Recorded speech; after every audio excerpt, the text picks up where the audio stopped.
Rogers case, a blip sign. They had digital signs at one point that they had for Nancy. Good morning. But I haven't seen any around here. I don't think they have the capability to even put them up here. Like with like billboard signs, though. I see all these like Raffy guy signs. I don't know. Continuous coverage. Happy Friday the 13th. Nancy Guthrie case. What's JLR happening, guys? 41. Are we live? Let me know if you can hear me. Hello, Mary. Hey, Philly girl. Hey, Marcy. What's up, Deb K? Can you guys hear me all right? Real Angie B in the house. Good to go. All right, sweet. Did you guys just see that neighbor come up to JLR? 13th. Crazy. Friday the 13th. Partner's still here. She came up and said he needs to go to Nanos' house. Watch. Watch this if you missed it. And I think I have some good locations. You're at the wrong house. You should be at Sheriff Nanos' house. Talk to us about Nanos. What's going on? Nothing. It's just about a week ago, they were all suited up in their gear at Nanos' house. You're totally at the wrong place. This is a moot point now. So you think someone should go to Nanos? Yeah. Why what's Nanos' the matter house? with you guys? Why Nanos' house? You said Nanos. Because I said, don't put. No, never mind. I'm not telling you then.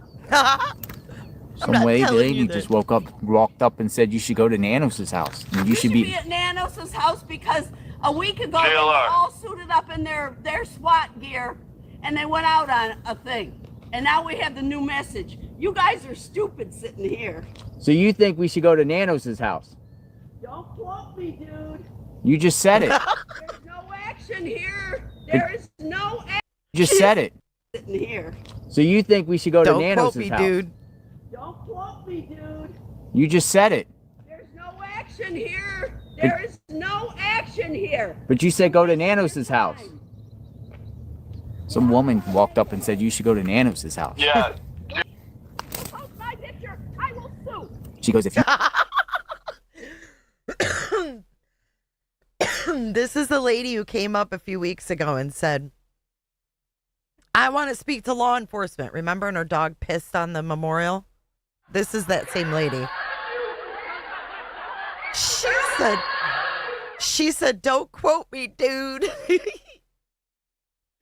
She reminds me of Aunt Edna. She sounds like Aunt Edna from National Lampoon's Vacation, where she's like, wait, hold on. I'll put you behind bars. FBI wife called JLR? No, I did not hear that. Don't quote me, dude. You just said it. There's no action here. There is no action here. But you said go to Nanos' house. Some woman walked up and said you should go to Nanos' house. Yeah. Post my picture. I will sue. She goes, if you post my picture, I will sue. She's saying that. She's saying that to 857. She said that to 857. His house. Yeah. Listen. Post my picture. I will sue. She goes, if you post my picture, I will sue. That's what she just said. She started screaming, said you should be at Nanos' house. They were suited up at Nanos' house. And now she said, oh, that was that one that, you remember her? Remember her? That was that same woman about 2 weeks ago. She was out here and she came out here and she said, I want to talk to law enforcement right now. And she was screaming. And then she came out and she went to 857 Tucson and said, if you put me on the internet, I'm going to sue you. That's the one. That's the same one. I said, because she just gave herself away from before and said, I'm going to sue you. Stick with my plan, and I think I have some good locations You're at pinned. the wrong house. You should be at Sheriff Nanos' house. Talk to us about Nanos. What's going on? Nothing. It's just about a week ago, they were all suited up in their gear at Nanos' house. You're totally at the wrong place. This is a moot point now. So you think someone should go to Nanos? Yeah. Why Nanos' house? You guys? Why Nanos' house? You said Nanos. Because I said, don't put. No, never mind. I'm not telling you. I'm not telling. Some lady just walked up and said you should go to Nanos' house. And you should be at Nanos' house because a week ago they were all suited up in their SWAT gear and they went out on a thing. And now we have the new message. You guys are stupid sitting here. So you think we should go to Nanos' house? Don't quote me, dude. You just said it. There's no action here. There is no action here. But you said go to Nanos' house. Some woman walked up and said you should go to Nanos' house. Yeah. Post my picture, I will sue. She goes, if you post my picture, I will sue. That's what she just said. They go to Nanos' house. I love her yelling at 857.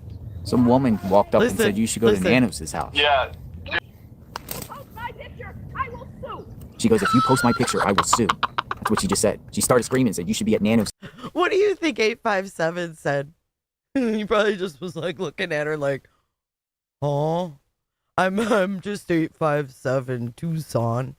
I'm not doing anything wrong. It's so funny. It's so funny. Oh man, I had to clip that. So that just happened a few minutes ago.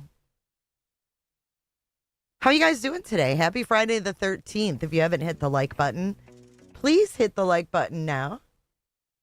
And I got a little fun clip for you in honor of that neighbor. Again. You remember Clark, don't you?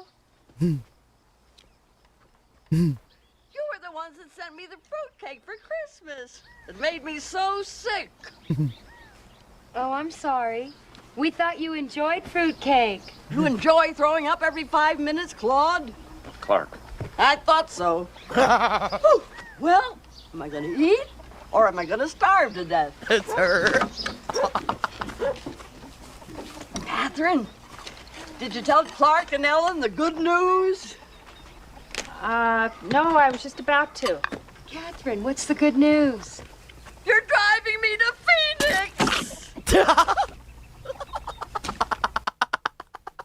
Phoenix. She's going to Phoenix too. Oh shit. Oh, I was just about to. Catherine, what's the good news? You're driving me to Phoenix. Oh shit. I love it. I love it, love it, love it. That is Nancy's neighbor all day long. Oh, we're doing calls with JLR. The Sonoran hot dog guy. Sonoran. Good morning. Good morning. You're the gentleman with the Sonoran hot dogs. Yeah. Thank you, Mary. I remember you. How are you, How sir? you doing, man? What's your first name? Brian. Hi, Brian. We'll play it back in What's going on? What's on your mind? You said Tucson dumping grounds. Yeah, okay, there's Abra Valley. Who's this They guy? found quite a few bodies out there before. What is it called? Abra Valley. Who is Aver? this? Abra, A-V-R-A. Catherine, what's Avra the good Valley. news? Yeah. You're driving me to Phoenix. This little girl that was taken out of her house, she was found out there. There was another girl that was found out there. Is this that And Nick? there's quite a few illegals that are found out there dead. You know, it's just it's a big area, man. So it looks So I like would say it looks tell like your from girl here with it's the like motorcycle, take a cruise out there. Avra Valley. So Yeah. but here's the thing about it is I'll just call you the Sonoran hot dog guy because the Sonorans were good. They were good. The Sonoran hot dogs were the good. Yeah, I didn't know you didn't like bread, or I would have got them raw, man. Oh man, they were good, and I appreciate that. I remember you brought 2 of them. Me and Tucson Yeah. enjoyed it. Here's the thing about it is, you know, a lot of people say a lot of spots all over the place. Okay, how long And it's do a I have to needle go back for the FBI wife? I want to hear that. Whose truck was that? I missed that too. Gardner guy. Head straight down to Nogales, and then How many agents are working on this case? Do you know anything else? Agent. Ooh, this should be interesting. Okay, here it Let's is. see what she has to say. I didn't hear this yet. A wife so- of an FBI agent. Again, if you want to speak anonymously here, I will do not, you'll speak, but if you don't want to reveal like what type of career you're in or name or whatever, I protect anonymity. Catherine, what's A the wife good of an news? FBI agent. You're wants to driving speak. me to Phoenix. This one should be good. Come on in. Come on in. Well, listen to this. Then I'm going to go do some yard work for a little Hello. How are you? Fine. Are you a wife of an FBI agent? Anonymous? Yes. Yes. How are you? I'm doing great. How about you? Fantastic out here in front of Nancy Guthrie's home. What's on your mind? Well, I can't really. Fantastic out here in front of Nancy Guthrie's home. What's on your mind? Well, I can't really say a lot other than I can say that A's car was taken, and the reason it's taken so long is because the whole car was sent to the Quantico station to be fully examined. You're saying the car was taken to Quantico? Yes. How do you know that? I do know that. And the reason I'm saying it is because of they did not want to have to tear it, like, you know, yourself. They take the carpet, they tear the cars apart. Okay. And instead of doing all of that, they just ship the whole car down there, and then they get the pieces that they want. A little tip, and I appreciate everything you do because you are boots on the ground. You're wonderful. So let me ask you something. Your husband's working on this case? I cannot reveal that information. All right. I can just say. Go ahead. Richmond, the only thing I can say is he is an agent, and he is with the Richmond, Virginia branch. Mm-hmm. Just keep doing what you're doing because you are very close to getting the answers that you wanted, and the chat and the whole world actually. I'm not buying it. Wanted. And JLR, I will give you prompts for not backing out and running like a lot of the media because that's what they wanted. But isn't Quantico in Northern Virginia? Yes, it is. But Richmond's in Southern Virginia. Yes, it was not taken down to where my husband is. That's why when you asked that question, Okay. I said he is Richmond, Virginia branch. But I do know that Branch? the car was taken down there. That's why then they disassembled what they wanted to check for the DNA. You're saying they disassembled the vehicle to She says branch like it's a bank. They call them field offices. I'm not listening to this anymore. We're going to real time. It's not a bank, lady. Body. I don't buy it. Where would you put it, you know? Yeah, we got to know about the perp.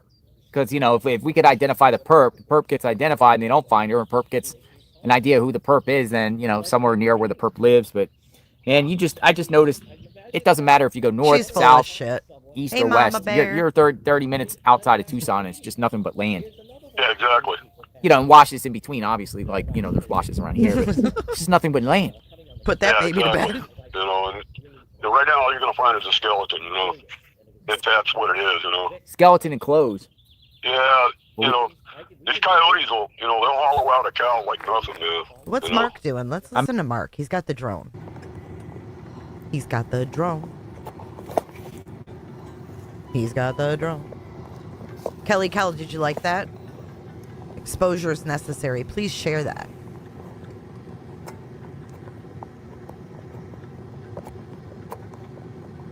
He's not talking. Mark and his loofah. Mark was eating tacos for breakfast, and we're going to make you clean the bathroom that he uses today. So freaking bright right now, man. No, seriously, though, I got to get a little bit of yard work done. I'm, like, in the middle of a project. We got, like, a new shed, and I'm putting landscaping around it. So I'm going to work on that for a little bit. So I can't do it anymore. But, I'll pop in and out and check in with you guys. But Friday the 13th is going to be a in and out kind of day. Doesn't that guy's voice kind of sound like Don Wells? I think it is, you know, because not only that, when it comes down to a trial, and to catch a guy who goes to a trial, they got to find a jury that knows nothing about this, right? Yeah. Or else they're going to get excused. You've heard too much stuff, you know. Little. And you can't lay out all your stuff because you know people are going to like pick up on it, and the defense will throw it right out, man. This has been publicized, you know. Gotcha. You know, there's so much tainted evidence. When the family first walked in that house, they tainted It the does crime kind of scene. sound like him, but he'd be more You know, like, they should have called for like a welfare check. Hold Let on, the let me- police go in there and see what's going on. Hold on. I had it on fast speed. I'm going to go check out this gardener guy. Appreciate the call. Okay, take care, man. Thanks for coming out and saying hi. All right. Bye-bye. We'll see ya. Bye-bye. Guy's name was Brian, I guess. Gentleman Update there brought a on Sonoran hot is dog. Annie at her house? Which was Is delicious, that where by Mark the is? way. He reached back. I don't know where Mark is. Just goes over here. I gotta find a place to keep cool because it is getting brutally hot here quick.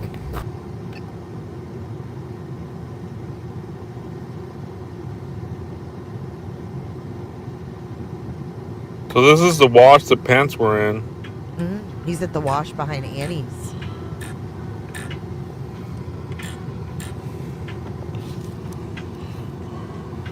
He's got music. Listen. It's like instrumental.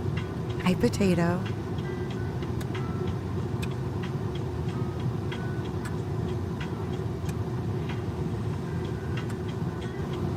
It's like Latina music. They might have picked up the pants. He says the pants aren't there anymore. It's Mark. I don't see anything. Do you guys see anything? I don't see the pants. They picked up the perp pants. Whose truck is that, though? We need Mark to see what they're doing over here. What are they doing at Nancy's? Can you guys hear it? 857 should organize a protest for the sheriff to resign. You guys should go in his chat and tell him.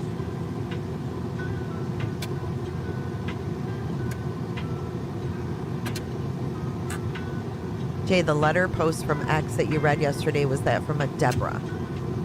Let me check.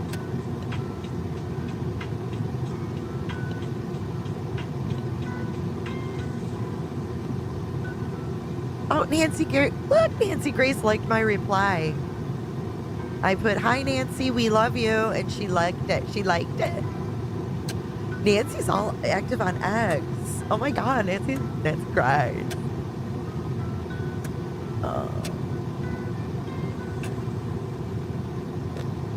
Yeah, let me go up a little bit.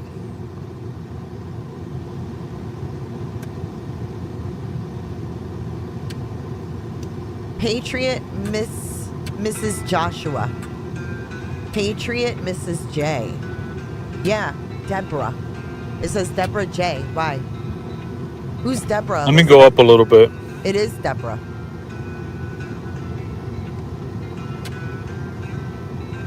I can, but there's a lot of brush. I don't want to hit the Deborah? brush. Hey, Casey. She liked it, Potato. Cut his mic. Cut it.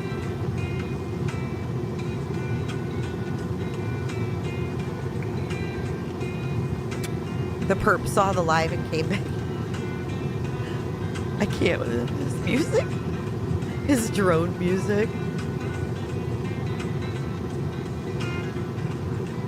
Oh, the sucker lady's name was Deborah too? Oh, wow. Huh. I didn't realize her name was Deborah. It says her Twitter was suspended for tell-all AutoPen 2021. Lost over 900K. No, this is the right area. Army General Doc I'm just going up really far up, just to check.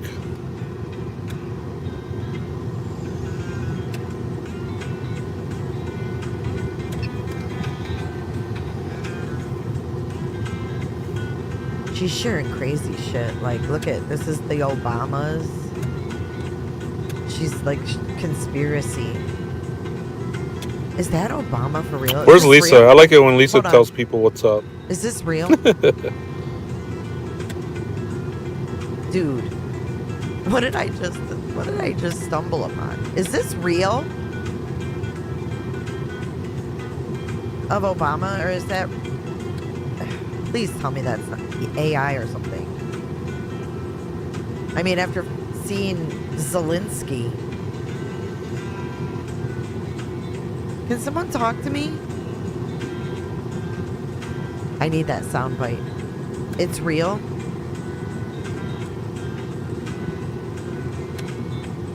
Ay, ay, ay.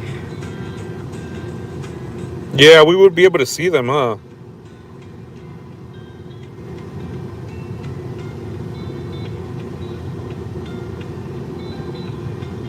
Oh, is that it right there?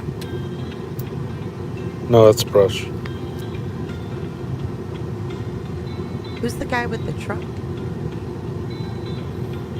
Why is that gotta be real? That's so disturbing. It's like he's like loading flowers. He's loading flowers. What? Is this the gardener again? Loading flowers.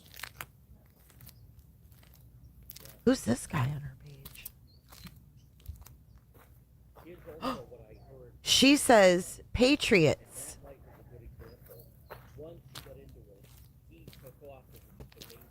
This is very At the house interesting. loading up flowers. Hold on. She says, Patriots. This is February 11th. She posts this. Patriots. This is very interesting. The man in this image is Carlos Palazuelos, a delivery driver who was detained and questioned by the FBI on February 10th in connection with the disappearance of Nancy Guthrie. They always return to the scene of the crime. And then people are like, that is not him. Leave this man alone. She goes, unfortunately, he is bringing all the attention to himself. All the reporters in the media are taking this man's picture, and he's allowing it to happen. And these people are like, no, that's not him and looks nothing like him. This person's wild.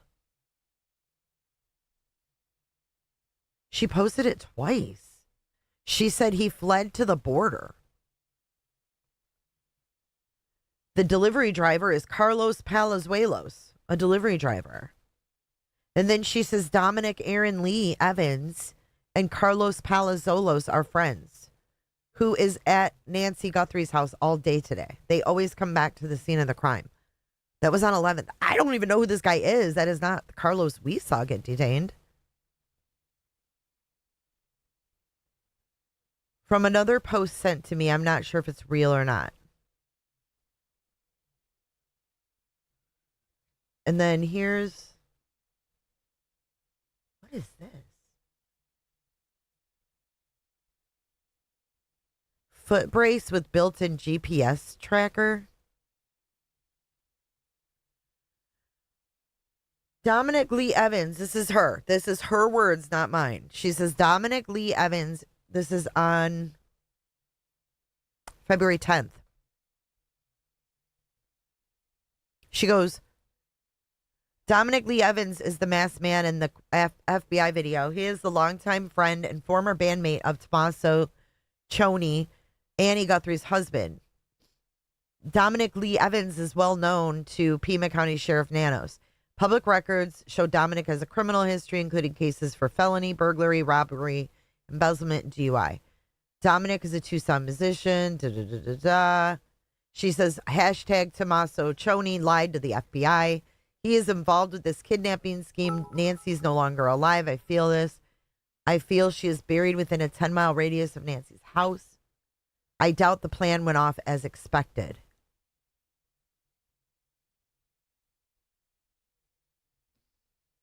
I mean, if anybody's... This is weird. She's got QAnon shit. Please, all over the place. Or whoever they are. That's pretty much it about Guthrie, though. And then she just comes in hot with this whole theory post that I read yesterday. Weird. Hey, Jen. Thank you for buying with plants. A t-shirt. More I appreciate plants. your support. Why are they taking plants out of the house? Well, Mark's Well, looking. maybe they're taking the plants because no one's going like to be in the maybe house they and they don't want the didn't plants get to the die. He can't find them. So it should be like right Yeah, there. that's my take. He can't find the pants. Like it should be like right here. They picked up the pants. Somebody did. Oh, they did pick it up and said it was unrelated? Who said that? Can you send me the email where you saw that? Yeah, who said that? Yeah, and where's the hand at? People were saying they saw a hand. Ryan Laundrie's hand?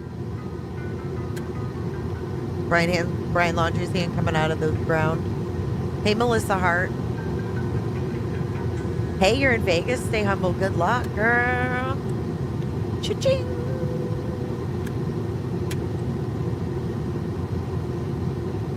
What's I gonna say? Yeah, see, it should be like right here.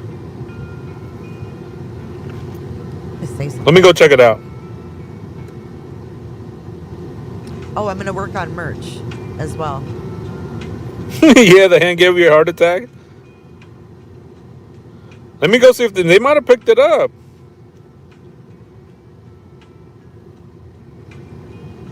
Let's go check. I like this, like return to home. It returns to home. Look at this. It'll return back. Isn't that cool? Look at that. Okay, we're gonna go back here and Took the black gloves off he had. I know what I was gonna say. Did you guys see that it was reported that they went to El Charro and they were there for 2 days questioning people at El Charro restaurant, the one that they were at in the Today Show video.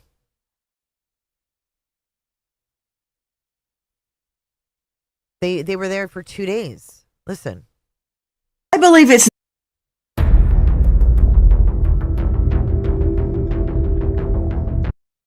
Stick with my.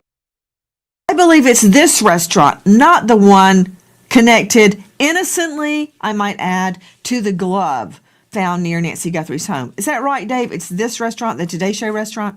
That's my understanding, Nancy. The Today Show filmed Nancy and her family eating out and having a good time as a family.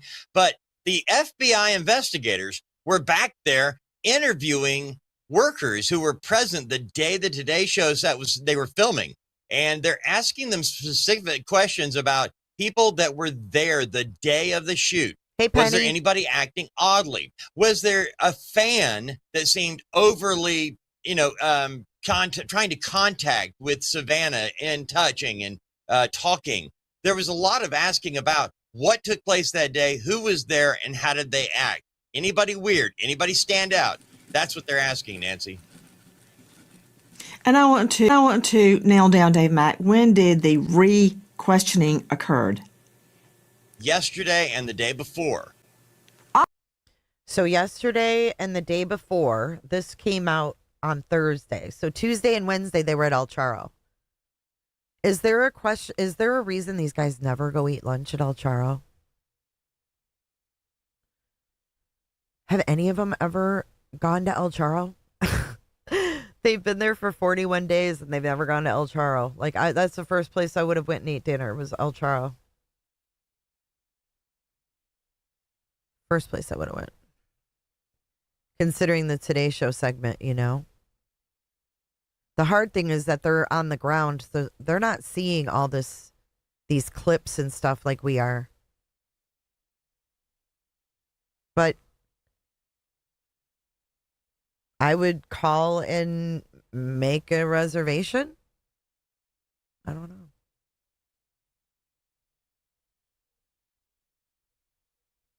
I know. Now I think the same thing, Elizabeth. I was like, God, they're not any closer, are they? Unless it's not even true. I don't know. Anyways, I am going to go handle my own plants. I hope you guys enjoy chatting amongst each other. I will be back periodically. Today's not going to be an exciting day unless something pops off for me because I got shiz to do, but I do appreciate you guys. If you could hit the like button and yeah, enjoy the listen, even though he's buffering. But I will be back shortly. I'm sure I won't be able to handle too much. It's pretty hot out there. Thank you guys. You guys want Mark? Where's Mark going? Is Mark going in? I just heard his stomach growl. Is he going in the wash? Hold on. I want to see what happens first. I love you guys too.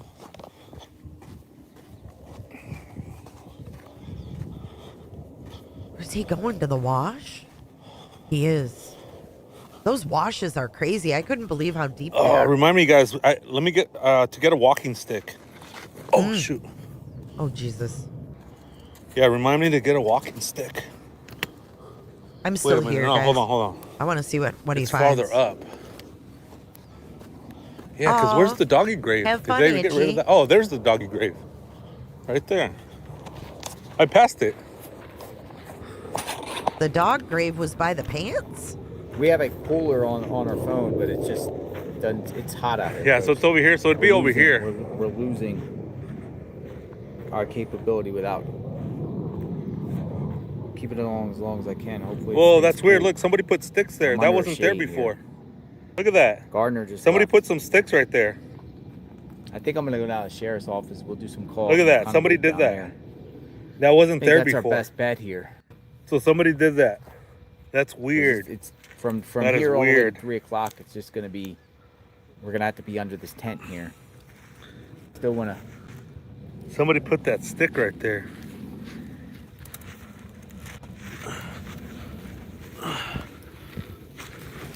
Oh, what the heck? It's still here. Oh my God. Oh, come on, man. See, and he couldn't see It's that. still there. He couldn't see that with the drone. News Nation's back. My goodness. News Nation's back. Hey guys, it's high noon. I figured I'd make my video. I really appreciate your support. Jeez, man. Thanks for watching my show. Yeah, I got a fan on. Man, I'm It's glad we actually came much down better. here. Back in I'm the glad we came down. He couldn't even see the pants with the Because we would have been like, yay, law enforcement, woo, they got it, right? Wouldn't we be like that? We didn't see it. We didn't see it from the drone. Wouldn't we be We like? would have been like, yeah.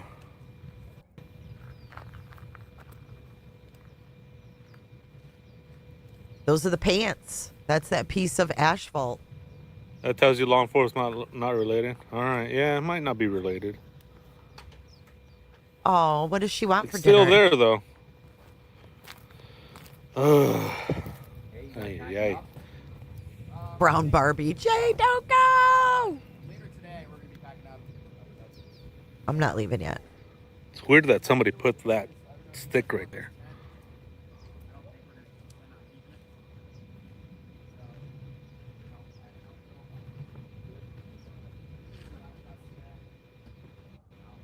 They're coming out to get their daily shot.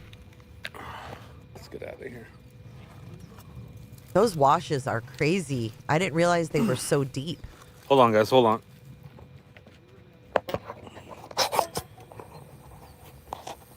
Mary Dean says, what are they? Well, check this out. Listen, guys. Okay, we're listening. Listen to me real close, all right? What's up? I know you guys are saying call it in. But Juanita gave it's already been called in. It's already been called in to the upper chain of command. And they know it's there. So I don't want to clog up the phone line or this and that, but they know. He probably did, And April. Jim got the number. We had lunch at All Charles. And bless Jim's Wait. heart too, man. Oh, I know. That guy's I know. out here I busting know. his ass too. I know what I wanted to say. And I forgot again. Damn it. Oh, did you notice yesterday that as soon as Nanos, right? NBC came out with this statement from Nanos, and all the statement was that it's a targeted attack. Okay? It's a targeted attack.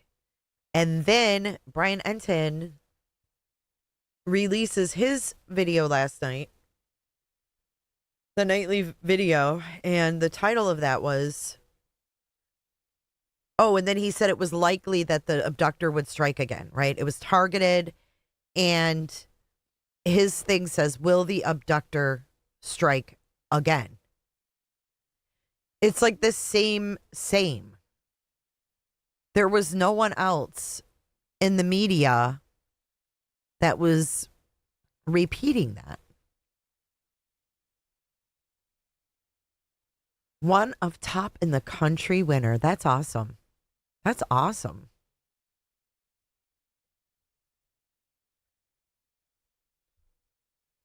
Just seems funny, huh?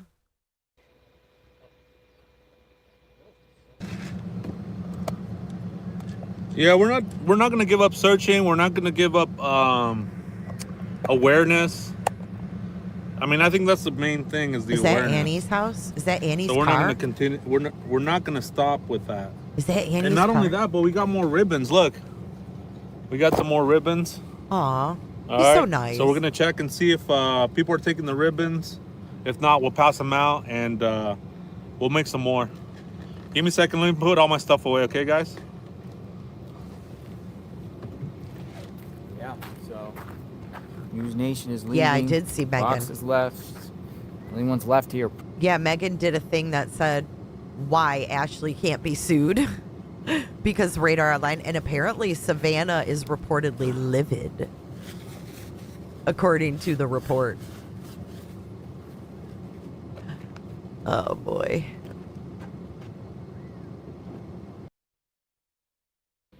All right, guys, I gotta get up. I will be back though. I promise. I'll see you in a little while.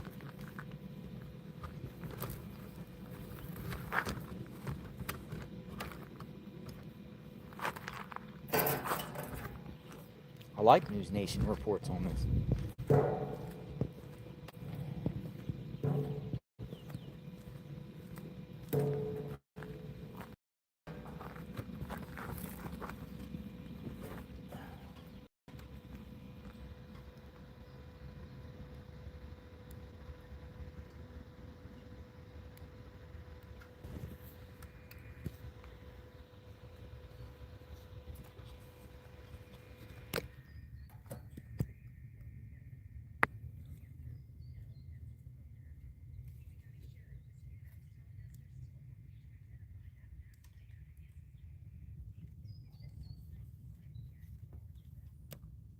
Can you guys hear me? Yes?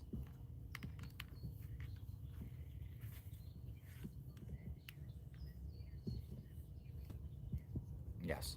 All right.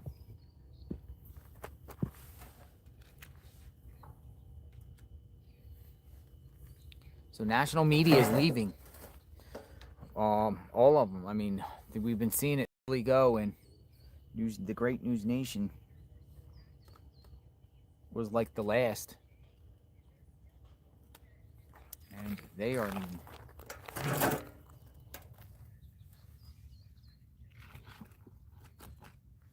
Brian Enton's like the Jim Cantori of weather.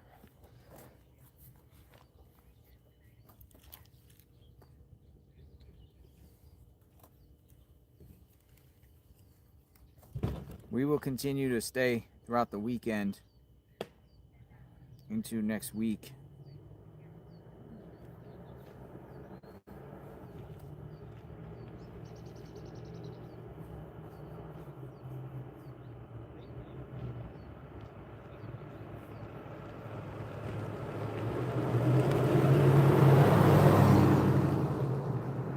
Yeah, they offered their tent too. They said if you guys want the tent, you guys can have the tent.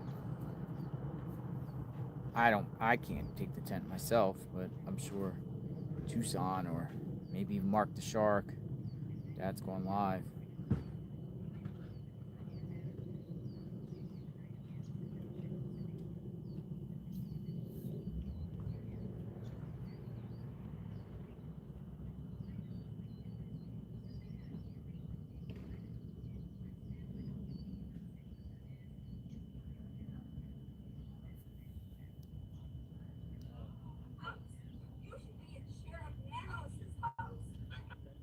Here's the woman from earlier. Kate's on the case, clipped it. We'll redo here. You should be at Sheriff Nanos' house. Talk to us about Nanos. What's going on? Nothing. It's just about a week ago, they were all suited up in their gear at Nanos' house. You're totally at the wrong place. This is a moot point now. So you think someone should go to Nanos? Yeah, Why what's the Nanos' matter house? with you guys? Why Nanos' house? You said Nanos. Because I said, you know, you're at the wrong house. You should be at Sheriff Nanos' house. Talk to us about Nanos. What's going on? Nothing. It's just about a week ago, they were all suited up in their gear at Nanos' house. You're totally at the wrong place. This is a moot point now. So you think someone should go to Nanos? Yeah, Why what's the Nanos' matter house? with you guys? Why Nanos' house? You said Nanos. Because I said, There you go. We're at the wrong house. you should be at Sheriff Nanos' house. Talk to us about Nanos. What's going on? You're at the wrong house. You should be at Sheriff Nanos' house.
I hear alarms going off.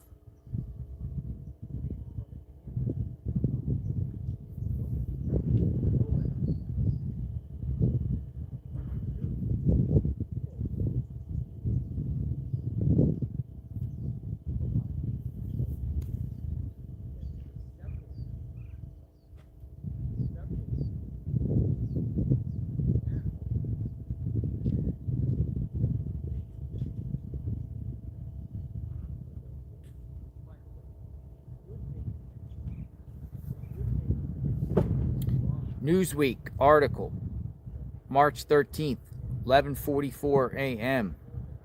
Eastern. Nancy Guthrie, sheriff just gave big clue about case. What's the big clue?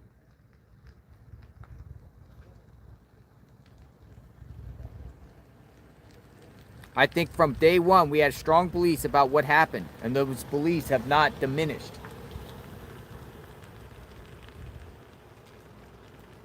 Clue? What's the clue?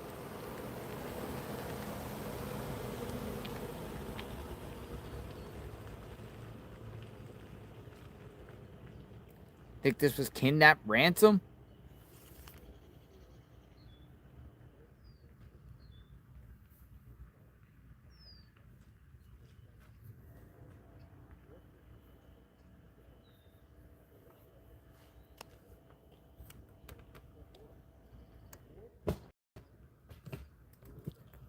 Live outside of Nancy Guthrie's home. Less and less activity here. The gardener left while her phone was hot.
Traffic jam.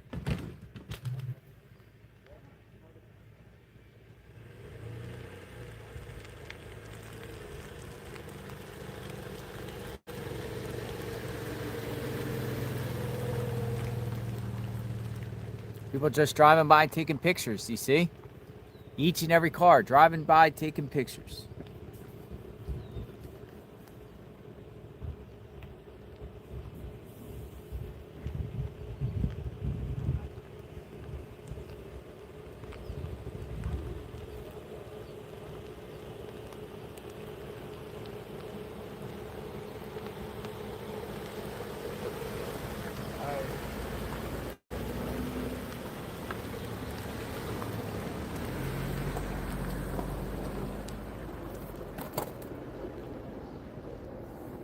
Should roll up in a pickup truck.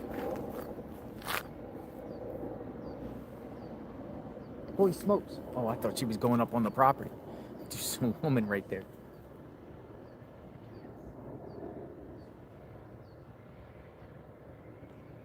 The woman's like right there. She just got up, but she started walking that way. I'm like, holy smokes, there's another one that just about to walk up to the property, but she stopped. A woman right there, just taking pictures. She's telling him, I can't see. I can't see. Don't go up there. Don't go up there.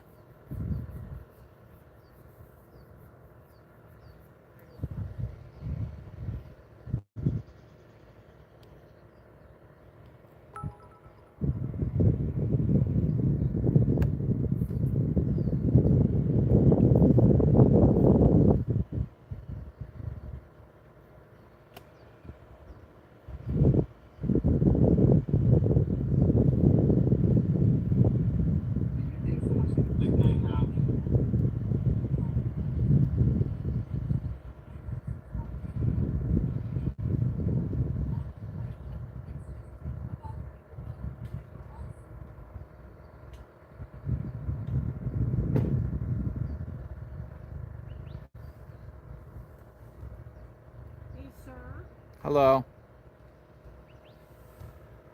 Is there anything else going on here with poor Nancy? Not that I'm aware of, no. So who are you? I am JLR. Well, you're the news people? I'm media. Media? I haven't seen anything about her. What brings you out here? Because I like Savannah. Mm-hmm. I see you got Niagara Falls shirt. Well, yeah, I've been there. Oh, also. thought maybe. No, I've been there. I had to get a T-shirt, but I've been following this story. I just feel so sorry for Savannah. I just wanted to find her house and see if anything else is new, but I haven't heard anything. They just are stopping the investigation. You don't know.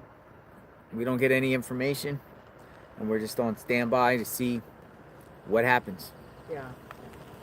All right. Thank you. Thank you. You have a good day. Hi. How are you?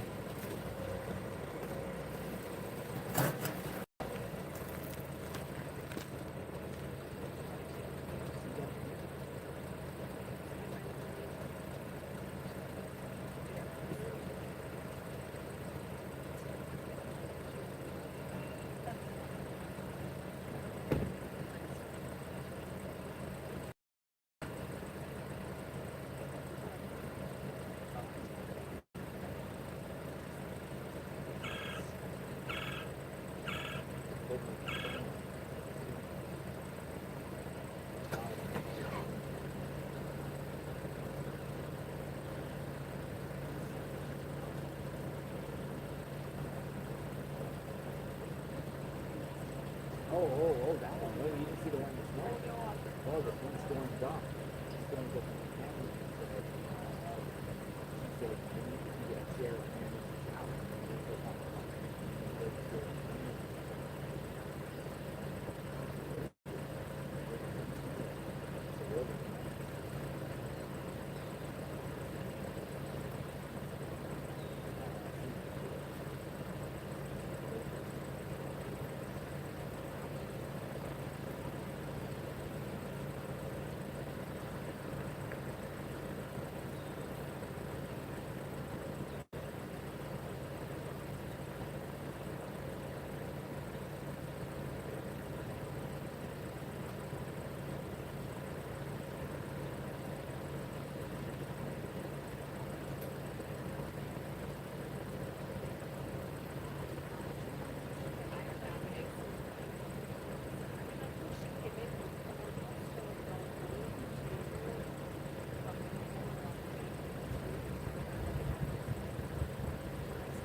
was talking to the neighbor.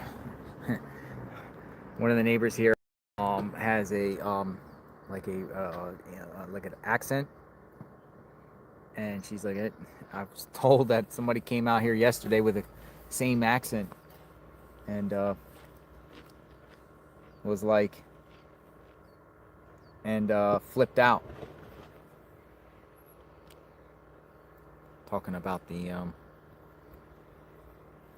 remote viewing.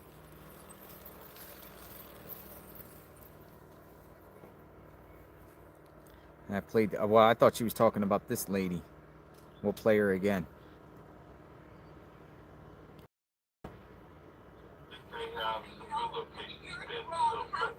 You should be at Sheriff Nanos' house.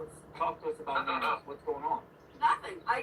It's just about a week ago, they were all suited up in their gear at Nanos' house. You're totally at the wrong place. This is a moot point now. So you think someone should go to Nanos? Yeah, Why what's the Nanos' matter house? with you guys? Why Nanos' house? You said Because I said... I have not been able to. Because I said, go to Nanos' house. No, we're not going to Nanos' house.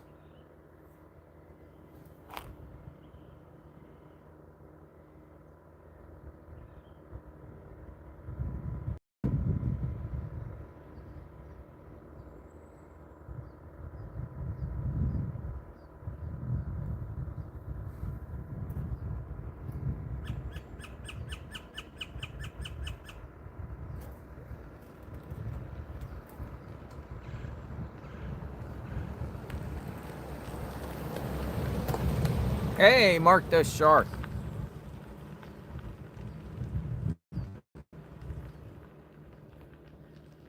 I have 3 things to tell you.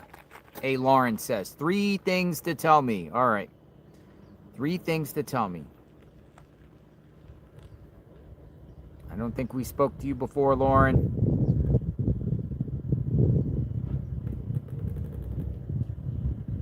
Lauren has 3 things to tell me. Hello. Hi, Lauren. How are you? JLR Investigates. I'm good. How are you? Great. You have 3 things to tell me. Well, I have 3 things I want to bounce off of you. Sure. Go ahead. And I'm part of the Crime Hoppers. You've heard of us before. Crime Hoppers. Yes, I've heard of the Crime Hoppers. We talked to the your leader, I guess, from New Jersey. Yes, Mike. You spoke to Mike. Yes. Yes. What's going on, Crime Hoppers? We're all on the cuckoo train. I think you want to get aboard the cuckoo train as well. 41 days in, right? We're still looking for Nancy. Where is she? Where is she, Lauren? We follow you all the time on TT. We love you. We think you're the man. 3 Thank ideas. you. What's the 3 ideas? These people, these neighbors, they keep coming up to you saying to go to Nanos' house. Uh-huh. Do we think Nanos had anything to do with this? Well, I don't think so, but I mean, some callers do. Yeah, and I don't think so, but I mean... if the 3-letter agency was there, maybe that's a thing. Do you remember from his press conference that he slipped up and said that they were there on Saturday night? Yes, I remember that. Because he was there on Saturday night? Could be. Maybe. I don't know. Just a thought. We're on the cuckoo train. Come join us. Do you also think maybe Nancy could be living in that house? Or who's living in that house? Who's getting that DoorDash delivery? Well, I think one of the DoorDash DoorDash delivery was for me, honestly. That came to the house. God, you were hungry? No, I didn't order it. I don't order anything. Well, I think someone's living in that house. And what if Nancy is in there? What if? Why? What's with all these electricians coming, the gardener? It's as if they're about to have a pool party. Get on the cuckoo bus. Get on the cuckoo bus. Day 41. You can't rule out any theories. Well, let me ask you why. Why do you think all these people are coming to the house, fixing it all up while she remains missing and a crime happened out of this house, 40 days ago, 41 days ago? To be honest, I think it's because they're getting her ready to come back. She might be a stubborn 84-year-old woman that is refusing to, that she's been there for, 30, 40 years? Uh-huh. If she's alive, say that 84-year-old woman that, 2 weeks ago you went to the hospital thinking maybe Nancy was there, say that was her. They're trying to convince her, Mom, you can't go back to that. This all happened to you. Or maybe someone tried to get you. they have her, and she's just being stubborn, saying, no, I've lived there for 40 years. These people won't scare me. They're trying to get the best security, the best electricity, everything, because, you know, she's a stubborn 84-year-old woman. Who knows? Yeah. Get on the Who knows? cuckoo It could bus. be. Can you imagine if that car that's going in and out in the garage is just Nancy going in and out? I'm telling you, JLR, she's going to come out with a thing of cookies soon for you because you're the last one there. She's going to come out with a thing of cookies. What's your favorite cookie, JLR? I don't eat cookies. You don't? Okay, what's your favorite dessert? She's going to bake it up for you. She's watching your stream. Cheesecake. I like cheesecake. Cheesecake. Okay, Yeah, we're I going like to get cheesecake. She's going to get you some cheesecake battered up. So you think Nancy's just going to pop up? I do. And like, I'm here and this is, what, like a hoax or just I'm found? No, I think they found her a couple of weeks ago. Maybe. If you want to join the cuckoo train, she might have been found 2 weeks ago. So, and safe. how scenario. why do you think she's been found? Found where? Like, what scenario? What situation got her found? I don't know what kind of situation. I think they tried to take her. I remember the 84-year-old woman that was sent via helivac to the hospital. I think he went to the hospital trying to see if it was Nancy. I think it might have been that lady. Well, somebody came on my live stream yesterday, literally, and said their source tells me that was Nancy at the hospital. And I said, well, I want some proof. Show me some proof, receipts. She wouldn't provide it, but saying, look, that was Nancy. You know, and I shared it with the chat. Do I believe it? No. But I shared what somebody said. Kate rolled up on me and said. Yeah. I mean, that would be best. That would be awesome. That would be best case scenario. I would go pop some champagne, run down the street, screaming off my head. You too. Join the cuckoo train. We're all Well, I mean, I think some people would be angry if that was ended up being Nancy and no one was told. I think the backlash would be, I think there'd be a lot of backlash, cover up, what in the heck happened here? You know, if it was Nancy, sign of relief, thank God. But I think there would be some outrage if that was in fact Nancy. I agree. I think a lot of people would be upset. So I just don't believe the it. best, but we don't know.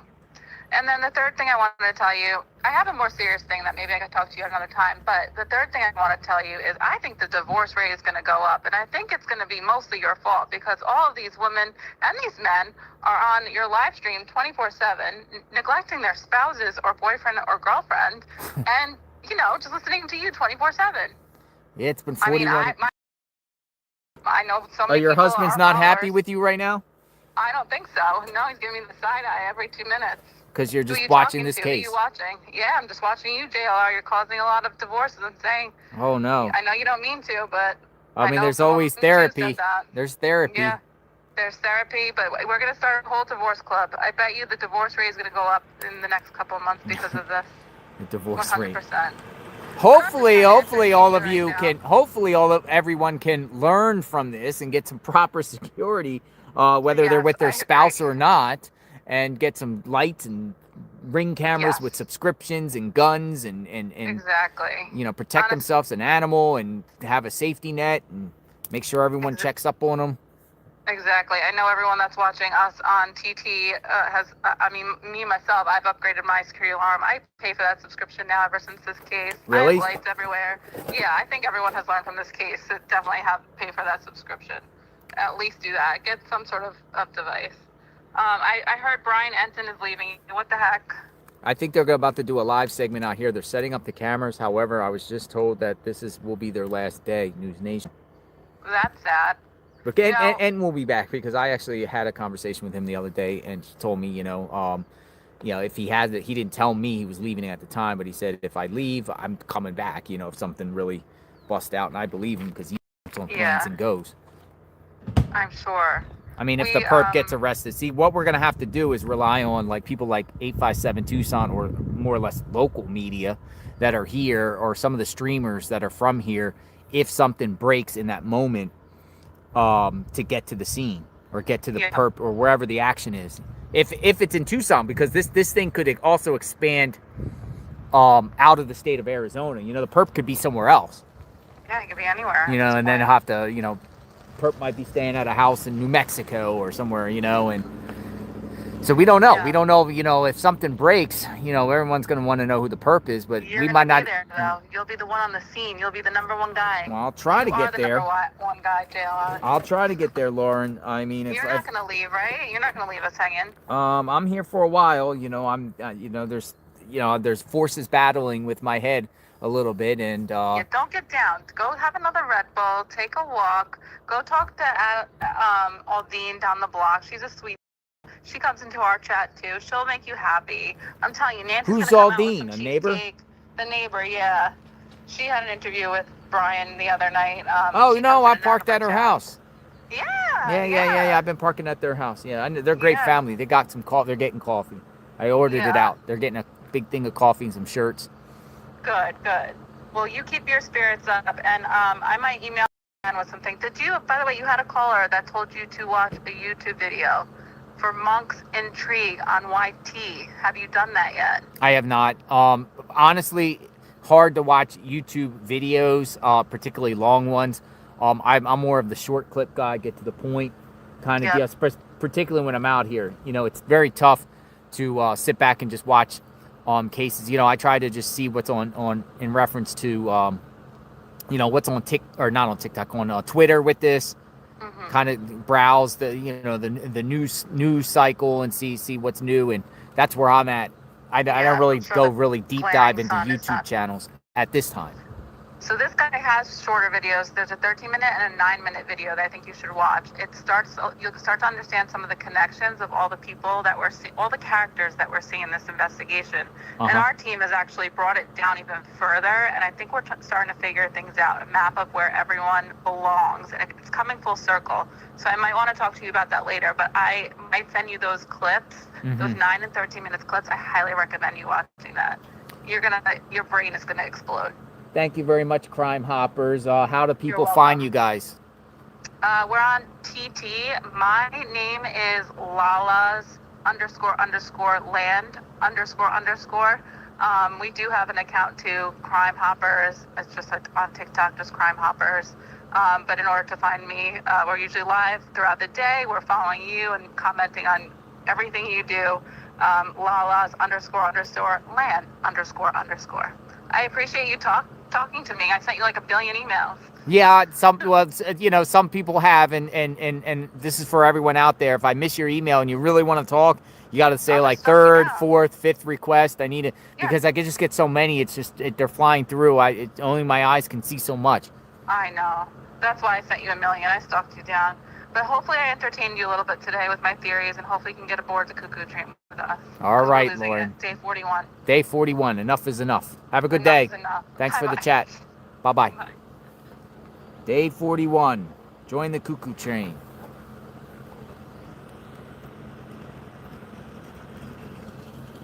Hey! They're doing their last segment, News Nation, I think, or their last one out here, I think. News Nation, join the cuckoo train.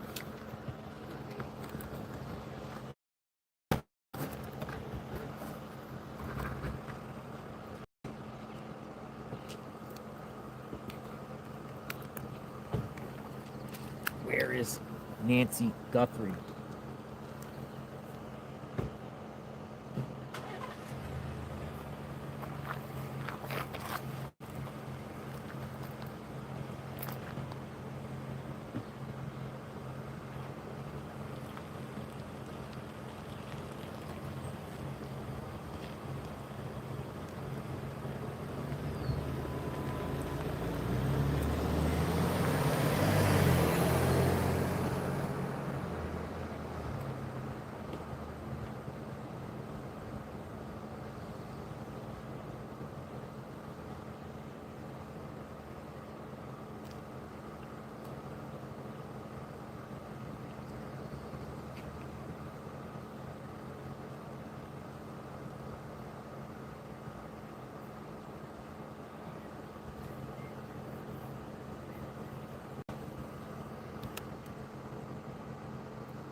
All right, we got a Catalina Foothills resident that wants to speak.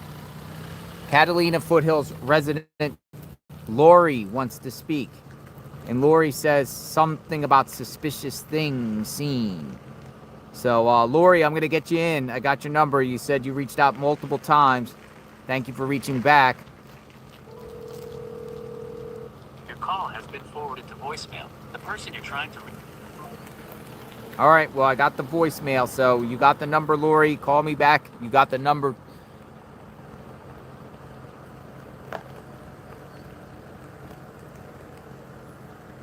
We shall see. Yeah, it kind of looks like a tourist attraction kind of feel here when people keep driving by very, very slowly to see what's going on.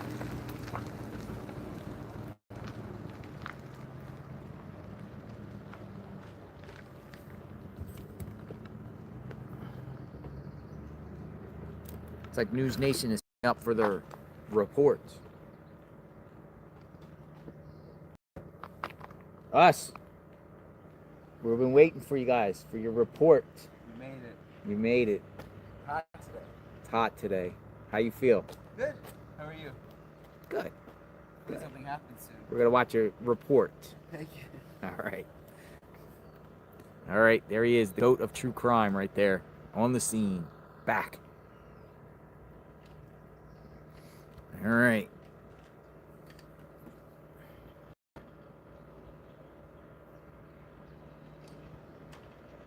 You gotta do like a 12 o'clock segment.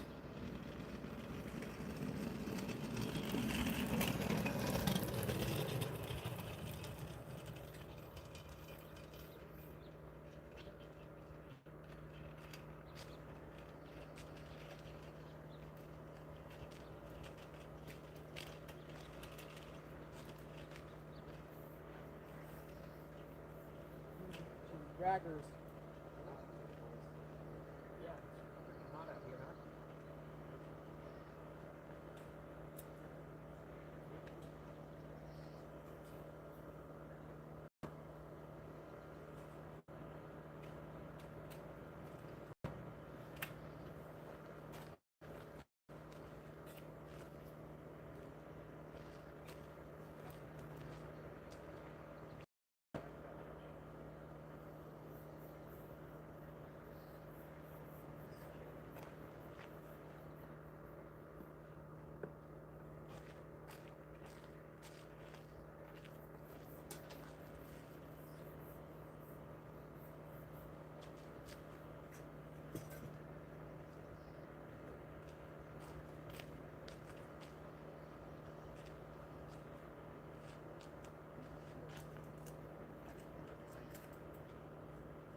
Evelyn,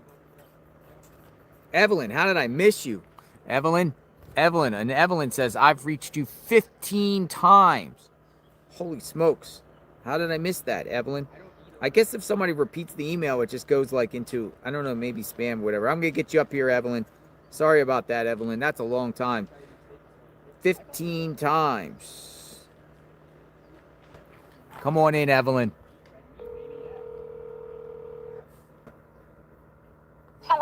Hello. Hello, JLR Investigates. Evelyn?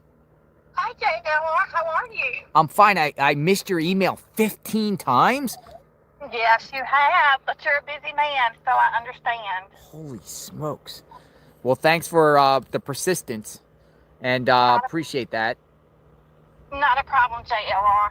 Thank you for keeping her name out there and not letting this go cold. But did you hear? First off, I watched Nancy Grace on my way in to work this morning because I ride in with my son. And did you hear that the FBI was at the restaurant that Nancy and her mother frequent? Yes, and we've discussed that. Okay, guys, I've been working today. El Charo. So you heard Nancy Grace say that too? Yeah. Okay. So and that, okay.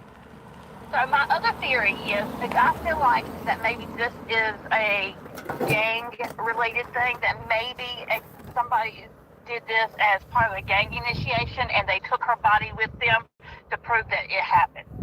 Well, let's go back to the El Charo. if the FBI's going there with the theory that maybe someone there was watching the prior segment of them and wanted to maybe speak to Savannah or Nancy there and was brushed off or wanted a selfie or brushed off or just watching there, is it fair to say the FBI thinks the purpose is Hispanic? Because El Charro is a Mexican restaurant.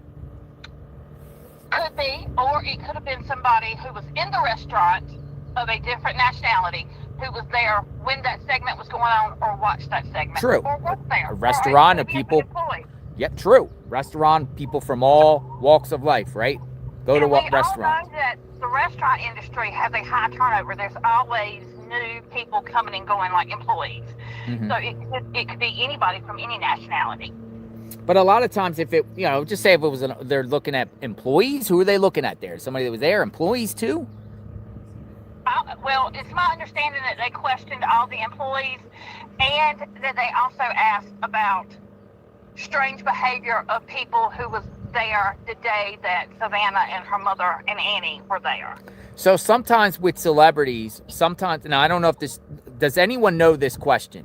And I'm asking you and I'm asking everyone in the chat. Does anyone know when they do segments, sometimes celebrities do segments at like key locations, like a spot, a famous spot or whatever, and they announce it prior that they're going to be there so fans and supporters can go there and check it out and watch them live while they're doing the segment. Had this El Charro event that they were at, was that previously publicly put out there by Savannah or Nancy or the network? Hey, Savannah, hometown person, it's going to be at El Charro here this morning. Check it out, prior.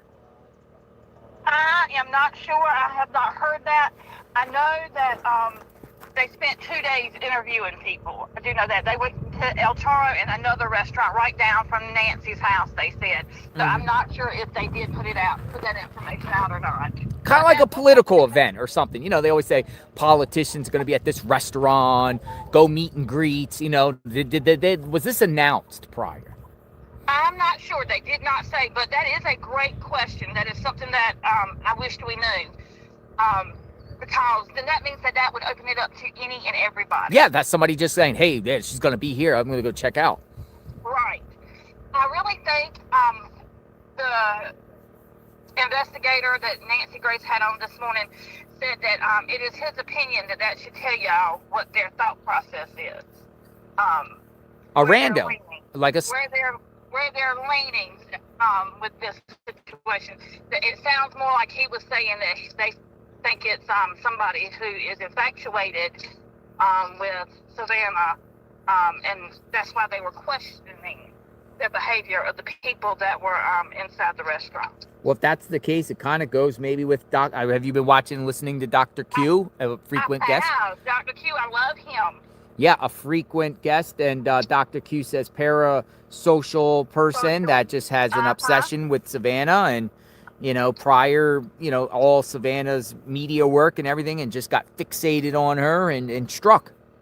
But I was wondering, and I wished I could talk to Dr. Q or send him a message, because I'm wondering if that parasocial disorder or whatever you want to call it also refers to Nancy. Could it be somebody who had a thing for Nancy and not Savannah? Well, that too. That's a great point.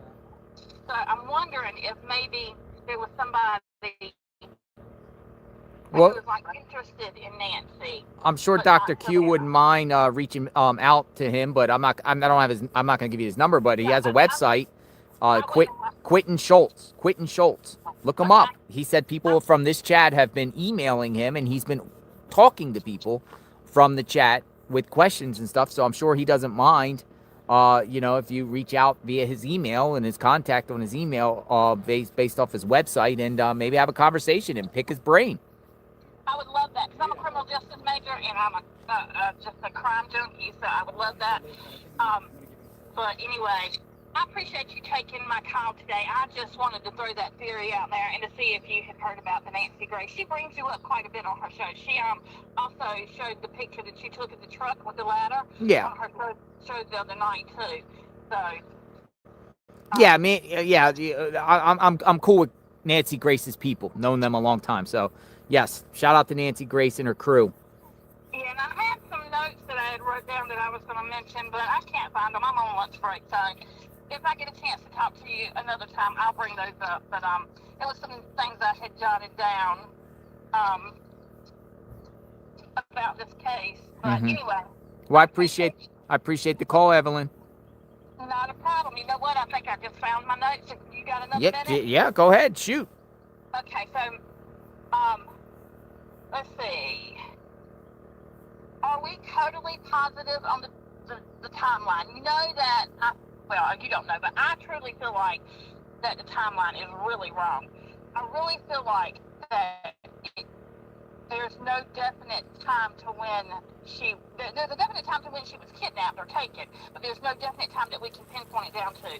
I really believe that the missing portal that Pima County has, it does say that she went missing on 131 at 7 o'clock.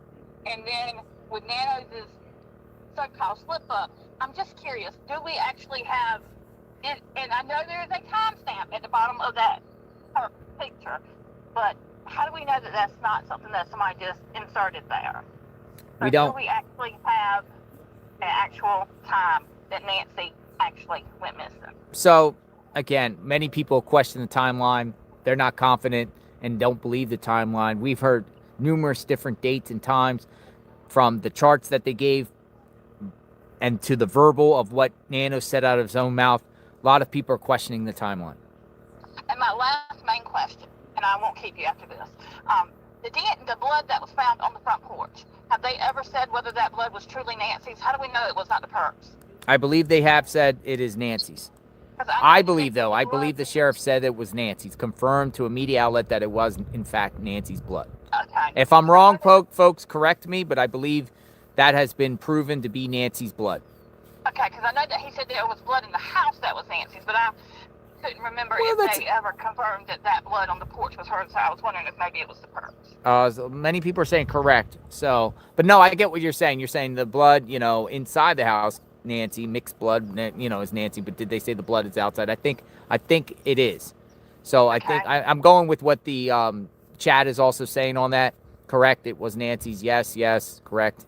So I think it's yes. I think it's a yes. All right, dear. Thank you so much. I hope you have a good day. Stay hydrated. Thank you, Evelyn. Thank you. Bye-bye. All right.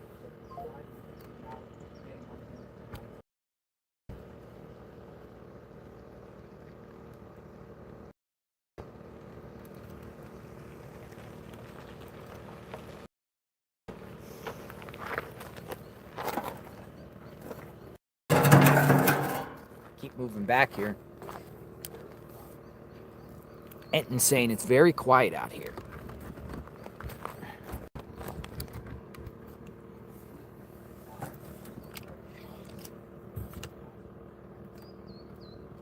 Very, very quiet out here.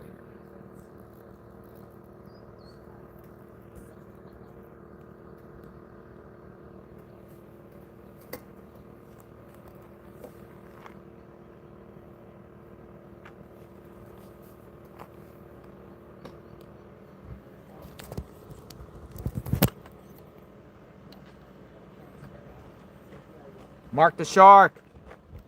What's going on, Mark the Shark? How you doing, brother? Yeah, a neighbor came out today and said we should be at Nanos' house instead. Who's? Nanos' house. His house? Yeah, as if SWAT was going to go arrest Nanos or something. I don't know what she took. What? Yeah, she's like, we're at the wrong house. Then she proceeded to say if I recorded her, she'll sue me.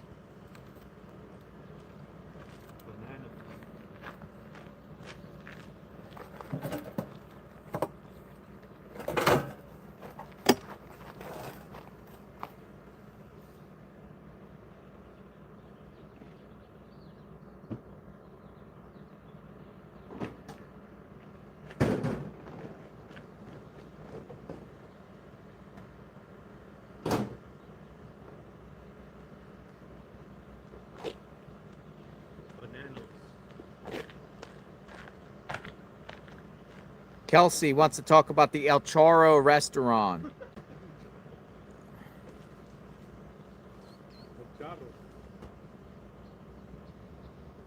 Chorro Does it? Yeah. So I'm pronouncing it wrong?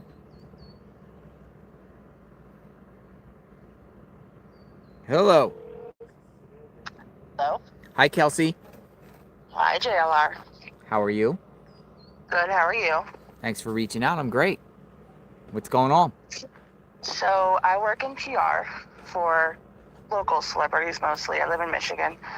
I can tell you that they probably did not announce that they were coming to that restaurant. Because if they did, that would be like a nightmare. In other words, you know, they would have people showing up there wanting to get into the building, clogging up the parking lot. It's also a security nightmare too for them, basically. So you think it was all hush-hush then? Not necessarily hush-hush, but I don't see that they would announce it to anyone that they were going to be there. I think, you know, maybe once they're there and word got out, other people could have showed up. Mm-hmm. But I really don't think that it would have been like a publicized thing, as if like, you know, someone political were to come to town, like a rally or something. They wouldn't have announced it that way. But sometimes people within the restaurant would know it's happening, right? Yeah. Because they got to people prep in the up. restaurant- Correct, yeah. They would let them know who's coming, what they're going to be doing, what they're going to be filming, how long they're going to be there, that kind of situation. But Tell everyone to dress appropriately, all the employees. Make sure you don't embarrass the company. yeah, sometimes they even make, you know, sometimes they'd even make them sign like NDAs to, you know, make them keep quiet sometimes that they're even coming there. It really just depends on how far the security system would go with that, you know, however that would work. But so what does what does the restaurant get out of this? Free publicity? Correct. Yeah, they'd get free publicity. They'd have people coming in there just because she was there. They'd come in, they'd ask questions afterwards. That sort of thing. I'm just wondering if those two are you know, are they the big story of Tucson? Like if they did go to there, and I mean, is that like talked about? Oh my God, Savannah was here. She's at Correct. I don't know. Yeah, that would probably be a really big thing for a while. So, you know, like those shows where they have like bar rescues and those types of things. Yeah. So, you know, those are publicity for that bar. So as soon as something happens with that bar on that show and it airs, that place will get flooded with people coming in to check out to see what it's all about. So that's basically what that restaurant would have gotten out of it. You know, people would have come in just because Savannah and them were there. Is it possible that some creep was there creeping on them? Absolutely. That's possible. You know, and I'm sure that's what they're trying to check out. But I would think that if they're going there and asking questions, they're more concerned with the employees who are there. Gotcha. Well, I appreciate the insight on that aspect. So it's probably most likely no one in the public necessarily knew. It wasn't publicly announced. Right. And sometimes even when they do segments like that or have people go out to restaurants and stuff, they actually hire background extras to come into the restaurant and sit in the restaurant. Oh, yeah. And they will close the restaurant down completely. So people from the public won't even be able to go in. Now, did that happen in this situation? I don't know. I wasn't running that system. But it is very possible that they even shut the restaurant down completely. And brought in actors to act like they're eating there? Exactly. Yeah. Really? Oh, Background a little actors, fakery. Extras. Yeah. Well, you know, and considering what we just seen NBC do out here with bringing a bunch of ladies here and bringing them to the scene and micing them up, wouldn't shock me to the core about that tactic. Exactly. Yeah. No, that happens a lot of time. You know, a background extra will find a thing on a website, and there you go. They get hired, and they're just there to look pretty and sit in the background. Believe it or not, that's what they accuse some of the networks doing when they go do these town halls with political candidates, and they bring in, they know what, you know, they bring in their people to ask the certain questions, you know, the town hallers.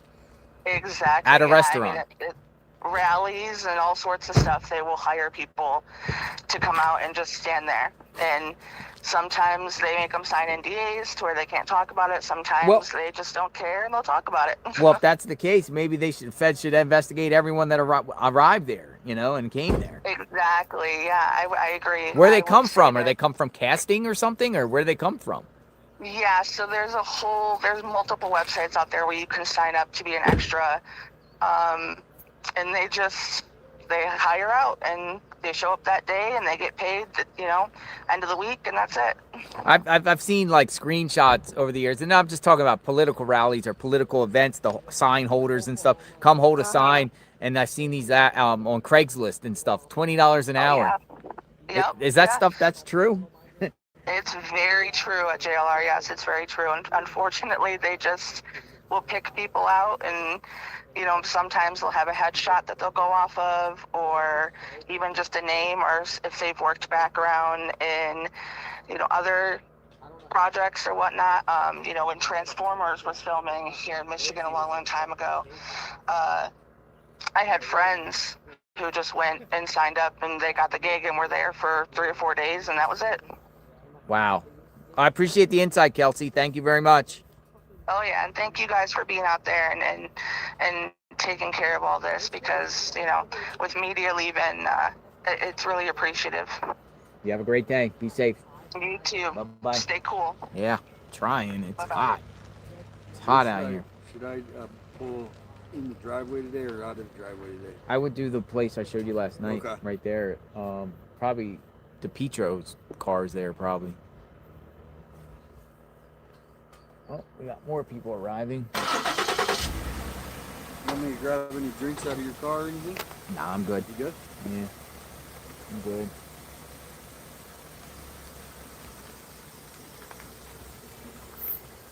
Where's your umbrella? You need the umbrella? No. I'm gonna go under there shortly. I might go to the sheriff's office too, maybe. I don't know. Kind of like it out here though. Oh, I remember you. Yeah, how are you? Somebody comes out of the car. I put the camera on to identify. How are you? Good. How you doing? I'm doing great. I got bagels for anyone who's here. Bagels. Einstein bagels. I'm gonna leave them with you. Share them with everybody. Share. And bagels in there. Can I share the bagels here? Yes, you do. Share them with everybody. Bagels. We got bagels for everyone. This gentleman has come here numerous times, and we got bagels. Einstein bagels. Thank you so much. You want some bagels? Bagels. He came out and gave out you want a bang? Oh, I say bangle. Bagel. That's from Pinky. Yeah, there. Here. Did you see her on the Today Show this morning? I did not. Oh. Here, you want it? You hold them. You can hold the bagels. I'll eat one though. Okay. Actually, we'll eat one. I didn't eat. I'll go ask News Nation if they want some bagels. Hold on. Tucson, you want a bagel? I'm gonna go put these on the table. Oh, you got more signs. Oh, we got more sign planting. Hold on. I'll have them when I get back. Hey, I'm gonna have to park behind you because they don't want people parking in. Is there a place to park beside you? Hold on. The people won't let us park in the driveway. Brings you out again. More signs? Yeah, more. She just sits at home all day, watches you on TV, and paints signs. Interesting. Is Brian here today? Down there? He is there? Yeah. All right, can I give that to him? Look at this. Look at this. More signs. This looks at about 50 of them. Crazy.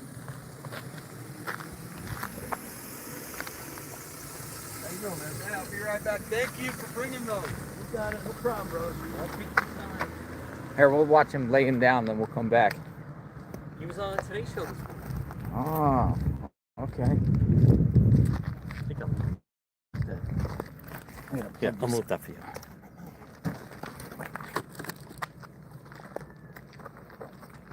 I'm gonna put them inside the tent.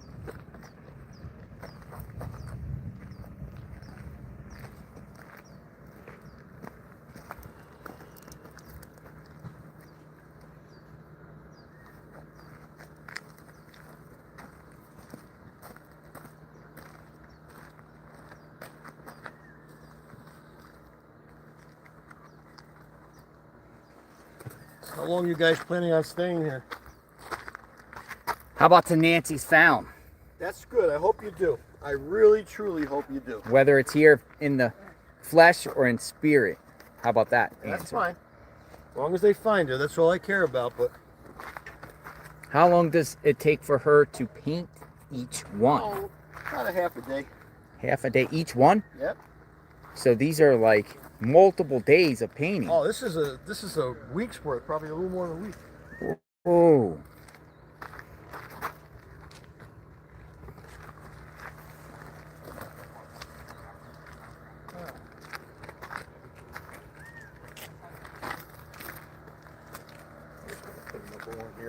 And her name is Pinky, correct? Pinky, that's right. Donna is her real name, but Pinky is what she goes by.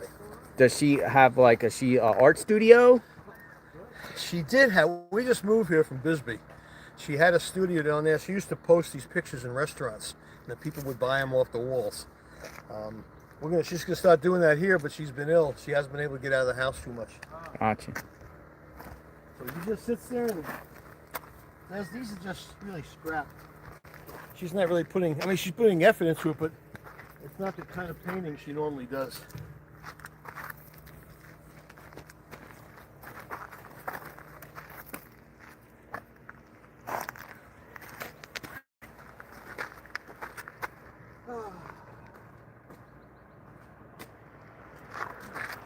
You look great on the Today Show.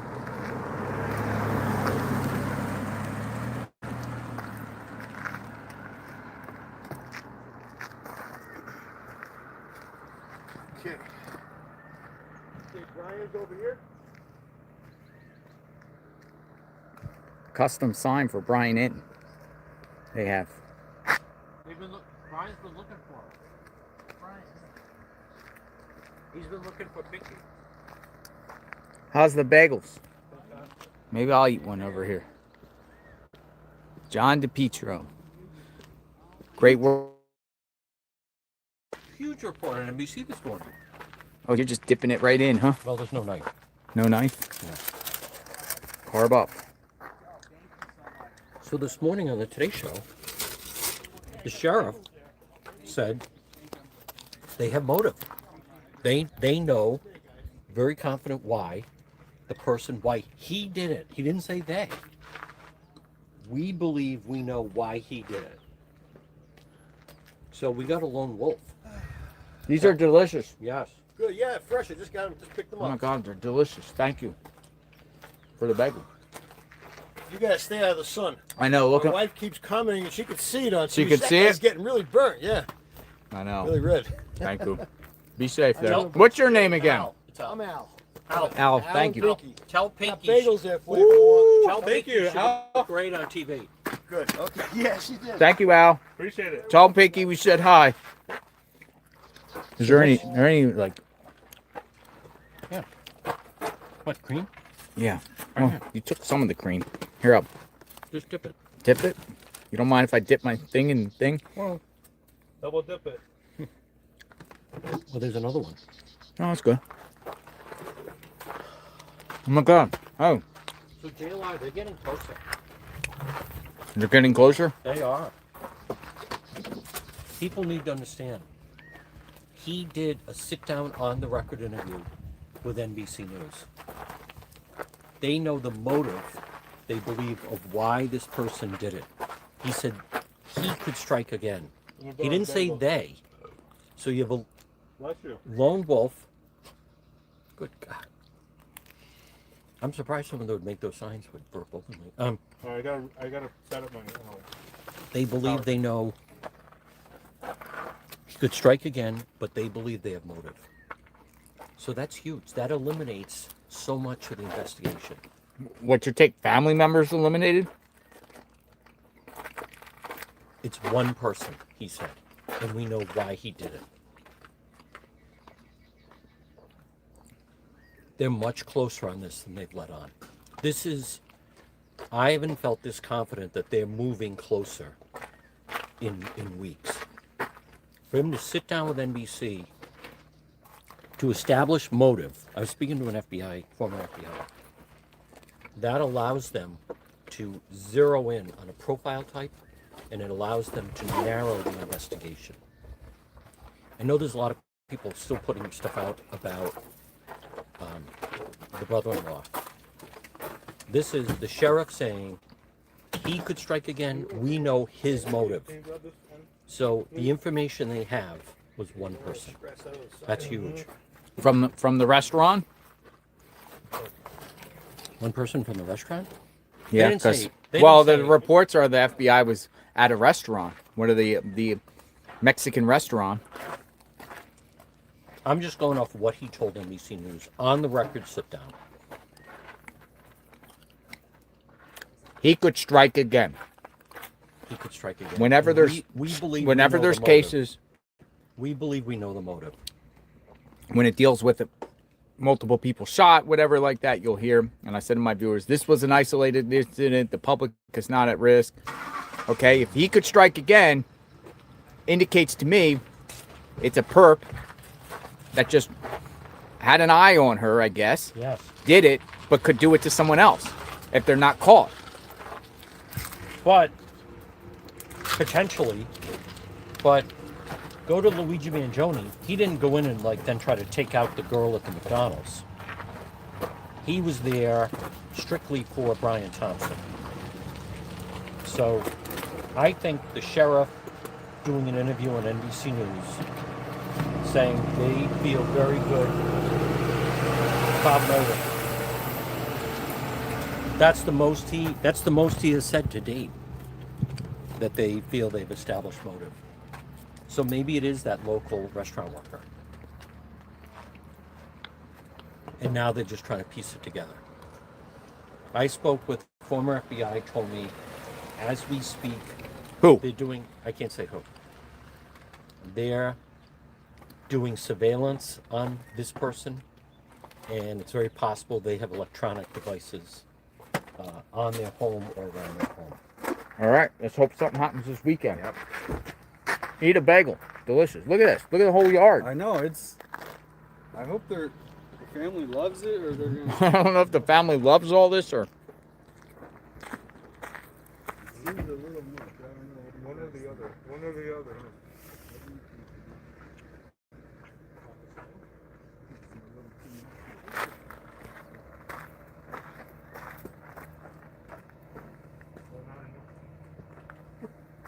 Lots of paintings.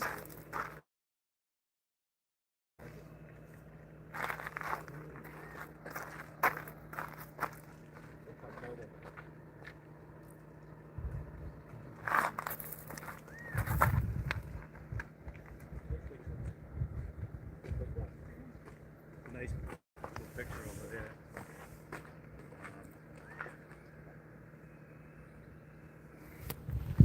Whole yard's full of paintings.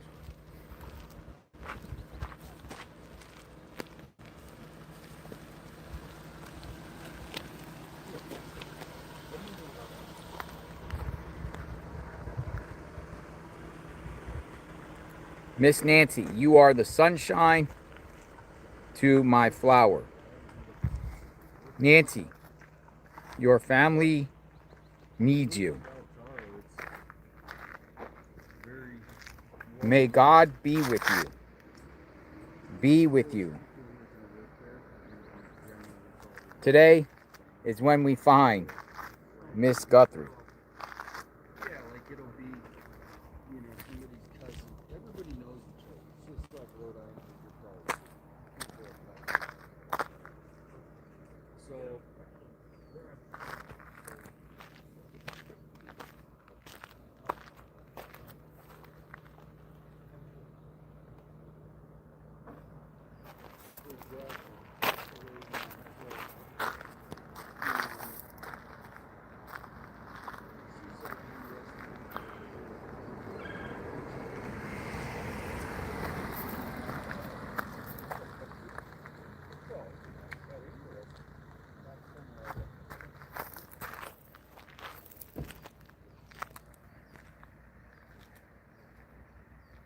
All right, so you got paintings, bunch of paintings in front of her house now.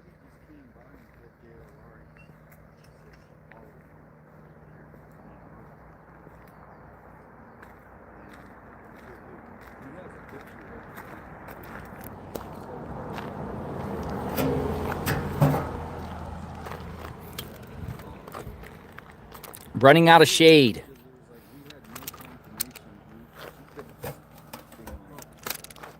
But somehow she knew that she followed this car.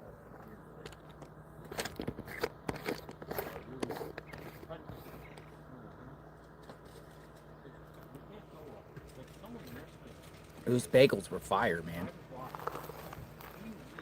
They were delicious bagels. I only can eat one. Can't eat too much carbs. Holy smokes, folks.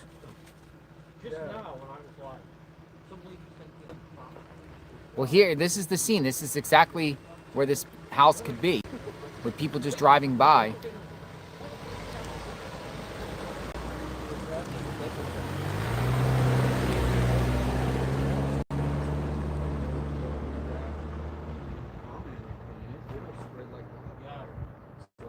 I immediately go, no.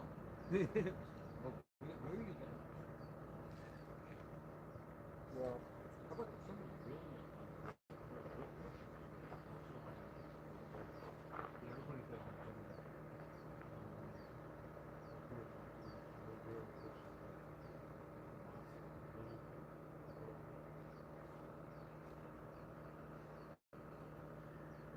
watch the Shay show of the show. The only scene on the show is the Shay show. That's the most extent. He said, we believe we know what his motive is. One person, no more, no more. We believe we know his motive. And he has nothing to do. Not a thing about it.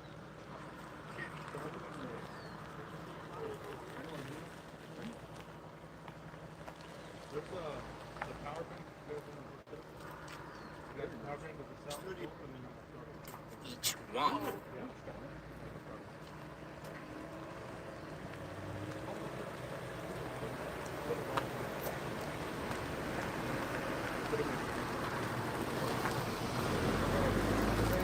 Whoa. This guy's been doing it all week. The same guy. Same guy? The white. He's probably done that at least. What'd he do? Hey, he cut off the other Passing guy. people and he comes by like 40 miles. Really? Hello.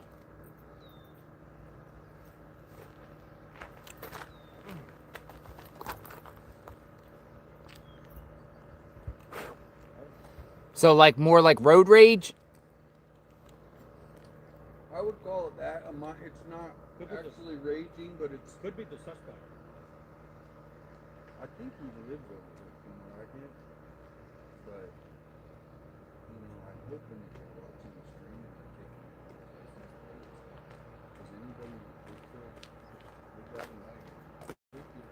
I'm gonna go starting if you want. What you got in the cooler? Nothing.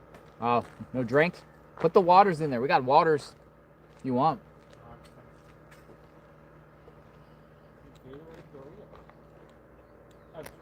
Lunch meat? You want some lunch meat? No, no, thank you. Bagel was good.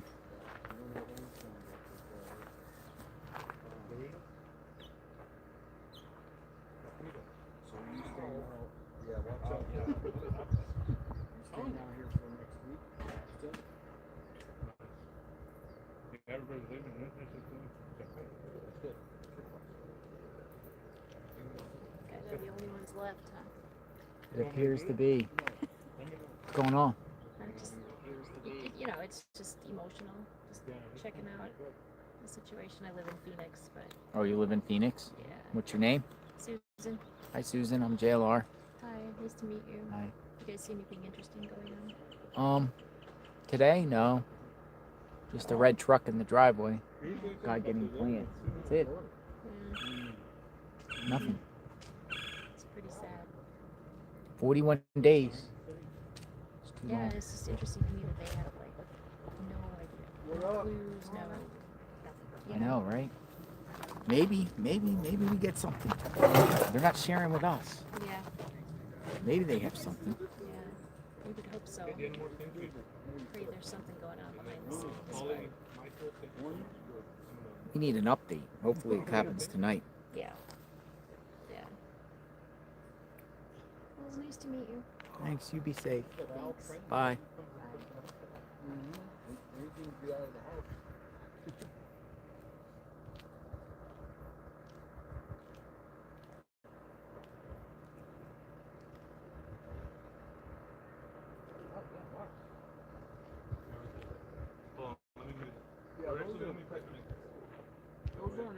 Hey, Kay Miller.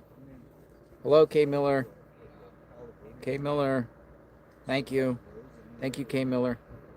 Thank you for your continuous coverage, for not giving up on Nancy. I can't believe it's day 41. I can't believe that. I mean, time flies. I mean, but 41 days is over a month, 1/12 of our year, or 1/12 of the year. And it's like a month has passed and everything went so quickly. I cannot believe, Kay Miller and everyone, that everything just passed so quickly. I'll probably use just this one. No, just leave it on. Leave it on. I want to see how it all. How's the bagels, guys? Fire, thumbs up. Fire.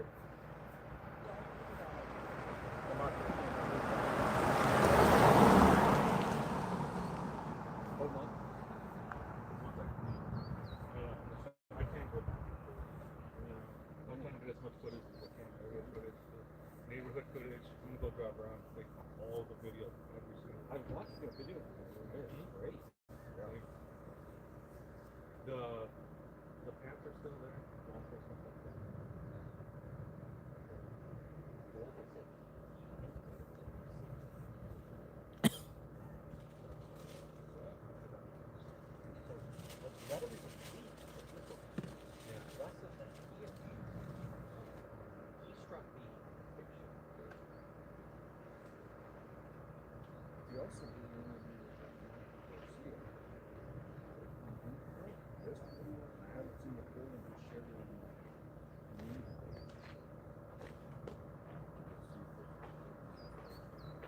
What's you said? Same thing? Yeah. Yeah.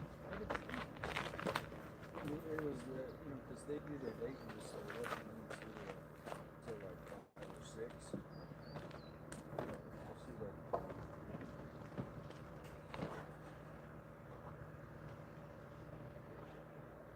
Yeah, right?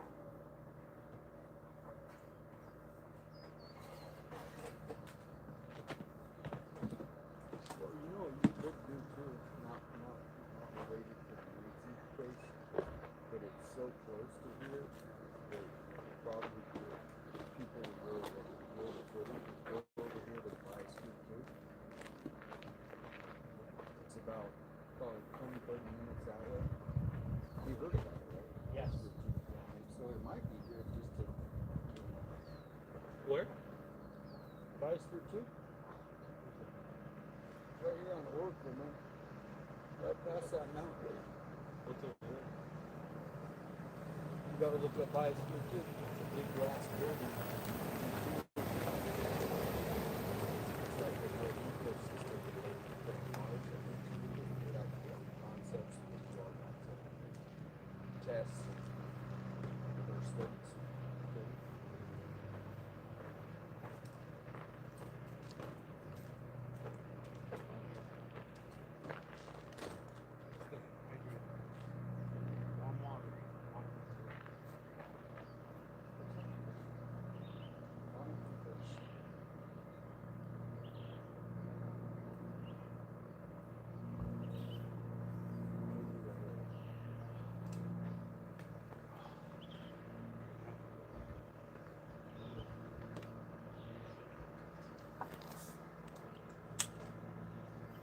We got unexpected snow today, PNW says.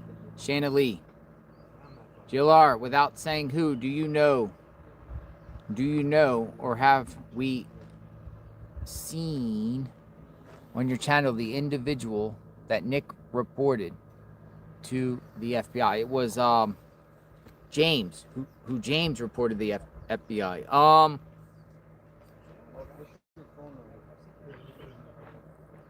It's one of those things where the person was here at the scene. Yeah. One of those people that were here at the scene.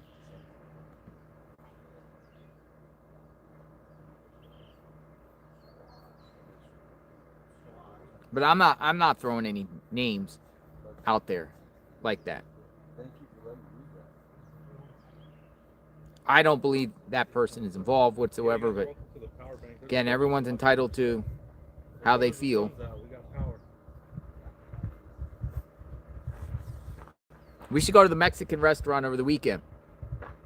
I mean, I was thinking either today for lunch or because nighttime it gets packed. So I think that Maybe Sunday lunch. Huh? Maybe Sunday lunch or something. Yeah.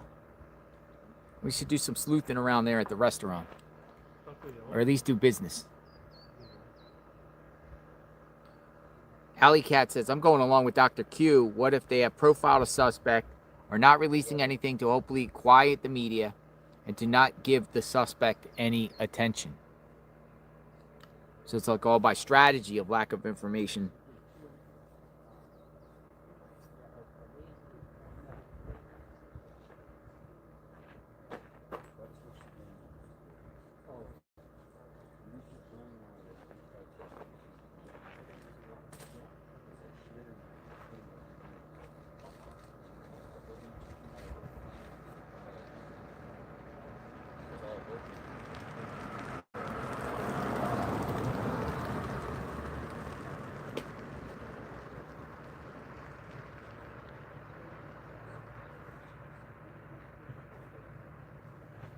Yeah, Nanos, he's wrecked 6 police cars before he even got there. I heard that.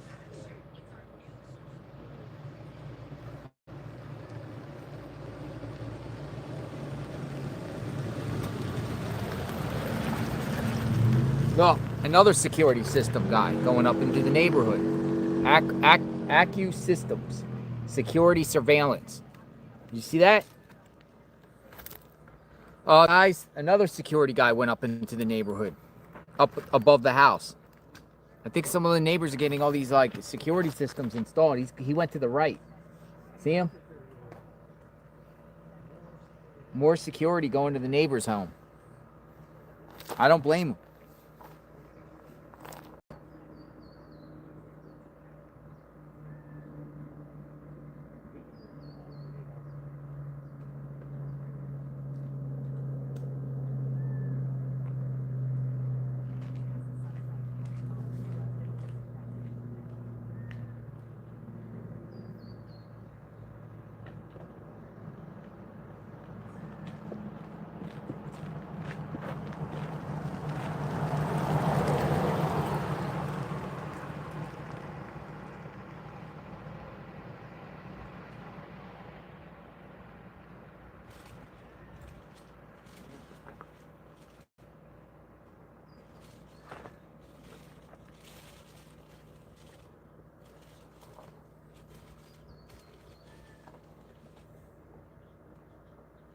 You guys are munching away those bagels.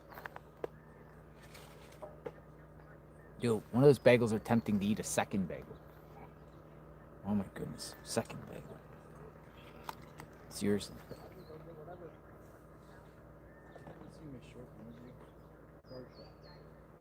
Like they cut out a whole bunch. Why aren't they sending 2 bagels? They said John ate all the bagels. John, did you eat all the bagels?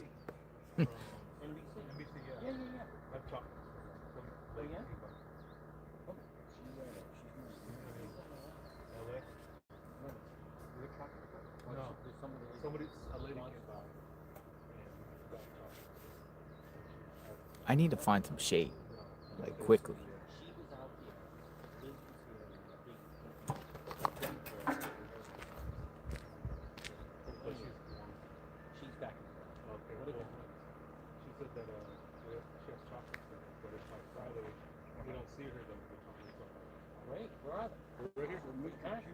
So that's good that you told me that. That mean there are. Yeah, it's a little bit steadier shade.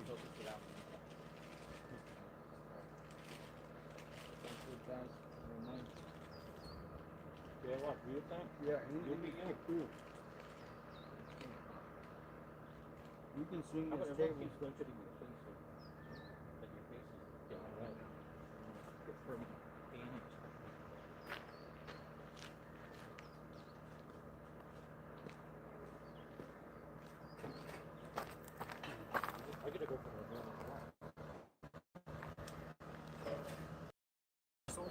walking at this time. Walking in the morning, in the afternoon. Squeezing in with 12. these guys because of shade. Yeah, they got shade, man. If we don't get in the shade, we die out Well, here. you got to get good shade too. Here, take this chair. You sure? I'll get yours. Okay. Yeah. You're good. Thanks, John. You're a lifesaver. That's a good spot. Uh-oh. Here's your chocolate. So if anything pops off at the house, we'll definitely we can just have a forum and talk and types of stuff. Oh, actually, look, they're still good. Oh, yeah, these are good. Okay, Largo, your phones are okay over there? Yeah, I'm gonna go get them. How do you stand out there with the umbrella like that? All right, guys, here's some Gets chocolate. hot. Oh, this is a win. This is a Mark the Shark Friday. Mark the Shark Friday. I think we should come out with a streamers. Oh, cakes. No, thank you. I don't need chocolate. A streamer strategy, folks. We need to come up with a streamer strategy here. And how do we proceed moving forward? Well, where'd you get the chocolates? What's that? Like, where's that come from? Oh, the seas.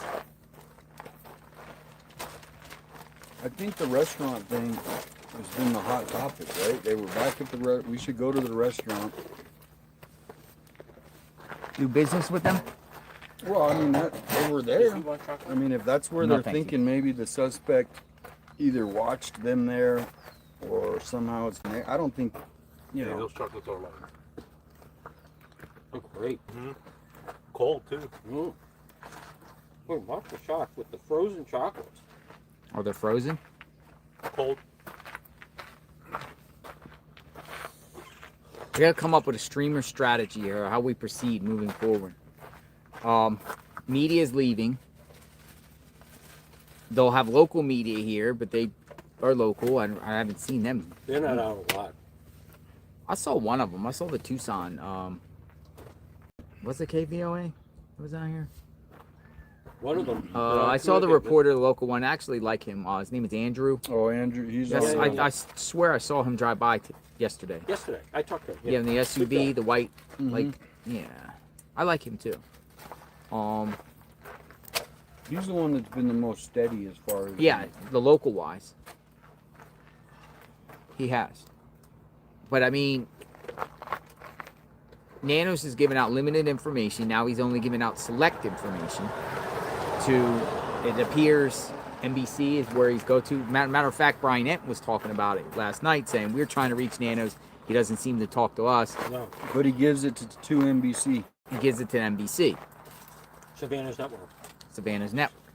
Which I like me at the beginning, I figured that. I figured if anyone's going to get the scoops, the breaks, in this case, it's going to be NBC. And no one will talk about, but there's almost a sense that it's unethical because no one knows more about this case than Savannah. Yeah. But she's not saying anything. Like they're briefing her on everything. You don't think Savannah's slipping some stuff to No, she people? could be. Slipping Selectively. or saying things off the record to certain people within the media. Within her network. Within her network. Yeah. Well, you know what someone said on the way over here? They said, this has, maybe it was on your chat. This has a, you know, the political people where they hire advisors to how do you handle this situation. Where they, a consultant, a media consultant, has written all over it. Don't say anything. Don't be seen by public, by any, you know. And so everything is, they're being told how to act, essentially. In the family. The family. I mean, to me, obviously, she's in the media, so she knows. But there's other players that they're telling, you know. I mean, I couldn't imagine if my mother-in-law went missing and I just went silent and I didn't say anything to the public in 40 days. Not even one, hey, thank you. Well, she has Tucson. though. She released those videos. You know what I'm saying? The son-in-law or, you know, just, I'm not giving them a hard time. I view her, Savannah, as almost the spokesperson for the family. But she's the one out front. But here's the thing. And the Cameron did do a video. Mm-hmm. That Savannah posted on her Instagram. But people that move away from some, you come to visit, but you left for a reason, right? And you can only come back to visit for a short time because you don't want to be here for a long time because of the extra drama that comes around with this hometown. Everybody knows everybody. Well, do you mean Savannah? Yeah, so...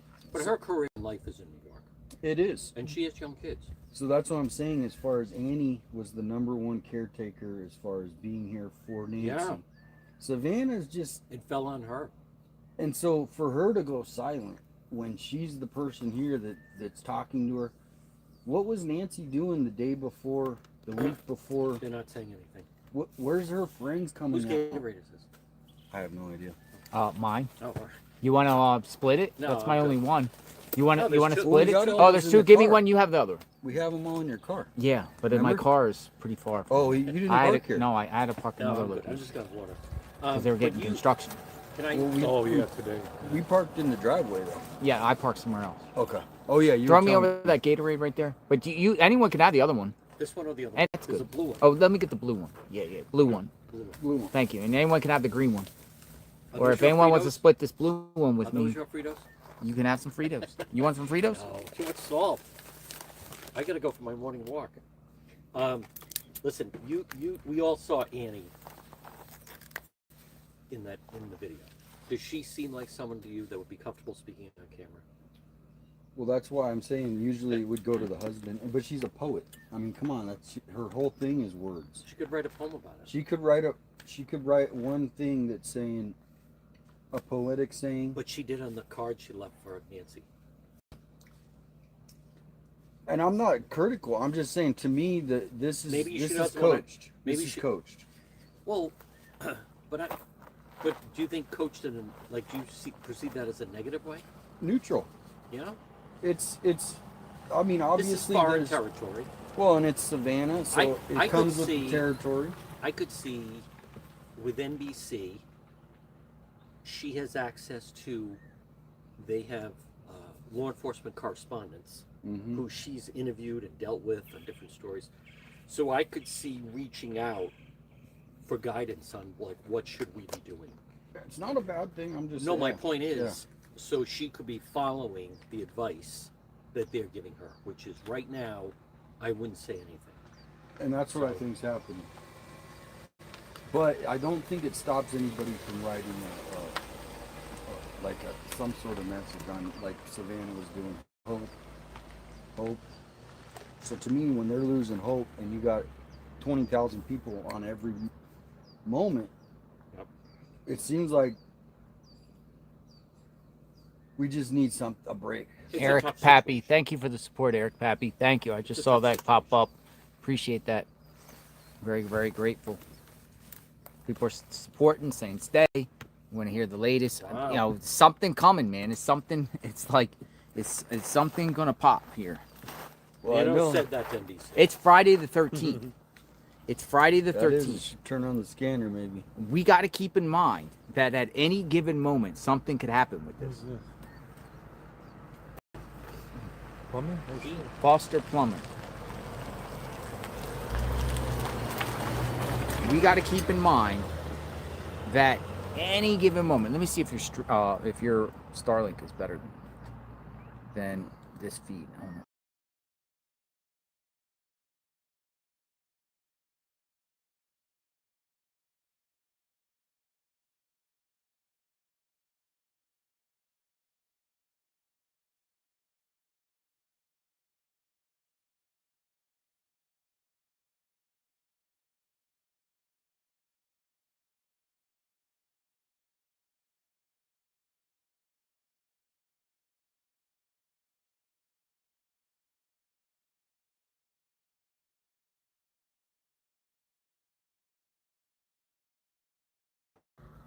Those things are nasty. All right, I connected to a Starlink. Oh, nope. Damon is right. Yes. Okay, so yesterday.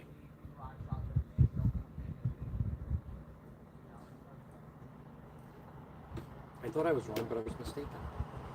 Yep. I mean, I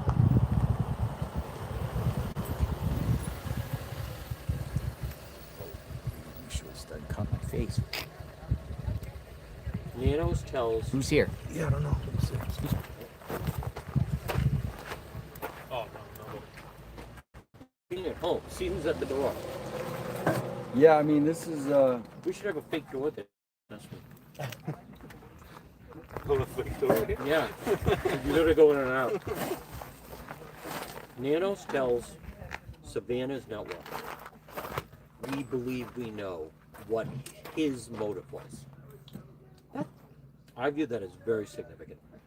but he also said that if you watch the first interview, as soon as we got here, we believed it was a homicide, or we need to call our homicide detectives. I did not see that interview. That's what he's the first night when he's in the dark. He said, as soon as we saw this, we said we could We call got our a homicide homicide, yeah. detectives. That's what he said. Who did we get Yeah. away with? All right, so we're getting ice cold lemonade and drinks. Whoa. Ice cold, ice cold, ice cold from Shanna Lee, PNW Pacific Northwest. She's a regular viewer, and it's coming at 12:05. Fantastic. Ice cold lemonade. Get your fresh ice cold lemonade. Thank you, Shanna Lee, Pacific Northwest. Ice cold lemonade. I'll drink an ice cold lemonade because this Gatorade is kind of cold or warm, warmish. Ice cold lemonade. But folks, let us know what you think in the chat. We're out here. This is 4 streamers out here. 4 streamers. We'll call ourselves the 4 amigos. The 4 amigos are out here. Do your followers want you to stay or leave? Stay. Really? Majority want stay, yeah. Have you run a poll? I don't know how to do a poll on YouTube Live like this. How I can do it. I can do it through StreamYard, but I can't do it here. But many say stay. Stay. Stay. A lot of people stay like something's going to break. So we got John DePietro, 857, and Mark the Shark. It's the final 4. It's the final countdown. That's that one dude that cut off the other leg. The house also has some concerns for us as well. So that's why we can remain in contact with the local area hospital. Medical transport teams, so far that's proven to know where searches our survey.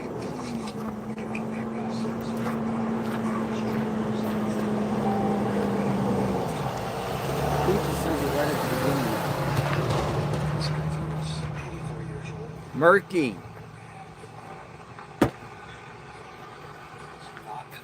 Okay, Murky says, now this is important. Well, I'll let you guys listen. You want to put this on, or it's hard to hear? Yep. Try to find a better one. Where's Murky say? Here's the thing about it is, it could be possible they're honing in on the restaurant as a perp feed from there because the FBI was recently there, according to numerous reports. Last couple of days, FBI was inquiring about employees or people at this Mexican restaurant that Savannah and Nancy did prior, right? And the question we had today was, when you set up this event, it was live, it was broadcasted live on NBC. Was it announced prior? Oh, I've seen that segment. Okay, so was it announced prior? Did they just do it on the whim? Or, they do it, but keep it quiet and then broadcast it for only select people there to know what was going on? Now, Murky just sent me an she just said in the chat, restaurant advertised before Savannah's visit. Posters were hanging up in the restaurant 2 months on a travel video. Now, if you're going on the theory that maybe someone there or someone attended that event was stalking Savannah or Nancy that was there, the perp, 2 months prior, up to 2 months prior, gives people an opportunity to see that, hey, she's going to be here, let's go check it out. Not necessarily an employee's there, but anyone that attended there with them. I think that's, I mean, Why are FBI agents recently going there? At the very least, because I'm seeing the New York Post has that. It's certainly, if you worked at that restaurant and then they say, you know, we're having a big event, hey, make sure that's clean, come in early. Yeah. Oh, what's this all about? See that old lady? She lives around here. Her daughter, that's her daughter on the Today Show. It alerts you that there's someone significant living in the area. Exactly. Yeah. Exactly. Exactly. So what does that mean? That's really interesting. Well, or they're just still don't know who the perp is and still going through leads and still, you know, trying to figure out a possible angle here who the perp is and saying, okay, well, let's go check out the restaurant because we don't have to go on right now. So we're going to go to the restaurant. That video that we saw yesterday with them in the bedroom, to me, that one was the most eye-opening to Dr. Q's theory, right? Because now the perp actually, I never even knew that video existed. Did you see that? Well, you think about this. They were in Nancy's room from Today's Show. Yeah, no, that was... Yeah, it was yesterday, though. No, it was that broke 2 days ago. 2 days, oh. Megan Kelly broke it. Yeah. But yeah. So that's a big thing is if they're going on that theory. But that video was filmed in 2011. 2013. But I mean, as far as nobody had ever seen in Nancy's room, and now, yes, I think, 2 days ago. I'm sure the and what's interesting that you bring up, NBC, I'm sure knew about that, but notice they didn't release it. It took Megan Kelly, if you remember, she had a show. She left Fox. Yeah. And she was on after Today's Show on NBC. So she definitely has relationships at NBC. Someone at NBC, somehow someone reminded her, let her know, hey, there's this video out there where they go, it was, the name of the segment was for our parents. And it was how the mother makes a bed. But what I found interesting is NBC did not put that out.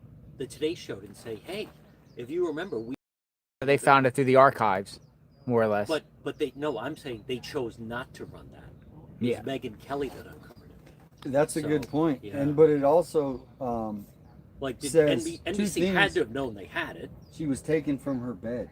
She was taken, and now there's an old episode where she's at her bed. I mean this, and then if you connect Dr. Q's theory, the suspect already can see himself in there essentially if he sees the video, right? So Jason Cullen has emailed you, John Petitro. Petitro. JLR, can you ask John if he got my email about the perp? Hey, Jason Cullen 7787. So look for Jason Cullen.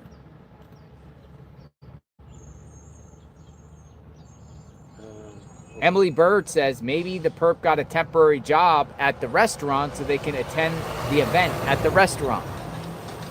Assuming that the perp came from the restaurant. Who sent the email? Jason Cullen?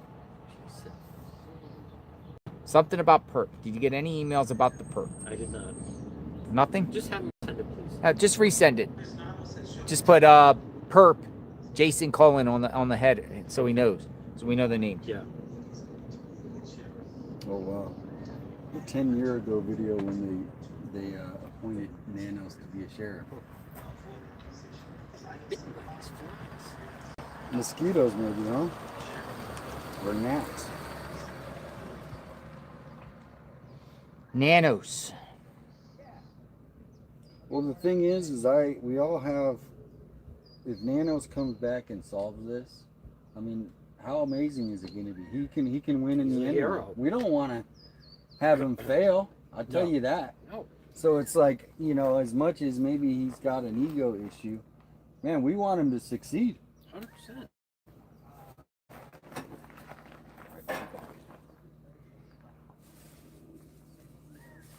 I didn't park behind you, but Mark did. That's okay. I'm not trying. Oh, you're not leaving? So that's why when I walk around midday, I don't see anyone. People walk night and morning, right? Yeah, the earlier the better is always the secret, right? And you don't want to be walking between 11 a.m. and 4 p.m. is actually the hottest time of the day, by the way. Is it? Yeah. So, It's just, it's bad. I mean, obviously we're not even in the 100 yet, but That's next week. yeah.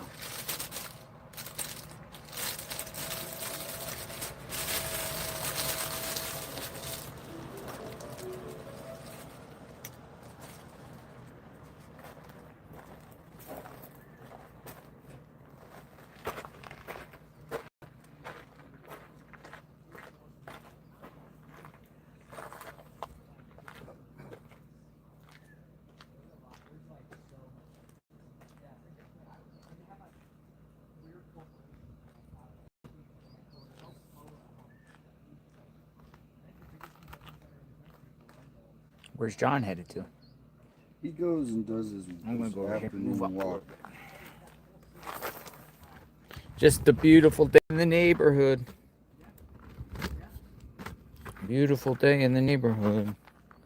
Won't you be mine? Won't you be mine? Won't you be my neighbor? Alright, so kind of like in an underground, not much of a scene here. Mark's blocking JLR's camera. Yeah, I can't be out there in that sun, folks. Now we could go down to the sheriff's office for a bit. See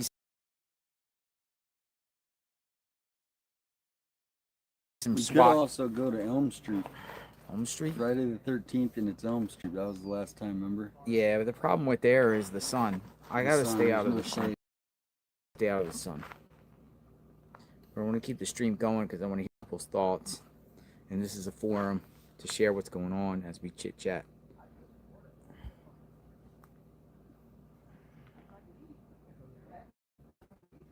Temperature in Tucson. Tucson temperature 85. Going up to 90 today. And it's just it's already only noon. Humidity is only 15% though. People are still throwing tomatoes out. It's hard to even pick a theory anymore.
Here comes the other neighbors. Oh yeah, they're very Walking on down. They're very regular. These flies are crazy today. Tracia.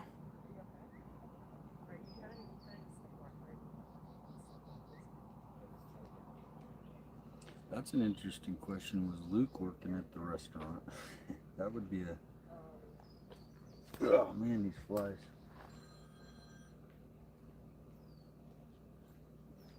Oh, I wonder. You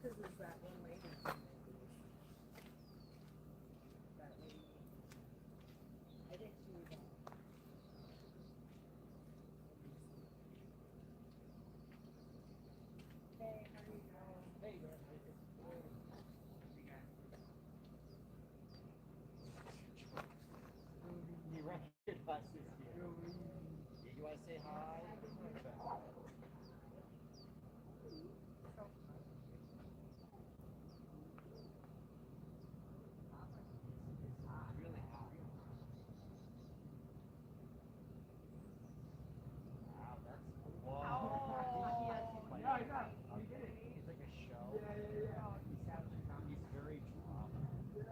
All right, BJ Root, longtime watcher, wants to speak.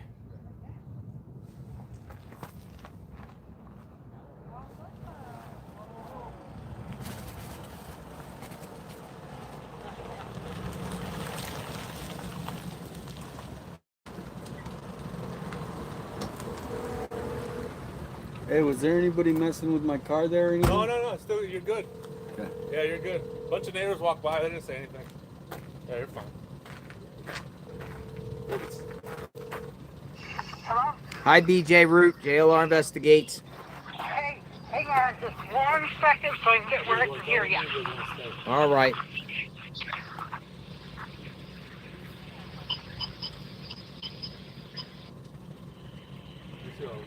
I'll be right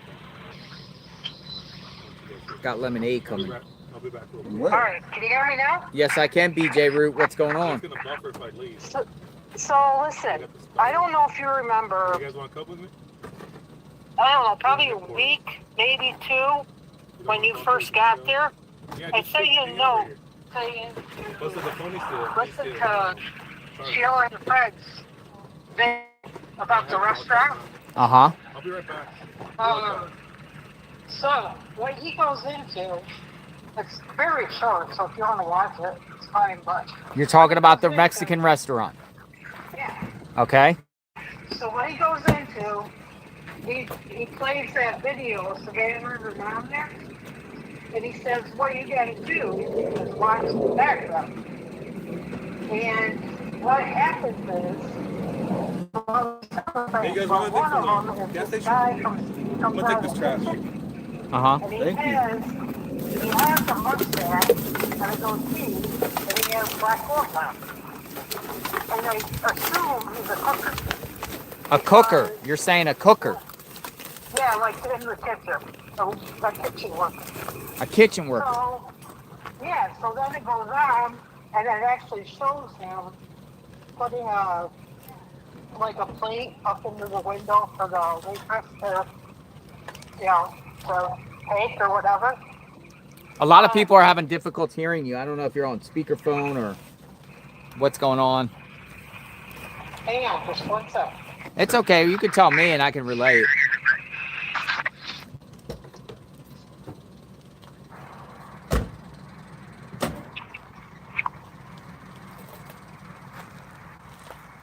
Hello. Is that better? Yeah, much better. Okay. Sorry, I had my earbuds in and I had to take them off Bluetooth. Mm-hmm. So anyway, he goes through and he It started at the beginning because people were having difficulty. Oh, I'm sorry. Yeah, that's good. I'm sorry. No, you're okay. So like I said, I sent you that thing about Fred and Sheila, Hatfields and McCoys. Uh-huh. And they went through the video where Savannah takes her mom and sister that Mexican restaurant. Okay. And he says, what you got to do is watch what's in the background. And one of the things I noticed the most, there's different other things. You got to watch the video. It's actually a very short video, but when you have time, watch it. But this guy comes out of the kitchen, and he has a mustache and goatee. And, I mean, it looks like he has, like, kitchen outfit on. He has black gloves on. And then, eventually, in the videos, it shows him putting a plate up in the window for, like, the waitress. Mm-hmm. And he has the black gloves on.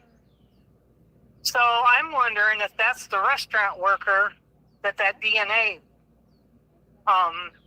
goes back to. That would rock the town. Anybody got Yes. a screenshot of that guy? Can Do I anyone have get one? Can anyone get a screenshot of this guy, this segment? Well, look on that video from. Have somebody look up Hatfields and McCoys. They're my friends, the Hatfields and Yes. McCoys. Yes, They they're found awesome. Joseph Crouch. Yeah, they were like, they hunt people down. Yes.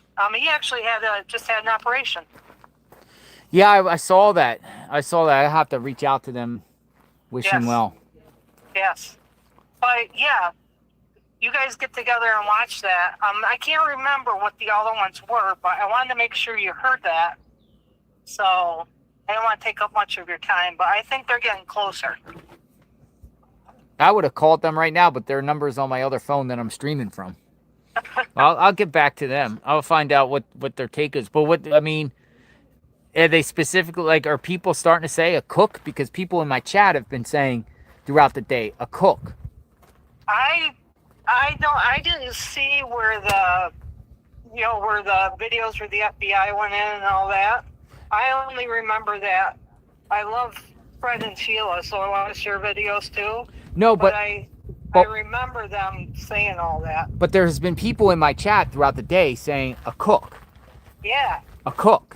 Yeah. Yeah, and that guy is a cook. The one that they show. Now, I'm not saying it's him. I don't want to, Yeah, accuse I'm just somebody. saying, But the during- reports are coming out that the FBI was there. Yeah. Recently. Like within think days you- ago. So obviously they're inquiring about employees. Yes, or I people think that you guys should go and scout it out. Does that restaurant have a Facebook or Instagram page? Yeah. I haven't looked yet. I mean, people probably scouting through those pages looking to see if anyone out there has. The problem with this is, a lot of people probably gonna, Yeah, just like a guy on Jason came. Next thing you know, FBI's at his door because a bunch of people say Jason did it. He did. Oh, you got some characters out there, that's for sure. Yeah, but the reports are that the FBI was there Yes. recently. Yes. Twice, I heard. Why? And who are they looking at there? Exactly. Thanks for the info. No problem. Hey, take care of yourself, will ya? We need you for the rest of the stuff going on. I know, right? It might take a while. They may have an idea who did it, but then now they're going to need the proof. Exactly. You need proof. You can't, you could check somebody did something, but you need the receipts, you need the proof in order to convict. Well, in some of these restaurants, they hire illegal. And if that's the case... Thank you, BJ Root. It could be a Hey, false tell name. 857 and all of them thank you, and, stay hydrated and be safe. Thank you. Bye-bye. Bye-bye.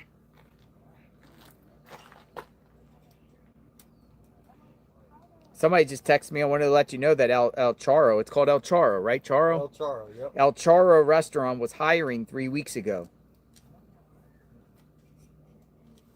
The El Charo restaurant was hiring. El Charo. Wow, so I wonder who left. Well, I mean, businesses, restaurants, they come and go, right? People come and go, right? Yeah, no, but I'm sure Turnover. if they're at the restaurant, they're finding out who decided to not work. Yeah, who quit? Yeah, I mean, it's... Anybody quit recently? I don't know, man. If the feds are snooping around businesses and stuff, in particular business, there got to be something to something. You just don't go to El Charo, 40 days into this, 39 days, 35 days into this. Yeah. To inquire about people. Well, the cooks, did they use black gloves? Is that what she was saying? A lot of cooks use black gloves. I don't know if cooks there do. Yeah, I don't either. But I also do know specifically tattoo artists use black gloves. For whatever reason, I don't know the reason, but if you ever see any tattoo artist, most likely they're going to have black gloves. Our Charo is going to probably be getting some bad publicity, probably, in the last couple of days. Uh-oh. Maybe, maybe not. No, it's usually standing a line out the door down the street to get a seat there at night. Somebody sent me a pic of the cook. Dude, I'm not even gonna show him. Come here. They're saying this is the guy in the segment. I'm not showing it to you guys because I'm not gonna put this guy's face out there. That like him, does it? No, I mean it doesn't. Dude, he got like a curly mustache, like one of those like Mario Luigi with the thing at the like curls at the end. That don't look like him. Well, a lot of people got facial hair. Most men do have facial hair. I mean, a lot of men, right? Yeah, I mean, a lot of people look alike too.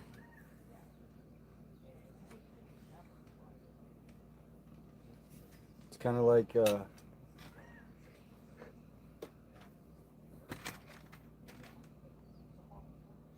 uh-oh. I got ABC breaking news. The FBI just got more images from the cameras. I haven't seen that. Whoa, hold on. Somebody just text or someone just notified me, said ABC's reporting. It's Friday the 13th, so the we FBI should get something out. Got more images. I gotta look for this though.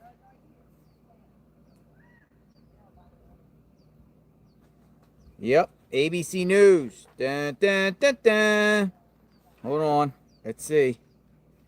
Additional images recovered from cameras at Nancy Guthrie's home. Sources say. It's coming from ABC News. I'm reading this. Additional images, it's backwards, recovered from cameras at Nancy Guthrie's homes. The cameras recorded nothing suspicious, the source said. The FBI has recovered additional imagery from the cameras of Arizona home of Nancy Guthrie. Sources briefed with the investigation told ABC News. The images were recovered in recent weeks from motion-activated cameras trained on the swimming pool, backyard, and side yard. What? Whoa, hold on a second. The images were recovered in recent weeks. Oh, man, this is kind of like... They're just talking about the cameras over there that are installed. This couple of weeks, they've seen things. Recent weeks. I don't know. I mean, does that mean the perp came back, or does that just mean that people are snooping around? He did share it. The images were recovered in recent weeks from motion-activated cameras trained on swimming pools, backyards, and side yards. Investigators were unable to recover video footage, but reduced-size thumbnail images captured when the cameras were triggered by motion. The cameras recorded nothing suspicious. Investigators were able to observe several people in the back and side yards over an unspecified period prior to the abduction. This is weird stuff. Hold on. Investigators were able to observe several people in the back and side yards over an unspecified period prior to the abduction. After Nancy Guthrie was taken, law enforcement officers are seen near the pool. However, the cameras captured nothing on the night of the abduction, the sources said. Investigators have drawn no conclusions as to why, but one source described it as odd. You guys can go check it out yourself. I got to read this more deeply. Additional images recovered from cameras. But the cameras recorded nothing suspicious.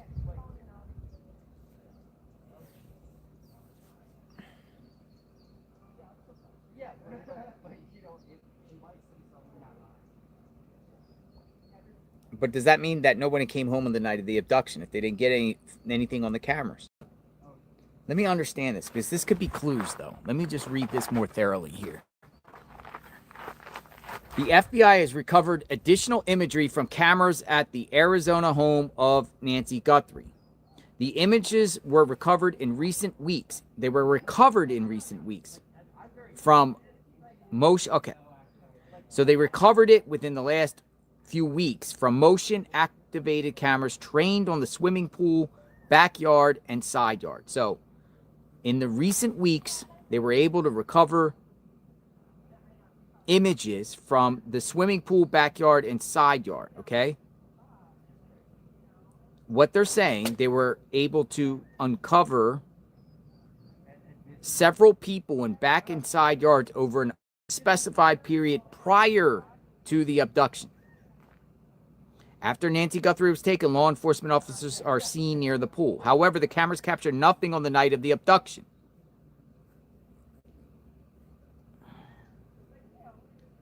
So what this is saying is that they had captured numerous camera images surrounding the back of the house, but oddly enough, the night of the abduction, they weren't able to capture anything. Now, that's the back of the house, it looks like. Swimming pool, backyard, and side yard. But it doesn't say.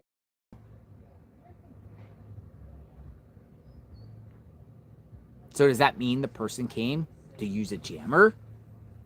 Or the person didn't even go through those sides? Because the perp had to come here. That's why I think they haven't told us how he got in. I don't think he got in through the front. And I think they could have been hiding out in that back room if there was no cameras or anything. They could have been waiting. Yeah, but if prior to the kidnapping, what this says, and this is unnamed sources, so we don't know we don't know the truth through this. But then they're saying that after Nancy was abducted, there's images of FBI agents in the backyard, meaning it captures stuff after.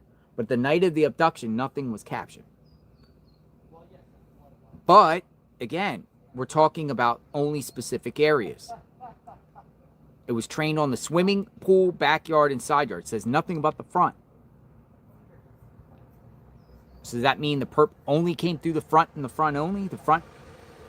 And nothing to do with the backside and swimming pool? That side door, do you remember when I was telling you about the doggy door over there? Mm-hmm. And now the doggy door's gone? And if you watch that Nancy video from her bedroom, does that door open where the perps came in through this door? Oh, lemonades. We got lemonades. Freshly squeezed lemonade.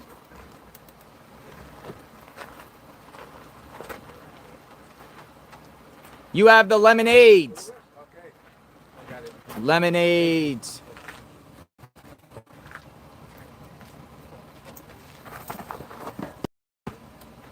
Thank you for the lemonades. And then you're gonna couple more. Couple more. Got the lemonades. We got the lemonades. Thank you. Thank you very much. Thank you, sir. Thank you. Server Jeff L. Huh? The PIN number? PIN number? Yes. I don't know the PIN number. It was a guest. Yeah. Sonoran Greg. I don't know, but I request the PIN number. Uh-oh, I don't know a PIN number. Did she send you an email? Somebody sent it in. Sonoran Greg. They said he ordered. Did anyone name order it and can provide a PIN number? We need a PIN number. 0520? 05? 0520. Got it. Got it? Thank you. It worked. Oh, wow. Yes. Shanna Lee. I was looking for Shanna Lee. I was like, oh, I want to say your name on the camera to him. But got it. We got it. We got the mots. Handcrafted. Handcrafted. Look at this. A wowzer. And it's cold and refreshing. All right, Shanna Lee. I didn't want to put your name to him, Shanna Lee, and say, it's a girl named Shanna Lee from the PN Pacific Northwest. There you go. Thank you.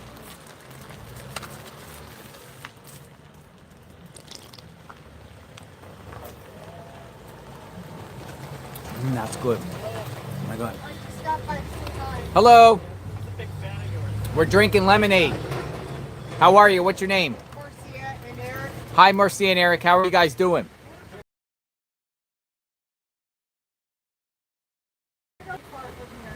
Where do you guys live? Over at La Cholla River. Oh, so what do you think happened to Nancy? You know what? I think the police aren't doing anything about it. You don't think the police are doing anything about it? And you're a local resident. That's how I feel. But he may feel differently. I think she's still alive. Yeah. You think she's still alive? Let's hope she's still alive. Yeah. That would be would that be the best news? Literally, that would be the biggest story ever if she's alive. And Pool. Alive. All right. Well. Do you feel safe around here? Yeah. We don't live around. Oh, where do you live? How far away? Feel safe everywhere. Well, how far you live from here? Like 10 miles. 10 miles, but you feel safe? Well, yeah. You just keep your doors locked, you know, just live normal and just, you know, just feel safe in Tucson. We're natives, so. Yeah. Lock your doors. Yeah. That's all we do. Thanks for watching. You know, lock your doors and just, you know, be positive. Okay. I know. You guys have a good day. Thank you. Nice meeting you. Misty Haynes says the gloves the perp used are not thin like latex. They're thick, right? They appear to be thick leathered, Well, like what somebody said motorcyclists. They put the latex Like over thick that. leather glove, like what motorists. I don't even think the perp was able to pull the gun out with those gloves. So the gun Well, was he more of like lefty. Was he a lefty? I heard he was a lefty. The way the gun was. I think he's a righty. You think? But I don't know. Lefty, righty, or I'm sorry, lefty, righty. I don't know. But with those thick gloves, how are you going to pull the gun out? Or can you? Well, what I thought they're saying is he had the leather gloves and then he put the latex over those. Or the gun was all for show. One gun expert said it could have been a fake gun. Shanna Lee, again, I'm very grateful for the lemonade, the fresh. This actually hit the spot because it's, you know, food is good, whatever. We're not asking for anything for anyone, so please don't send anything else, people. We got Einstein bagels, Fritos, and cold drinks.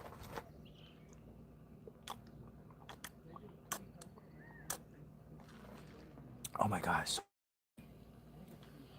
Yo, you put lemonade on your rosy cheeks. So delicious.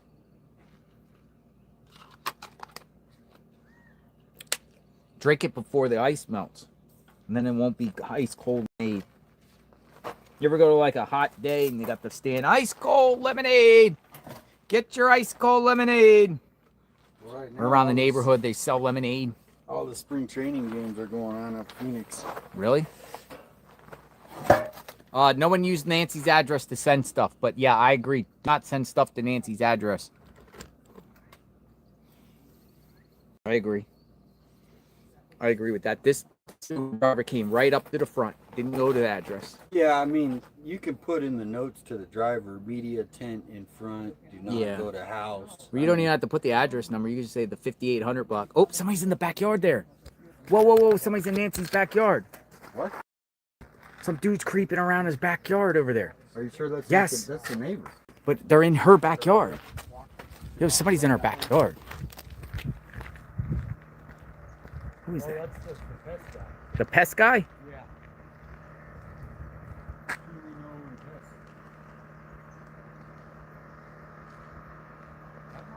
Bye, guys.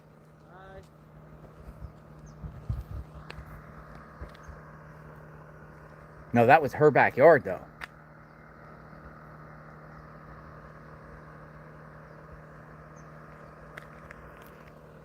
No, I didn't know who it was, Tucson. I seen some blue shirt going around her bushes. Yeah. And I'm like, who the heck is that? So there's some sort of pest guy. There he is. So nothing suspicious, folks. I'm just saying, like, I didn't know. I just seen some guy there in a blue shirt in her yard. And I'm like, well, who the heck is in her yard? That's what I'm saying. We're like almost like our own security here. We're Nancy's security. Saw a blue shirt through the bushes, and I thought somebody was creeping through her bushes. I'm like, somebody's in her backyard. You never know. Somebody was in her backyard, but it looks like it's the pest guy. Dude, I'm surprised I saw that. Well, that must be a lot of her yard, the neighbor's yard. Maybe her yard goes up to the bushes there. Yeah, it looks like it. But it looks like it goes a little bit beyond, because up to the bushes is still aligned with her mailbox. Probably goes like that. She probably only has a little bit of a sliver this way.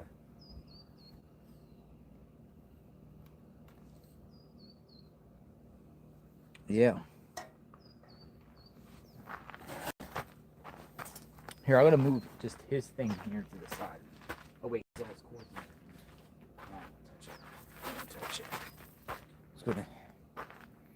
This is the only spot we can tuck down right now for shade right now. Yeah, I was.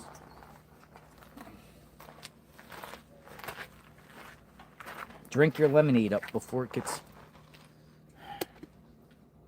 pest control. Look at all these signs in front of her house. Right here.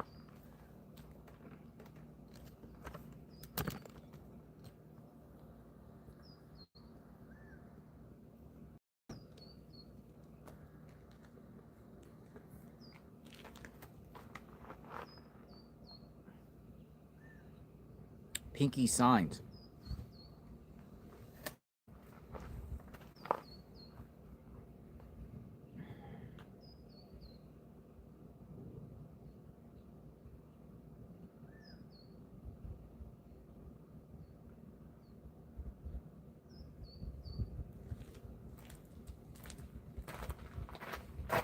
So yeah, that report by ABC News is interesting.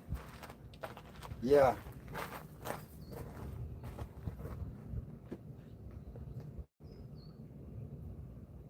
It's confusing too. Investigators are continuing to comb through evidence and camera footage as they search for Guthrie. Nearly 6 weeks later, according to ABC News sources, thumbnails from Nancy Guthrie's home camera showed several people in the back and side yards of the home over an unspecified period of time.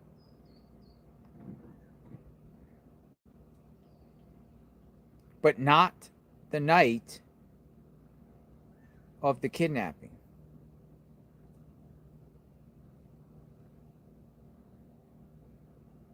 Wi-Fi jammer, or just the perp didn't go back there in that area where the cameras were. That makes sense. They could have went in through the garage, right? Or the front. A lot of people have these programs where they can open up any garage. Maybe they stole a garage door opener, but they would have had track for that, right? They would have had some sort of information that somebody went in.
Oh, Righteous Monkey searching a lake. Remember he came out and visited? Mm-hmm. He's out searching Lakeside Lake.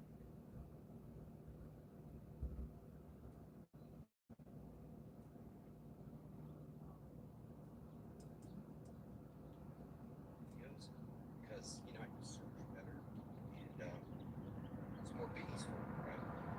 And then I can make it that it's better.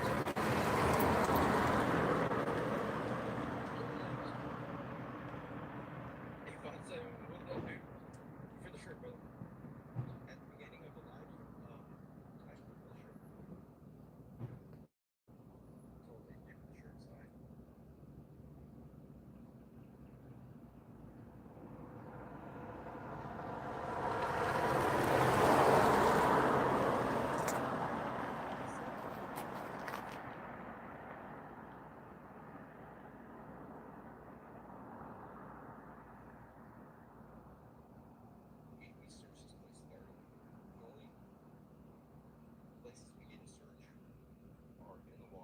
You want to do a live? He's on live if you want to put it on for a minute. No?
Who arrived? So yeah, I can't explain the cameras. Hopefully they can get footage, but if they got images, why don't you just release who these people are? It's probably the people that live in the back, hang around the house. So remember the other day we heard motorcycle back there, we heard kids screaming, playing, but it was like there's probably people back there. But if there's anything suspicious, release. And that's where we just don't know what they're keeping, what they're holding, what's the truth, what's they're putting out just to throw the case off for the suspect.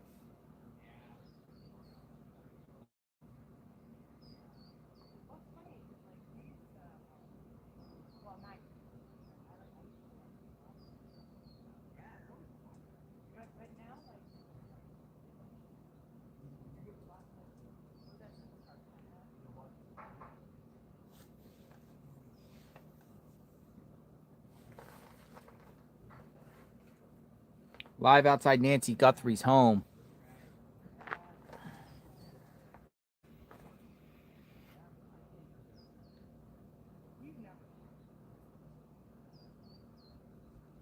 Sheriff leading Nancy Guthrie case thinks he knows why mom was targeted and warns suspect could strike again. Also, is the sheriff debunking the theory that there was multiple perps? He's only saying suspect. We've said over time that most of us, including myself, believe that multiple people are involved here. However, the evidence that I've seen thus far only points to one person. I've said that numerous times. The perp at the door. We can say that we see lights. We can say we see flash. We can think that someone else, he radioed in and called somebody else. But it's a good think one person. And the sheriff says he thinks he knows why mom was targeted, warns suspect could strike again. The good question is, and he probably wouldn't answer it. Is he saying that he believes it's one suspect? What's going on with SWAT? People are saying SWAT are on the move. SWAT. We're looking into SWAT. SWAT. People are saying SWAT.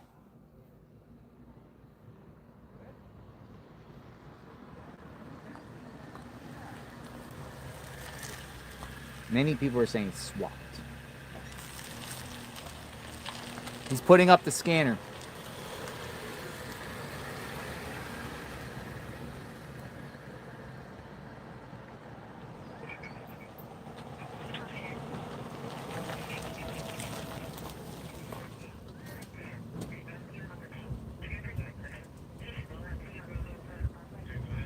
Friday the 13th SWAT.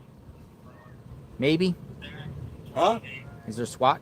I'm listening. What did Friday the 13th SWAT. That's what did you give me an address? Or? No, I don't know. I don't know. There's people in the chat saying SWAT. So, we're looking into it. I don't see anything on social media about SWAT. I haven't seen you pop up.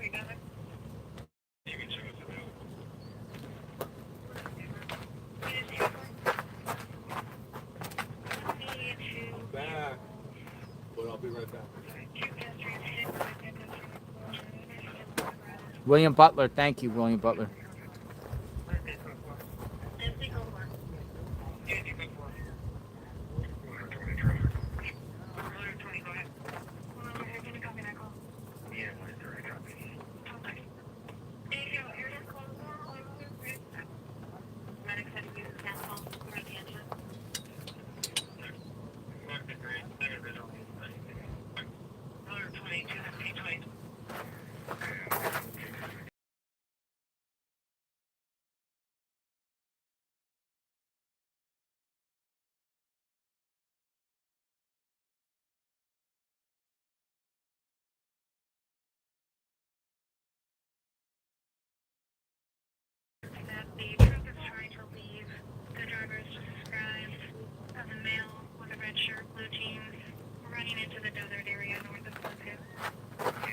Somebody hit and run 2 pedestrians, and now he's running into the desert. That's all I got right now. A hit and run. Somebody hit 2 pedestrians. Someone's running into the desert. Off of Valencia. Off of Valencia. That's what the scanner said.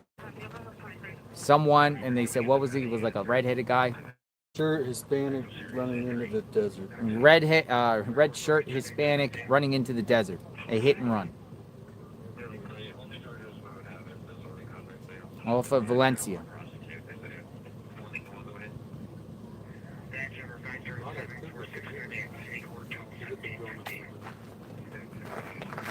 See, Tucson's on it. As soon as you guys say SWAT, we look into it.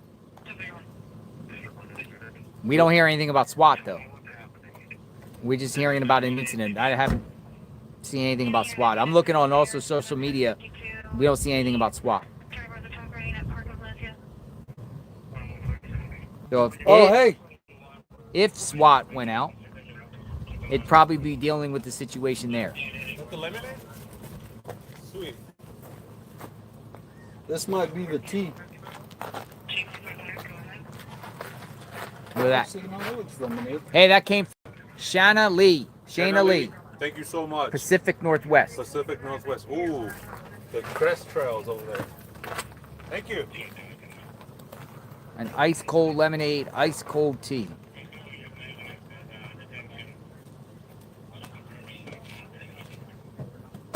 All right, so we're looking more into the SWAT thing.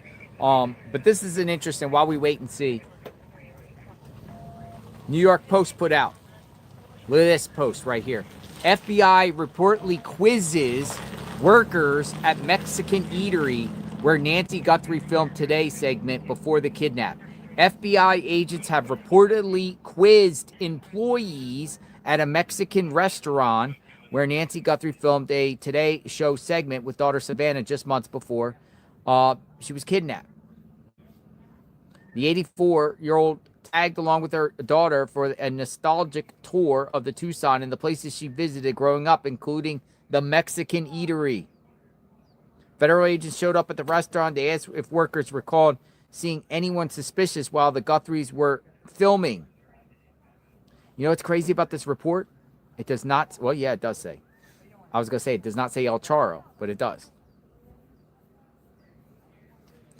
While Enton stopped short, Brian Enton reported this, of identifying the restaurant, El Charro Cafe, historical downtown Tucson site, previously proudly shared footage of the segment being filmed there. After the segment resurfaced and started going viral following Guthrie's February 1st abduction, the chef, Carlotas Flores, told the Post that the Guthrie family had been a regular there for years. I have absolutely nothing to say but wonderful things about their family, the chef said. Carlota. So this wasn't a one-time thing. They were there a lot. They were there a lot. Well, this is the same restaurant that when Bill Clinton was president, he came to Tucson. Guess where he went? El Charro. Okay, so basically is the chef there by the name of, and I said Carlota Flores. Carlota Flores, Carlotta Flores, told the Post that the Guthrie family had been a regular for years. I have absolutely nothing to say but wonderful things about their family. If you think about your grandmother, that's the way Nancy is, Flores gushed. She's a humble, proud mom who only wants good things for her family. She's proud of her children. She just happens to have a daughter who is in the limelight. So they did go to the restaurant, according to reports. I think it is relevant if you're just going there recently. Yeah, I do. Well, if she was there a lot too, then you know. Why are you quizzing Mexican restaurant owners or employees, and the owner probably too, right? The owner. I'm sure everybody, they wanted to probably see their security footage when they were there that day, right?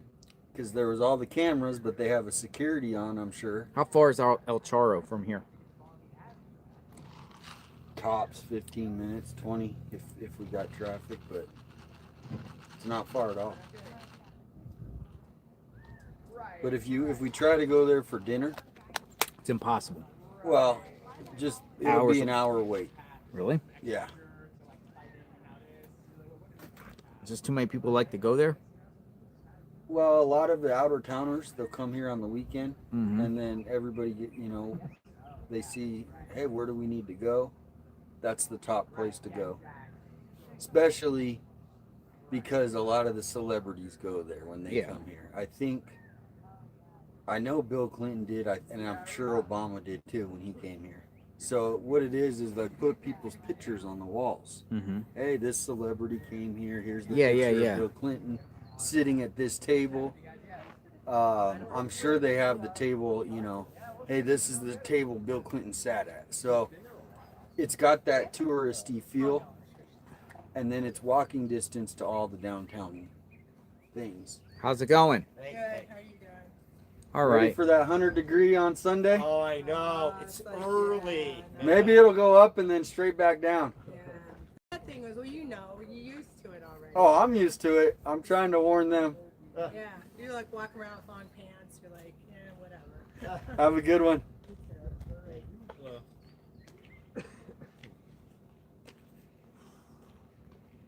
Who are you down that thing? Yeah.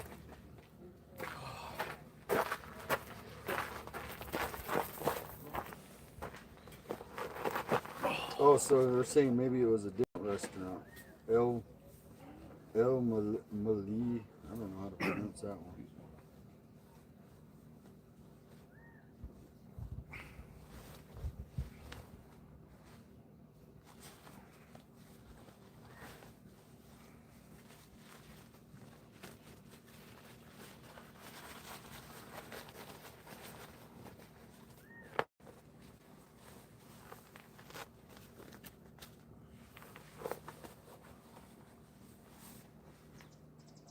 So El Charro is actually the nation's oldest Mexican restaurant.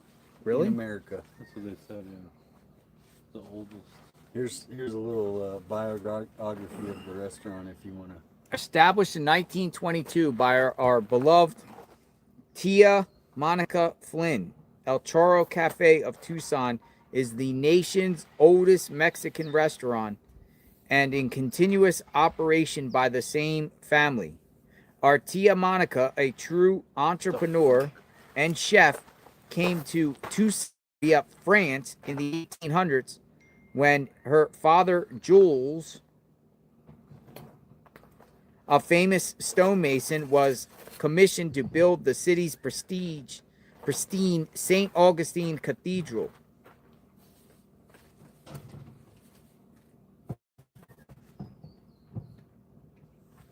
Interesting.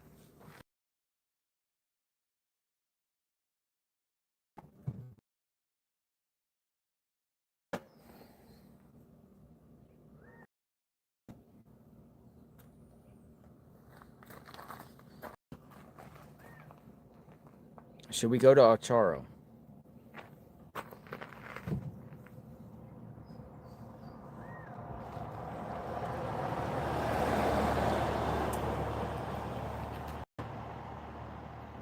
Well, that's crazy. Let's see. There's actually one in Oro Valley, which I didn't even know about. So the El Charro that they filmed, the individual called El Charro.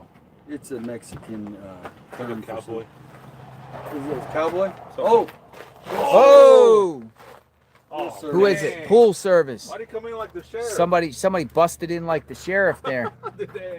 So here's what's The one that they filmed for the film was downtown, but there's one in Ore Valley. Yeah, there's one right up the road. Orchid.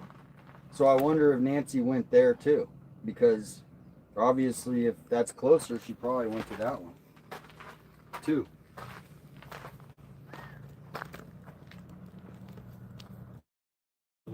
Pool cleaner. Yeah, I went to the one over here.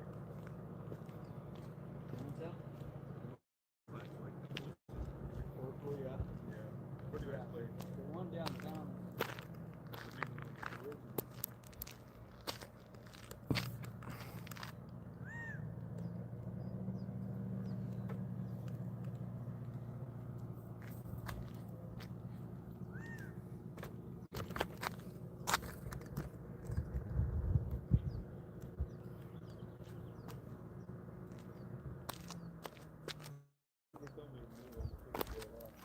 I was already here.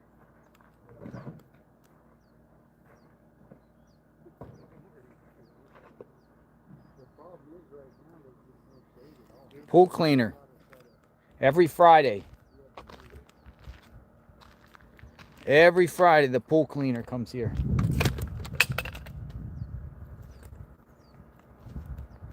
Other pool cleaner around here tells me it costs about $200 a pool cleaning. $200 a pool cleaning. Seems a little high, but Would you pay $200 for? I mean, every Friday that's $800 a month. no, I would for say pool service. $200 a month. I paid double that. Pretty cheap. Really? Yeah. $800. She got a nice pool though. Oh, a month. Yeah. I mean, I thought that you said $200 a pool cleaning. Oh, That's yeah. the going rate around here. That does add up, huh?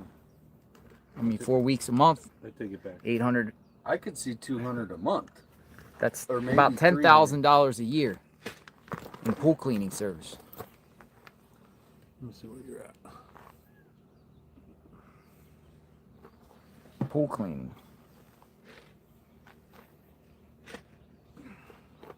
Not $200 a month. He said $200 per cleaning. Per cleaning, okay.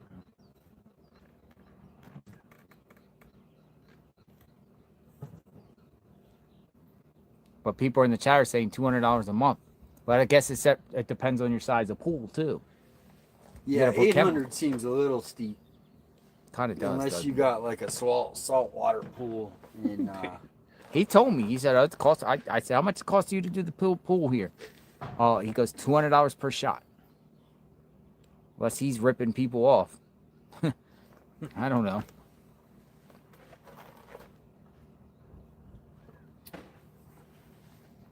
So a pool guy comes out, $60 per clean, 4 times, $240. Yeah, that seems more realistic because if they come out often, they don't really have to do much because Balance the pH. yeah, the Chlorine chemicals- tablets, chemicals. You got the fan on? Huh? Yeah. Does that work pretty well, huh? Really good. And it works with the. You should show him how you get that set up. Bring your fan next time. Oh, I have mine here. He has his right there, yeah. Do you know how to? Got the same one. The same one, yeah. I got the exact same one as you. This is one of the best ones there is. You can read the reviews.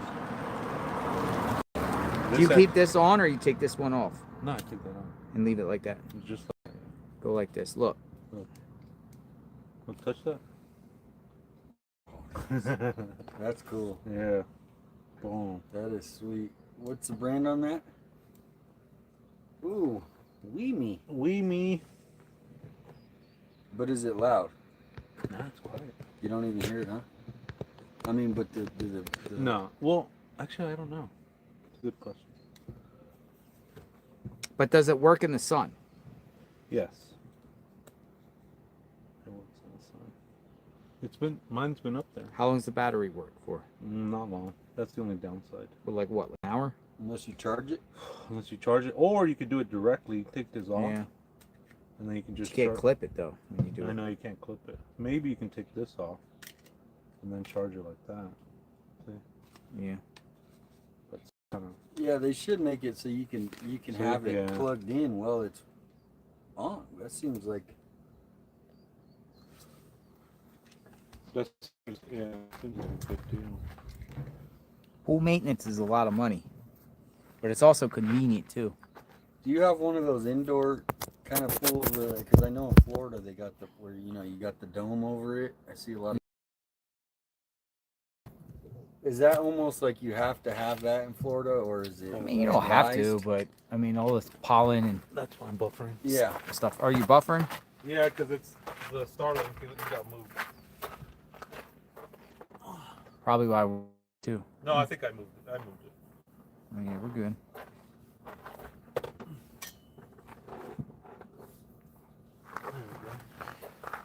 We're waiting on this case, folks.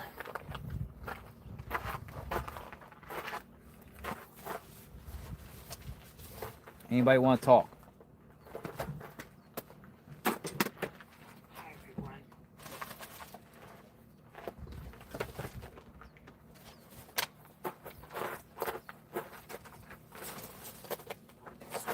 Guthrie, I'm actually in Nancy's neighborhood right now. I'm just pulling out of the car. It's really hot here today. 41 in the search for.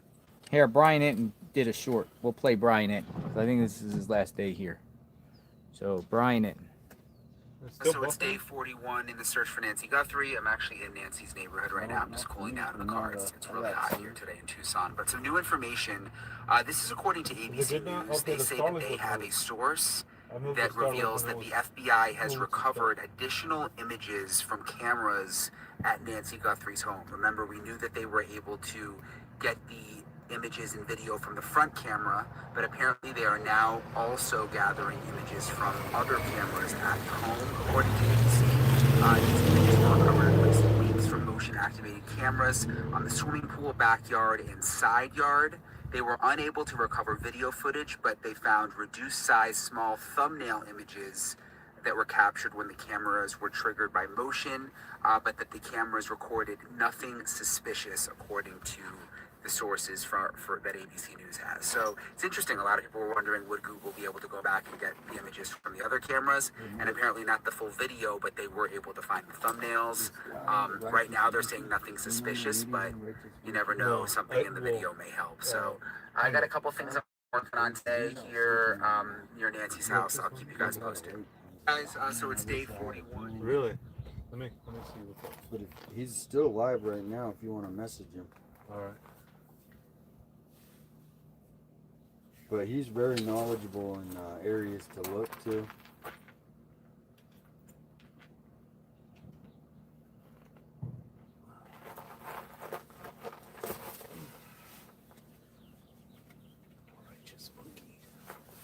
The righteous monkey? He needs a drone. I got one. Yeah. If you go into his chat, I do have his number actually. Oh, you do? Yeah. If you want his number, I can. Yeah.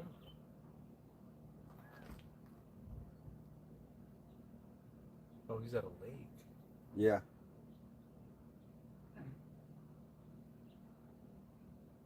Someone say drone? Somebody say drone. He's been watching all the streams, so he probably knows you already. That's the nice lake. I didn't even know there was water around here. Yeah, there's a couple little. That's bigger than most, but it's also very well. People see everything that goes on there. You know what I mean? Oh, really? So it doesn't seem like. Doesn't seem like a spot where someone would drop something off.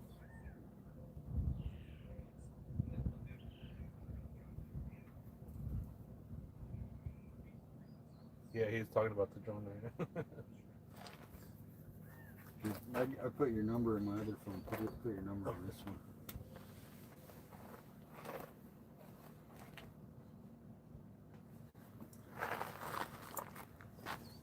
We're out here, folks.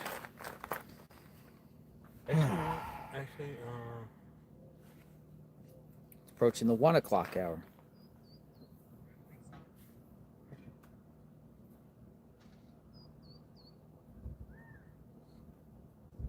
All right, we got a person named Jamie who says they've been reaching me and want to share some information.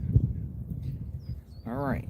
Well, we'll see. Jamie, I'll give you a call. Jamie?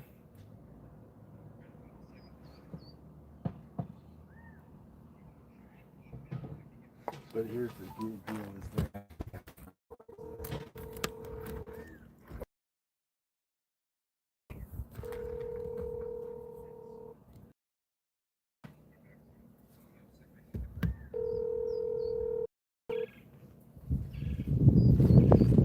202 number.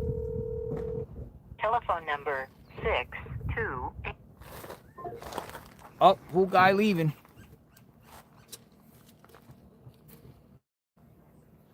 here's the picture of where, you know, how big it is and everything. The water. Yeah.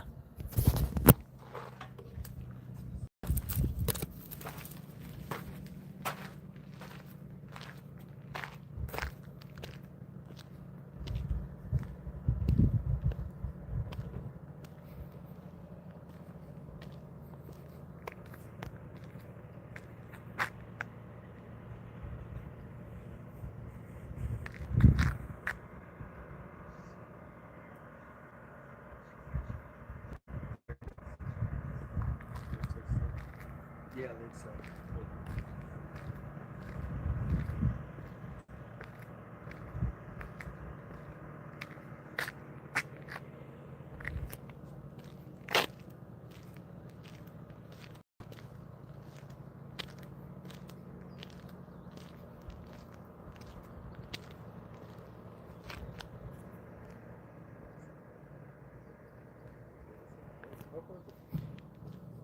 From here, probably like 30, 25, 30, wherever you're at here. 40 minutes. Security. Top of the hill. People around there. Security. All right, pool guy's out. It takes them about 15 minutes to do the job. So. Oh, this one's coming right over. Oh, incoming.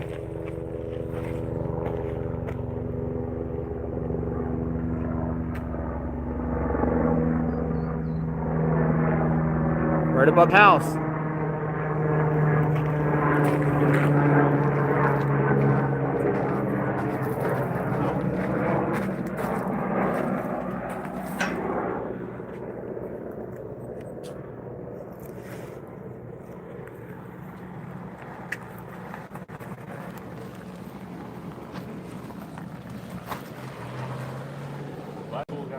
So you got plenty of food, Fritos, waters, chocolates, Einstein bagels, big table here. A lot of different foods.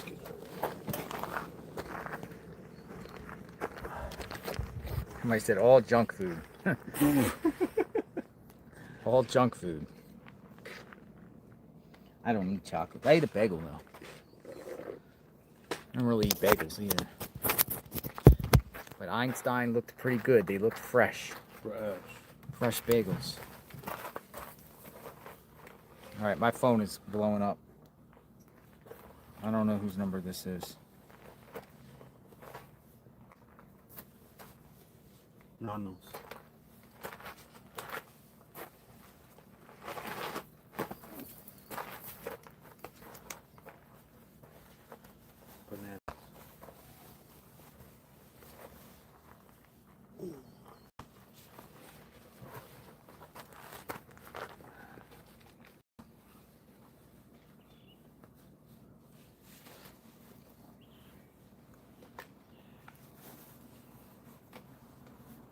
All right, so somebody just said El Charro is in downtown. The new place on Oro is just called Charro.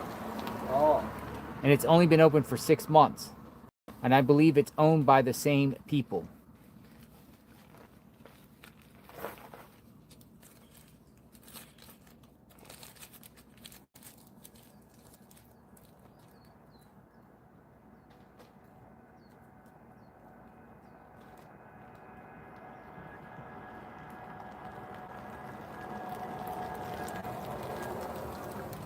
Oh, they're turning in. Damn, they look like they're about to turn. If it was a Maybach, it would have. That Maybach, man.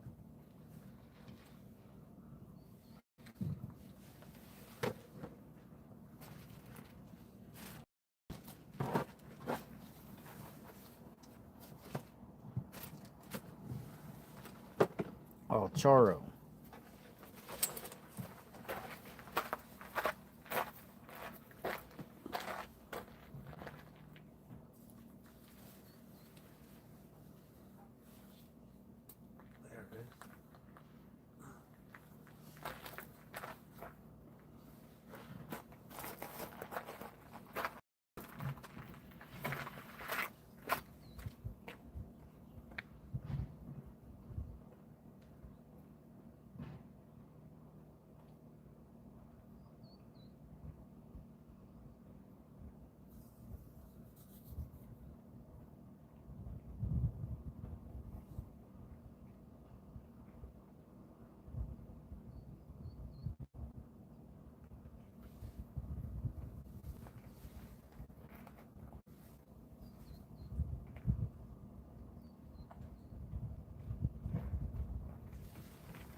What's up with your knee?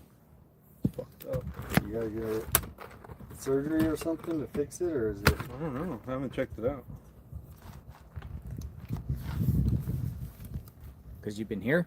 Because I've been here. You heard it while you were here? Yeah. Really? Yeah, I was ducking when the FBI came. Go get a massage. Where at? Oh, there's places. You can get a massage for like $100. Go get a massage. I was about to get an IV infusion the other day. Yeah. Backed out of it. Go get a nice massage.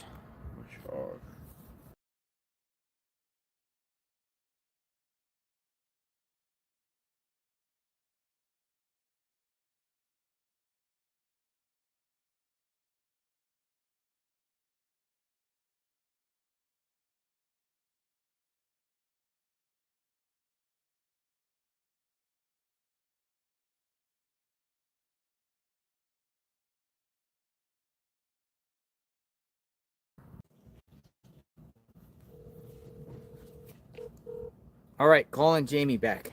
Hello. Hi, Jamie. Hi. Hi, how are you? Good. How are you? I'm great. Thanks for reaching out. What's on your mind? So, I did my own investigation, and not many people know about it. But Nancy Guthrie was a social worker for CPS for 22 years. She was.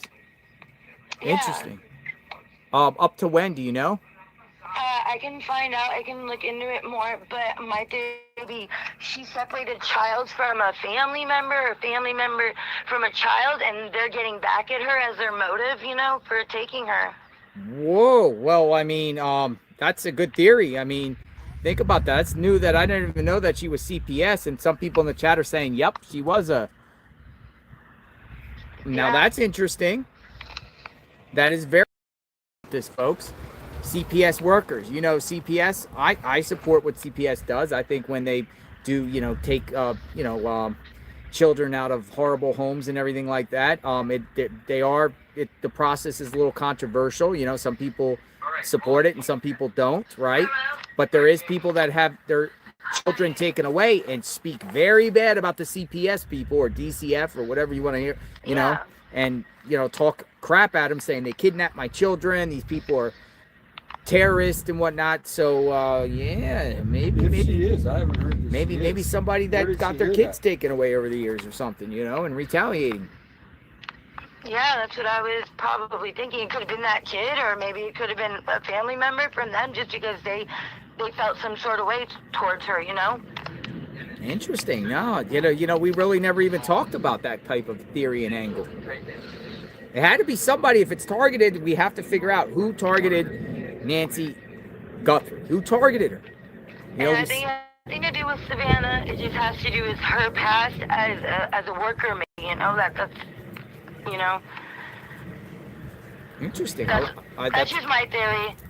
Hey, I appreciate you reaching out. You want to add anything else? Nope, thank you. Thank you. You have a good day. Be safe. Goodbye. What do you think? No? Yeah? I mean, I'd like to confirm that. People are saying the CPS is true. Because Didn't she work for the news? I heard she was a news editor. And she had a degree in theology for, religion. In public committee, people are saying her resume.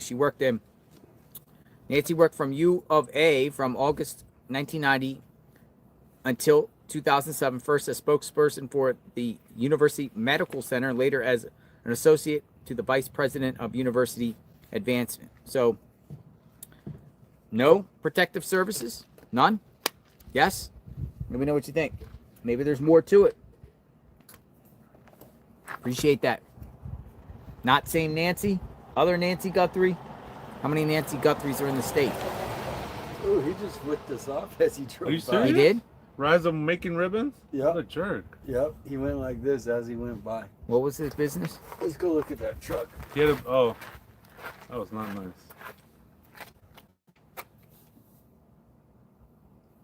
Wrong Nancy Guthrie. Jeez, man. A new Tundra truck. Oh, you know what? Is he the one up here?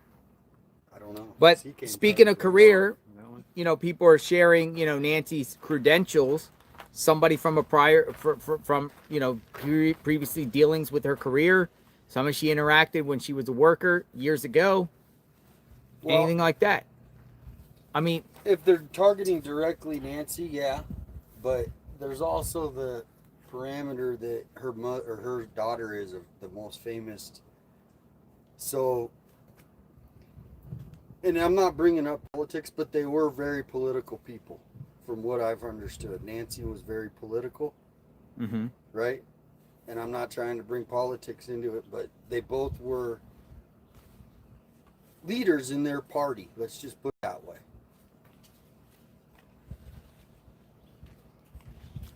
Hey, how you doing? Damien, what's your name? In California.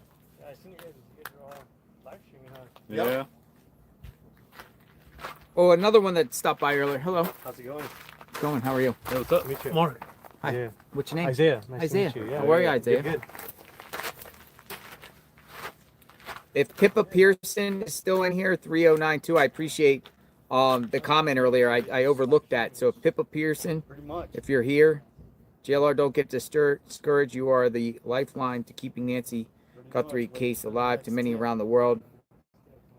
We all love your fortitude and love for Nancy. I appreciate that. Pippa Pearson. Yeah, he's a drone. You got a drone? Hey, Mark. Yeah. He's a droner. Nice. He brought his drone. What kind is it? It's Air 3S. It's a DJI. DJI Mavic? The Air 3S. Air 3S? Air 3, yeah. Nice. Yeah, I mean, they were flying them for literally, I think, 3 weeks straight. There wasn't a drone in the sky. Yeah, I was over there, and the guy told me, he's like, I hate you guys, the drone guys. I was like, I'll move, man. I don't blame them. I mean, I'll move, man. They had 100,000 people watching their night vision drones. The night vision. Those are some nice ones, man. Those ones too, but they can afford it. But yeah, man, right now it's a good time. Good time right now. Yeah, no drones up right now. How long have you guys been out here? 40 days, essentially. Oh, close. 40 days.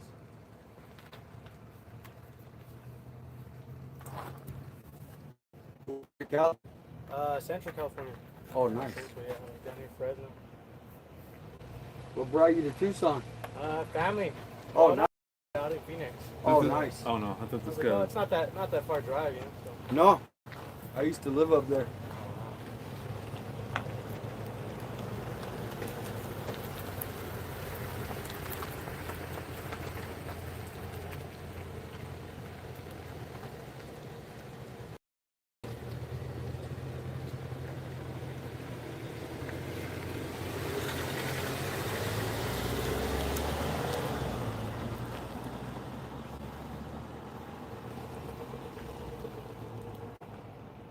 What's your guys' social media? Do you guys? He's JLR at Investigates JLR. on YouTube, Oh, okay. and then he's Mark the Shark. You guys have Instagram, or you guys are just on YouTube? I mean, everybody. Do you have Instagram? No, he's only on YouTube. You said JLR? Yes, yes, sir.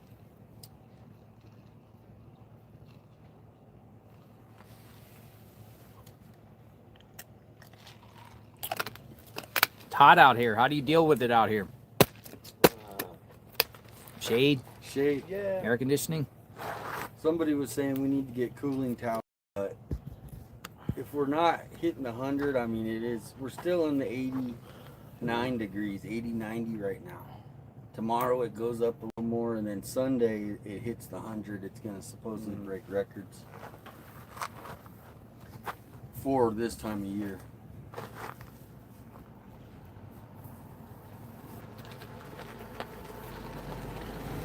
Who's down over there on that side? Nobody anymore. That was News Nation. Oh. They just leave up their little spots, huh? Yeah, they'll be back. They were here earlier. There's the Tundra? No, that's a different Oh. Tundra. That guy had kind of a newer one.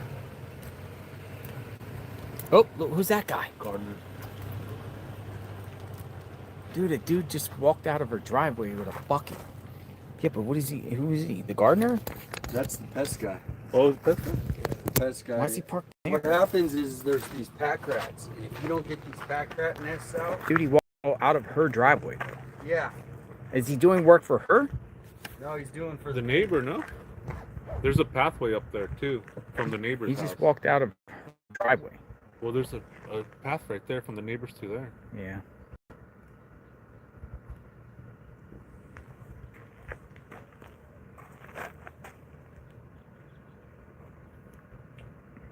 Where'd you park?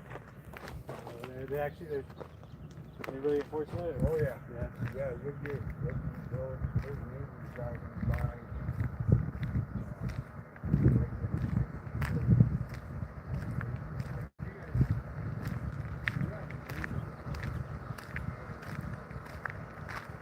He's going. Who's this guy?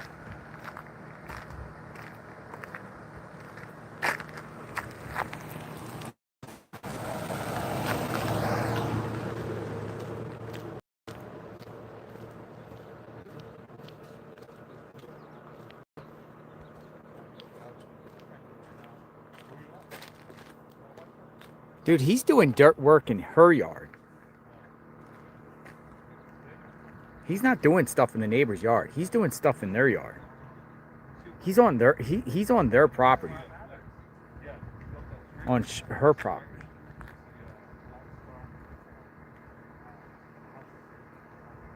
It appears. He's on her her property, man. I think He did walk out, but I think the line goes like right here. Nancy's property probably goes right here. he's on the left side of the no trespassing sign that's back there. Huh. But it's hard to tell. Hey, Mark. What's up? You should put your drone up. Yeah, I was about to do that just now. Just see what's going on here. I was just about to do that. Let me put this in first. Where's my mic? It's right on the other side of this bush here. It's hard. I'm trying to get the angle. I see him. There he is. He's walking back down. Look. He's coming. He's literally walking down her driveway. Look. Here he comes.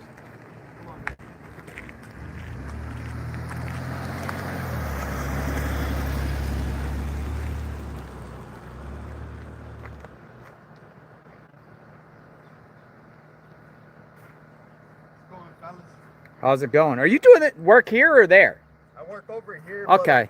I knew Miss Guthrie. I always used to say hi to her. Really? You knew her? Yeah, I used to always say hi to her. I've been servicing McGaw for probably 3 years now. What do you remember from Miss Guthrie? She's a very nice lady.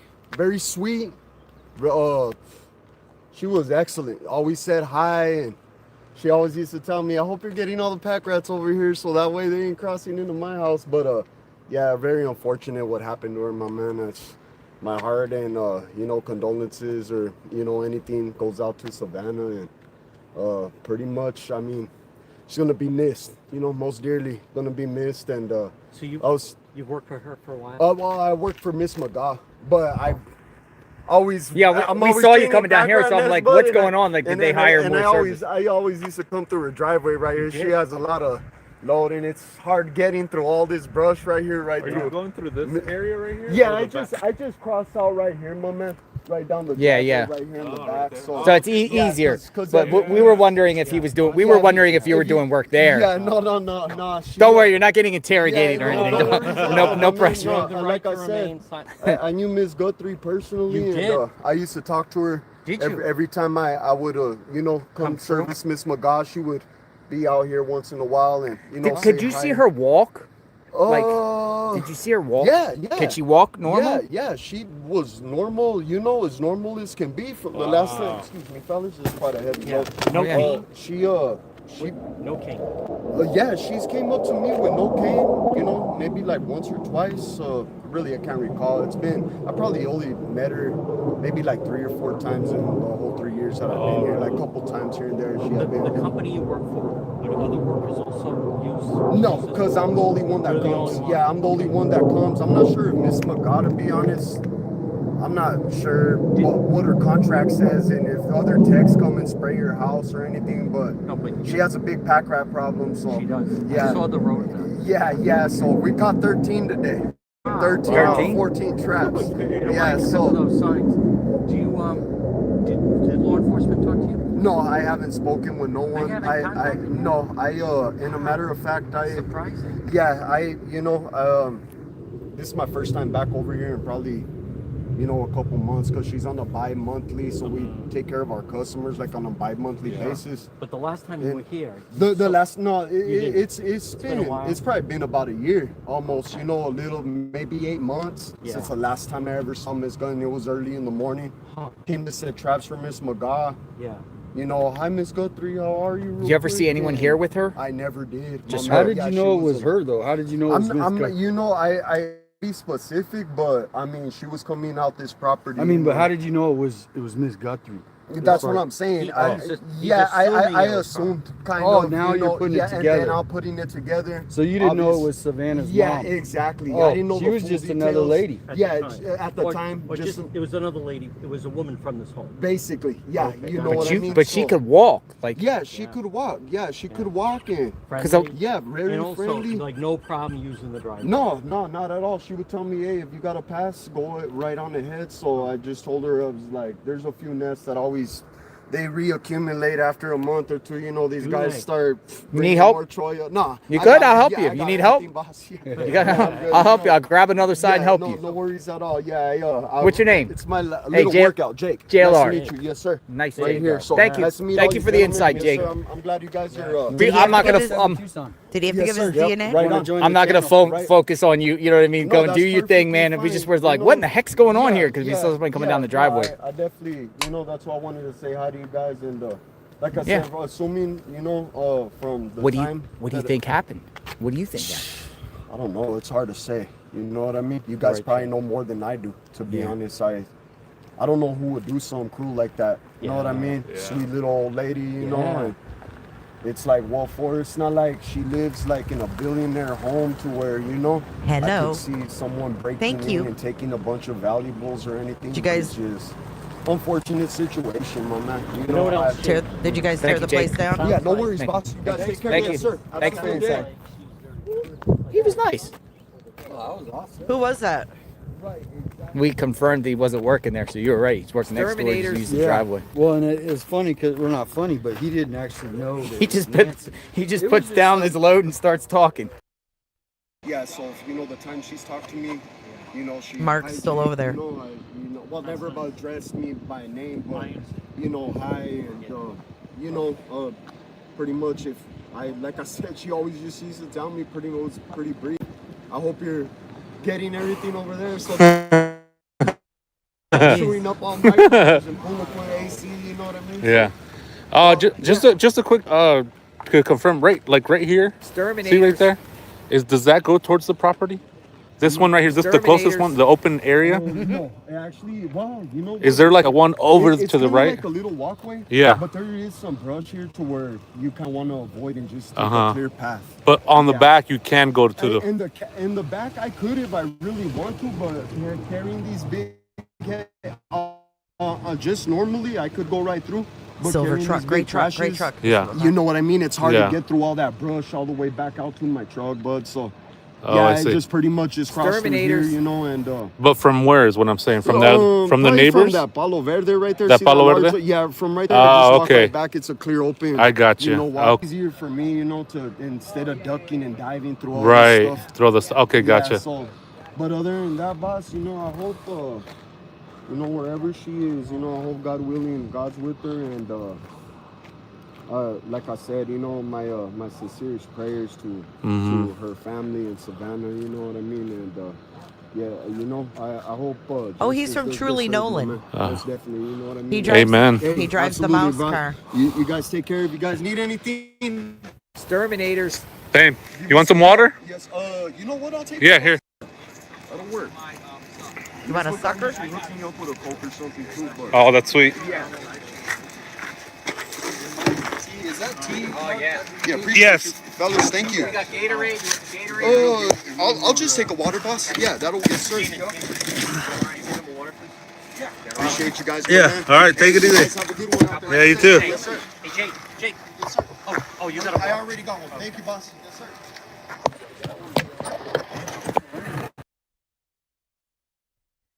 Did Dominic Evans get his case expunged?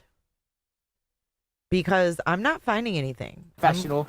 I'm going to keep looking, though. He's very nice. professional. You know, even because, you know, you have to deal with people at home sometimes with, like, complaint owners. Yes. And you got to just be Truly level-headed, be Nolan. cool. Happy to help, ma'am. Happy to help, sir.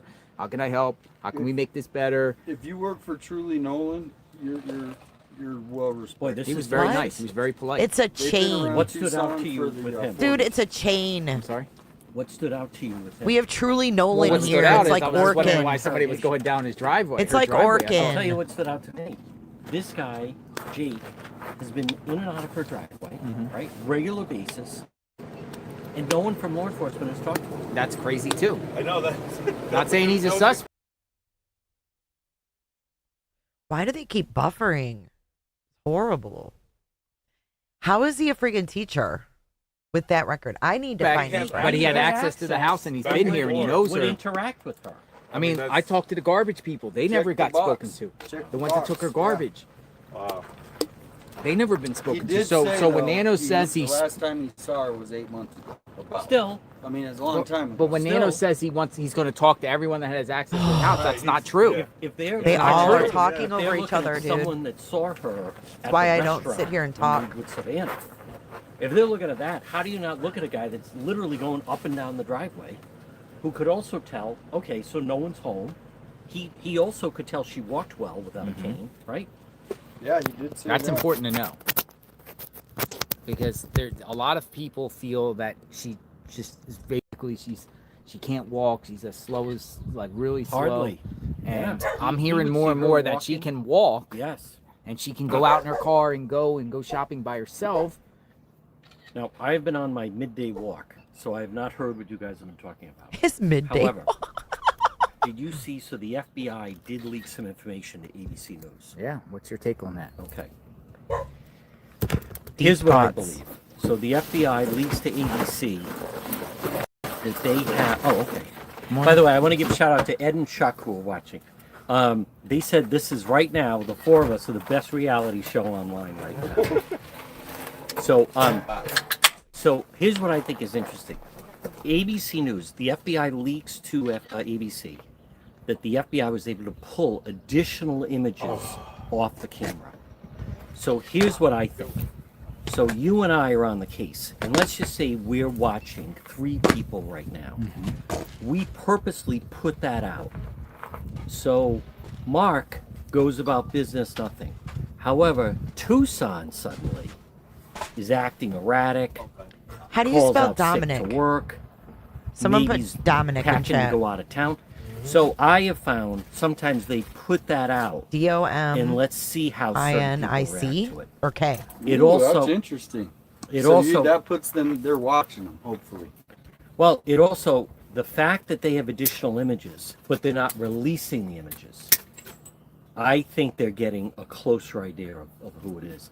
The restaurant part, to me, is really interesting because it's very possible. Is it possible that the suspect actually took a photo with Nancy at the restaurant when she was there with Savannah? Is the reason he abducted her is because she recognized him from the restaurant? Now, That's a stretch, but yeah. I hear it. well, you know, the abduction still doesn't make sense. No, it's. You know what else? And so the restaurant thing, again, admittedly, a lot of the law enforcement I talk to like to be offline. So I know maybe, like you were asking me earlier, who's this FBI person? But it's FBI Boston, but they don't want to say that. But they believe that it's possible something, that restaurant appearance, which was a huge deal, right? For 2 months, people, what's that racket? 2 months, people were, 2 months, people were talking about they were going to come. And all of a sudden, there's film crews. Like, you know what it's like when TV shows, It gets the lights, around. the film crew, it's a big event. So someone is like, you know, that old lady, her daughter, is like this famous person. So Maybe wealthy. So they have money. So now they don't know how much money, but that lady's got, like, they have money. Well, and she's They're wearing famous. jewelry. Wearing jewelry, but more the connection to Savannah. So what the sheriff has not told us is it possible, like, when they went in, they thought this lady must have a lot of money, right? Like you mentioned. To me, that's my theory. Okay. Is the Brianna Whitney story, the most respected for crime in Arizona, came out with Go the ahead. burglary gone wrong. Yes. And which was from the FBI. It was from the FBI source. It wasn't 5 minutes after she released that, and they said, "No, we didn't say that." To me, it was way too soon for them to do that. It also didn't come from Nanos, so. Well, Nanos said he wasn't the source for Brianna. No. He came out and immediately said, we didn't say But that. I mean, it was so quick. Agreed. That it was a Very defensive. reactionary, yes. And so if it would have been like later in the day, but how quick that he wanted to shut that down. Yep. And the reason is because, I'm going to give you the reason in my opinion. Go ahead. Here we go. Is because this is 857 Tucson.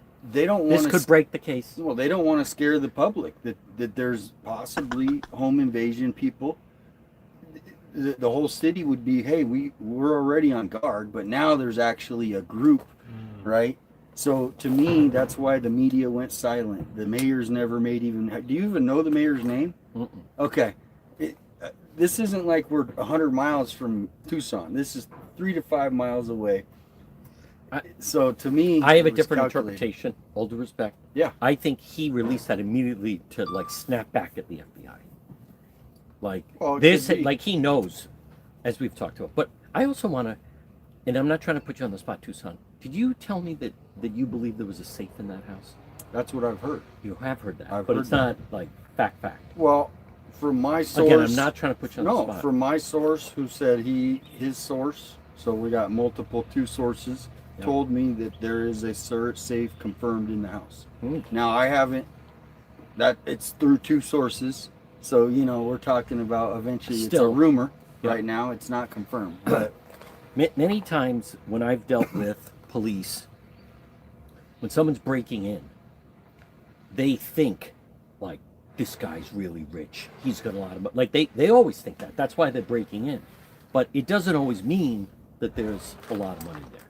Sometimes So- people break in to just see if they got money. See if they got money. Maybe they Well, didn't think for the anyone was thrill. home. I go But- back to the Oxum razors. Simple, and stupid. Stupid, simple. Yep. We got conspiracies for days, right? And those might be truth, but it usually comes down to the most The simple, obvious. stupid. And looking at that video, the way the suspect was doing this, I call it a gangster walk. I hate to be.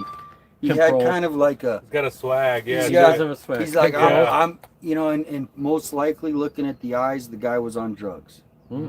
Look at, so he's on A lot meth, of people that he's do on crime- Let me cocaine. ask you something. Yeah. So Go ahead, if the interrogate theory, him. no. Oh, why No. not?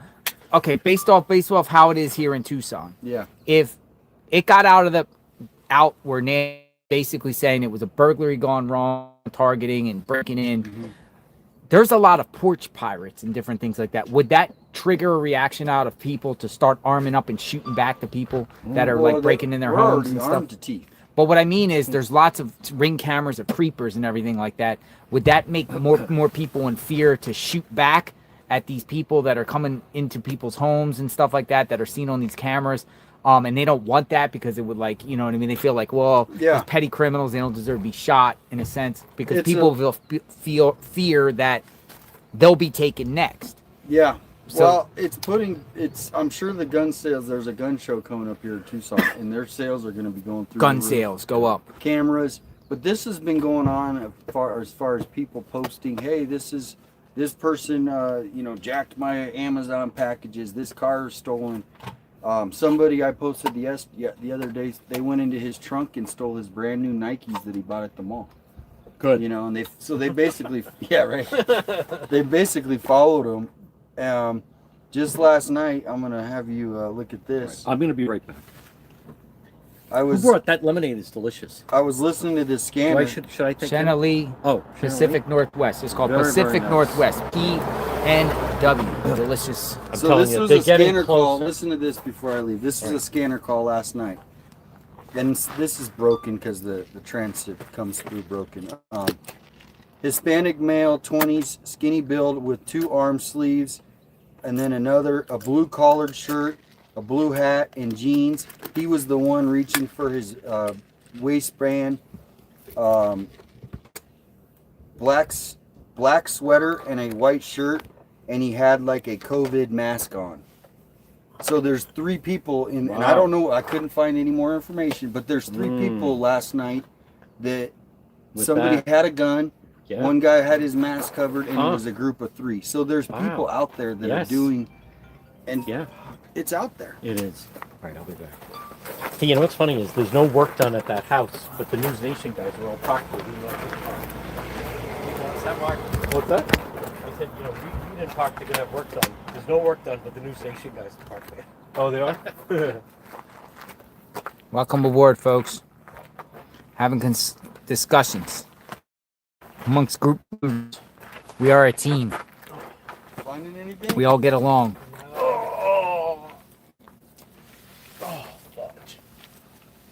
Mark the Shark. JLR. Sir, how long do you play here for? Depends on how long the neighbors are talking. Depends on the neighbors. Yeah. Well, one of the neighbors over there had my drone set up over there, and he's like, hey, I hate you guys. I hate He said that to you? Yeah. Today? Yeah, right now. Which neighbor? Where? The one in the corner right here. He said he hates you? He's like, I hate you. He's like, what are you doing? Or he's like, I would love to know what you're doing. I was like, well, taking pictures, covering the Nancy Guthrie case, and I'm going to be shooting the drone up here, taking a couple pictures, and then moving on. He's like, I hate you drone guys. Oh, he doesn't hate everybody. He just hates drone guys. Drone guys, yeah. And so,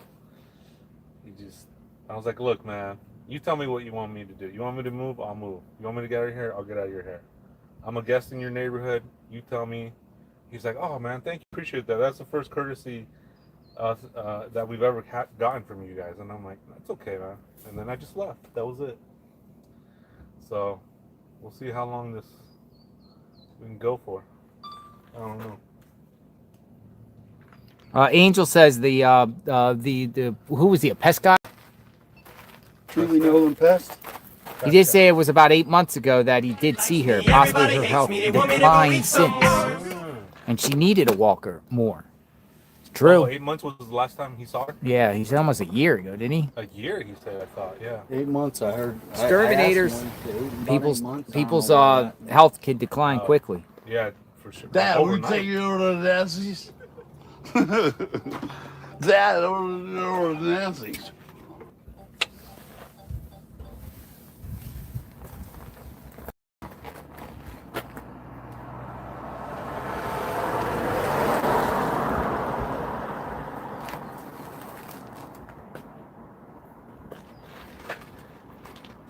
I didn't come to fucking dance, okay?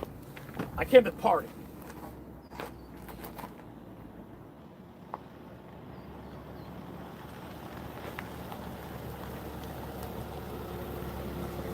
Oh, let's get some ribbons. Oh, family?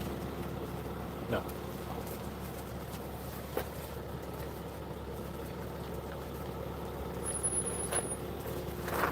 Got a BMW SUV here. Taking pictures, probably. Probably taking pics. Again, this.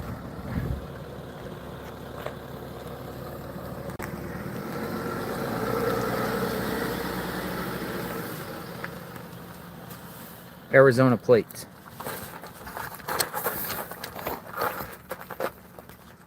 Okay, but so you plan to be here a week, 2 weeks, month, year? Me? Yeah. I'm planning by a year. Maybe a month, maybe a week, maybe by the end of the month. It just depends sometimes, you know. Sometimes you say something and then it changes, so it just all depends. There's the drone. What about you? I don't know. I'm grateful to be here day by day. Friday the 13th, though, so we kept a lot of hoping, because that's when the last raid happened. Oh, the 13th? Today, Friday the 13th. Were you here on that raid day? No, I think I was like on the way over here. Oh, something okay. like that. Yeah. Or yeah, I think it was the next day. I think. Oh yeah, the 13th. So I came here on the next day. Yeah. It's a pretty cool drone. Oh, yeah. Good one. Oh, yeah, it's pretty simple. I mean, things are hard to crash. Hard to crash. Yeah. What you do for a living? What I do for a living? Yeah. I do photography, so I do a little bit of a local makeup company out in Central California. Yeah. Some of that. That's what I mainly want to get into is like freelance. Freelance? Like Yeah, freelance photography journalism? Yeah. The drone would be nice, but I do a little bit of construction too. Uh-huh. Drone, it's kind of hard to like actually do it full time. You have to find a big company or. Yeah.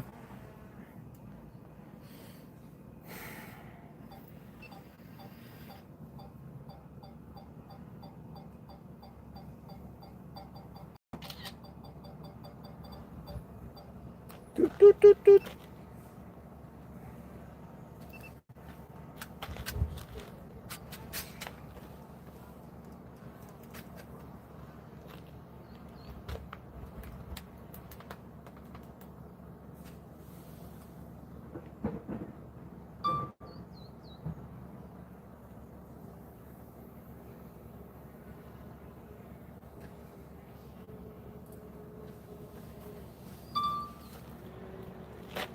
Is it illegal to take your drone and fly it into Nancy's Porch. No, I did it already. You did? Yeah, I'm about to do it again right now. Really? Yeah, because I want to do a. What if it crashes though? You just run there? Then I call. Yeah, it's just call it a loss. But Really? No, you can do it. Somebody. Probably. Show you some of this. I mean, how? What you got? I don't Let's want see. to. Hold on. Yeah, I don't. I'm just on call it a camera. loss. I show Mark's it. on NBC Mark's News, I like know. What you got? running to. With a. Let's see. Let me find a good. Right, in freaking. I'm not trying to jinx you. I'm just Nice. trying to think of. Yeah, it's a good area Worst case shot. scenario. Good stuff. Well, I'm impressed that hasn't been. See the tents, I haven't see seen the it. house. I want to take Body could be out there but somewhere. I have to. Never know. Well, here's what's crazy. Nobody's talked about it. I mentioned it to JLR. If you look at the house photos at the beginning, and you get a picture of this side. Yeah, look, side shot of the house. Where Nancy's room is. Nancy's room's over here. Yeah.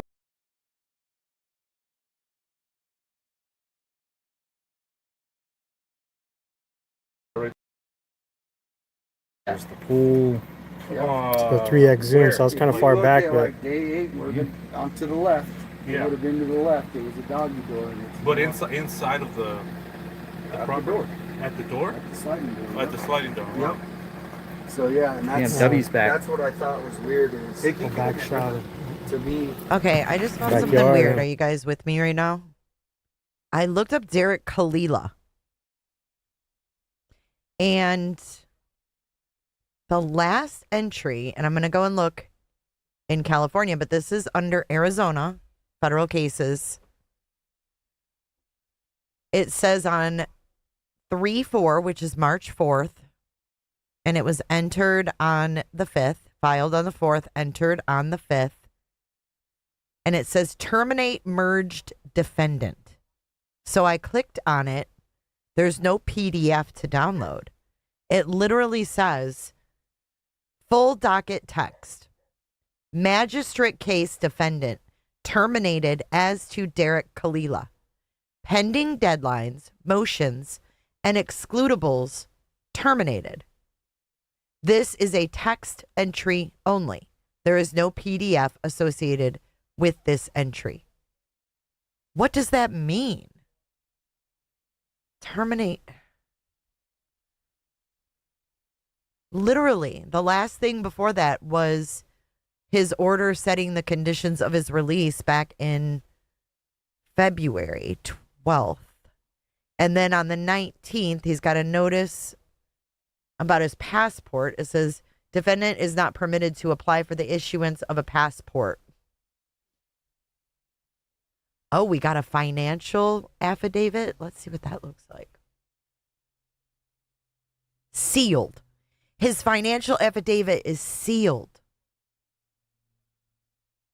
Wow, both of them. Let's see, Rule 5 documents received. Rule 5C3 documents received as to Derek Kalila. There's no PDFs to be downloaded. Notice of attorney appearance substitution. Sarah, okay, this is his lawyer. Sarah with an H, J. Prekup, Precup.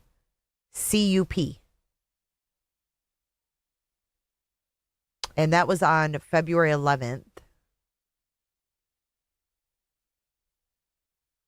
That's his lawyer. So go back because he's got a case in California on the same date. California Central District Court. Let's see what that one says. I have no idea. I will dig deeper, but there's no documents for me to get. Okay, so on 2/6, notice to receiving direct District of Criminal Case transfer. And then it says affidavit out of district warrant. Initial appearance, arrest on out of district warrant. Rule 5C3. Warrant of arrest issued by another district. This is all on the 6th of February, right when he was caught. So they were planning on taking him to Arizona. Yeah, that's all it says, guys.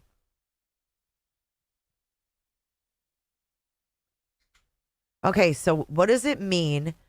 Terminated defendant in magistrate case merged with mean in federal court. It means they consolidated his case into another case due to common duplicate charges and common facts.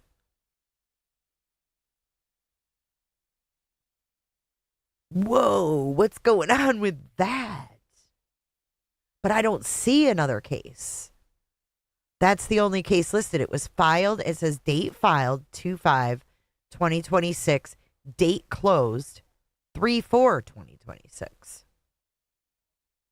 I need Karen to look into this. I need Miss Karen. Let me see if I can see anything else. Associated cases. Let's see if there's an associated case. Nope. It says no. There are no associations for this case. Case summary.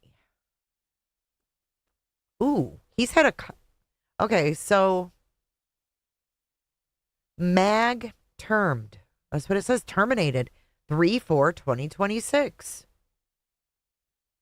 Date terminated. Literally. Hold on. I'm going to screenshot this. It says terminated and then he can't get a passport. So do you think he's talking? Let's see. Let me click on this one. There are no pending status records for this case.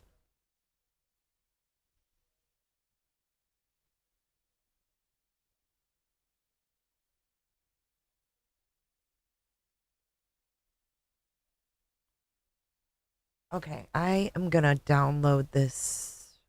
Can I download this?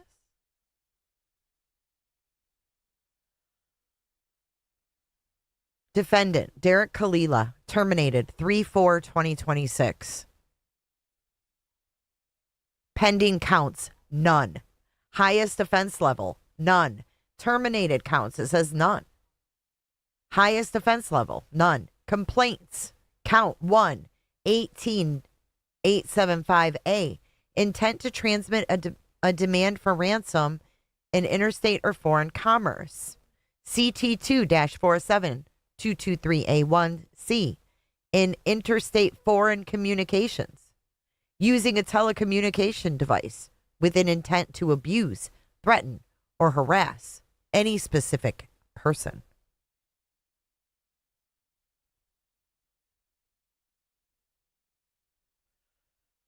So it looks like he originally had Precup Sarah as his lawyer.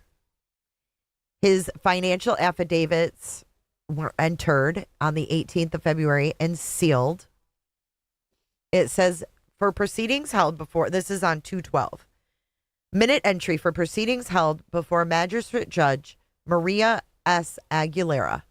Initial appearance as to Derek Kalila, held on 2/12/2026. Complaint filed. Defendant has appeared after he was arrested on 2/5 and released on 2/6 in the Central District of California. Financial affidavit taken. The court appoints CGA attorney Christian Salter as counsel for defendant. Detention hearing as to Derek Kalila held on 2/12. Pretrial services recommend release. There is no objection. The court follows the recommendation by pretrial services. Defendant is advised on the record. Preliminary hearing is waived. Finding. Defendant held to answer before district court. So maybe I need to look under district court for him now.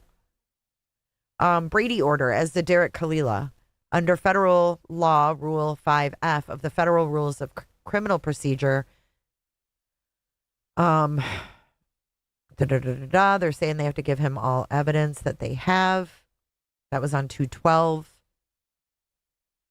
Then there was an order setting conditions of release, and then the passport order. And then fast forward to March 4th. Magistrate case, defendant terminated as to Derek Kalila. Pending deadlines, motions, and excludables terminated. There is no PDF document associated with this entry. Entered on March 5th. Why would they seal his financials, though? That's weird. So now I'm going to go back to the Arizona court and see if I can't find his ass there. Because if they referred him out to district, maybe they're trying him in district. You can't see his arraignment because he was federally charged. There's no cameras. Kalila. So they're keeping him around in Arizona, even though they dismissed the federal charges? Oh, there's nothing in Arizona. I don't see nothing for him. That's weird.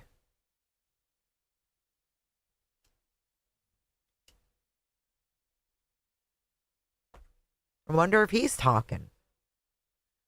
Who's this guy? Who's this guy in the hat? He's going up to Pew Pew. And until he started doing crime again, nobody knew where he was. But they're putting out that I originally looked in federal court because that's where he was charged. It's terminated. Again. I know. Oh, I know. I know. That's what they said, and I think they elected him. Oh, be the Luke. fall Oh, guy. let me look up Luke. I think, where he worked before, maybe they had a chance of being fired again. Maybe they're pressuring this guy. You're going to be the fall guy or lose your job. Yeah, I think the again. max is like. Maybe the mayor or the governor, FBI, whatever. I think so, yeah. I think he's the fall guy. Yeah, it's working good now for me. we shall see, Stu. Well, thanks for taking my No, call. thank you. My opinion. Yes, yeah. Everyone can have an opinion on this. There's lots of opinions. Okay, sir. You take care. Thank you. Careful. Thank you for your service, sir. Uh-huh. Bye-bye. Again, we welcome all opinions. Let me know what you think in the chat. You ready? All right. Take care. Hey, say Hi, Isaiah. You take care. Hi. Hopefully you got some good footage. Oh, yeah. We don't have any trash bags. We don't have any anymore. Okay. Yeah, I should have We grabbed could one. put stuff in this barrel thing here and No, I'll go grab one. get a bag later. I think I'm gonna eat another bagel. Yeah. Bread. Hey. Good. How you doing? Found Dominic. Brian's back. Who? Oh.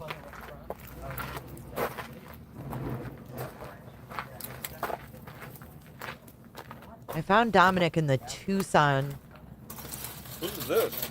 port. Or what is this? I don't know, Jacob.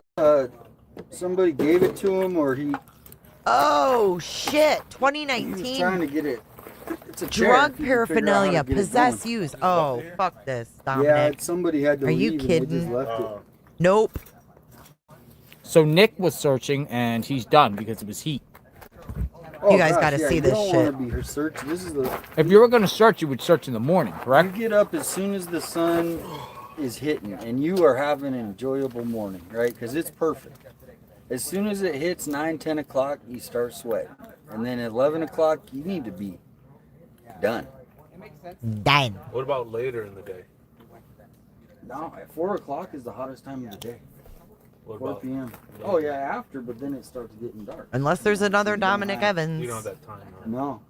And like a lot of the construction workers here, they start at 2, 3 in the morning in the summer, and they'll start now, and they're off by 12, 1 o'clock. Okay, here's one. I'm going to mute them. Here we have. Oh, this isn't him because he wasn't born in 2000. That one's not him. Okay, so he was born in. Jesus Christ. He was born in 1978. So we're going to look at these. I clicked on the wrong one. Okay, this one is State of Arizona versus Dominic Evans. This is 2016. Failed to produce evidence of financial responsibility. Dismissed. Okay, that's one. Do this one. The drug one, I think, was a different Dominic Evans. Here's another charge. No evidence of financial responsibility within vehicle. Dismissed. That must be like a traffic? I thought I don't know. Here's another one. This is all I can find on his ass. Right here. Okay, here's the DUI shit. Oh, he had extreme blood alcohol level. Okay, so he had liquor, drugs, vapors first. Then he had DUI. Look at dismissed. Look at that. All of those were dismissed. That's how he's a teacher. This is Dominic Evans. It's Luke Daly, not Luke Evans. But look. He got all these dismissed. His DUI was fucking totally dismissed.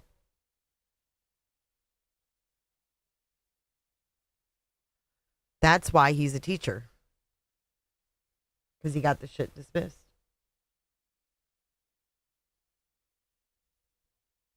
But he never got in trouble again, I guess. He was on probation for a year. But that's all I can find. I can't find anything earlier than that. You can see 2010, 2017, 2016. Those are him.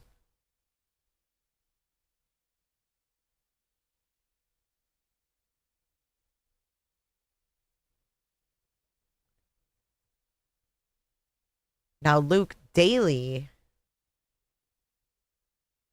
I don't think his were in Tucson, but I'll look. Luke Daly. Let's see what he's got going on. We got a couple. Oh, one from 2 days before Christmas. What's this one about?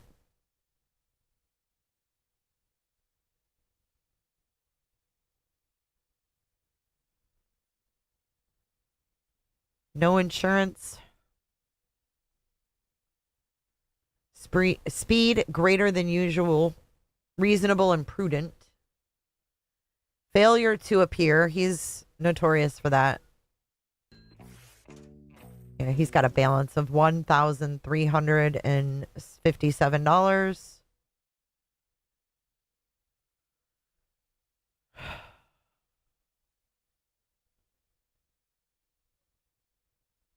Failure to appear 3/7/2026. Plea of guilty or responsible 2/25/2026. What a loser. He didn't even go. But he's out there doing interviews. It says Bisbee, Arizona. Have you guys ever heard of Bisbee? Let's see what the other one is. Oh, thank you, Kelly Mack. Was any of their lawyers the guy James rants about? I can't see who their lawyer was on here. Unfortunately. This is just speeding. In 2017, Luke. He did defensive driving.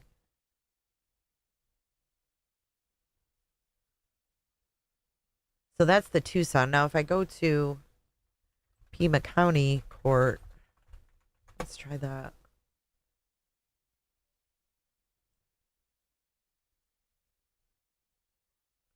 We'll try Kalila, Derek first, then we'll do Luke.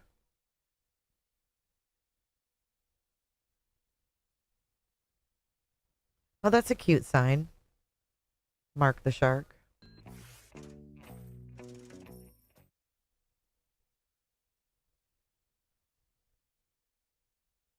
No results. Okay. So now we're going to do Daily Luke. I am not a robot. Search. For Friday the 13th, we need James to make an appearance. Maybe he will still snaz. Thank you, Snazzy. Okay, we've got several records here. Let's make this bigger. So we've got 2014 criminal. Take a look. Misconduct involving weapons, possession of drug paraphernalia, and it's in collections. He owes $600 there. All right, this one's 2017. This looks like a traffic. Yeah, failure to produce financial responsibility, fail to carry registration, driving in one lane, unsafe lane change.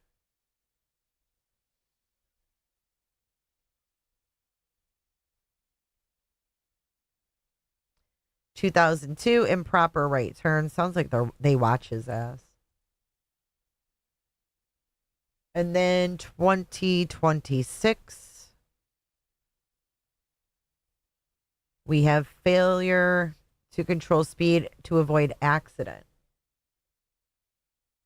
And look, he had a hearing on the 4th and he didn't go. He did not go. Why didn't you go, Luke? What are you scared of? He didn't go.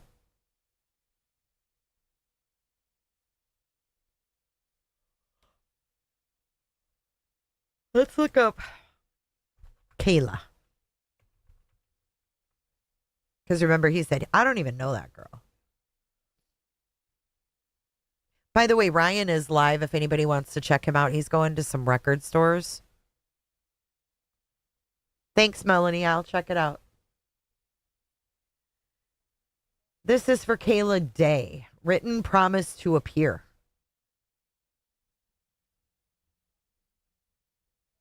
DUI, drugs listed. Plea of guilty or responsible. This is open still. This is filed 3/20 of 2025. This is last year's thing.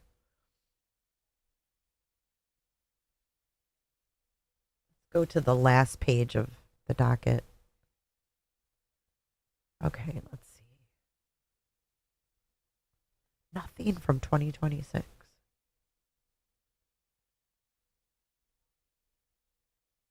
Nope.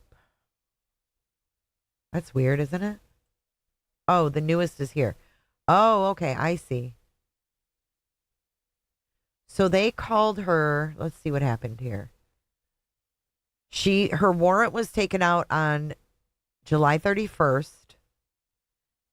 She had a warrant put out for her arrest after she didn't show up for her pretrial. The warrant was quashed.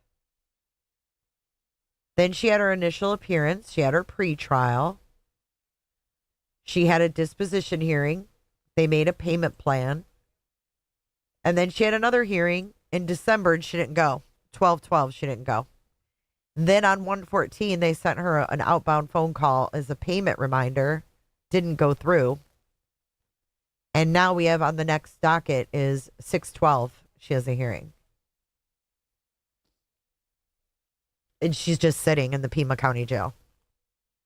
Till June. At least. Isn't that weird? Don't be sorry, Mel.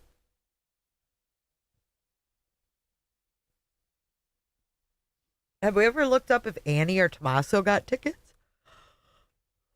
Guthrie, let's look. God, I can't stop yawning. I don't know why I'm yawning. I do want to go back outside so I can get a little bit more sunlight. So pleasant out there today. Nothing. Oh, it's Ann Guthrie. Hang on. Ann.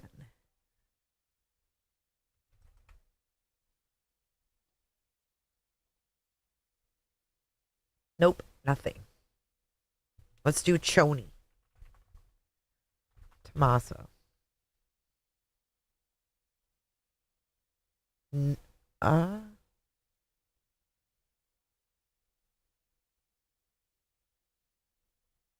No results. It just gets weirder and weirder and weirder. What's going on here? I swear to God, his face. Yeah, I don't stream Dad's Gone Live. 950 drop of the garage. Okay, now which device was that? Okay, I don't want to listen to them. You want to hear some tea about Hoda? Let's listen to some tea about Hoda. With the nerve, Maureen. Ready?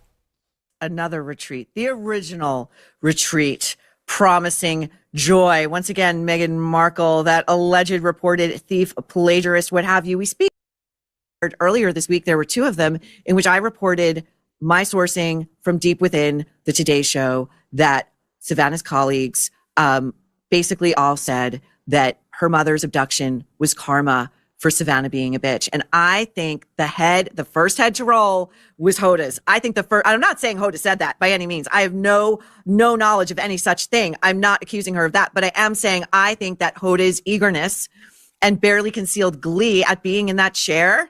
Again, we've got first responders trying to revive Hoda's Joy 101 retreat because we're getting into that. Now, I think Savannah Condition number 1 of her return, it's going to be blockbuster ratings. Hoda blacklisted from Studio 1A.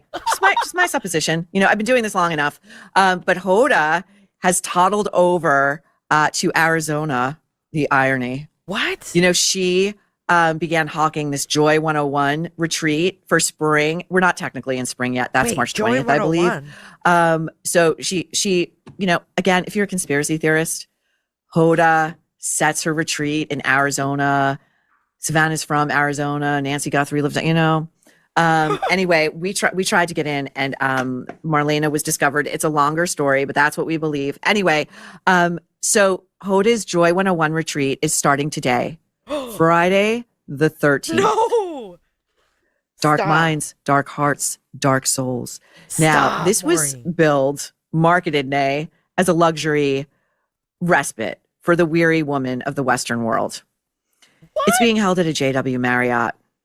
Now, no, there's no shame in staying at a JW Marriott. Marriotts are great. They are great hotels. But I'm saying Hoda is aspiring to the woman whose idea of a vacation is Canyon Ranch, who is laying out 10 to 15 grand for 6 days to be starved, like beaten in a boot camp and leave like 5 pounds lighter. But, you know, in a luxury setting, you know, or whose idea of a luxury vacation is they're staying in a 5-star suite at the Ritz in Paris. It's not at a JW Marriott in Camelback. There was like either Marriott Tumbleweed or Marriott Camelback. Anyway, you know, we at the Nerve are very suspicious that thing is even really happening, because when Marlena tried to sign up to get notified when tickets were going to be on sale, the next day Hoda's website announced that the whole thing was sold out. So we went from we will shoot you an email when tickets are available for purchase to within less than 24 hours. Guess what, everybody? It's sold out. So guess what? Marlena called the Marriott to see if it was still happening. And if it is happening, which, you know, if it's happening, could they direct her to like exactly where to go? Because it's kind of a big resort and we're a little bit lost. She recorded it because she is a genius, and we're all going to listen together. Here we go. Oh, shit. This is the JW Marriott in Scottsdale, yes? Yes, it is. Hi, I am really confused. I was supposed to go to a retreat. Was it like for Hoda's Joy 101? It said it was in the ballroom. I don't know. I'm kind of like lost. Where do I go? What is the group's name? Joy 101. It's Hoda Copy's retreat. They told me it was in the ballroom. Oh. What the fuck? Right to the wait music. Okay, I'm sorry. What would be the name of the retreat? It's the spring retreat for Joy 101 with Hoda. Joy 101. I do not have Joy 101 at our property. Really? Wait, no, I'm sorry. Unless they named it something else, but I don't think so. There's JW Marriott Camelback Inn, and then there's JW Marriott Desert Ridge. There's no retreat there at all? I mean, I have groups that are here, but nothing under that name. Can I ask a question? I'm here with my friend. You have nothing under, you know, Hoda Copy of the Today Show fame? There's nothing there under her organization or group? One moment, let me just double check. Thank you. This could be a security thing. They have like this is your code word. It's real. They're really confused over there. You would think this would be like a top level event. That everybody would know at the about. front desk would know exactly who this is, where to go. But no. It's a link. Joy 101's in retreat. Are you here to set up or anything for the No, I have a ticket for it. Okay, we so the retreat doesn't start until tomorrow, and that would be in the garden area. Oh my God. Okay, thank you. Marlena speaks for Joy 101 attendees everywhere. Oh my God. It's in the garden area? So it's not even in the ballroom. Now it's in the garden area of the Marriott. Gwyneth Paltrow would never. Okay. You know, I don't have much greater hope for Meghan Markle's event either. But I'm sure we'll be hearing from inside that little event. Okay, so moving on. I wanted to touch briefly on a huge interview that the Hollywood Reporter just published with none other than Harvey Weinstein. They conducted a jailhouse interview with him on March. Yuck. Oh my gosh, that was so funny. I had no idea they called. Hilarious. Love it. I'm glued to this. We're like a gator on a catfish. Who's this? Brother. We're not letting this go. Is that a Florida term? A gator on a catfish. We're not going to let this go. That's right. Gator on a catfish. Oh my goodness. The gators, they go for catfish. So that would be like a rattlesnake on a rat out here. Yeah, we need some Florida sheriffs on this, right? We need Grady Judd. Grady Judd. We need Sheriff Ivy. We need Sheriff we have Sheriff Shitwood. Lamb. We have Sheriff Lamb out here. Sheriff Lamb. Hey, I don't know shout much out about Sheriff him. Lamb, come say hi. But they wouldn't get away with this long in Florida, would they? Yeah, he's gonna come say hi to you, dude. Even Pinellas County, little sheriff. Sheriff Bob. They're not afraid of going to the media.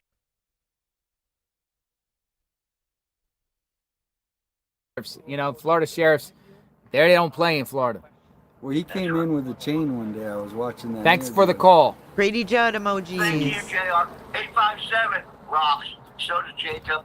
And JR, we should have lunch one day. Orange, Florida. Orange City. Orange City. Yeah. Thank you, sir. Have a good day. You too. Thank you. Bye-bye. We love our Florida residents. I love Florida. That's one of the states I If we're from Florida, I'll talk to you. Stuff doesn't happen like this in Florida. Not like this. How are you not going to have the perps vehicle?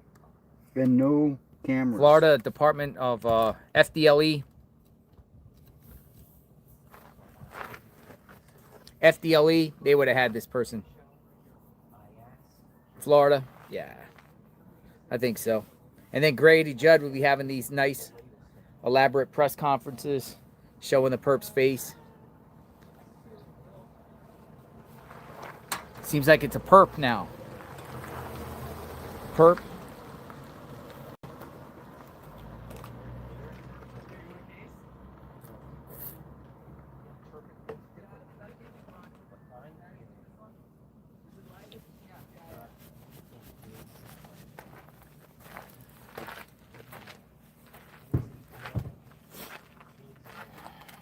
Welcome aboard, folks.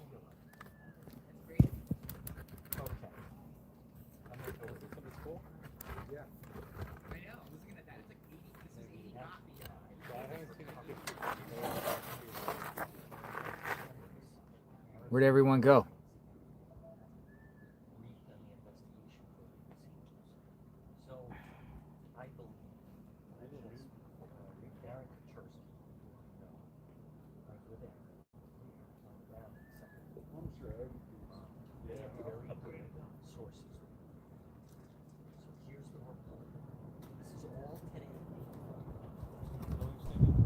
Ahoy, matey.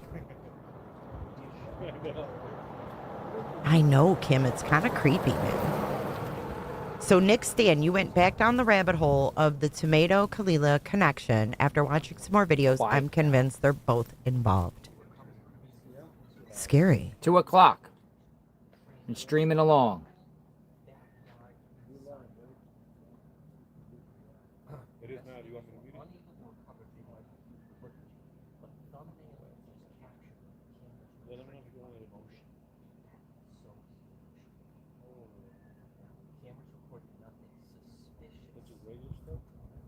You know what, Pretty Hate? I think I am going to put cactuses around it. I've got it all tilled up and ready to go.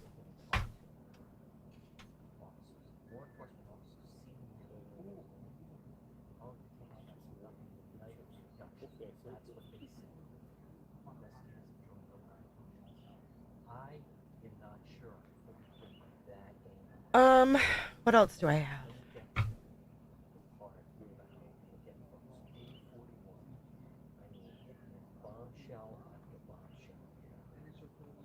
All right, I got somebody coming on.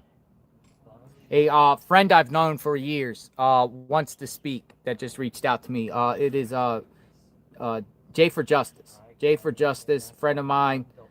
Jay for Justice, I'm going to get you on here. You want to speak? Jay for Justice, my friend, who covers true crime cases.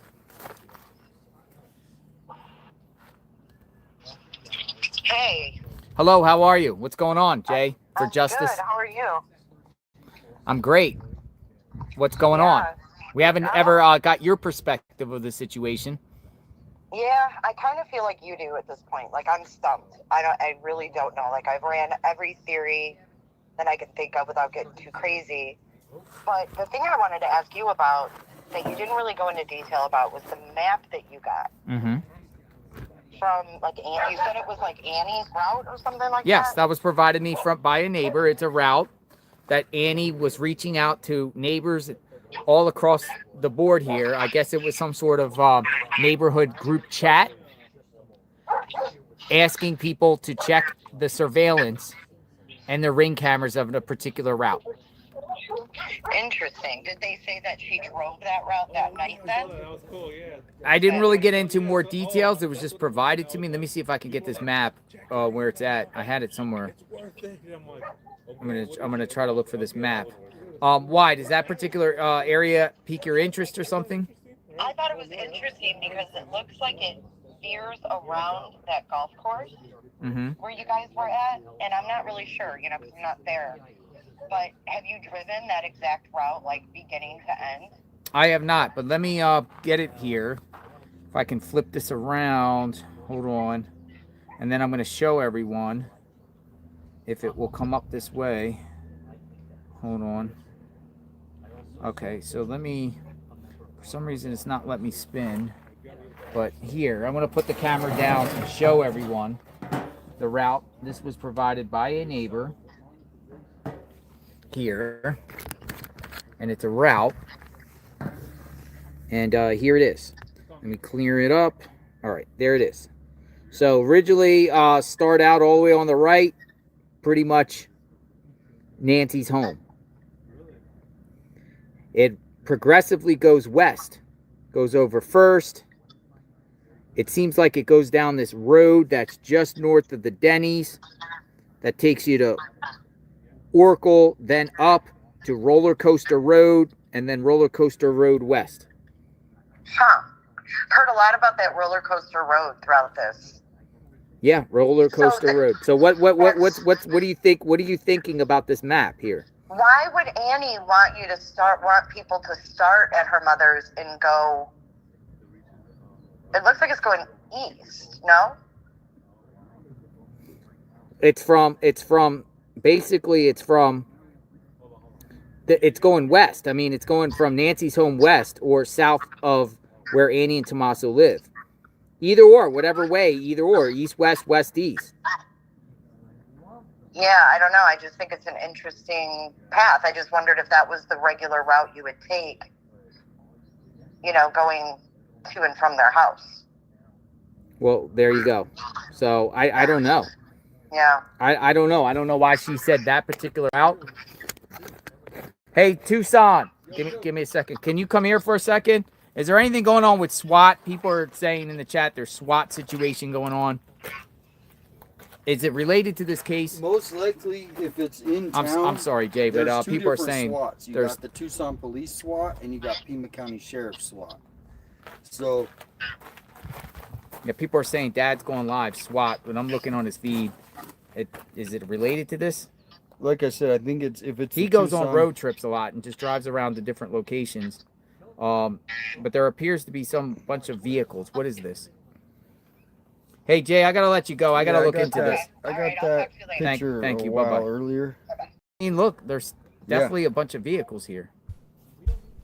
Well, they're training. To me, I saw that. It just looks like vehicles, law enforcement parked in a field. What's AMBD? You know what? You're getting blocked. Bye. You said you canceled your membership anyway. Bye, AMBD. Psychopathy. I have to, look into this. Weird. Yeah, I saw that earlier, and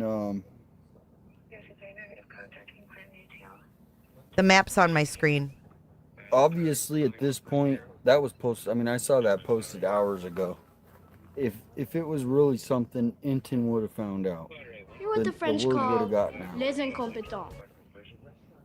But they might be on an encrypted channel because that night on Friday the 13th, the last Friday the 13th, we actually saw it. Remember, we saw it, SWAT on here. Mm-hmm. Now but there's stuff going on. So we have to. You have his number? I got somebody I can message and see if I have his number somewhere. I'm gonna look into this. I know a firefighter out there. I'll message and see if they know what's up.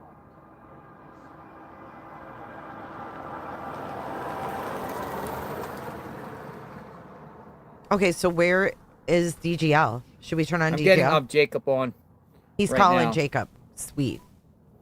Find out what's going on. See what he's got going on there. We'll peek in.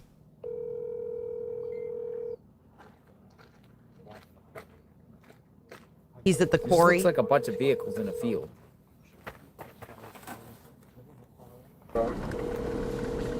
Telephone number. He shot him to voicemail. We're not driving all the way up there. Like FBI or something. I gotta be careful. So somebody, You know what I mean? Here's a post about it. Here's a the post. FBI finally listened to me about searching the quarry in Vale. So there's a quarry. They're in Vale. Here's some more detailed photos of what they're doing. Is this related to this? That we don't know that, but this girl, whoever said, Where's the quarry Vale? Do you know the address? we could probably find it. Oh my God. But somebody said this girl said she did the FBI listen to, so she reported something about a quarry out in Vale, Arizona. So it's based off a quarry report. If it's Well, they see me driving around, but I'm not doing anything illegal. There's him going out there right now. Vale's pretty far distance, isn't it? Yeah. It's about an hour from here. An Maybe hour? 45 minutes to an hour. Well, Dad's going live. He got it under control. So if you guys want to go see what's going on there with that, go on over and see if it's related. Yeah, and, what is all you know, this? If you want to come back and report on what's going on and share with us. But you know, that's what it seems. It seems like there's some vehicles over there. It's in a field. Border Patrol training. Somebody said. Nick said. Border Patrol training. We're told. Possibly. Some training. FBI training. Oh my God. Border Patrol. Training? Why does he always say it's training?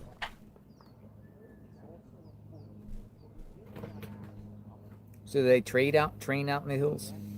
Yeah, they do. I mean, there's a big Border Patrol Diaper training. headquarters here in Tucson. Potty training. Yeah, there's a lot of trucks. They're saying that it's border patrol training. Okay, so the map up above, it starts at Nancy's on the far left and then goes east. I don't know why I was saying west. It goes east from Nancy's. Why How do you would feel about the Annie whole want them to situation and check everything? away that way? About going out there? Everything. Oh. You know, as far as feeling, I think Feeling? that Sheriff Nanos having those 2 interviews. I mean, when was the last time before As that? far So I as think feeling? We're not if talking he's about feeling feelings, confident enough to go to 857. NBC and have an interview, then maybe in his mind, I mean, I'm trying to put myself in Nanos' shoes, which is Oh my God. impossible. But maybe he's thinking Annie they're lives circling further someone, or to they the have left. absolutely nothing. That's what's crazy about it. Right? I'm still not convinced on the one perp theory, even though Dr. Q is a smart dude, PhD, writes books. So I'm thinking that's one theory, and then the other theory is the simple stupid theory, which is just I need to look on a another home map. invasion that went wrong. These people, if they're doing these things, they're most likely on drugs. They're gonna take Nancy. They freak out and they take Nancy because she's a witness. So that's where I'm at. I'm at a crazy psychopath. One theory. 2 theory would be home invasion, burglary gone wrong, like Brianna Whitney said. And then the 3 is the wild conspiracy of Savannah's fame. And so to me, that one is the more far-fletched one.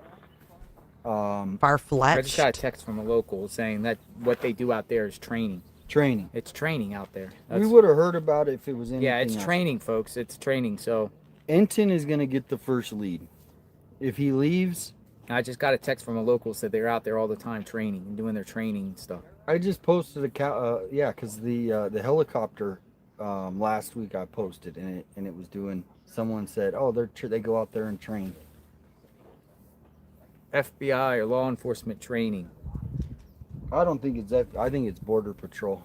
I mean, we have a huge Border Patrol presence. Yeah, here. I was just told by a local who just said, JLR, heads up, they do training out there all the time. It's federal law enforcement and out there doing training.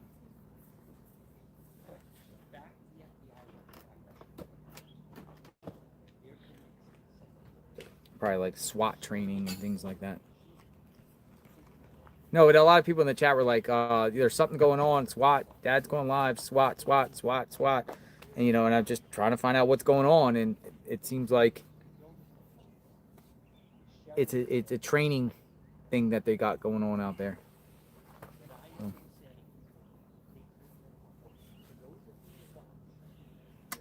But then you showed something with some woman talking about, I gave a tip to about a quarry. Yeah, that was. You did say that. They finally acted on it. So,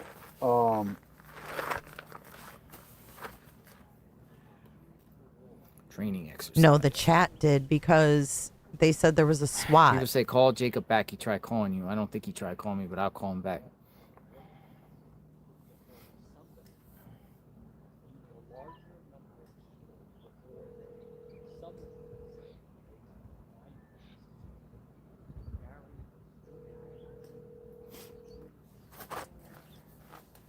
Trying to figure out where this is. I can't read this blurry part over here. Telephone number 6. There's Barcelona Manor.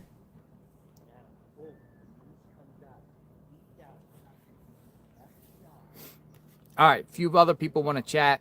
I got to sit here and have some chat here. Oh.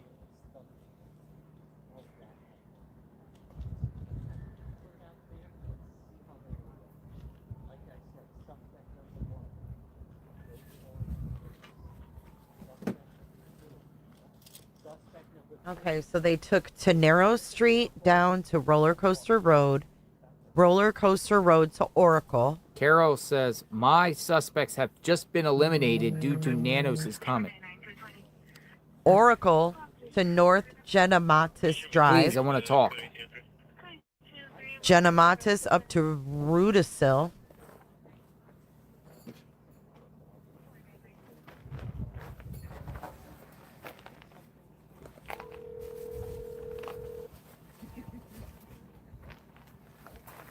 Hello, the JLR. First Avenue. I'm doing great, Carol. Right I here. believe I spoke to you before. I'm just going along the top down the list. You said you want to talk.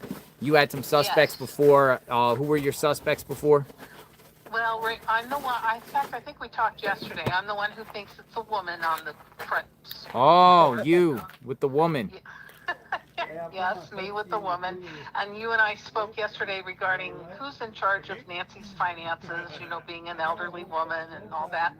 Well, I've thought that it was Annie, and I based that from the very first video when she tried to act sad in the crocodile tears. She looked guilty as sin to me, so I'm going to throw Tomato in with it. So Annie and Tomato have been my suspects.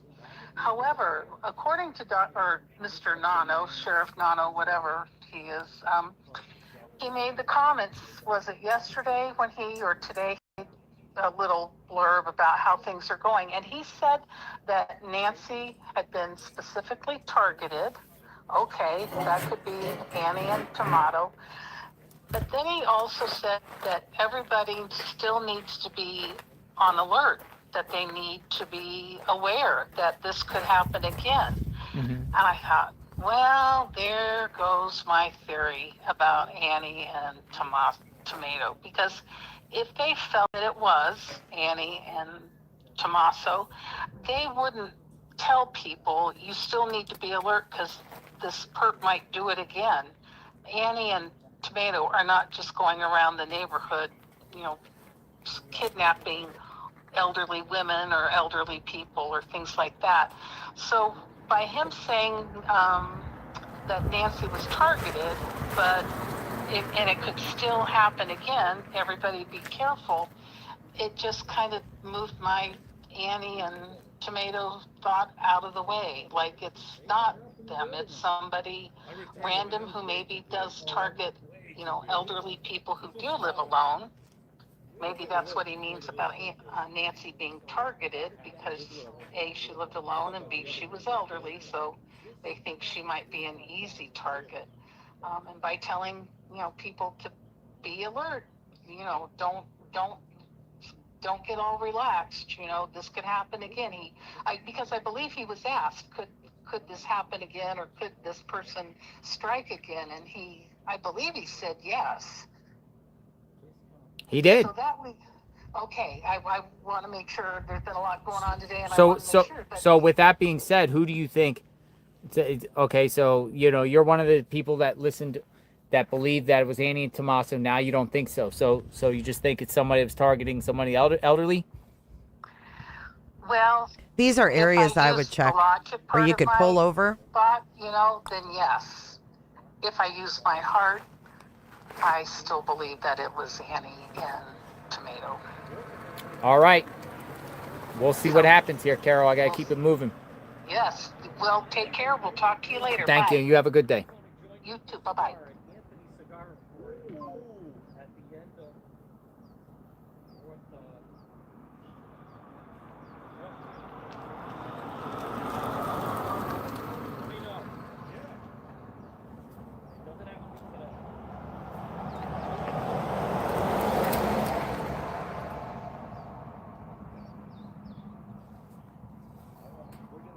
The heck is that thing?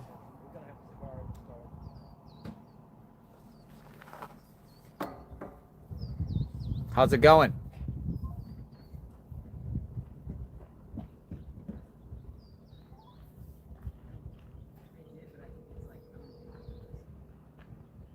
Yeah, I can hear you. Can I put you up on live? Yeah, you're fine. Okay. What's going on? A lot of people in my chat are saying that there's you saw some sort of SWAT situation. I don't know. There's somebody posted on X today saying there's FBI. This location south of Tucson is about an hour away. Mm-hmm. So I drove to it. Drove to the quarry that someone told me about. Nothing there. Wrapped around this other location, and there's 1, 2, 3, 4, 5, 6, 7 or 8 white trucks with campers on them. They're all identical, and they're focusing on something on the backside of it. Who is it? I don't know. So I got a text from a local, because I guess it was up near a quarry. Is it by the quarry? Yes. It's law enforcement does training there. They're training? That's what I'm told. Why would they train off-road and park all their trucks, and they're all identical trucks? Go back there and go closer and take a look. Yeah. I'm here right now. I'm going to watch. I was told it was a training session. So if it appears, training. Yeah. But if you see something otherwise, definitely investigate. Nancy wasn't a CPS worker. Nancy worked at the University You got of a drone? Arizona. I'm cutting out. I'll get you later. Okay, bye-bye. He's cutting out. Put a drone up. Put a drone up.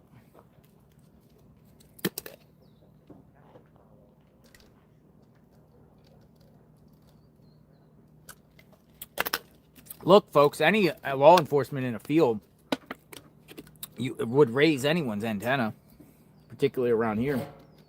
I would think so. I must drink that whole, Yeah, I mean, they could lie about the training. lemonade. Hey, any law enforcement. I'm gonna shift up here as the sun starts shifting and get closer to the road now. This is the You can see abandoned the golf road. course right here.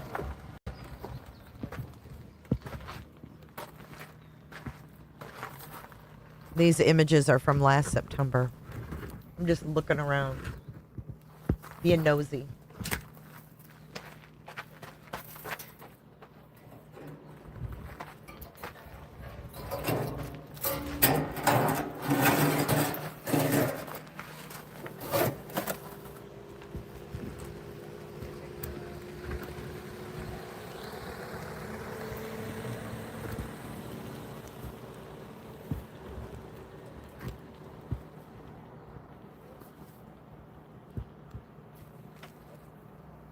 This is all across the street from Annie Oh, and Tommaso. oh.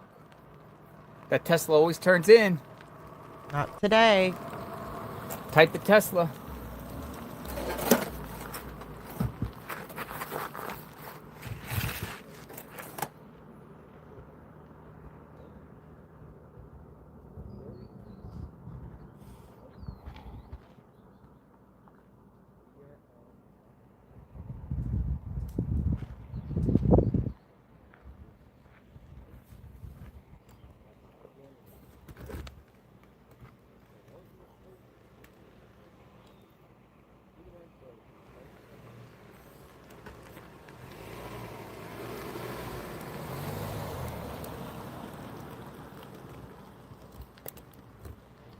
We're like in the dead of the heat right now. For the next.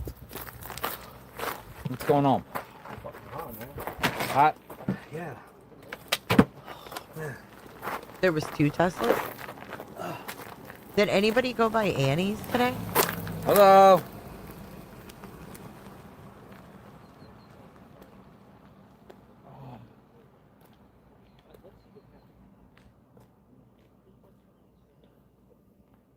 I wonder if they got the footage from Roller Coaster Road. All right. Anonymous person says, investigator. Call me, please, but don't say my name. Just call me Wheezy. Wheezy? Wheezy? All right, Wheezy. I'm going to get you in. Wheezy. Wheezy. Welcome aboard, Wheezy.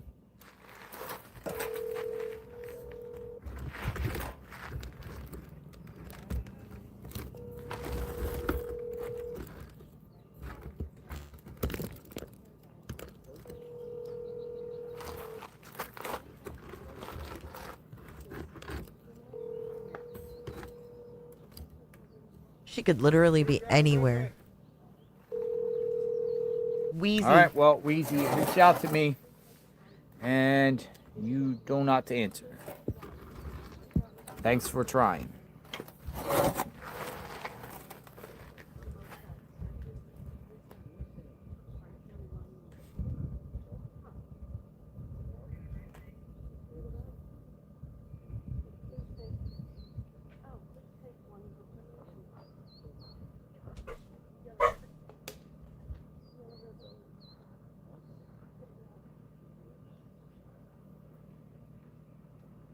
Just so vast.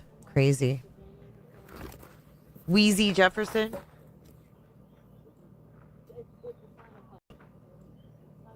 Wheezy. I called my granddaughter Beezy. Beezy.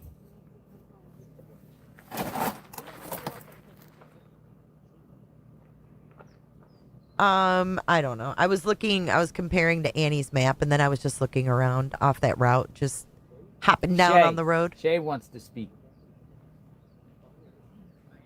I'll be back.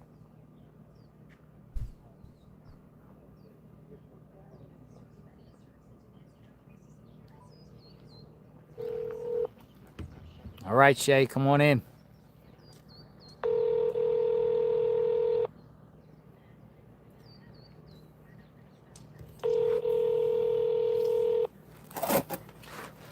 All right, many people want to talk, but they don't answer.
Yeah, it's just quiet out here right now.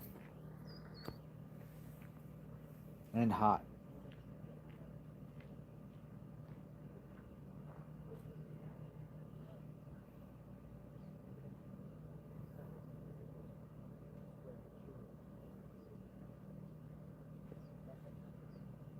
Former law enforcement wants to speak. All right, Patty. Former law enforcement. Thank you, Speak or call. Tiffany Marie, for the clearer map. We've Former got law enforcement wants to speak. We got a better map now. Thank you, TM. Nice. Jesus. Hi, Patty. Oh my God, you called me. Hold on 1 second. Well, you're a former law Let me enforcement. take I out love my earbuds. Hold on. former law enforcement. Yeah, I am really curious about that because Brian Enton had somebody on his show a few weeks ago, and it was a former law enforcement. Oh, you're not former law enforcement. No, I'm not. Oh, I thought you were former law enforcement. You titled it former law enforcement. I am not. I'm sorry to disappoint you. But anyway, go ahead.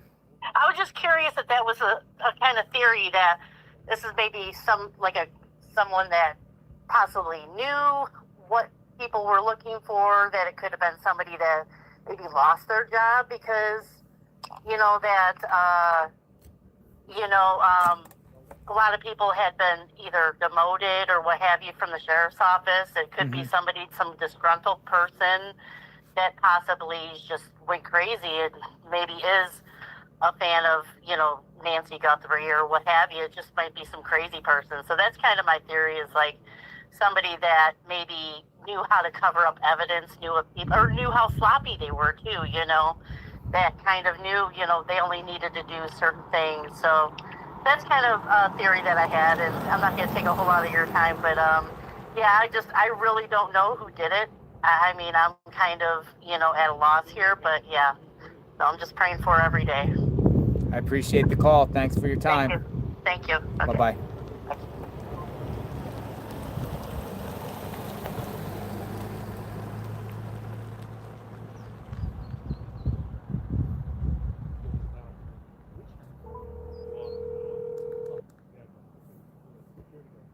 Hello. Jay for Justice. What's up? So So I had to look into the out in the field thing, law enforcement.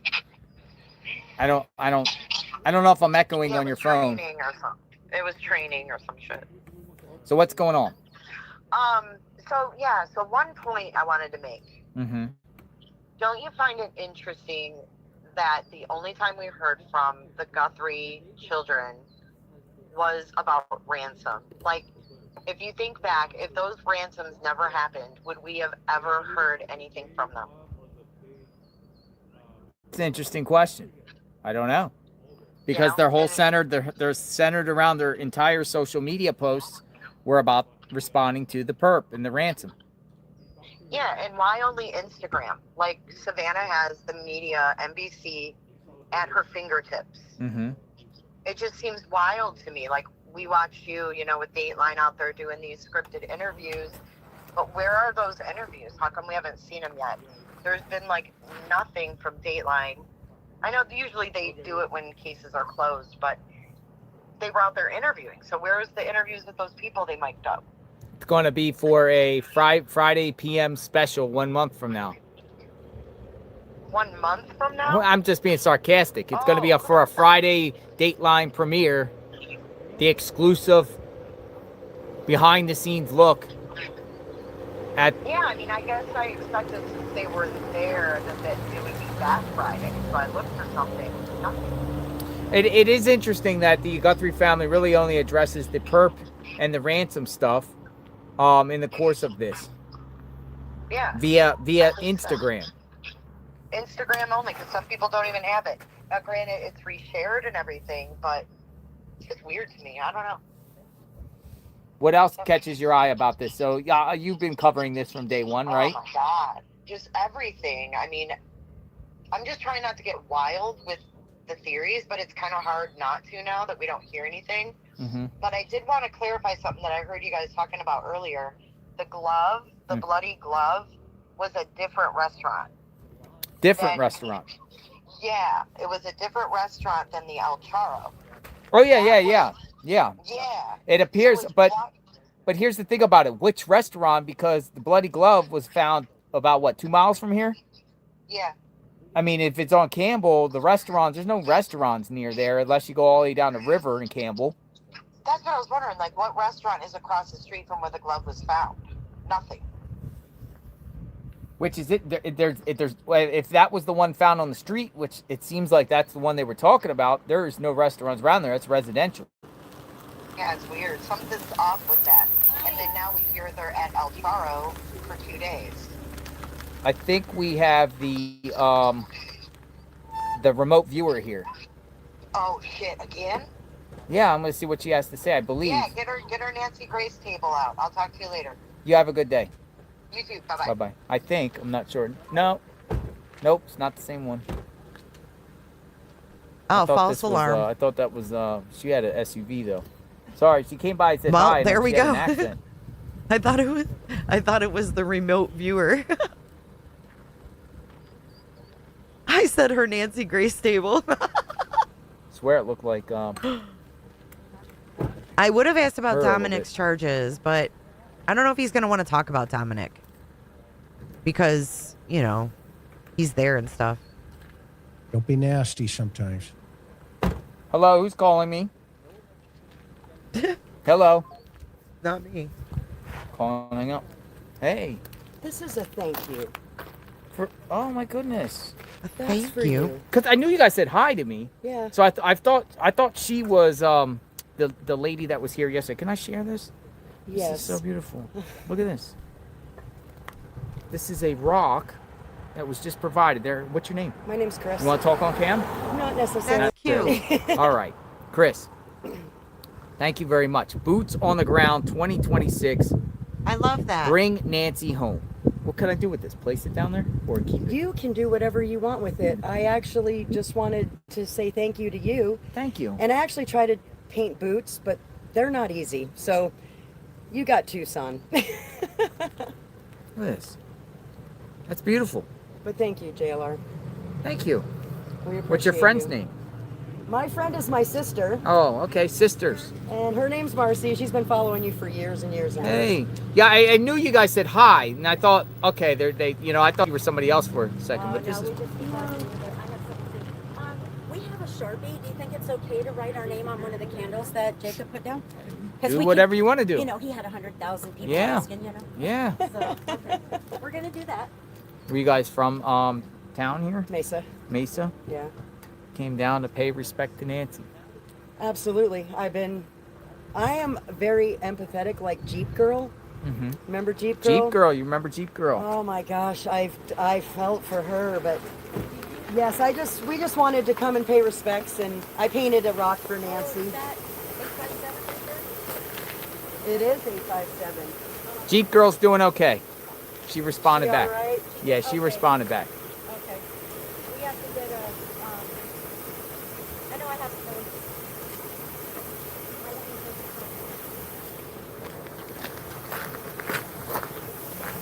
Got a rock. Got one for Tucson too. I won't share that moment. That's for you. It's cool, huh? It's cool. I'm gonna take it home with me. I'm gonna put it on. Listen, I'm gonna take it home and I have thank you. I appreciate it. I'm gonna put it on like I have like a thing with different things like my YouTube plaques and whatever. You know, I'm gonna put it there. Yeah, thank you. I'll show it on my live stream whenever I go home, if I ever go home. If you ever go home. You know what, I will tell you, when you come to Arizona, it is hard to leave. We try, but we end up coming back. There's ribbons over there. You guys want one too? Oh, Ribbons? Yeah. Hey, bring that right here by my doorstep. So nice of you guys and very thoughtful. You're always saying God bless. Uh-huh. So I brought you it's a cross thing that you rub. You know, you can rub your thumb on it and kind of, yeah. So we brought you that. So you got the cross there too. Yes, mine is moldavite. I think it's my stones. I wear a cross. Yes, I I've love been it. tremendously blessed for years. Yes, so anyways, Thank you. but Very that is sweet. for Thank you, You've guys. been And out God here bless every you day, guys. and it's hot, you know. So Thank God you. bless you too. Thank you. I'm gonna go sign and get my Got a cross. Cross too. You need to rub your thumb on the cross. Rub. Very neat. Very, very thoughtful. And a rock and a cross. And they're paying respect to Nancy. They're paying respect.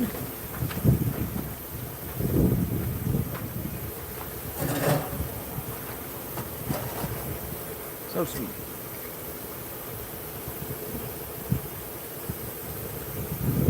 I think they just gave one to Brian Enton over there too. Maybe, I think.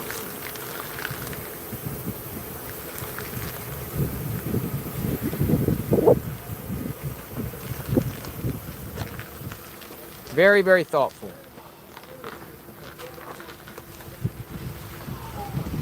Thank you.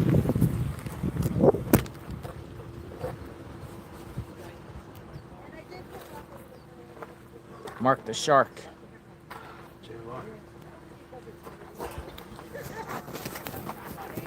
Am I the only one who's hot in there? I stay out of the sun. Bye-bye. Bye.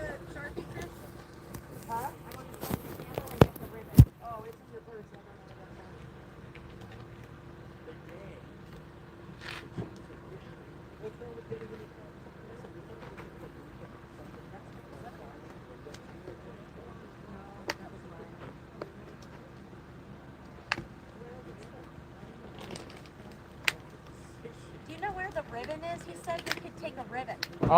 Mark, do you have ribbons? Yeah, it's right there, right by the end of the flowers. Mark? You'll see a sign, yeah. Okay. Thank you, guys. Yeah, grab them, yeah. Like Mark the shark? Yeah. Oh, crap. Mark gets one too, look. You guys are I didn't forget about you. Who else you looking for? Jacob. Jacob's out in the field. Will he be by to where? I mean, I made him, yeah. we can give Jacob's if you want us to, or do you want to personally give it to Jacob?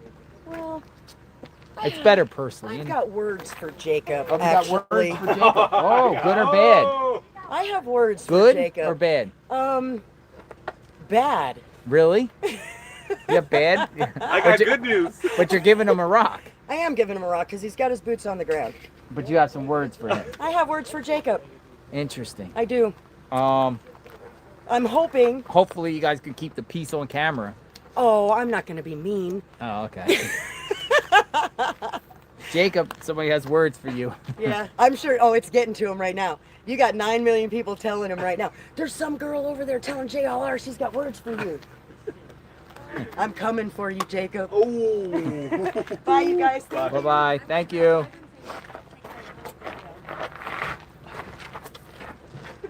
But look at that. She has words for Jacob. It still brings him a nice rock. Maybe it's cold. I know, right? Maybe it's coal in his stocking.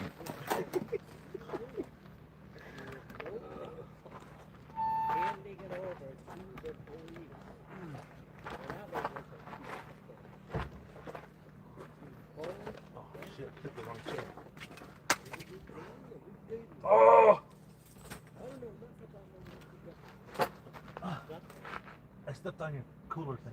Oh, you're good. Oh, did you? Stepped on it? Yeah, Oh, but no. it's good. Yeah, it's fine. Yeah, it's fine. You good? Yeah. Sorry about that. No, you're fine. Put it up on here.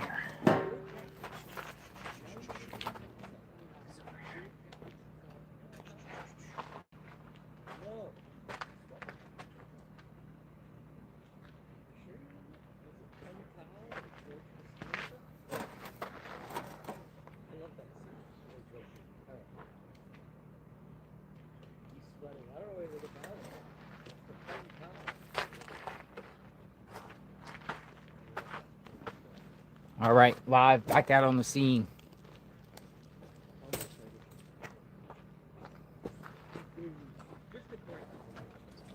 We're on perp watch, rest watch. Literally. We're on perp watch.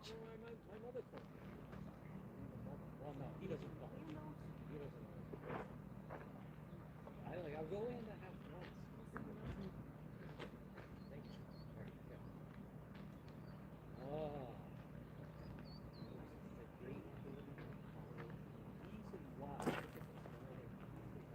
guys. Safe travels. Thank you, you too. Thank you for the gift. You're very welcome. I'm putting it on my mantle.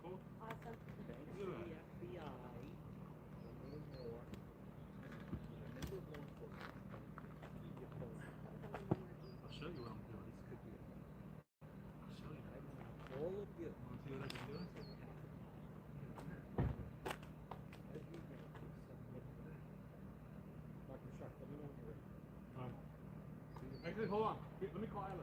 Get this time. Yeah? Yeah, let me call him. Get this time. Hey, I'm very impressed with the dedication you're doing the setup and everything. This is my 30th email, Michelle says. My husband is an ex-cop, and I have lots of theories. All right. Can't believe I overlooked 30 emails.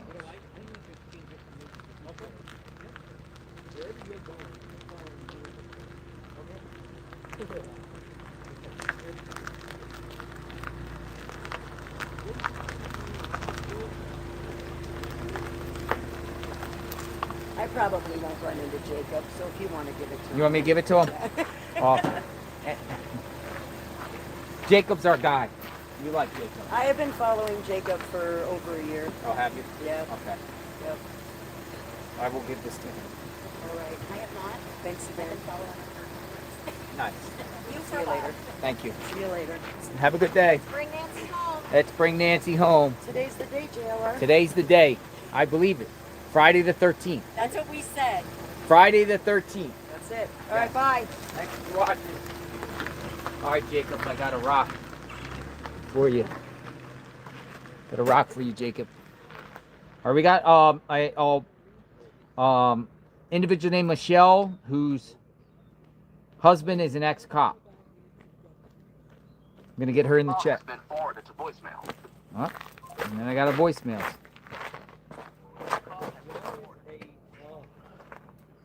Damn, 90%. Oh, that's why.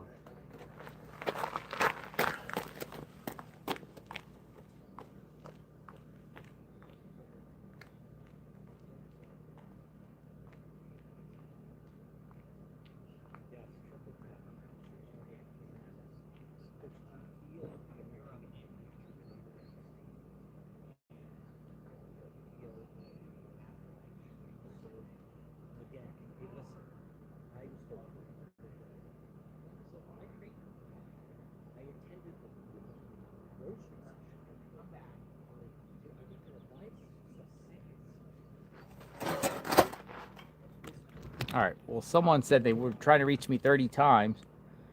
I reached back to them, and it goes to voicemail.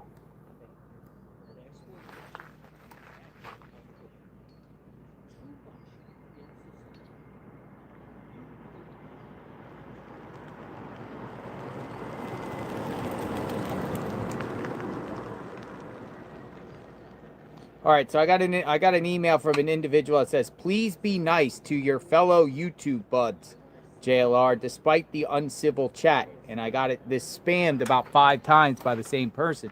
And I responded to him. I said, "Hello, am I not nice to my fellow YouTube buds?"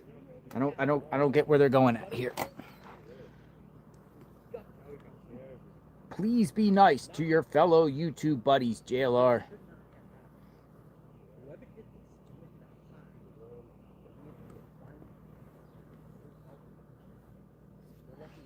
And sent 5 different emails. Same thing. I know. I'm just doing stuff wrong. Very long. Wait. No, tonight. I'll get it tonight.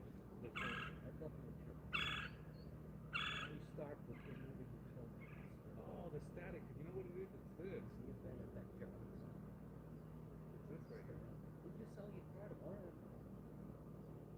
Better? You do remember that your phone. Let me take this off. Does that make sense? Not better? I don't know this deal for Guthrie.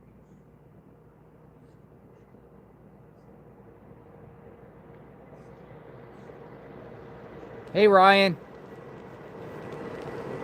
Long-time follower would like to talk about the case. Long-time follower, Ryan. All right, Ryan, calling you up.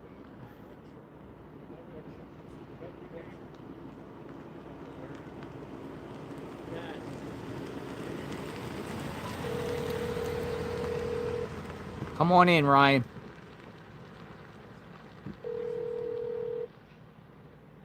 Hey, JLR. Hi, Ryan. How are you? I'm doing awesome. How you doing? I'm doing great. Oh, I see you're in the northern states. I'm in Minnesota, but I grew up in New England. New England. I know John Shapiro. You know John DePietro. Nice. I've never met him, but I know of him. I watch him. I watched Tucson's Cavalcante case, finding him in the woodpile. Yeah, it's been a long time, right? 3 years. Yes, sir. Almost. What's on your mind? What's on my mind? Yeah. Well, I'm part of the true crime community. I just like, watching it and intrigued me. My grandfather was former law enforcement. Mm-hmm. He did 24 years in the Army. He was an NP. So I have respect. I have cousins in the military, state police, things like that. Nice. So I'm intrigued by the turns and the twists and the plots. But I do honestly believe from day one it's been botched. It's been botched. Why do you feel that? Because most crime scenes, when it's a true crime scene and there's been a lot of blood, then you block off all roads so no one can get into the crime scene. Mm-hmm. And unfortunately, a few days after, he opened it back up, which was his mistake, and then he shut it back down. A seasoned sheriff, police officer, anybody that knows crime scenes should never have the general public to be able to go on to the crime scene. Period. Yeah, I agree with you. And you That's just common sense. and you see a lot of true crime cases, right? And Yeah, in fact, I watched that crime cases, because I'm intrigued. I have family that, my cousin was former FBI and the CIA. He did that for 18 years. I have cousins that are CSI. yeah. So yeah, it's in my blood. I never done it, but I've always been intrigued by it, and my heart just goes out to the Nancy Guthrie family, and it's just super crazy that she hasn't been found yet, and to have stuff it was botched because you can't even get your DNA source correct because it's been trampled on. It's wild, and that's maybe will be explained down the line, but it also down the line could hurt or could help the perp. And any DA, any attorney for the perp is gonna have a field day because my family is lawyers in Boston, and we do high-profile cases. And our family, Casiano Law Firm in Boston, Massachusetts, done hundreds of thousands of cases, and they would have a field day with this case. Yeah. Anything else on your mind? Stay hydrated. I appreciate 857. He's right here. Thank you. Hey, I just started following you from this case. He just started following you. His name is Ryan. Thank you, Ryan. Appreciate the support. Yeah, of course. And I followed Jacob, and I followed Mark, a shark. 857. If this case, goes on and on and on, 857's he's the one. He's our eyes. He's our eyes. So He's our local eyes. So 857. Everyone in the chat, go to 857 because if this drags out and drags out and drags out, when the perp gets called, 857 jumps in the vehicle. We'll be there probably before mainstream media. And been following you when you drove your SUV and when you had snow in Florida. Nice. Yeah, snow in Florida, right? It's crazy. I've been following you for a long time. I appreciate you. I would love some boots on the ground coffee. Nice. Nice. Boots on the ground coffee. We'll talk soon. You have a very good day, sir. You too. God bless. God bless you. Dude, my phone was like blowing up from a number.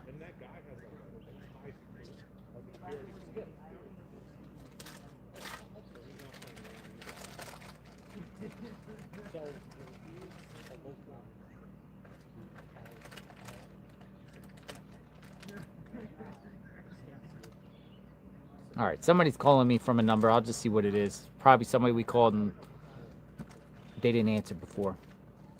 Hello? Oh, and then they hang up.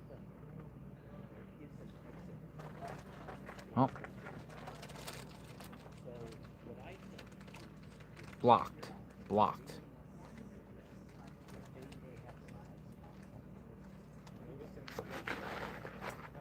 Blocked.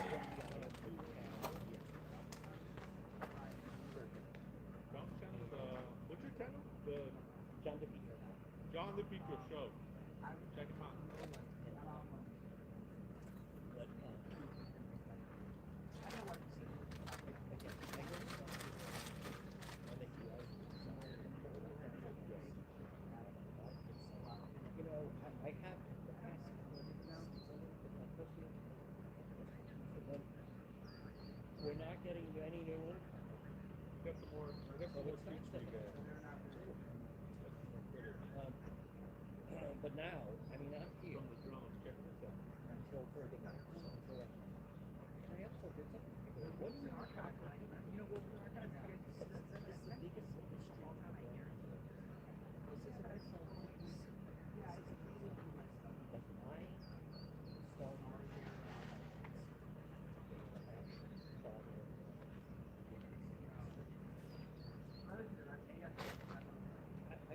10 times. Brandy says, I have a theory and I'm not a wackadoodle.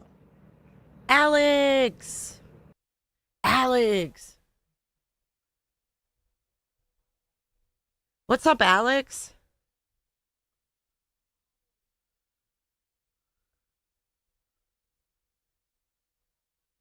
Oops, you couldn't hear it, damn it. What's up, Alex? Dad, I think we spoke before, Brandy. Dad, Hello.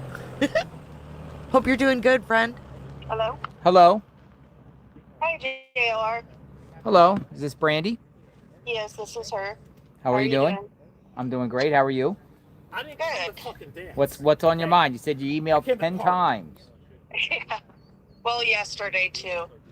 What you got? So I was just kind of going back to the beginning, Mm-hmm. and I have a quote from the head FBI guy that was in charge.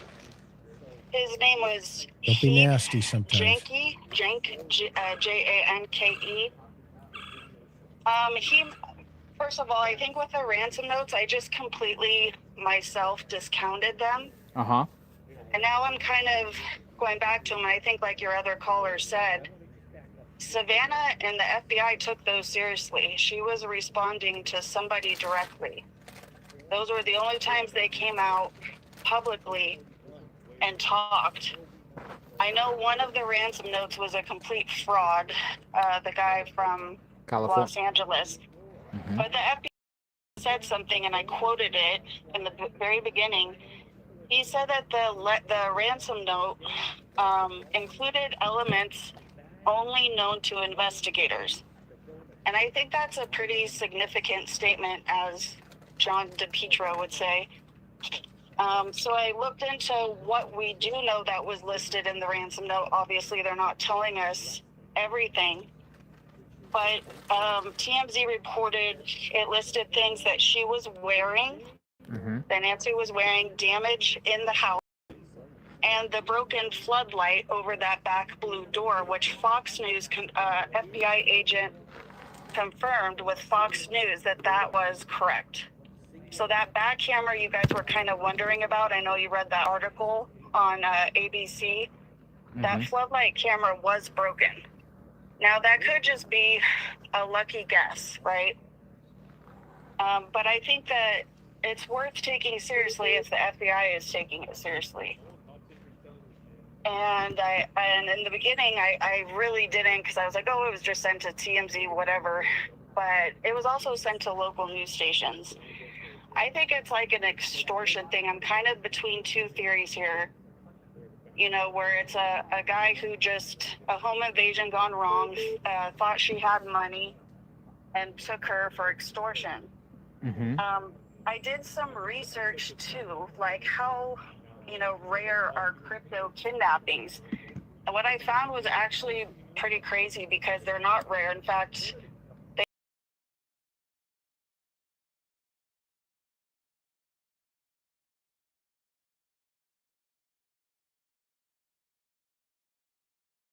they've gone up by 75% in 2025.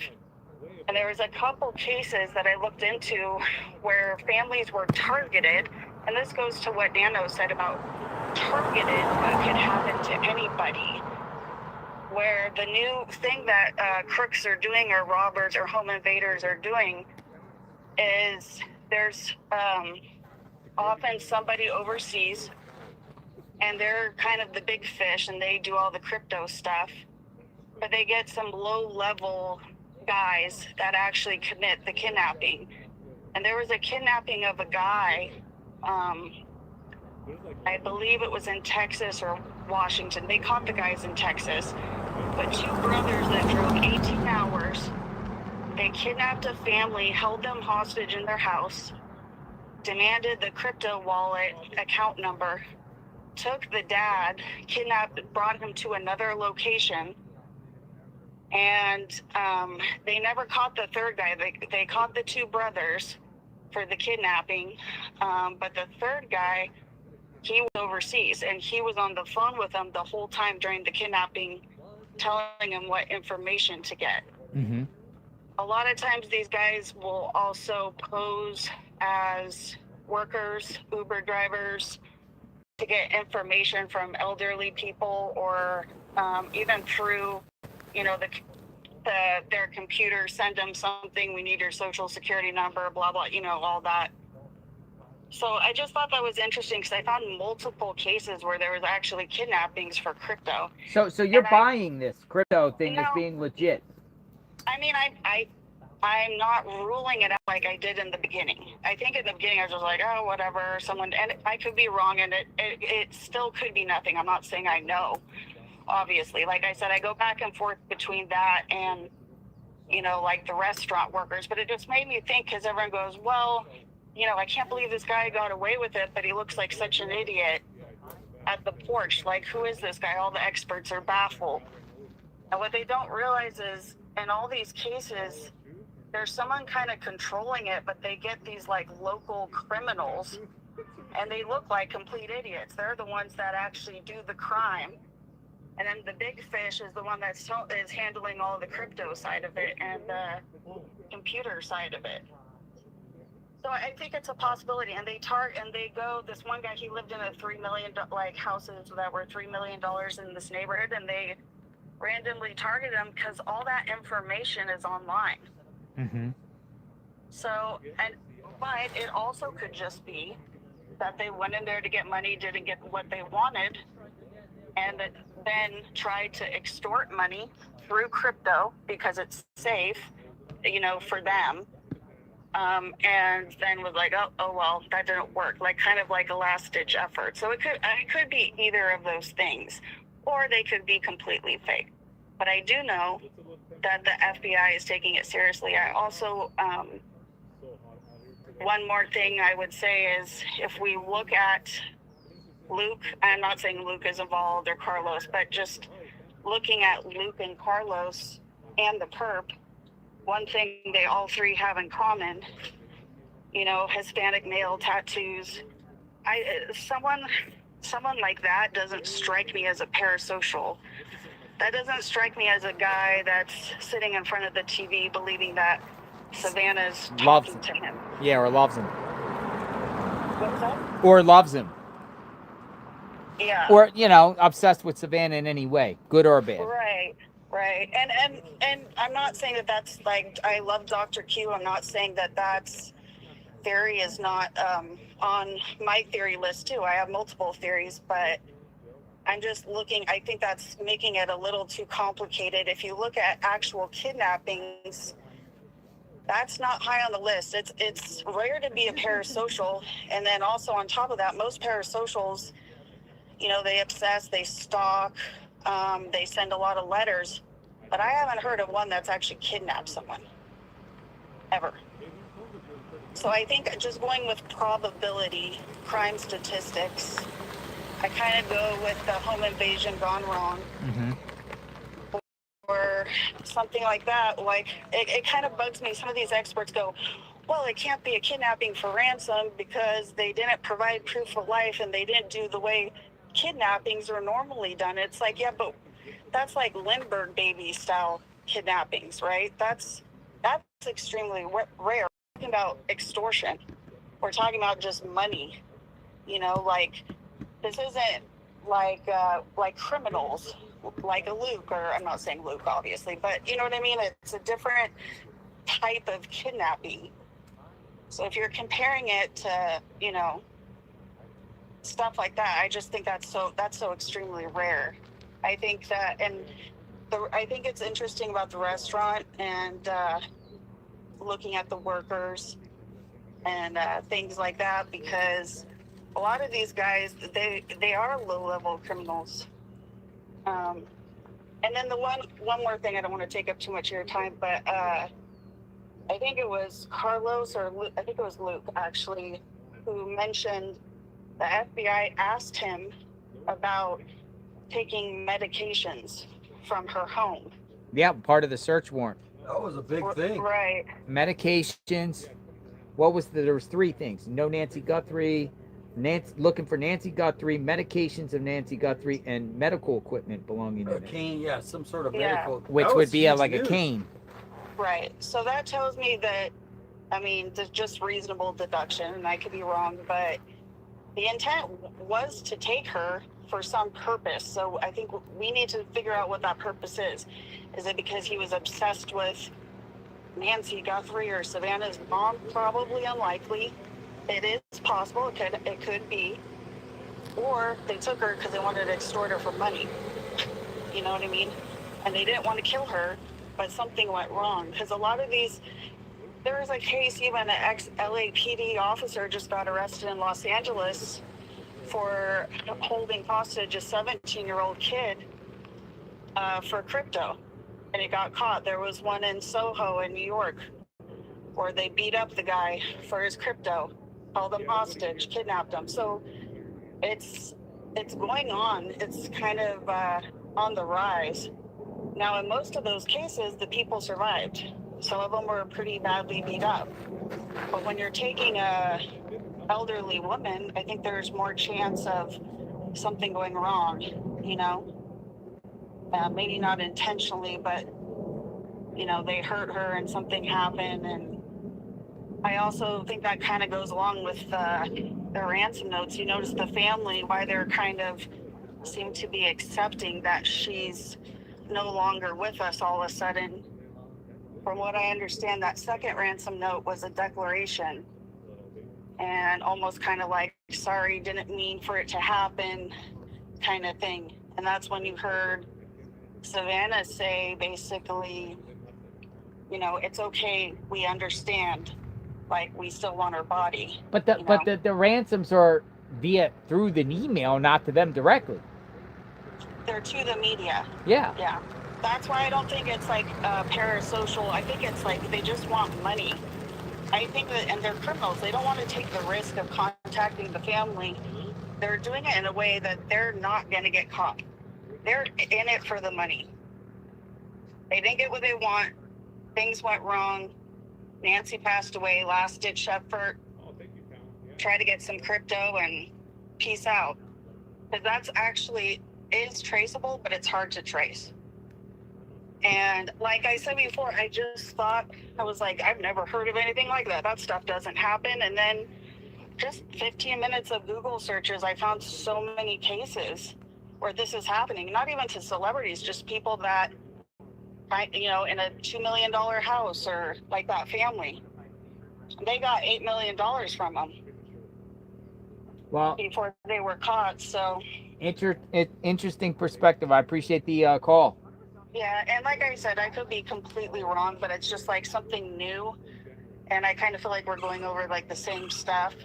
And I also, probably my second theory would be someone that knew her, just was like, oh, this lady has money, and you know, she's elderly, she's an easy target. It could just be that too. But I definitely never really thought it was the family after the second week, because they wouldn't return her car. They would keep it till trial if she was involved. So, but anyways, thank you for all you do. Thank you. All right, have a good one. You too. Bye-bye. So Bye. she's on the ransom. Back to the ransom stuff. Ransom gone bad. Ransom botched.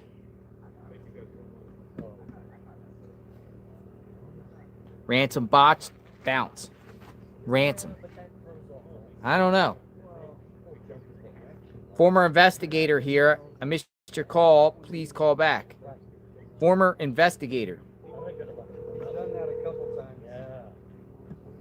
Former investigator. Hello? Hello. Hey. Who's this? You call me Wheezy. Wheezy. Yeah, we missed your call earlier. Yeah, sorry about that. So you're an investigator or a former investigator? I am retired. You're retired. All right. Well, thank you for your service. What type of investigator were you? But do a little bit of everything. Criminal, fraud. So like a private investigator? No, I did private for a little while, but no, I was in law enforcement. You're in law enforcement. All right, Wheezy. What's on your mind? Thanks for calling. Okay, well, thanks for calling me back. Okay, so, you know, the media reported that Nancy went missing on a Sunday. Uh-huh.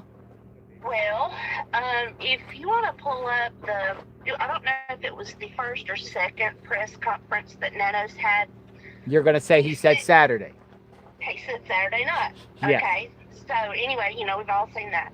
Yes. Well, if you go to the Pima County Sheriff's Office evidence page, they have the missing report listed as Saturday night at 7:30 p.m. They do. So we called the Pima County Sheriff's Department, and they confirmed the validity of the web page. Who called? You did? Yes. You called. I don't know if it's been corrected since then. Uh-huh. I have a screenshot of it if you want me to send it to you. But I don't know if the ongoing misinformation is just careless errors or. What were you calling about, though? That? I just called to ask if the information on the webpage was correct, if that was a valid Sheriff's Department webpage, and they confirmed it.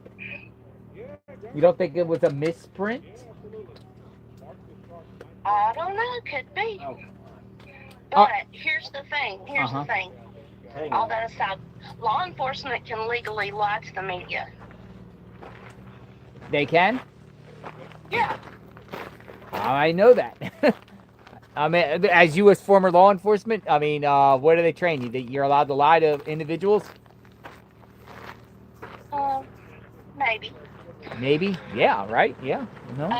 But if I were investigating this case, I would start way back before all this with the passing of the dog. I know that might sound crazy, but, you know, when you look at the sequence of events, sometimes it tells a story. You know, somebody might have wanted to get that dog out of the way. Who knows? I don't know. That might sound silly, but I think it's worth looking into. The first thing that caught my attention, though, was the family members' behaviors. Uh-huh. Who in particular? Who in particular? Annie. Annie.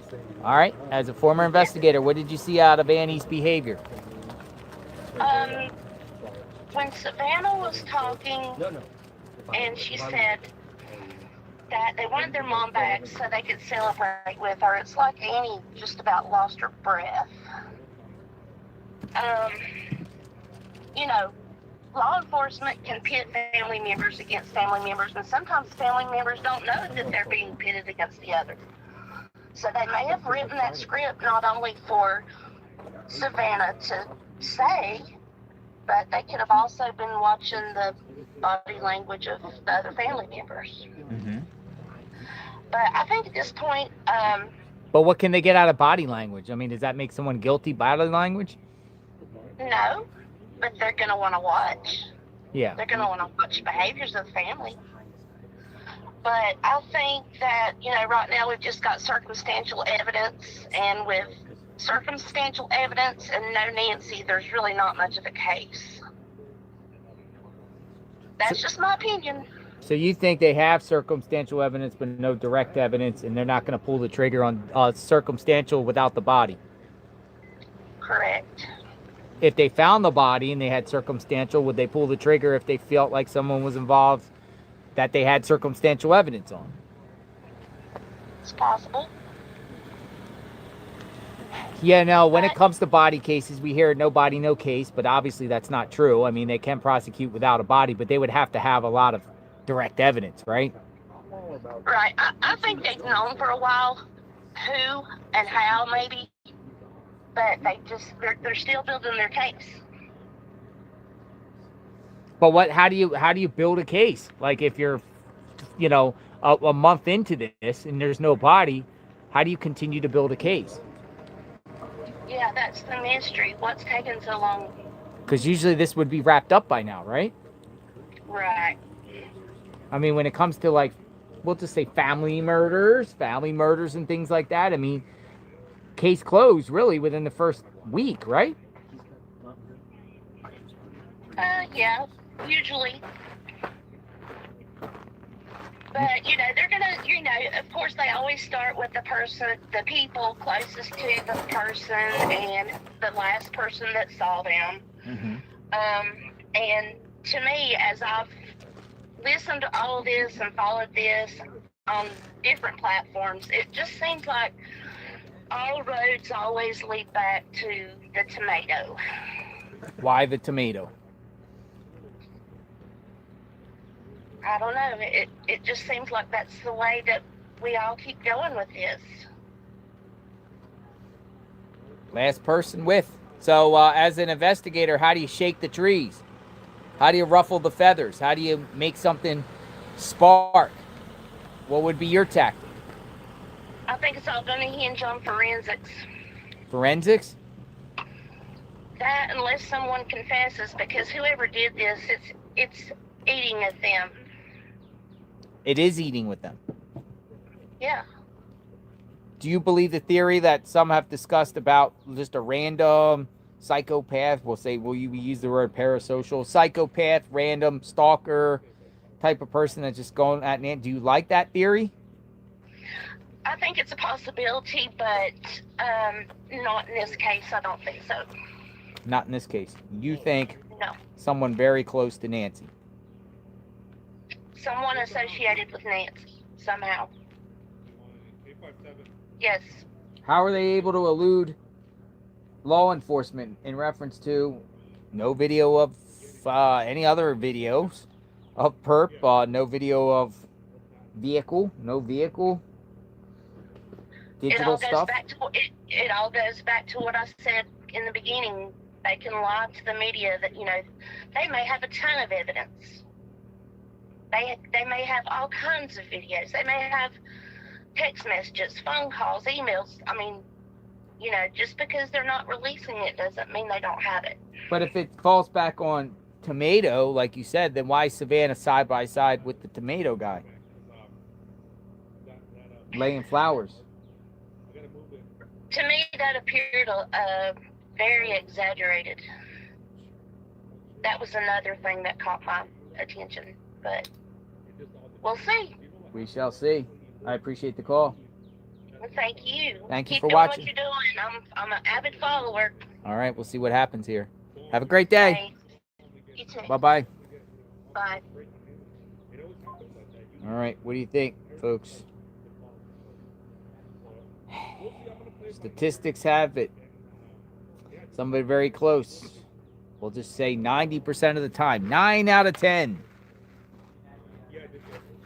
9 jelly beans out of 10 jelly beans points it one way. 10%, but there's a chance. If there was a 10% chance of rain, would you bring an umbrella? If they said there was a 10% chance of rain and you had to stay outdoors during the day, would you bring an umbrella with you? 10% chance. I'm not even going to say, if you got a gun, they said, that 10% chance, would you?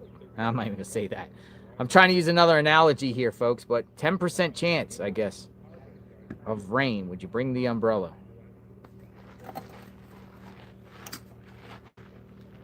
It's the odds. Stats, numbers, 10% chance. Takes it back to someone very close to the victim when it comes to something like this. You bet. Bettors, 90% chance you're going to win. You're probably going to take that bet. 90%. If there was a 10% chance that they said, 10% chance said there was going to rain out, would you bring an umbrella? Oh, yeah. You would?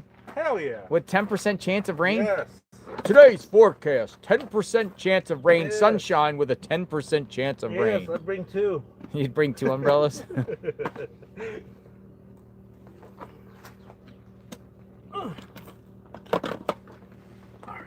I bring an umbrella in the sun with my phone. Yeah, there you go. Can't beat an umbrella.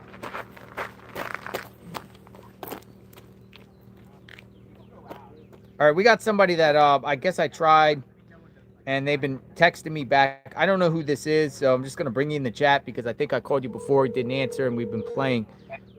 Hello. Hello. Hi, who's this? It's Michelle. Hi, Michelle. I didn't know your name because I go through calls, and then if they don't call, I just keep it moving. I gotcha. Michelle, where are you from? Texas. Michelle from Texas. What's on your mind? All right, get your pen and paper ready. Oh, I don't have a pen and paper. Okay, well, that's another way. Go for it. What you got? What is this a theory? What's the topic? What's this dealing with? Plug my phone into you. Oh. I don't know what I would name it. You just want to talk about the case. Let's just talk about the case. Go for it, Michelle. Okay, so the electricians that are up on the roof, my theory is they're hardwiring the cameras and the cable, so in case the electricity goes out, they still have, in case the Wi-Fi goes out, they still have access to their stuff. You know what I'm saying? So that's my theory on that. With the electrical work that we saw yesterday on the roof. Yes, I think they're hardwiring the cameras. So if Wi-Fi was to go out, it would jump over to the electrical part and it wouldn't mess that up. Like we used to have to do that with our center, our child care center. We'd have to have stuff hardwired through. So if something went out, then it jumped over to the electrical and it continued to go through. That's my theory on that. Let's see. But what? Let me go. But why? Why on the house are they doing all this now on a woman that is missing? Why now? You know, I honestly feel in my heart that they know that Miss Guthrie has crossed over. I think that either they're doing it to prepare for the future of what's going to happen to the home, whether it becomes an Airbnb, whether they keep it in a family to have a place to come home just to feel next to their mom. That's in my heart. That's what I would do. I would keep that house in the family, or they'll be prepared to sell it. Or maybe JLR, it's things that should have been done and that's kind of been, you know, when people get older, they don't want their stuff messed with. So now's the perfect opportunity to update some stuff, even if they feel that she is coming home. Gotcha. That's just because my mom, when she got older, that's the way she was. She didn't want people messing with her stuff. So she didn't need it done, you know, but they do need things done. They don't like change. That's my theory on that. My theory on Annie and Tommaso, I honestly don't feel they have anything to do with this. I think they're victims. And I think social media and and not even just social media. Everybody in this country is tearing them up. And I hate that because they're hurting too. Let's see. Okay. When you say they're hurting too, I mean, how do you know that though? Well, put yourself in her place, in his place. Your mom is missing. You have no idea if she's alive or crossed over. You have no idea where she's at. How is she being treated? Is she being fed? Is she given water? You know, they've got to be hurting. Any human hurts for something like that. I mean, my heart is absolutely broken over this. Okay, so let me just ask you, in general, and I get what you're saying, in a perspective, they're hurting. They very well could be hurting. But a lot of people in the chat feel like they're involved. Now, I don't know who's involved, but just to say, for instance, if you were them, you were them, and you were seeing the internet, all over the internet, calling you a suspect, saying you're involved and everything like that, what would you do about it? Well, okay, I understand. How would you feel about it? Like, what would you do? Of course, I would want to come out and say absolutely not, but you also have to remember this is an ongoing investigation. From what I've heard, the FBI has taken it over. But even if not, the FBI does have their hands in it, and they're going to tell them, keep your lips shut, keep your mouth closed. Do not address the media. Do not do this. I honestly feel they're just listening to the FBI. They're just following law enforcement's advice. Absolutely. Gotcha. Absolutely, because my husband is an ex-police officer, and that's what he said. You don't talk to anybody. You know, you don't talk to anybody. That crime scene was done totally wrong. That crime scene should have been roped off. It should have been handed over to homicide. And the homicide shouldn't even have let Sheriff Nano walk past that and just said no, because they're in control of it. Said no one is crossing this crime scene until we're 100% done. That's how it should have gone down. Yeah. I mean, any law enforcement shouldn't have been in there once they called over homicide. And the reason they would call over homicide is because of the blood and because of they have no idea if it's not a homicide. So they're going to treat it like that. Okay, that's my theory on that. Annie and Tommaso's car, I believe, is at Chapman Honda. Whoa. Okay. How do you feel? Why do you feel that? Well, I'm going to tell you in just a second. I know the lady that called in earlier said it was at Quantico's. I don't believe that's true. I don't believe that either, honestly. I believe the car parts have been sent to Quantico, all the way down to probably the metal frame in the seat. But that car is at Chapman Honda. The reason it's taken so long is because, yes, the stuff is in Quantico. So why do you believe it's at that particular Honda? Okay, because I heard another dealership. I have a very open mind. I have been on this case since the second day, right along with you guys, and I have picked it apart. I can't sleep at night. I'm up all night. I watch this 24/7. It's just crazy. And when I'm not watching when you leave, or when Tucson's got his scanner deal going. I get on Jacob sometime, but not as much. I'm watching, going through YouTube just 24/7, 24/7, day and night. And I have watched 9 different mediums. Now, I know you've had some come on there. Some are full of crap. Some you can't trust. But the ones I have, there was 5 out of 9 that named off Chapman Honda. They said, her car's at Chapman Honda. This is what she's telling me. So you're getting that information from psychic mediums? Yes, from mediums. Okay. But look into it. Y'all tell Jacob to investigate. He loves to investigate. Send them there. Let him check that out. But You're going to probably have people go to Chapman Honda now. yeah, I would. I sure would. I would definitely tell Jacob to get on there and go. Okay, let's go back to the medium part. Okay, remember how the medium, was her name Maureen from Boston? Marine. Came and Hancock. sat with you? Yes, yes. Very nice And lady. Yes, very nice lady. Do you remember how she kept saying a basement, and your reply was, I don't think there's basements around here? 2%, but I don't know around here. Okay. In okay. Arizona. Right, and I agree with you. However, you're in the foothills of Arizona. There are some beautiful $1 million homes up there. There is. What if it's a wine cellar? What if it's a wine cellar? You know those people up there like to drink wine. Yeah. So you're saying it's possible she could be in a wine cellar? I think it could be a wine cellar, absolutely. Absolutely. Whose wine cellar?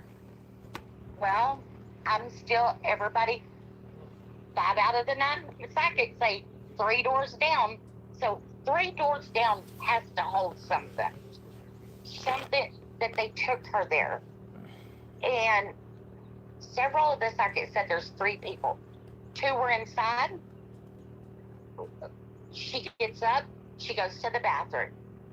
She comes back, they grab her around her mouth. When they grabbed her, they bumped her nose. But That's the sheriff said yesterday it's a suspect. Yes. Singular. Yes, going to the suspect. Yes, grabs her around her nose. They get her out the door. She kind of has an issue because she's got blood running down her throat, coughing, whatever. She goes out the door. They get her to the car. They put her in a light-colored car, SUV type van. That's what all these people are saying. And they take her like 3 doors down. And wherever it is, when Miss Guthrie was communicating with them, they said, you know in Florida how y'all have those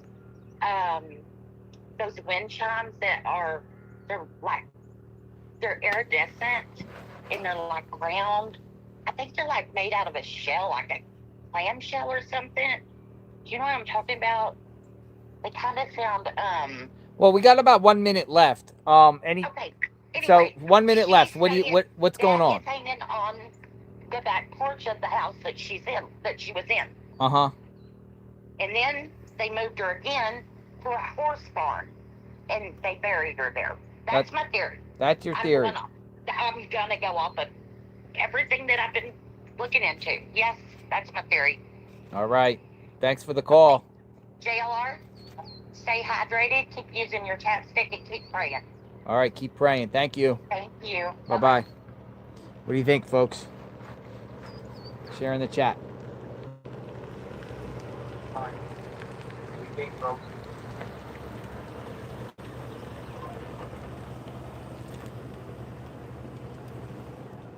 Somebody just pulled up.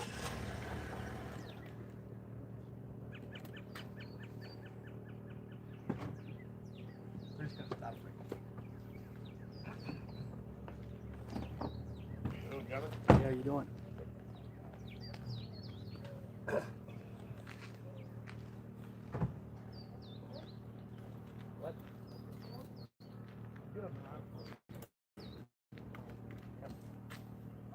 Hello. Isn't that a shame? You're from Wisconsin? Yeah, a lot of people have been stopping by. Hundreds, maybe 1,000 at this point. Probably about 1,000 during the course of this, right? That stopped by. In a day? No, not a day, but Over the time. I would say 50 to 100 people a day stop by. Yeah. Yeah. You guys ever heard of Hayward? Yeah. I've been there many times. My friend has the antique store there. Oh my God. So when you guys stop there, say, hey, I met someone in Tucson who knows you. Oh my God. I think there's only one antique store there. Yeah, we go there once in a while. Yep. We're from Eau Claire, right up in that area. They're about an hour north of us. Okay. Yeah. Awesome. You have a good day. Yeah, I would literally say 1,000 people have came here. It's Stop by. including the UPS critical delivery. Well, you consider day 41, right? So if you got 100 a day, which I would say 50 to 100. Now, they're still popping. They're actually been coming down more in the last couple of weeks than they had the first wave when it was just media. A lot of out-of-towners too. William Butler, thank you. But I would say well over 1,000 has stopped by here. Well, and that's why I think. Plus, remember, they've had somebody got arrested here. Had some incidents of individuals. Police come.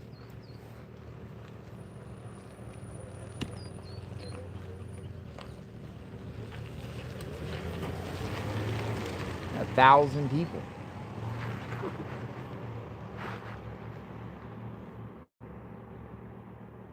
Waving. Was she bugging? No, I was just saying you got to get the wave in. Oh, she like took a picture of it. Really? Yeah.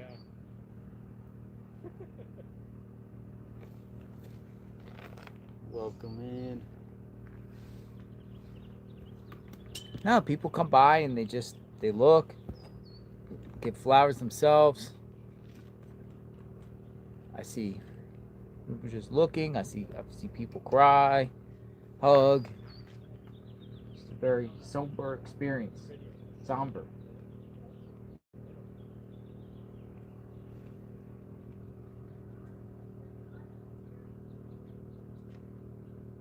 Yeah, I mean, it doesn't look too bad. We got a smaller one too.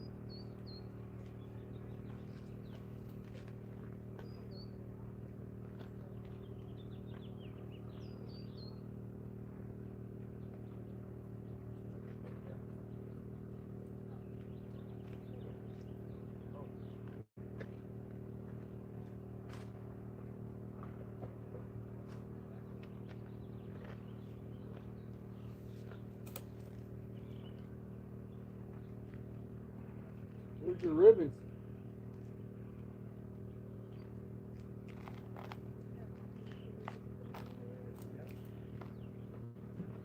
Oh, the breeze feels nice.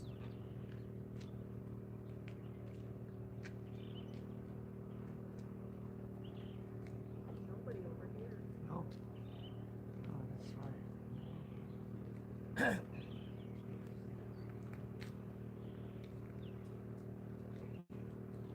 So where are you guys from? Local? I am. He's from Florida. Oh, okay. Yep. Damien, 857 Tucson. I'm Dale Parr from Wisconsin. Oh, good to meet you. Same here, man. Yeah, you can follow along. He's got about 20,000 people watching him on his stream. JLR at Investigates.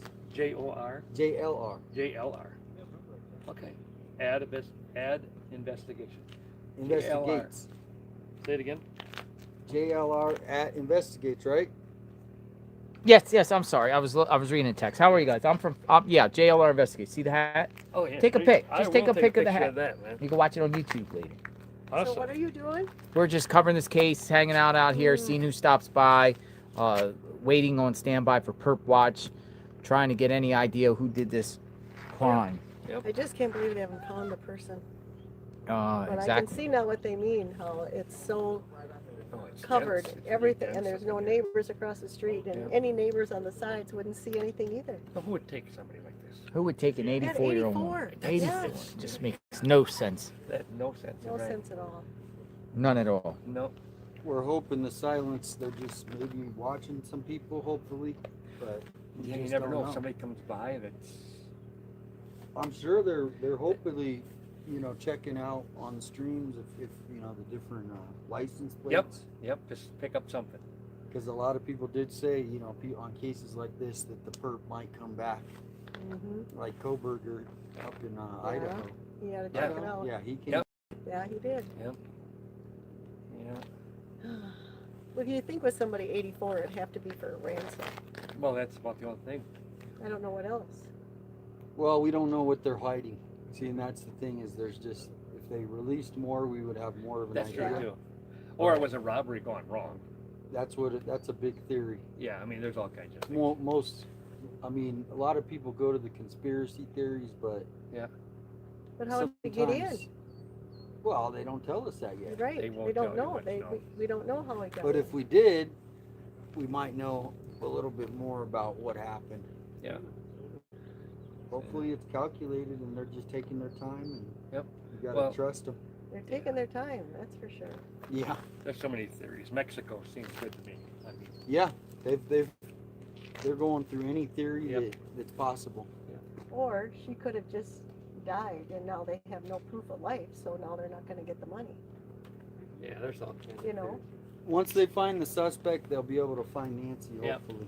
But yeah, that's a world. That would be the worst part for the Guthries, because just to always, wonder where she is, Right. what happened to her, that would just be enough to drive you nuts. So you guys been sitting here ever since day one, or what? I've been here since day 2 and he got here the first week too. Wow.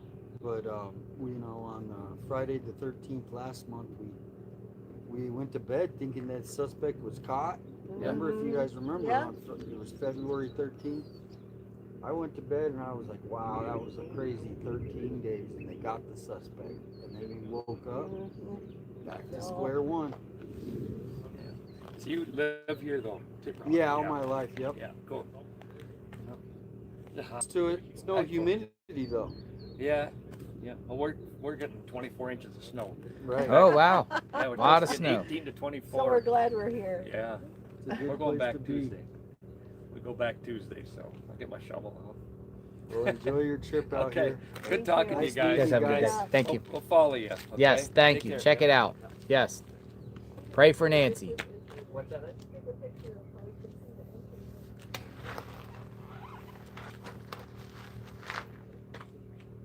The thing about those paintings, the guy that brought all the paintings, all of them got knocked down. Yeah, I think before we leave, we'll go move them over here just to keep everything over there. I mean, I think their intent was good, but if you think about it, what's everyone's thoughts about all these paintings that are lined up in the front? With all this artwork that is like all over the place. I'm sure their heart's in the right place, but some of the things I've been seeing on Twitter saying it's a little bit too much. Yeah, we'll move them over there to the Hope Flower section. I'm not going to touch anything. I'll move them. I Yeah. think it's a little tacky. My I opinion. get the street name too. Okay. 'Cause it's like- Place I go to Hayward. Yeah. Jane, it's called what is it called? American Heritage. It's right on Main Street. Main Street there.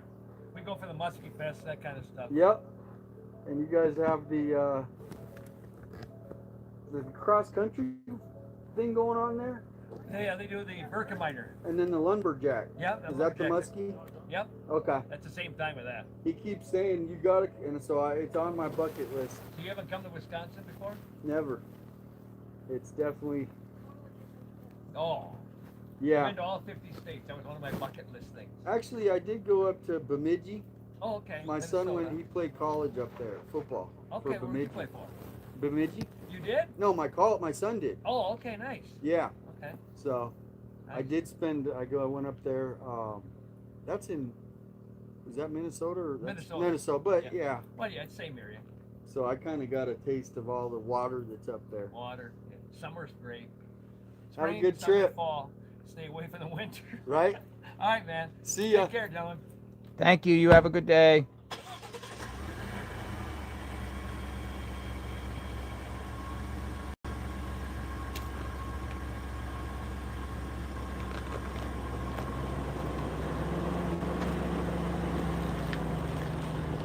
I like interacting and talking to people that are here. Lots of people from Wisconsin and Minnesota have been out here. Have you noticed that? I know it's snowing there, so that's probably why. Yeah, there have been, hasn't there? A lot of Wisconsin. Yeah. Yeah. A lot of people from Wisconsin and Minnesota. Minnesota. We've been seeing a lot of Minnesota, right? Mhm.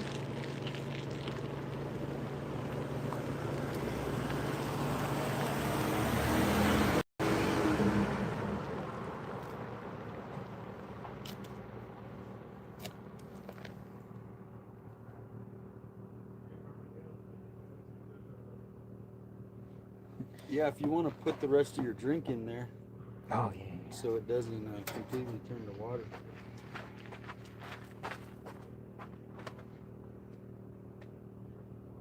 Oh, we got a lot of ants out here. Yeah, they love the EGs. The ants love EGs. All the sugar.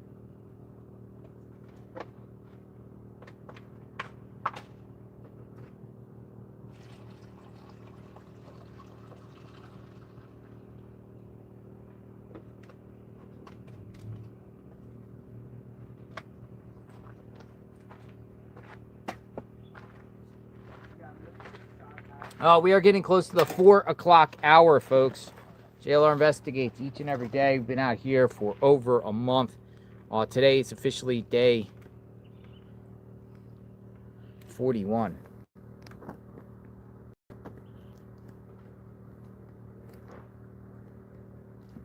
I gotta go get my other battery charger, so I'll be back in a second. Bring a bag of those chips if you remember. Yeah. There's chips here. Oh, yeah, and I might have them in my car. You want a bag of chips? Yeah, bring a bag or two. All right, I'll be back. If you want to sit here If and not, chat with no anyone. worries, though. If you got your hands full, don't. No, it's good. I'm gonna use this battery charger for now, but I'm running. I got 2 battery chargers and one is running low. Just want to make sure we're okay. Actually, Mark has a charger over here. Yeah, he got one. I'll be back in a few, folks. Use the restroom too.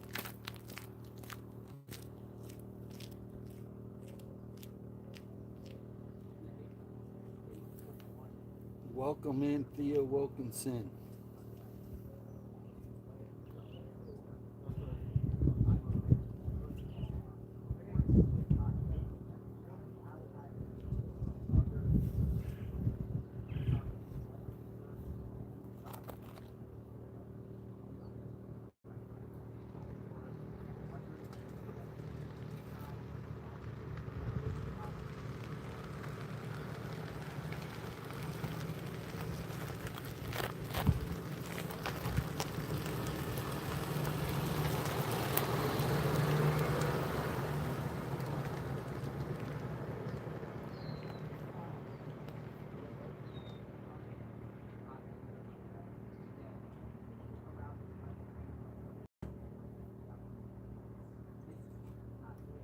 Welcome in, everybody. Friday the 13th. Hope you're having a good day. It's the weekend. The last Friday the 13th, we had a raid.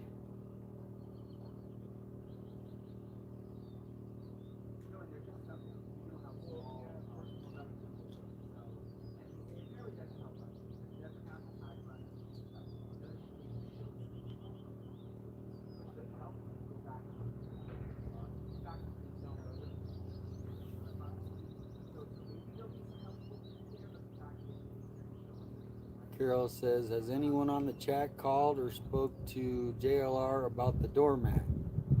The doormat, we don't know what happened to that, but the authorities did not pick it up the first couple weeks. I will go take a look to see if I can see a doormat.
remember John DePietro was doing a case.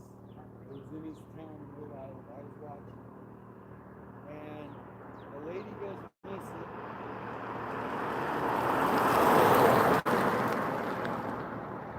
A lady goes missing, a guy's girlfriend essentially.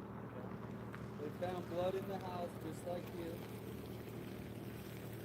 For 30 days, they had the police.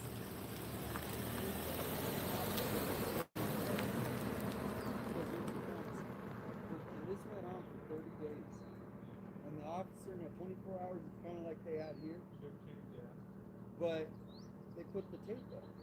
And it's like, to just not have the tape up, you're inviting people to go in essentially. They did. Yeah, no, and that's why now they're talking about a shoot ring or something. It's like,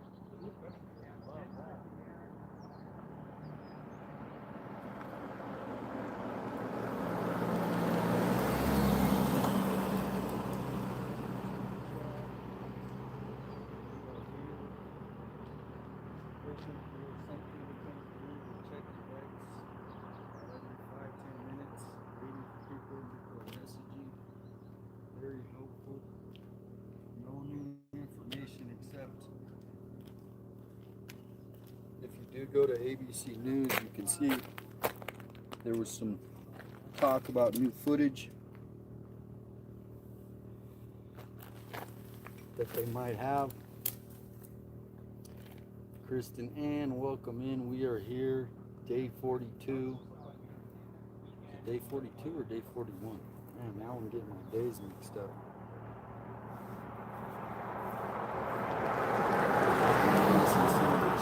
Thank you.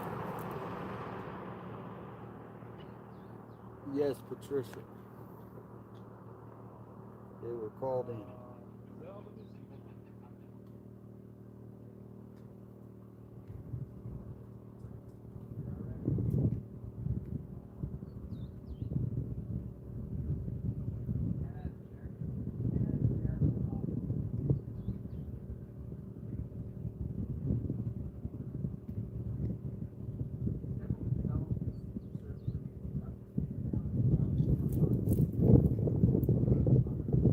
Welcome in, Lisa.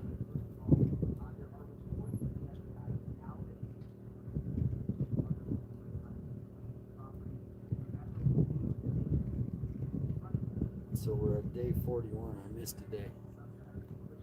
Juanita, welcome in. You guys go ahead and ask each other questions. If I miss anything, you can help each other out. Hit the like button, share it out.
Welcome in, everybody. We are here.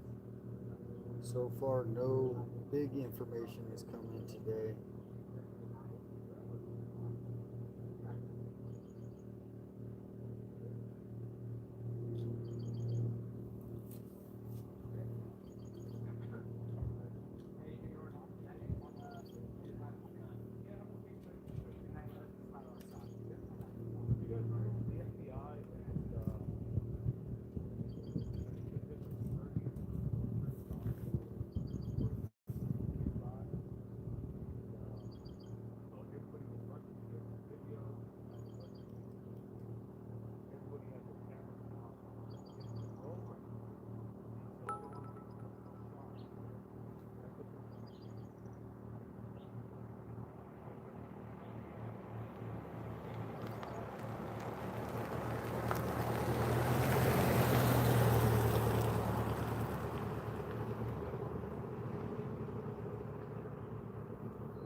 They're down.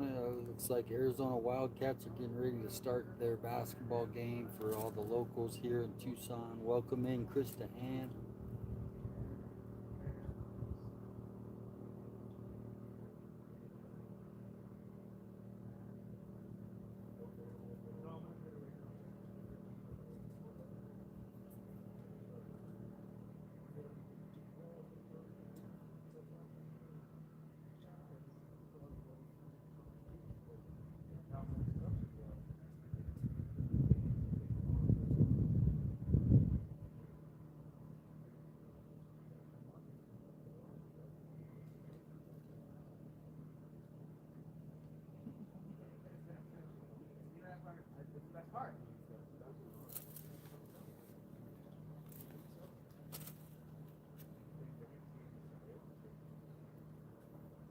I don't think they're releasing the 911 recording. I don't think they're releasing that. No leads, this search. Such a bizarre and botched.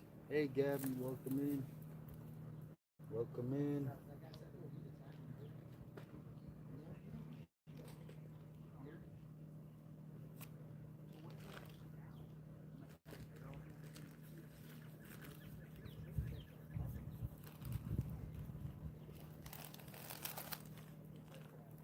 Thank you. Jalapeno. I just grabbed a bunch of different flavors.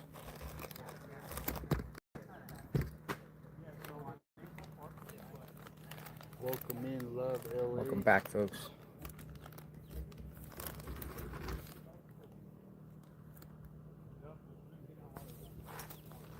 Continuous coverage of the Nancy Guthrie case. We're waiting out here in the afternoon hours. JLR investigates. Was Dr. Q supposed to call back tonight? No, I spoke to him this morning. So me and Dr. Q, he just gave me some suggestions. I'll just keep that offline. Yeah. For now. I did touch base with Dr. Q this morning. You know, I'll just say that Dr. Q is strongly encouraging, you know, keep the pressure on as far as footage itself. You know, we're here. Don't let this story go away. Don't let this story go away at all. Now I wonder if he's gonna get contacted by like the Nancy Gleasons, right? He put his name out. Maybe. They should. I mean, I think I'm open-minded to his theory. Huh? I'm way open-minded to his theory. I mean, what do we got going here? Like what? Like Day 41. It's day 41. We don't know what's going on.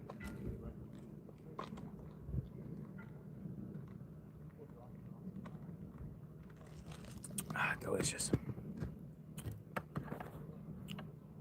So one of the neighbors we were all staying at with the parking is getting some construction done on their home. So they got like a bunch of builders. So I had to switch to a new location. So I'm very grateful for another neighbor. I'm very grateful for those previous neighbors that let us park in their driveway. Send a tremendous amount of gratitude for that, for letting us park in their driveway for what was about 2 weeks. Huge. Yeah, that Could you saved us. imagine if we Imagine we had to walk all the way from that. Missy, right? we would be calling Missy. We'd be calling Missy. Well, they got some construction work going down at their house right now. So, but another neighbor stepped to the plate, said, "Come on in," and parked at another location, about the same distance. So. Lars Musings is saying this chat has developed such discord amongst each other in the past days. When I joined the JLR Army, it was an open invitation for all theories. Now they just shut all other theories besides their own. Disappointed the viewers in this situation right now. Lars Musings. So Lars Musings. You know, I personally, again, people have different opinions. I wanted to personally hear the individual that was here yesterday and just see her viewing. And she got discouraged because of people in the chat, you know, saying things, whatever like that. You know, I'm open-minded to hearing everyone's theories, you know. Even people's that are far-fetched, I listen, and respectfully, you know, keep it moving. But, you know, it's good to hear people's opinions and stuff like that. But it helps them, too. I mean, you talk to that lady, she can't sleep. You know, she's having trouble sleeping because of this case. Maybe I set it up that way by, you know, doing the calls that triggers people's responses if they don't like the person's messaging. But I like to hear from people. I like to hear people's perspectives. I like to hear from all of you while you're listening at home, you know, analyzing this case and hearing what you're thinking could happen, right? Because that's what people are thinking. People are thinking this, and people have their ideas and their thoughts on that. And I think it's a wonderful thing. Definitely do not encourage fighting amongst each other and stuff like that. So, you know, if there's something, and you know, people say get mods and ban people and things like that. I mean, if you see a particular person you don't like, block them. You can easily block somebody. You can press the block button, you can block them, and you won't see them again or anything like that. I actually talked to her yesterday, and didn't apologize or anything to her, and, you know, said I'm sorry for my chat doing this or anything. I just said, you know, this is a chat. People are going to have their opinions. I appreciated you know, what you were doing and what's going on, and hopefully I could get some of your assessment later, whatever like that. So we've been exchanging texts back and forth throughout the day and everything like that. So I like to see her assessment when it comes to remote viewing. I mean, she came out here, she took the time, she put down a, you know, chair. She got discouraged because the neighbor kicked her out, and then she saw some people in the chat, and she just said, I'm going to do this from my room, whatever. But I think she plans to come back. I think she's actually going to come back here at one point. So again, folks, if you don't like anyone or a particular person, just press the block button and you won't see them again. The one you just talked to had a really good call. The one that yeah, 10 minutes ago. How's it going? Hey, there you are. I remember you. We remember you guys. You were here before? No. This is your... No, you're on the news a lot, aren't you? You have a doppelganger here in Tucson. Man, you look like you are, like, on the news. I've been on the news a couple times about environmental stuff, but not with this. Okay. I swear I thought you guys were here before. Yep. You look like he actually, I know who it is. He's the guy, he runs the Republican Party out here. You look just like him. Swirled. Who knows? Who knows? Not me. But anyway, you guys are funny. Any news about Nancy? There's a Pima County story floated with the sheriff. He had some insight. It's been silence. I mean, I hate to say it, other than, you know, if you guys go online, you can watch his latest interview with NBC. What do you guys got out here? What do you guys think? We're waiting for the perp to be arrested, caught, or some really good information while keeping a forum open and hearing people's perspectives on the case. I do work with the FBI. Oh, you do? Subject matter expert. Oh, I haven't seen one thing. Okay, they got the guy going up the Grand Canyon. What was the break-in? I don't know. But did he go through a window? Did he go through the door, the garage? What was his Exactly. MO? They won't say. You used to work with the FBI? Really? Like doing what? Volunteer. Subject matter on terrorism. Terrorism? Yes, sir. Can I interview you? I got spied. Hey, man. Can I interview you right now? Let's go. You don't want to talk? Share your investigative perspective. They have to have something. Yeah, we got to get something. Encourage him. What channel are you guys? JLR Investigates. We're on YouTube. We're actually live with 16,000 people. Gotcha. You know what's? It's because of Iran. Okay? I hear you. My antenna's up about potential action because of Iran, and the area I work in is drinking water plants, water treatment plants. Oh, so you're worried about a terroristic attack at a treatment plant? Really? Computers. Attacking the computers, Iranians. Or Iranian groups affiliated with Iran. If you wanna, and I'll look up when I'm done. Cyber Avengers. Just Google Cyber Avengers. Okay. Are you filming me now? Well, yeah. I mean, we are live. We are live. Let's go. Cyber Avengers. Okay, I'm watching. I just wanted to pray for Nancy. Pray for Nancy. We will. God bless you guys. Hey, You guys have a great day. Free press. Free rocks. Free press rocks. Ever. Yes. All right. Be safe. Thank you for your service. Free press rocks, he said. He said he helps the FBI with counterterrorism on treatment plants. Dude, he looked like an agent, didn't he? He looked He had like bald head, glasses. ex law enforcement for Definitely. sure. Seemed like.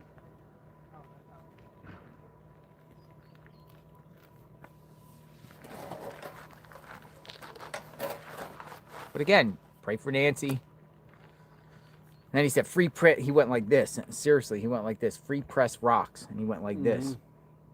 Free press rocks, right?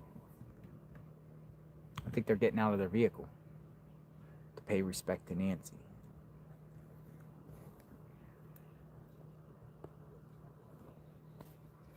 Yeah, I mean, the common theme here is like, basically is like, we're just waiting. We're waiting for some new information, some news, something, arrest watch. It is Friday the 13th. There he is. He looks like law enforcement. Nice guy.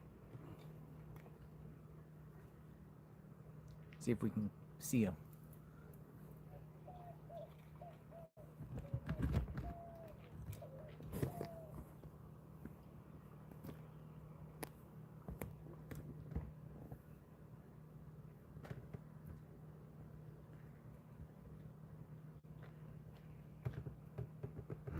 That's a message to the perp.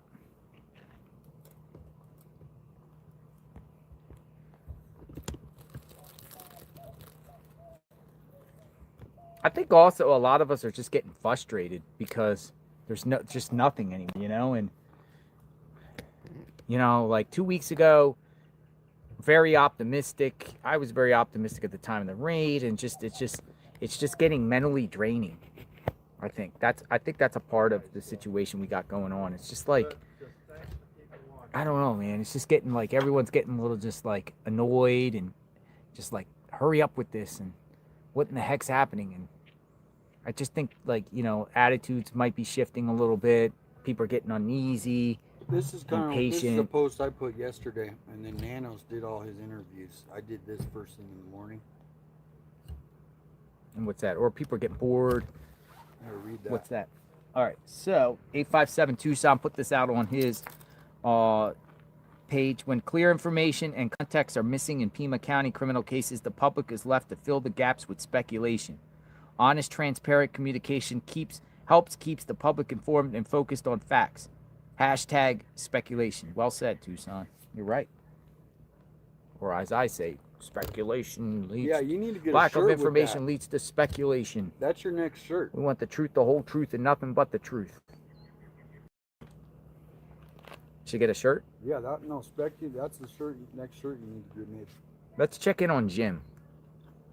Yeah, we check in on Jim. We're gonna check in on Jim. I like Jim. Jim's a very colorful person.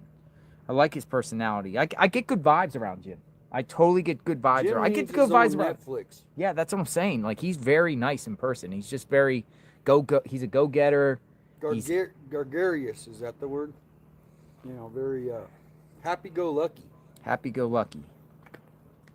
Rose Michu 2562. JLR, I'm listening to a previous caller about Savannah only posting on Instagram regarding the ransom notes. What if Dr. Q's theory she used Instagram because the perp contacted her through Instagram? It's a good point.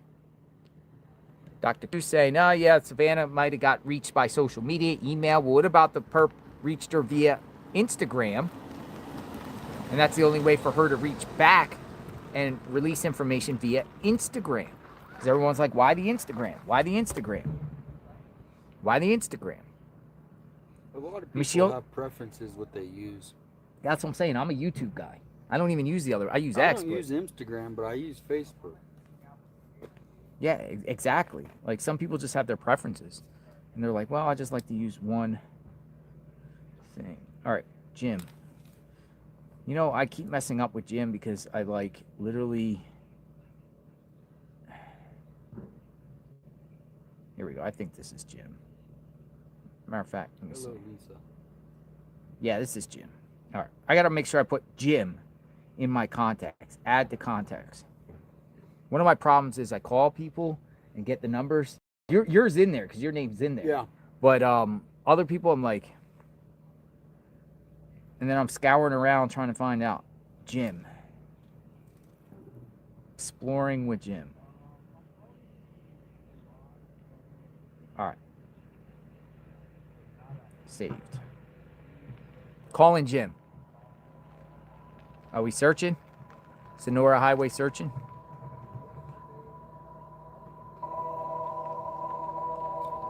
This sounds so weird. You know, like electrical cars or something. I don't know. It sounds like. Welcome in, Elizabeth. All right, so Jim's not answering. People are saying he's searching.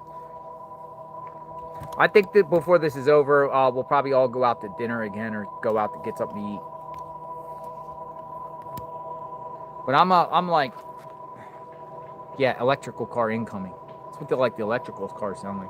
It sounds like a UFO. Like, Yeah, no, it's.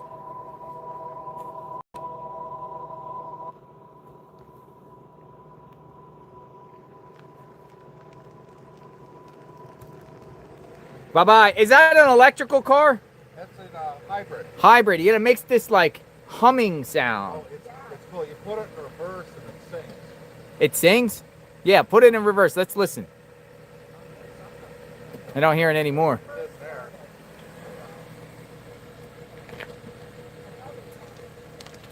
It was singing. You guys have a good day. There you go. Just heard it. Well, you know, I thought a while back, well, what if they put gates up in this area, you know, because this happened. Hop the gates. But people said there's too many entrances, exits, it would be too difficult. But you think the HOA would put cameras At front entrances. at the front entrances? The front entrances have these like brick mounds, like Yeah. welcome to the neighborhood kind of deal. Like I think the over there towards First it has the name of the neighborhood. Yeah, there's plenty of places they could put it in on all the entryways into this place. But everywhere, But in reality, like gated communities don't work because somebody could just follow somebody through. but cameras do. Cameras do. And that's what's frustrating is there should be a big push in Tucson media right now that our cameras are better working in the city. Yeah. No, It's I would silent. say cameras definitely get. I mean, if you're gonna have an HOA and you're gonna pay for HOA, most HOAs do have cameras, right? I mean, In their you would think developments? about it. Yeah. Some of them don't want to have strict HOAs. They just want to have it so in case somebody starts throwing motorhomes on their property, they can call. But camera at each one of these entryways. It'd help. HOA, get some cameras. Don Huey, 952 Things says, I think everyone just needs to take a couple of hours away. If you're watching this constantly, take time to appreciate what you have in life. Thank you. Amen. Got the cameras, man. Put some cameras up at the beginning of an HOA. I mean, what do you pay for? What are people paying for the HOA anyway? Some are cheap, some are expensive. Some HOAs run hundreds of dollars a month. They were talking about $60 a year here. 60 a year? That's what she said. Oh, well, that's. What's the point? I was like $12 a that's- month, $10 a month, $9 a month. What's the math? Yeah, that doesn't seem. Most HOAs Well, it's are $5, like $65 a month. $50 a month or more. She said $60, and she said it's optional too. Yeah, I heard that. She said optional HOA. Florida, man, I'm telling you, every single new development in Florida is HOA, and you're paying $400 to $800 a month. Yeah, that's what Literally. I was saying. But you get all the amenities, but you're literally get private entrance. Well, not all the time private entrance, but you get the clubhouse, you get the pool, you get the tennis courts, you Do they get. have security officer? Some do, some don't. See, that's where the price goes up. Because I work with a local security company, you know, trying to help get his business out. But even with HOAs, people still hop the fence. I've seen so many cases where people get their cars damaged and broken into, and creepers and things happening in HOAs and gated communities. They still manage to get in, climb the fence. Well, yeah, have a guard shack, cameras. I don't know, HOAs, would they work? I don't like HOAs, and some people just don't like HOAs. I would never go to an HOA. I've lived in them and they No suck. HOAs from me. They suck. I don't have an HOA, and I would never get an HOA because HOAs control your life. Your weeds aren't. They can own your house. Yeah, they can own your house They basically put a lien with on your fees. house. They come around, and it's like the neighborhood I was about to say, like neighborhood Karens come around and basically say, "Oh, you got a weed. It does Get keep rid of the this home weed by value up. Friday, or you're gonna pay a $200 fine. You can't park more than 2 cars in your driveway. Your yard has to look a certain way. You can't have a flag. You can't have anything banner. Christmas lights. Don't forget, Christmas you lights. put them up too early. But then some people like HOAs because it keeps out the riffraffs. Well, and it also keeps the housing value. Keeps the housing value. It keeps everyone's house in check. But I just feel like HOAs is a form of control. Yeah. Well, it's all depending too if you're living in one of these cookie cutter neighborhoods where houses are like ding ding ding ding, or this kind of area where you get an acre, everybody's got room. The value of the house too. You can't avoid a home in Florida, a new home without HOA, really, unless you got a piece of land in a neighborhood or something. The You one that literally I can't. would go for is the ones that actually have the guard shack at the front entry. Hey, Randy Petro. We got Randy Petro here, our friend. John or Randy? Randy Petro. Oh, not the Petro. Into racing. Yes. Randy, get a hold of me. Send me an email, Randy. Send over an email. Like to hear from you. We got a friend that actually owns some race cars. Hey, JLR, hope all is well. How long are you planning to stay at Nancy's home? Well, I'm here, Randy. That lady, Kim Sullivan, you were covering in Connecticut for holding her son captive for 20 years, went to court yesterday. Stay safe, brother. Your friend, Randy. Hi, Randy. Just saw that pop up. Yeah, Randy, shoot me a message if you can. I'd like to catch up with you. Kimberly Sullivan. There was a woman in Connecticut. It was a house of horrors. Literally, she kept her stepson captive. Oh, I thought it was the kids. Since he was like, well, he started out when he was like 12 or 13 and literally kept over a decade, 2 decades, literally kept her stepson captive inside a house. And he was so desperate and so malnourished that he set the house on fire so law enforcement would come to the house so he can get rescued. It was like a house of horrors. She literally kept him from everybody. Took him out of school. No one has ever seen the kid again. He grew up in his 20s. He was in his early 30s. And this woman's playing denial. You guys follow that case out of the Waterbury, Connecticut? Kimberly Sullivan. It's a house of horrors. It's crazy. I know about the one that was in California with the husband and the wife. Mm-hmm. You remember? And they found them in like cages in their rooms. Remember that one? There's been quite a few. I don't know that one. This one had multiple kids. It's crazy. And then one of the older kids like ran out one day and told the neighbor. That's what I mean. This guy here was like dwindled down to like 60 pounds.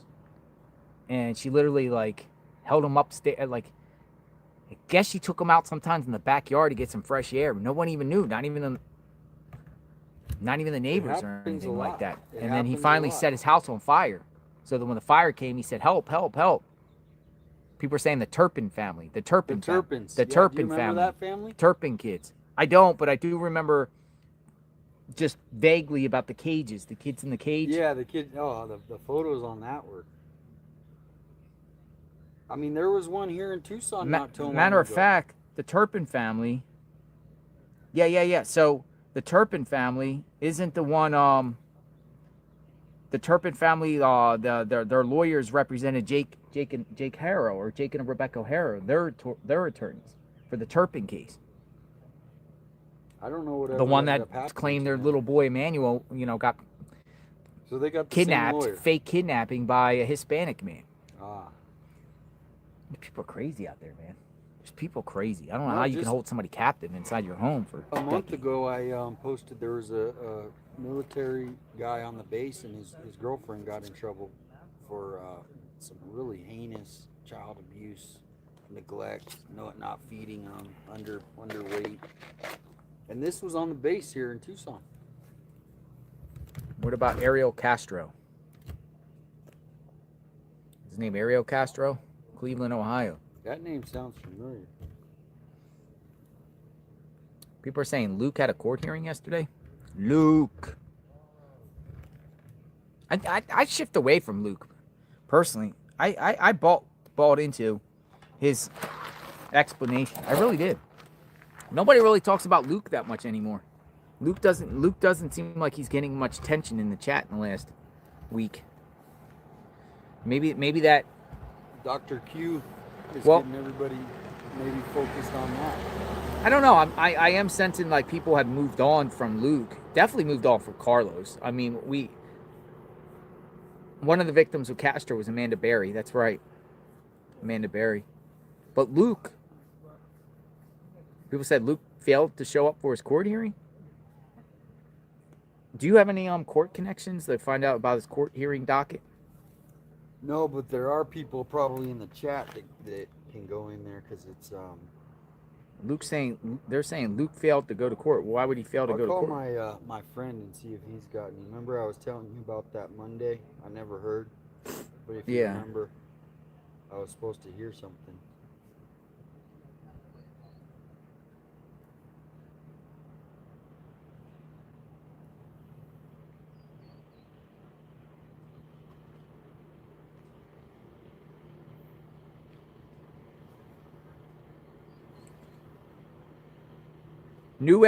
New statement by the Pima County Sheriff's Office. Good afternoon, media partners. Please, the statement. Hi. How are you? How are you? What's your name? Your name's Nancy? How are you, Nancy? Oh, you're 85.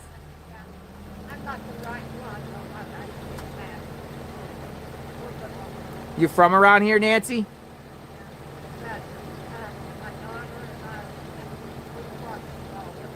Thank you. Thank you.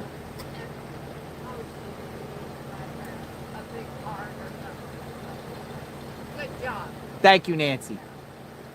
Praying for Nancy. We're praying for Nancy. I'm sorry? I live in Florida. Florida. I live in Florida. Yeah. No.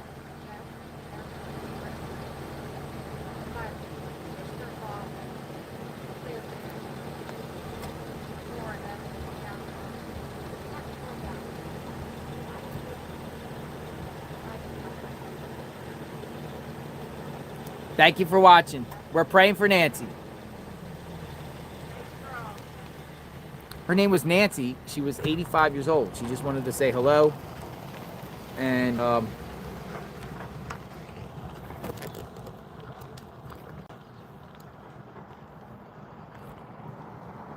her name was Nancy. She was 85 years old. Sweet lady. She was very nice. She goes, thank you for covering this. We are watching. Me, my daughter, and my granddaughter that were in the car.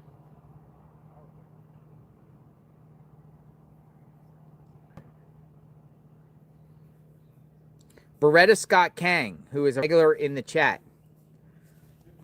states Nancy is with her family. After she showed up at the hospital weeks ago, after a ransom was paid, Savannah is back in New York City and the house is being prepped to sell. There is no search or tips. Hashtag hoax. It's a good point. It really, like that to me, I know we can't believe it, but for that to be an 84-year-old woman being flown in, and we all heard it on the scanner. This isn't some, internet sleuth who came through that night in Rio Rico. That would be just a weird coincidence, but it sounds like it is. All right, so going back to this statement, please, the statement below regarding evidence in the Nancy Guthrie investigation is coming from Pima County Sheriff's Office. The Pima County Sheriff's Department continues to analyze various forms of evidence in the Nancy Guthrie case, including material from laboratories as well as images and videos captured by cameras. At this time, we will not comment on the details or status of this analysis. It's what Pima County Sheriff's just said an hour ago. So pretty much nothing. Nothing. It's almost like they say the same thing over and over and over. Well, it's like they're trying to put out a message to act like they're doing something as far as putting messages out, but it's really nothing.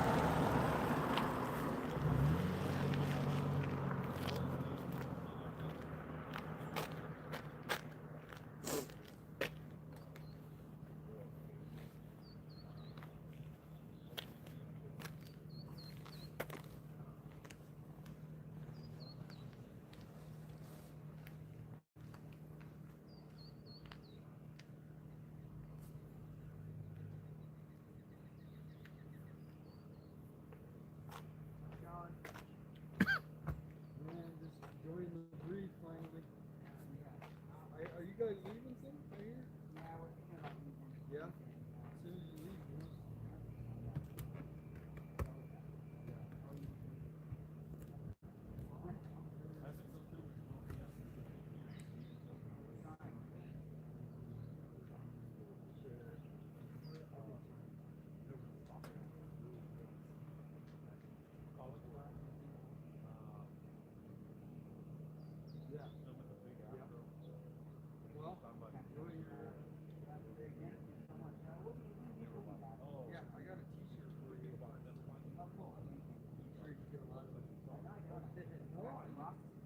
all right.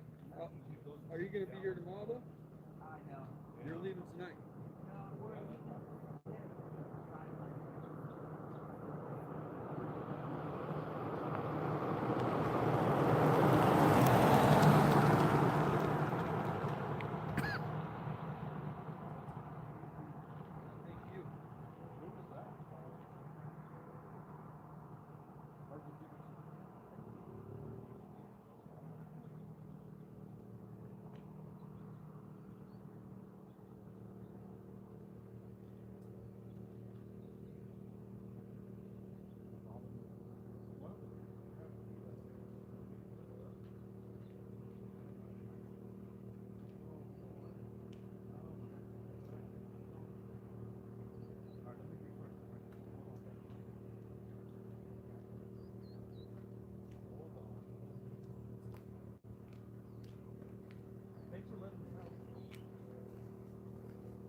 I'm going to grab a couple cubes. Yeah, go for it.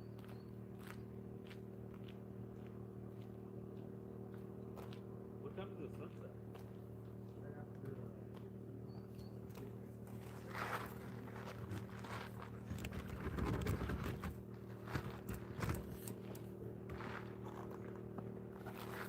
I'm going to shift over as the sun starts shifting down. It's the 4:38 hour. It's the 4:38 hour. All right, I'm going to go right here. Well, I don't want to get in your way, Tucson.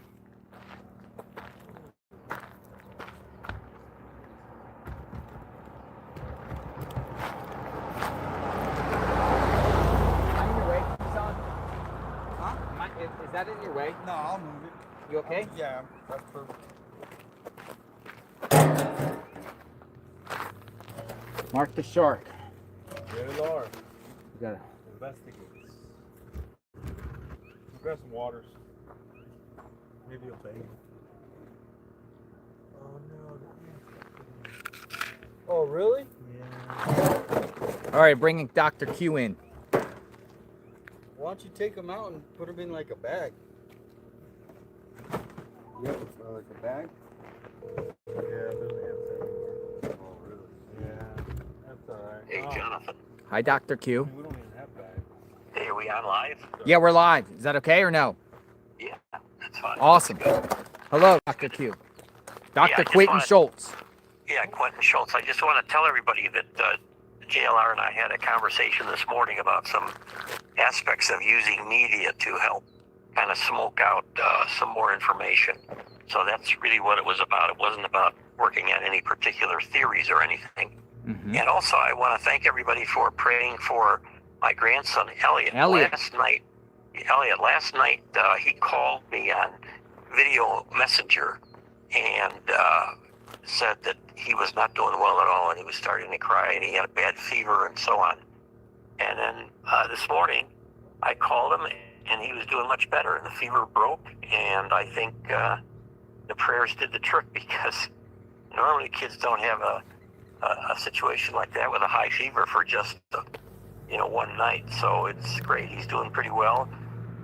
The bad thing here is the storms. I'm in West Michigan, and we've had these very high winds and storms. It's been horrific. Power is out all over West Michigan. Our power is out, and so I'm running here on limited battery, but I thought I'd call you before the phone is dead. Yes. And cover a couple of things with you. The interview that the sheriff gave yesterday was very, very strange. Now, I could say that about a lot of the interviews that the sheriff does, but yesterday's was particularly so, where he seemed to claim that he and or others knew from the very beginning what the motive was, and they're staying with that motive. And he suggested that they knew who the person was, and yet then he went on to say that, but don't assume that, and he also said that the perp definitely picked this particular place or resident, but then he went on to say that it could happen to other people too.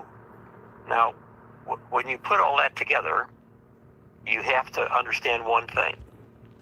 This is the most important thing I could teach you about communication. So I'm a professor of communication, and I'm going to give you the world's best definition of communication, and the one that's lasted the longest for thousands of years. And communication is creating shared understanding. And the sheriff seems to be unable to create shared understanding with his audiences. So that you come away more confused than actually sharing understanding. So why that is, I have no idea, but he does it repeatedly, and he contradicts himself, and it creates this kind of chaos. You've got a lot of people on your stream. I've been on the stream looking at comments tonight, JLR, and there are a lot of people that are upset. And when people get upset, they can get nasty with other people and get impatient and all. It's part of human nature. This is the way we are. And what we have to do is all kind of sit back from that and realize that we're letting this crazy situation get to us. And it is a crazy, crazy situation. So I'm hoping that some of the reports that have come out saying that they have some additional thumbnail, mini pics from some other cameras. They didn't get video, but they have some mini pics, might help. Although it appears that those were from the back or side yards, and they didn't have much on them. But I'm also still hoping that they're going to be able to put this DNA together and tie it to somebody, because as far as I can tell, that's the only thing we have going right now. And DNA takes a long time to put together and trace and so on. So that's understandable. I wish we had other things. I wish we had definite on a car. Wish we had definite on the direction of leaving and so on. But there doesn't seem to be much in the way of definite evidence. I'm sorry to interrupt you. Go ahead. No, I was going to ask you what's your take, because I don't think we talked about it yesterday. What's your take on the reports that the FBI was recently at, it is believed, the El Charro Mexican restaurant, talking to prior employees there about Savannah and Nancy's appearance at their restaurant sometime back that was on TV? Right. I don't know what to think of that. By the way, I think I've been to that restaurant, but that's neither here nor there. And it's a good restaurant. That's one of those things that comes in from the side, and I can't make a clear connection. What about you? Well, I mean, it's going to me, when I heard that, it takes me back to your parasocial perp, where it was someone obsessed with Savannah or Nancy that saw them at this restaurant, whether it was an employee or someone that was attended, because we had another individual in our chat, Murky Piglet, who was a regular in the chat, said that was advertised for 2 months prior. Like the restaurant itself put out that Savannah and Nancy's going to be there for this segment live on TV, or the TV segment or whatnot. So giving, maybe the perp or some psycho, maybe, to go there and stalk them while they were there, or look at them or interact with them while they were there. It's a possibility. It's generally not a good idea if you're a high-profile person to have something like that advertised well in advance. You say, well, what's the gain to them to do that? I've had people that I've known that have gotten into situations like that, well-known people, and there were people there that were not necessarily the kinds of people you would think would kill you, but they were very strange people who showed up, some of them. Well, maybe the restaurant was thinking about themselves and not necessarily in her aspect, but thinking, oh, well, we'll get publicity. Yeah, that's right. That's right. It's good publicity for the restaurant. So that does make some sense. It would be great to have super duper video of everybody who was there that night. Yeah. But whether or not they are able to do that, I don't know. But the question is, if they were recently there, and we're 41 days into this, and we'll just say they went there recently, over a month ago, 35 days or 36 days or something, recently there, I mean, are they grasping at straws and still trying to expand out of all the places that Savannah around here kind of went to and try to go that route, or do they really think someone from the Mexican restaurant could have done this? Who knows? It sounds like they're grasping at straws, but maybe they've got some other reason for that. You know what? I thought it would be fun, JR, if you would feed me questions from the chat. So again, I'm Quentin Schultz. My students have always called me Dr. Q. They kind of enjoy that, and so I often go by that. And I've got a website and YouTube, a couple of YouTube channels and stuff. Write a lot of books. If you go to Amazon and look at Quentin Schultz, you're going to see a load of books, including the recent one on the movie A Christmas Story. But so that's who I am. I've done expert witness training and been an expert witness, very high-profile cases, and I've also done some speaking for legal organizations on communication, including courtroom communication. So communication is my field, and if you want to ask me questions about anything in the case, let's do it now. I just thought that would be fun to kind of open it up. What do you think? Yeah, I mean, they're running 100 miles an hour. Hopefully we can see some. If you see any on the chat, you want to... Yeah, I can't see them and talk to you at the same time here. Yeah, got you. So these things are firing off. If you have any questions, just put question, and then just put the word question, and then with the slash, and ask a question, and maybe somebody has something to say with this. Yeah. And this would be on just anything centered around this case, the handling of the case, the publicity of this case, the messaging. Right. Especially if it involves communication. Who says what to whom, where, why, and what does it mean? Yeah, exactly. So, question, opinion. If Savannah has Nancy in New York, I don't see that as a possibility. do you think some people are starting to come out a little bit more saying just how this is and how it seems like life is going on with the Guthries now, where they're getting back to some normalcy, fixing the house? I mean, is there... Okay, for instance, this 84-year-old. A lot of people in the chat are talking about an 84-year-old woman that was med back to the hospital this time of the Carlos raid. People are saying that that's Nancy. They already know it's Nancy, whether she's alive or dead, but they've already know that. The family knows that. I mean, don't you think the law enforcement have an obligation to say that was Nancy if it is, and not keep that secret this long? I mean, that would be career ending, right, for the sheriff, right? Yeah. In fact, there would be legal suits there if they didn't do that. Question: how is Elliot? That was a question. Yeah, great. Yeah, he's doing much better today. Thank you all. Question, number one reason someone would abduct Nancy.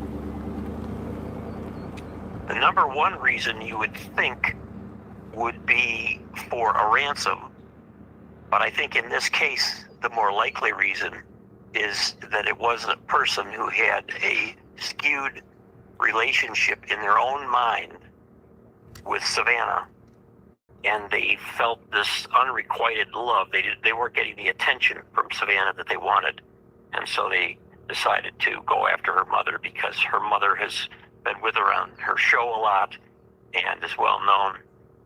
So in my field of communication, we call that parasocial communication, where you don't really know the other person, but you get infatuated with them.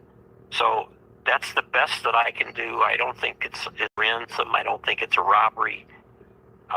Was anything taken? We don't know that. That's another one of those things that they should be telling us. There could be something taken that would be a memento that this kind of disturbed person would take, and that might be something that people wouldn't know is missing. With respect to cleaning up the house and getting the security in and possibly getting it for sale and all, it's just the way it's going to have to go, because who in that family would want to move into that house after what's happened there? Just horrific. So okay, some people have the theory that Savannah's planning to move back in, or Cameron, or someone, her children, one of her children moving in. I mean, is that even logical on an unsolved case? I don't think so. And I think it's dangerous, and the security there could not be as good as the security that her family should probably have. So I don't see that as a possibility. 857 has a question. Well, it's actually go from for my it. chat. So, are you saying with your theories?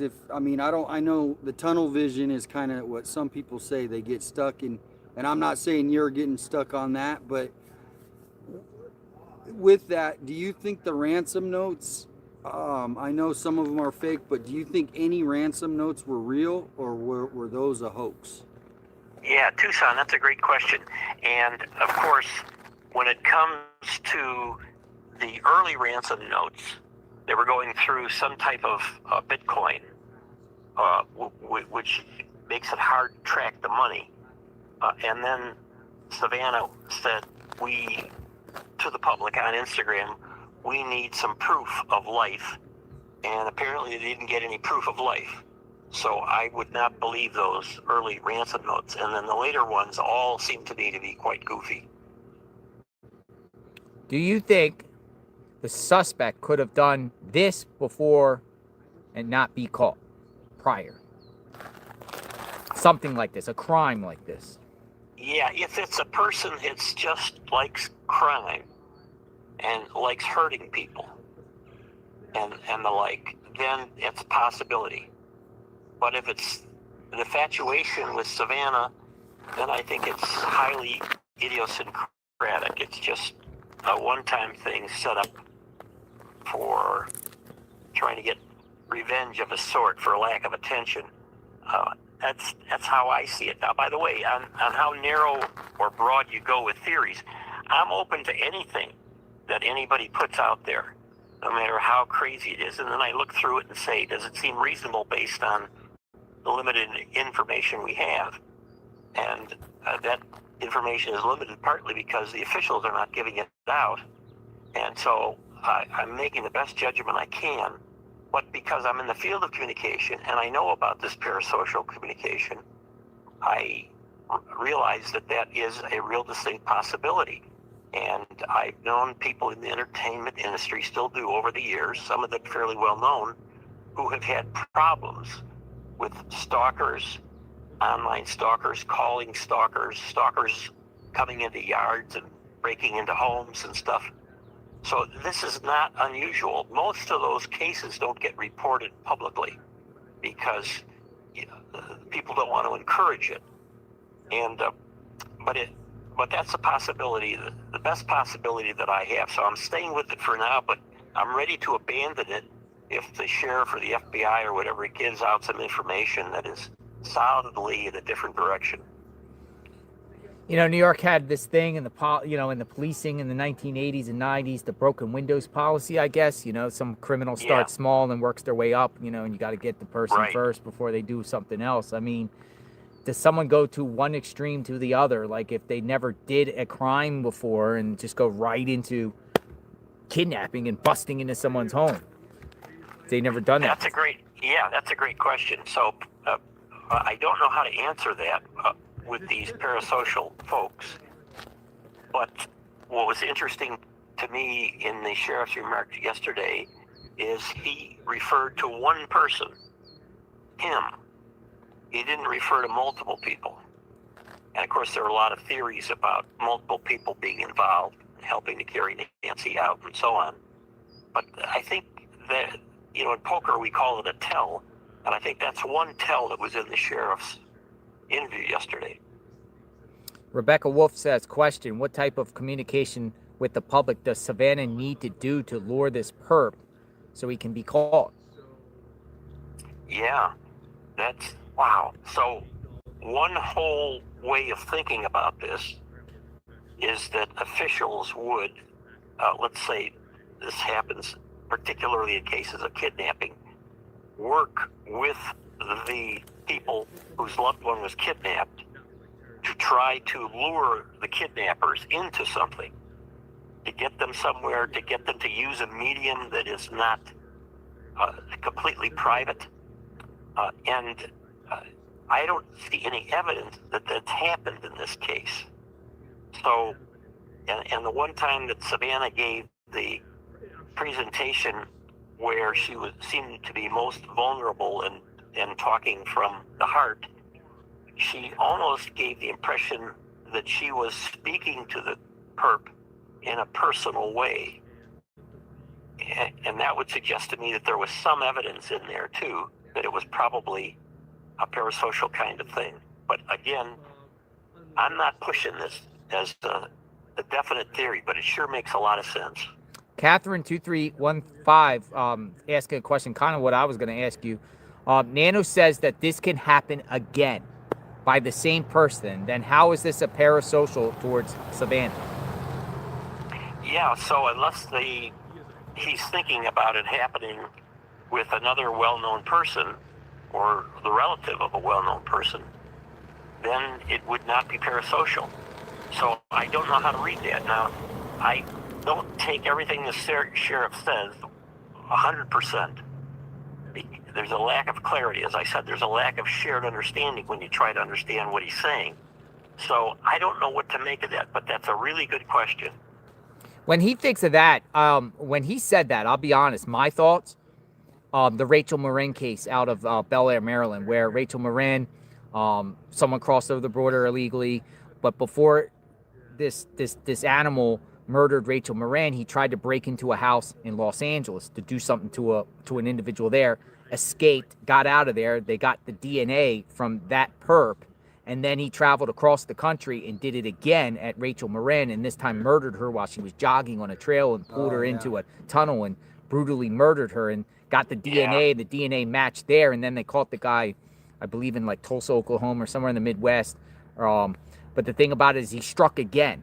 And when he says that he's absolutely someone can do this again, makes me feel like is this just some psychopath guy that likes breaking in and, you know, abusing women, or, you know, has a fetish for women, whether it's elderly or anyone, you know, and the same person that did this could do it again to some other person. And is the parasocial... That is a possibility. Is it strictly for sexual, like parasocial sexual, like, reasons, or is that not it? I mean, is that always in parasocial why they're doing it, or is there another reason? Yeah, that's great, son. So parasocial involves an emotional feeling towards someone. Yeah, it's a kind of false intimacy. It is not necessarily erotic or sexual. You know, it's like you could even assume that you wanted this person to be your best friend. And they don't seem to want to do it. And so in your own demented way, you take it out on somebody else. So no, it does not have to be sexual at all. So it could be. If you really want to watch a crazy movie, I almost hesitate to recommend this, but Liam Neeson is in it and stars in it, and it's called A Walk Through the Tombstones. A Walk Through the Tombstones. Wow. And it's about a couple of guys who who like to abduct and kill and torture young women. And the main character, Lee, decides that he's a former police officer, also an alcoholic. He's going to AA meetings and stuff.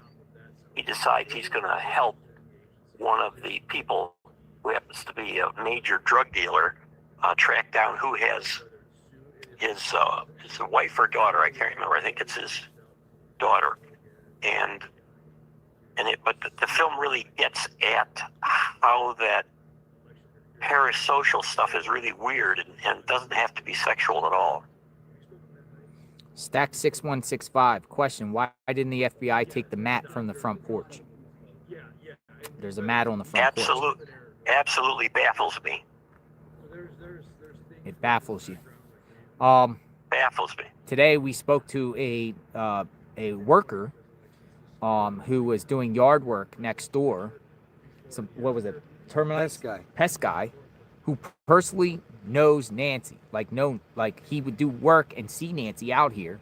Last time he was here was 8 months ago. He would come through Nancy's property and, buy, the stuff he collects from the neighbors and then puts it in his truck, whatever like that. We intercepted him. Very nice guy, not involved whatsoever.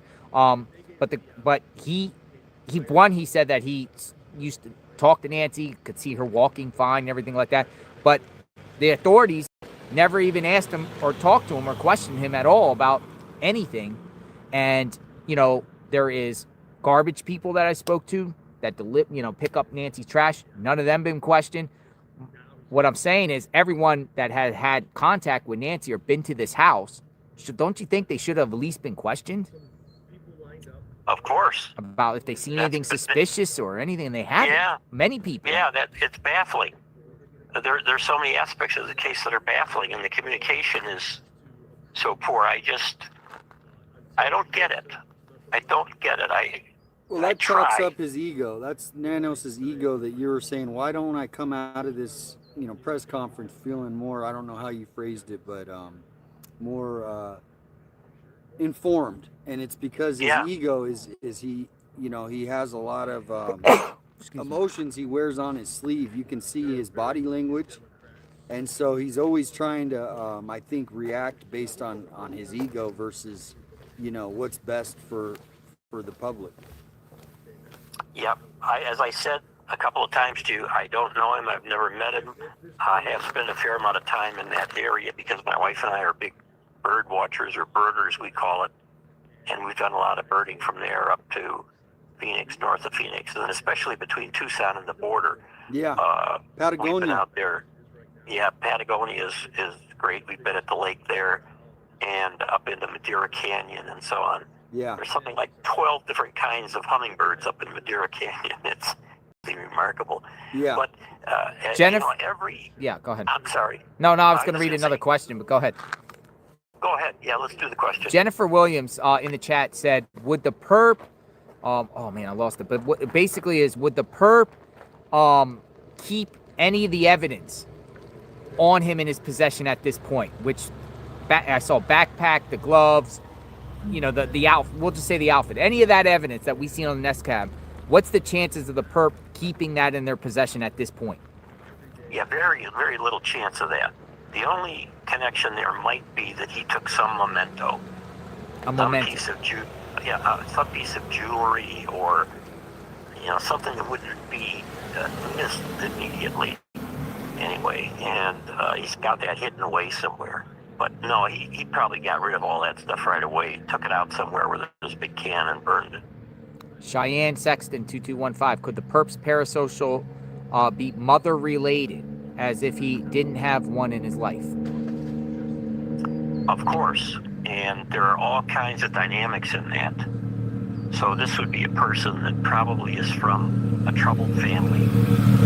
A lack of love, attention, could be from father and or mother, and is a loner, as I've said before, and gets involved with people vicariously through the media. And it's a relatively common thing, and particularly for people that are lonely and don't know how to conduct themselves socially. Ashley, Mystery 2717, question: what is the impact, benefit, or disadvantage of this being live streamed in regard to the perp, and on the other side for the public? A great question. And that's what I've been writing about, because I have this idea that it would be possible in a digital age to have vast swaths of the public involved in searching for people and paying attention to people. We're at an age where we could do that. And what you're doing, the JLR and Tucson and others that are out there, has some real potential. The problem is that it's on YouTube. A lot of people don't know much about YouTube. They don't necessarily get on there. They wouldn't even know to look for a stream. So there has to be some way of publicizing this, and then there has to be a way of using the folks to report actual evidence or possible evidence, rather than just getting on and arguing about things, which social media tend to promote. So the downside is, in the communication research, that when it's something really tragic like this, and a lot of people get connected to it through the media, it worries them. There's a lot of fear and worry. They might not sleep well. And so that's a downside. Now, that's true even if it's just covered by TV around the clock, or the news networks on cable and stuff too. So it's not idiosyncratic to what you're doing with the streaming. So there's potential out there. There are these downsides. The rumor mills are always out there, but the rumor mills are going to be out there whether or not you do streaming, right? They'll go to Instagram or they'll go to TikTok. X or something else. Big time. So you and I talked about that this morning off the record a little bit about how do you get some of the better sources moving in that are out there, but it's so disparate. Question, and I want to make it about me in a second. This is coming from MJ Muniz. Should JLR be careful as well? Meaning, like me streaming this, the perp gets obsessed with us covering this on them and take it out on us or me or Tucson or anyone here. No, I don't think so. I think it's the opposite. I think they love the attention, so I wouldn't worry about that. Anybody who has any public profile at all is going to get some nutty stuff here and there. And I've gotten letters, that telling me where to go in no uncertain terms, unsigned, no return address and all that kind of stuff. I get that too. Yes. Tracy. Yeah, go ahead. Another question. Tracy Hartman, question: would it be fair to say that they have or know where Nancy is because they are not looking for a body-only evidence? They need that body. If they knew where that body was, they would be on that so fast and doing the forensics on and around it. That would really break things open. So it's the lack of the body, whether the deceased or alive, is a huge problem in this case. Any questions? Yeah, well, back to what you were saying with, the social media attention and YouTube, is we had about 2 weeks ago, they kind of went after YouTubers saying that I don't know how it was phrased, and I interviewed with some people, and I thought, I kind of suggested that there could be in the future a liaison between the law enforcement and YouTube streams. So because I think there is things that they get out of these streams to look into, and so is there a way that this could evolve in the future where obviously we know law enforcement is watching JLR's stream, that it can be more of a uniformed way to get tips or things that people say. Like you said, if he's watching, people have sent me things where people are typing in the comments and it looks suspicious. But maybe in the future it could help evolve how we do what we're doing, but also how the law enforcement interacts with it. What are your thoughts on that? Yeah, great question, Tucson. So the answer there is AI. That's custom made for AI to take all that incoming information and to sift through it according to certain parameters and spit out some possibilities. And that will come. But I don't think, even if they were willing to try it right now, I don't think we've got the AI technology to do it. But I could be wrong. The FBI is one spectacular organization, and so they already have worked on it. Yeah, a lot of questions are why is the sheriff refusing organizations to search? This is coming from pilot mode at this point. Another baffling question. I mean, here's a guy who more or less allowed the crime scene to be destroyed, and then he's worried about people going out searching because that's somehow going to destroy areas where they're searching or get in the way of things or whatever, even if they stay on public property. Makes absolutely no sense to me. In fact, I would say the opposite. The sheriff should have some kind of liaison with search groups and organize with them and send people out, particularly on the public property, or if they have permission on private property, whether they're using horses or four-wheel drive vehicles or whatever, and they should come up with the likely spots like you guys have done a little bit with, but what you're doing is so great, but it's so small compared to what could be done if law enforcement really got behind it. I agree. There could be massive amount of people if they would just agree. People would come from all walks of life and look, but it's like, here we are. When has this come from Paul Grant? Keeps sending this over and over. When has a celebrity parasocial stalker kidnapped a celebrity's family member? I don't know on that. I would have to go back and look at the research on that. Good question. In fact, I'm going to research that. And I think there have been cases of spouses being kidnapped, but I'm going to have to go back and look. Was there a marital affair either with Savannah or the husband, and the purpose taking revenge? Have no idea. Yeah, I don't either. Only they would know.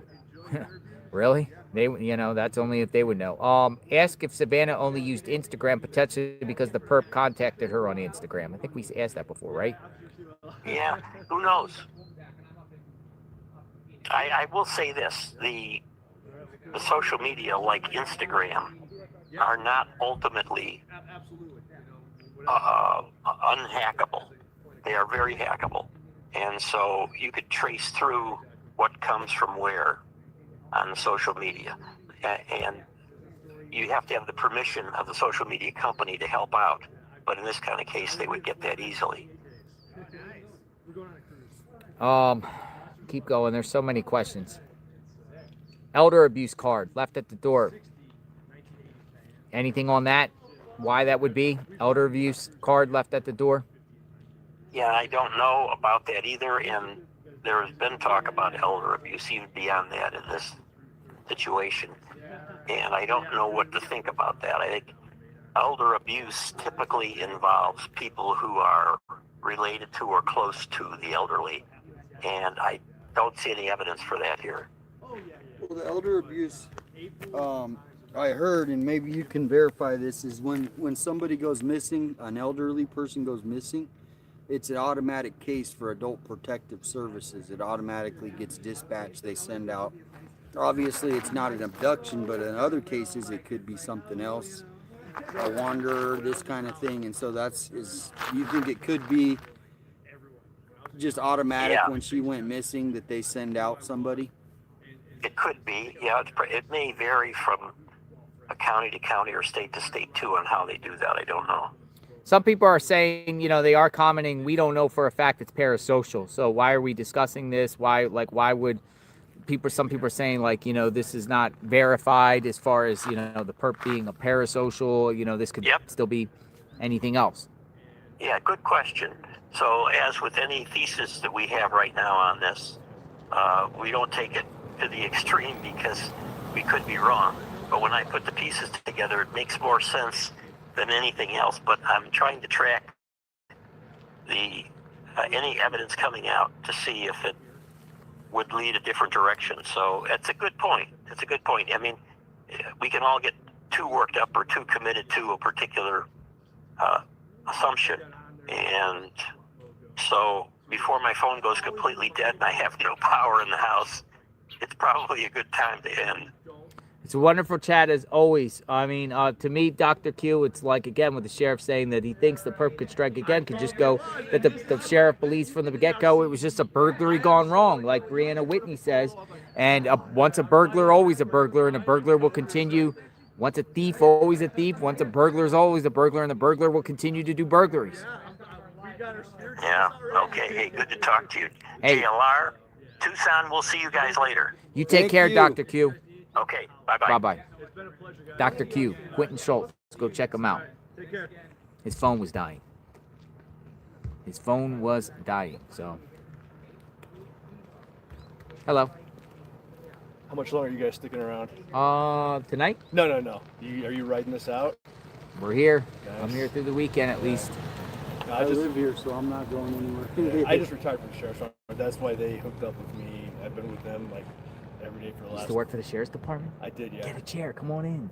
I'm parked right there. I got to go, but I'll give you my card if you want. Yeah. Here, Hey, 857 Tucson? Are you local here? I am local, yeah. Okay. And I've seen some of the stuff you guys have been putting out. Yeah. So are you speaking about the sheriff's department within, or? Oh, I have, yeah.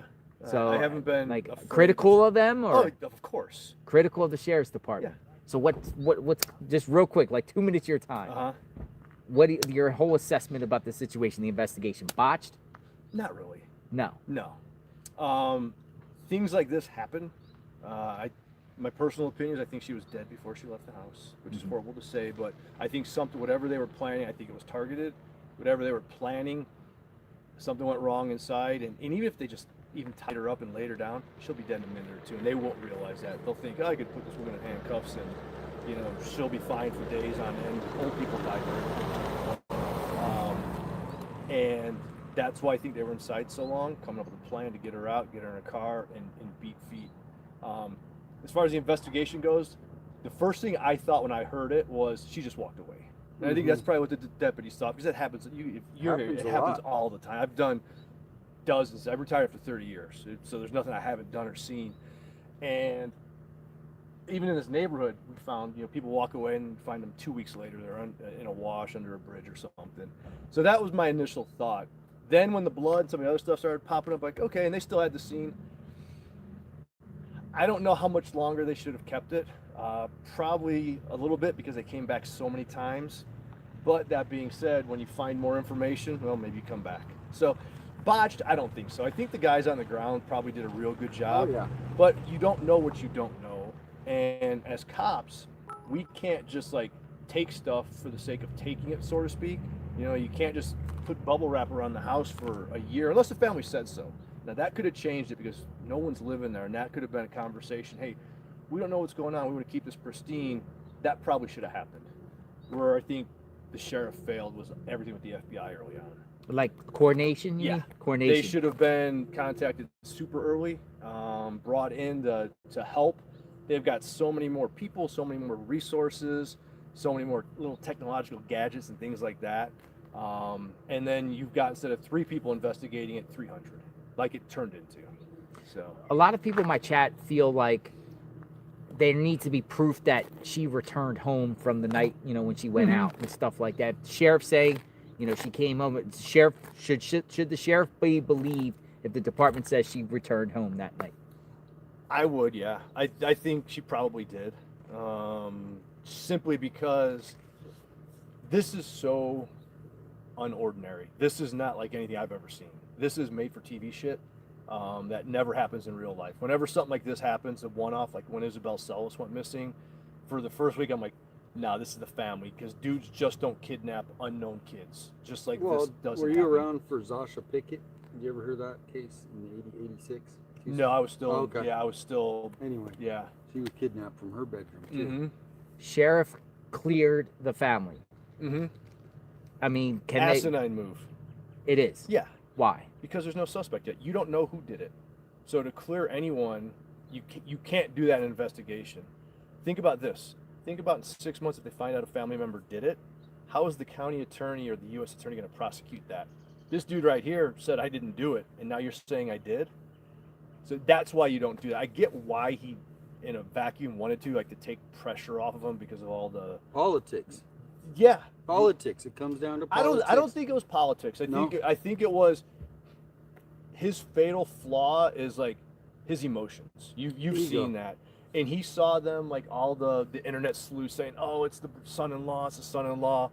And he wanted to have them stop for like nice reasons. I don't doubt that, but it was a horrible investigative tactic. Should have never done that. Interesting. Yeah. What's your name? It's Bob Krieger. Bob. Yeah. Used to work for Pima County Sheriff's? Used to, yeah. Wait, Mhm. like what? I was a lieutenant when I retired. Lieutenant? Yeah, SWAT commander for 20 years. On the SWAT team for 25 years, 5 of those as commander. A lot of people in our chat feel it could. The speculation is some sort of parasocial person obsessed with Savannah and taking That's what it. I think it was. You do? I do think it was a stalker of some sort. A stalker. Yeah. About a month before all this happened, I don't remember if it was local news or national news, did a little article, a little thing on Savannah Guthrie. And I was watching, like, I had no idea she was from Tucson. Just bringing you in the mix. Really? Uh-huh. I had no Yeah. idea. And they just did, and it wasn't, it was just a nice thing, like, hey, local girl made good. They talked about her going to the U of A. And my theory is that someone who loves watching Law and Order and Criminal Minds and all this shit is just a little off their rocker.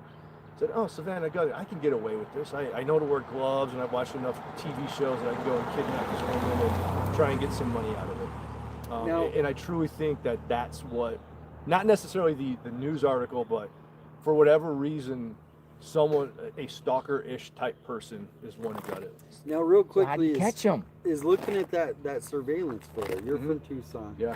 And I know body language, right? Mhm. And that body language does not seem like, and I'm obviously stereotyping in lots of ways, but to me it looks like more of a I hate to say it, a gangster walk. It looks like a local. It looks like just Okay, a so that's- typical dude from South T coming up to do this. Thank you. Yeah. South T. So South that's Tucson. You know what's crazy though? A woman literally, she said, she literally came up and said South Tucson. She said 16th and Irvington. She swears she saw the guy. She said she gave the information. She's at a bus stop with the same backpack. I mean, that's what could she be, says. yeah. But, you know. Well, then I say South because that's typically where you have more violent crimes down there. It's lower socioeconomics, so They there's just more took there's the more cameras crime out. down there. Yeah. So if it was a stalker, how do you catch the perp? Like, how would they do it? How did they do it? It's going to come down to, I hope that there's more electronic evidence they're not telling us about. I'm certain there is. If they got that video off the front, there's going to be more. It's either through DNA or it's through the dummies speaking up. That's how we catch 80-90% of our bad guys. They speak up, they talk to somebody. He'll be drunk at a bar and say, hey, I did this. As long as they're quiet, we don't catch the smart ones. Why no vehicle? Oh, there's a vehicle involved, I guarantee it. But why not on surveillance? Like cameras. Yeah. They just don't have it anymore around here? Or? No, there are very few cameras, like intersection cameras. Like every intersection has ADOT cameras, but you know, it's not tracking stuff. We don't have red light cameras anymore. The ADOT cameras aren't super clear. They're more just, oh, the blue car hit the red car, and you can see that. And you can make things out, but you got to know what car you're looking for too. You know? Yeah. I want to bring up, because a lot of similarities, even though we have an 84-year-old, but do you remember the Holly Dasso case? What was it? She was kidnapped from Suntran Bus. She was last seen on Suntran Bus 2023, downtown Tucson. She was kidnapped. And She's the not sheriff, she's not the one who went to North Carolina, was she? No. Okay. No. If you look up Holly Dasso, I'll look that one up. Yeah. She was abducted, and I ended up having to do a FOIA request to find out, well, what happened? How? What? Well, they ended up finding her on Marsh Station Road out there on Vail. Okay. And the perps put her on with no clothes on the train tracks and let the train run over. Yeah. And the sheriff is not, and that's still an open case. She was abducted from Tucson. The last time she was seen on Suntran bus. I post about it about 3 times a week. That name now, I'm picturing something on social media about that. I'm gonna look into it a little bit more because I'm. Please. Yeah, not even. Because I have all victims, you know, because I did find a serial killer's victim here in Tucson. And if you, Zasha Pickett, similar story to Isabel Sealis. It was the biggest story in Tucson. Yeah. She was missing for a week. Me and a kid were out playing in some desert, and we found her. Jeez. You know what I mean? So that's what I was telling. On the weekends, everybody's going out doing their fun exploring. It could be that someone finds Nancy. That's what's going to probably happen. If I had to bet, they'll find her body out west of 3 Points or going down south. Buenos Aires. By what? Just a random person hiking? Not by tip that leads law enforcement there? Do you remember Linda Watson? No. So she was... older, though. Yeah, that's about 15, 20 years. Her husband was a fireman. He was convicted for killing her and then ultimately killing her mom as well. And it was like about 17 years after the incident, she went missing, never found. And he went way west of Silver Bell Mine, and well, we happened to be following him in an airplane. It was intentional because he got close to the body, like went out there almost to visit it and then left. Went out and did a search, and that's how we ended up finding her. Okay, yeah. And so these things, if something like that doesn't happen, yeah, bodies are a dime a dozen out there. But what about these 2 guys that they scooped up and did SWAT and put the names? I mean, probable cause. I mean, like. Well, they weren't arrested. I would tell us that was very typical of a case. Like if SWAT's hit in a house, we're gonna grab onto everybody and hold on to them and. But put them in we don't know handcuffs. what they got them on. I mean, just this really small probable cause can trigger all that SWAT stuff and everything like that. Really? Oh yeah. Probable cause is an incredibly low threshold in the court size. Oh yeah. It's lower than preponderance of the evidence and reasonable doubt. Oh yeah. It's below 50%. Yeah. So like if I said you did this. Yeah. And he was a cop, he could literally arrest you for it right now. Yeah. Just because. Yeah. And doesn't mean it's going to be prosecuted. Exactly. It's That's its part. It's like, oh, now, but the problem, like when you arrest somebody, all the clocks start ticking, initial appearances, all those things happen, and that's why you wait to arrest somebody. Or probable cause of a law enforcement witness is something, right? Yeah. Yeah. Doesn't mean you did it. It means I have enough to hold you for a while and try and figure things out. Shouldn't have this been taped off, like when it happened? Yeah, and it was for a while. But at some point, you got to open it up. It is what it is. That's why I don't think, of all the things to criticize, that's kind of like low on my list. Who do you think's going to solve this first? Or who do you think, what agencies do you think's going to find this? The FBI or It'll probably be us. It'd be you guys. Only because we'll get the call when someone finds the body. Having the FBI, though, exponentially helps. But do you think they'll catch the perp before the finding the body? No. You don't think so? And here's an interesting... Not like IGG or anything to track them down? Nothing? Yeah. We're in Catalina foothills, but you know how close Tucson is, right? Yeah. And so, you know how bad crime is here. I cover it, so I listen to the scanner, I hear all you guys and everything. And not one comment from the mayor about anything.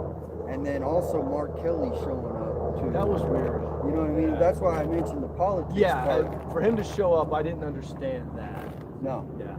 And Savannah getting the call, from him first. Anyway, thank you. Yeah, thank you. We don't waste your time. You've been talking to News Nation? So Yeah. I see you on News Nation? Oh yeah, I haven't been out, but I was doing the weekend with Brian every Saturday for like 3 weeks in a row. We did the Q&A. People would call in, and they kind of asking the same questions we've been asking. Yeah, pretty much.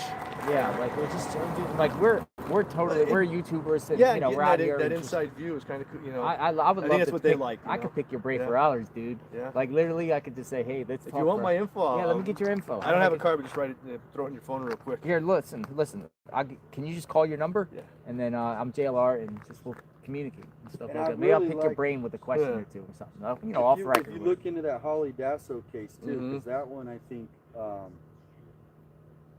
it's very similar in how everything went silent. And 666. Nice, Yeah. nice start. Yeah. All right. Washington D.C. Yeah. Thanks, man. I All right. appreciate it because our audience we're just like addicted to this, and we want. But I want the law enforcement, particular Piedmont County perspective, you know, from former deputies and things Yeah. like that. And I've spoken to some, Yeah. you know, to try to understand this whole thing. And so you think they got to find the body? Yeah. They're not going to find the perp for the body. Probably not, unless some DNA comes back and he's in a system somewhere. That's the thing with DNA. It's cool if they got it, but it's got to match somebody. so you don't think it could be multiple too? Like I know a lot of people are thinking Peril, but me Yeah. personally, I'm thinking burglary gone. Brianna Whitney. No.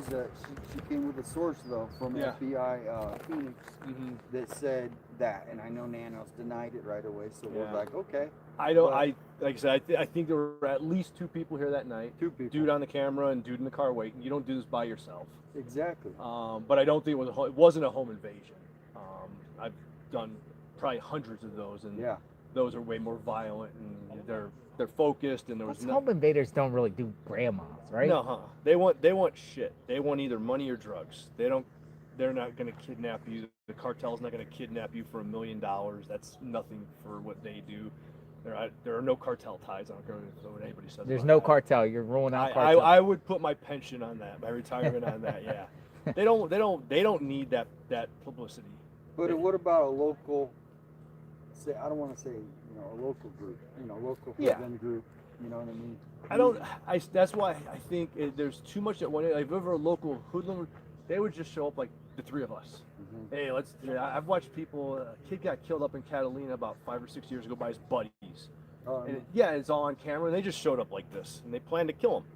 It was like, yeah, they're not. There was too much planning for what went on at the front door, for it to just be some of those guys. Yeah. What about a South American burglary ring? Those South American transnational burglary rings. Is that possible? Possible, yes. Probable? But we might get struck by lightning. Okay. And You're that's not buying why it, really? No. A lot of people have been talking about that, but Yeah. it doesn't fit that MO. No, again, they want money. They want things. None of this shit that's gone on equates to that. Burglars want as little bit of. Everyone here has fucked up the burglars in this neighborhood for the last 40 days because they commit that crime at 10 o'clock in the morning when you're at work. Yeah. They don't show up at 1 in the morning and try and sneak in. Well, here's what I also get thought your, is that night, people say, okay, she got in here, they came in here where she was already here. To me, they saw her leave at 8:30 and they were here already for hours. And I also heard, and this isn't confirmed, that she had a safe inside. And so then, how do you get into a safe? You gotta get a combination. You gotta talk. And who has it? You gotta wait for the owner. So It's to possible, me, yeah. I think they were in here. Either they saw her leave, and now they're like, "Hey, this house is empty." Mm-hmm. Hit it then, and then waited for her to come home to get the safe code. Possible. Because I mean, Yeah. that's my burglary gone. Because Yeah. Brianna Whitney, she did come with, and that was an FBI source that she had, and she's the. Anyway, I don't want to. I know you spend more time than we were hoping. So thank What type you. of work you do now? I'm officially retired. You're just retired. I was just supposed living the I was life. supposed to be a flight attendant. I Really? actually started my training. 12 days after I retired, I was going to work for Southwest, and I was supposed to be giving drinks and all this right now out. I like Southwest Airlines. That's my favorite airline. It was mine too, and the company is why I did it. But some personal stuff happened. My first week of training, my sister passed away, so I had to step away because you couldn't miss any time in the training. They've been awesome. They're offering it up to me, but right now I'm just kind of. I've been doing this full time for the last month. Really? Like this? Well, usually interviews. And, I've been on podcasts. I've been on every network. I'm a Zoom master now. Zoom? Yeah. What do you think of this Aaron Cross? Are you friends with Aaron? Very close. Yeah. Uh-huh. Yeah. Talk to Can him we talk to you daily. into running for sheriff since he said he won't? I'm not gonna run for sheriff. I'll tell you that. Okay. You? You're gonna run for sheriff? Fuck no. No. Why not? I was asked years ago, and I said no then, and nothing about politics, about the running side appeals to me. Yeah. Running an agency and fixing this agency, that appeals to me. but not Do you that. think this agency needs to be fixed? Yes, it's needed to be fixed for about 20 years. What's 5 major issues with Pima County Sheriff's Department? Chris Nanos, and Chris Nanos. That being said, it has been inbred. What you see now has been going on for decades. It's now just so common, and so that has created such a horrible morale issue. Like, I used to love coming to work my first. It's a good old 20, boys 25. network. It is, and you can only get ahead if you kiss the ring. Mm-hmm. And when you choose not to, you get assignments like me and Aaron had for the last 3 or 4 years. Which was what? Aaron actually came and worked for me at Civil, kind of when all of this started. When he got his first punishment assignment, that was mine as well.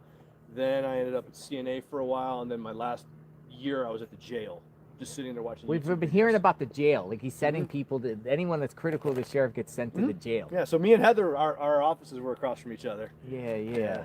Okay. All right. So the problem is Chris Nanos, Which leads to the morale issues, which leads to why people are leaving, the attrition, the lack of experience, all of those things. But if people don't leave police jobs for money, because $1 an hour to go work for Old Valley, that's not life changing. They leave because of leadership. They leave because they don't feel like they're a part of something. And if we can change that, which I think we can, I'm hoping this most recent Nanos blow up about him literally lying under oath. Yeah. People don't forget about that, and I know that the Board of Supervisors is going to start looking into it very seriously. So what can the Board of Supervisors do? So they can ask him to retire.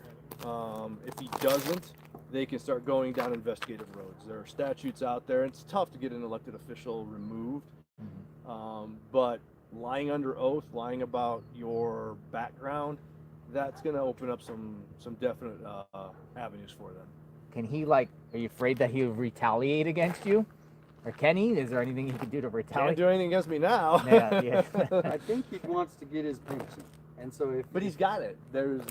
So if he gets fired, he would lose that if he gets fired. Well, but if he retires, if he just That's says, what I'm saying. I'm done, I get to keep everything, and that offer will be on the table. Yeah. If So you I'm disappear right now, you keep everything. Because part of our pension for PSPRS, our retirement plan in the state. Yeah. If you're convicted of a felony, you lose that. You get your money back that you put in, but everything for the rest of your life, you're done. You don't. Yeah. get that. So some of that is going to come down to just, hey, I need to not put myself in. Yeah, he's Dan knocking on death's Gutierrez- door. He's I saw that. Yeah, he's doing. But It seems like people are also digging in on him right now, like his resume in El Paso, and apparently has disciplinary problems and gambling stuff. Gambling, shots fired, excessive force. I wouldn't if one of those things happened. I would push to have that person removed from the sheriff's department. Yeah. To have all that happen to in 4 years, that's unheard of. That's insane. And do you think?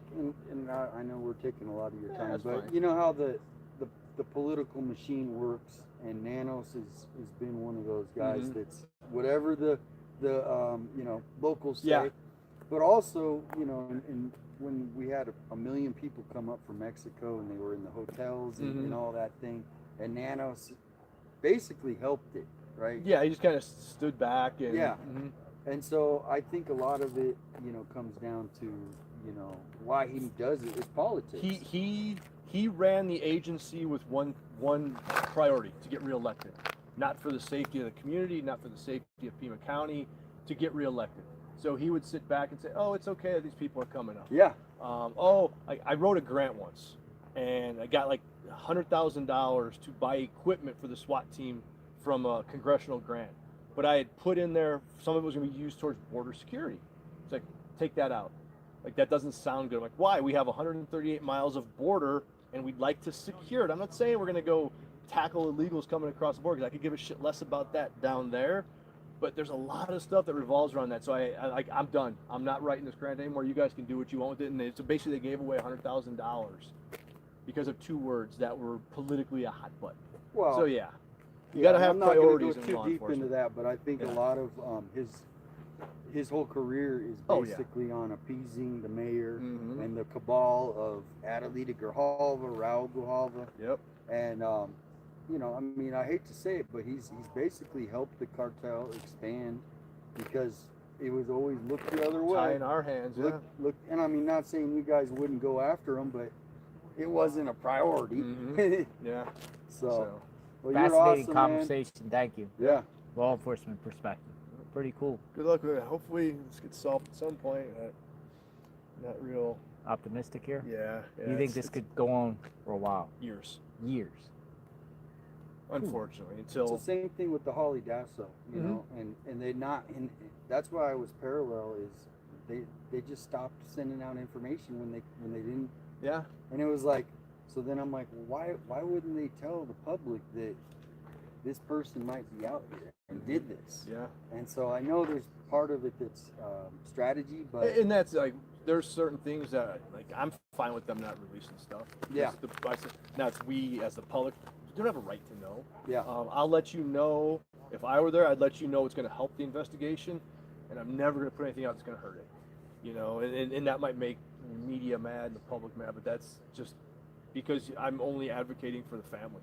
Yeah. It's all about the victim and the family, nobody else. I don't care who's mad at me, gets mad over that, and if you do, that's a you problem. Well, last question, and maybe we got. I got one last more. question. How do you? Because to me, when this kind of situation, they're going to tell people how they got in the house. Why wouldn't they at this point? Maybe not right away, but 40 days in. Hey, the guy got in through the back door. Why is that being held out? Like that's an important piece. Because if I'm interviewing someone, I'm gonna question them in a way that I'm not gonna tell them everything I know, and I want them to try and incriminate themselves on something.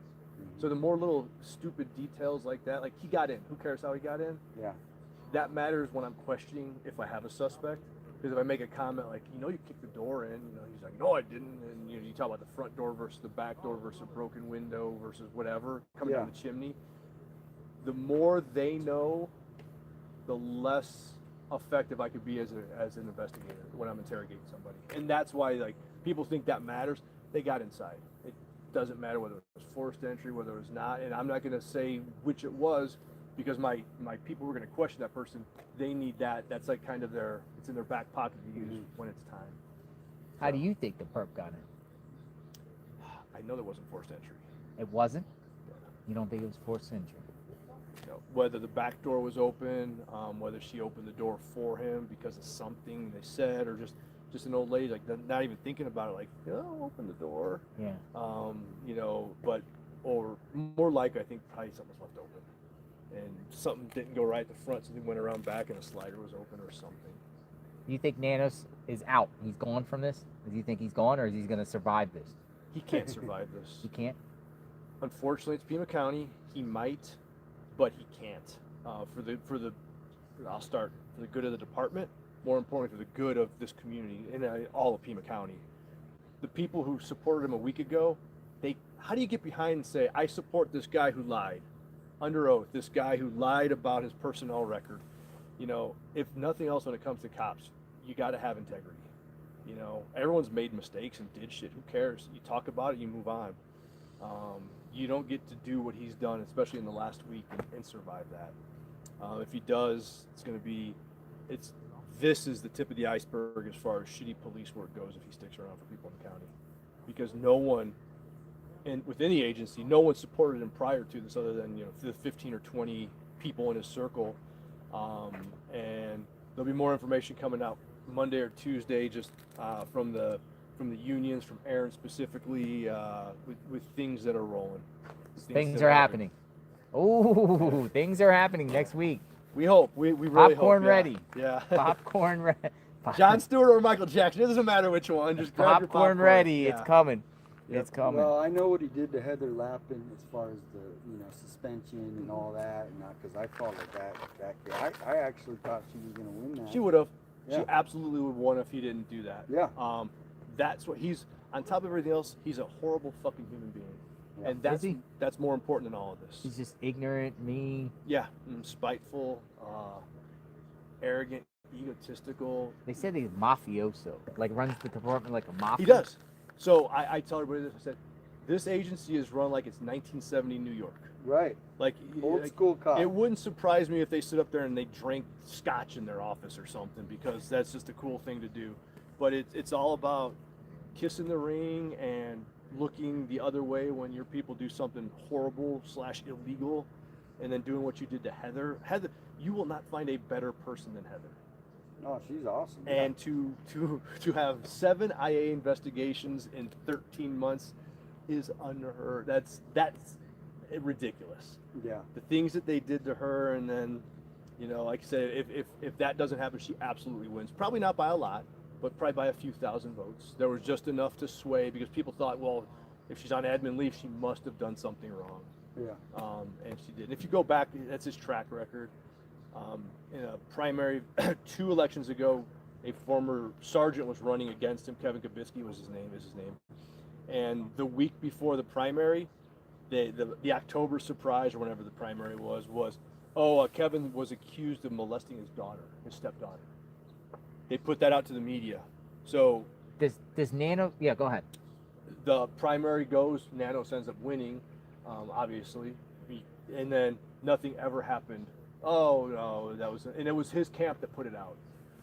It's just who he is. That tells you the kind of person that he is. Local media, is there people like he have local media in his pocket? Fuck yeah.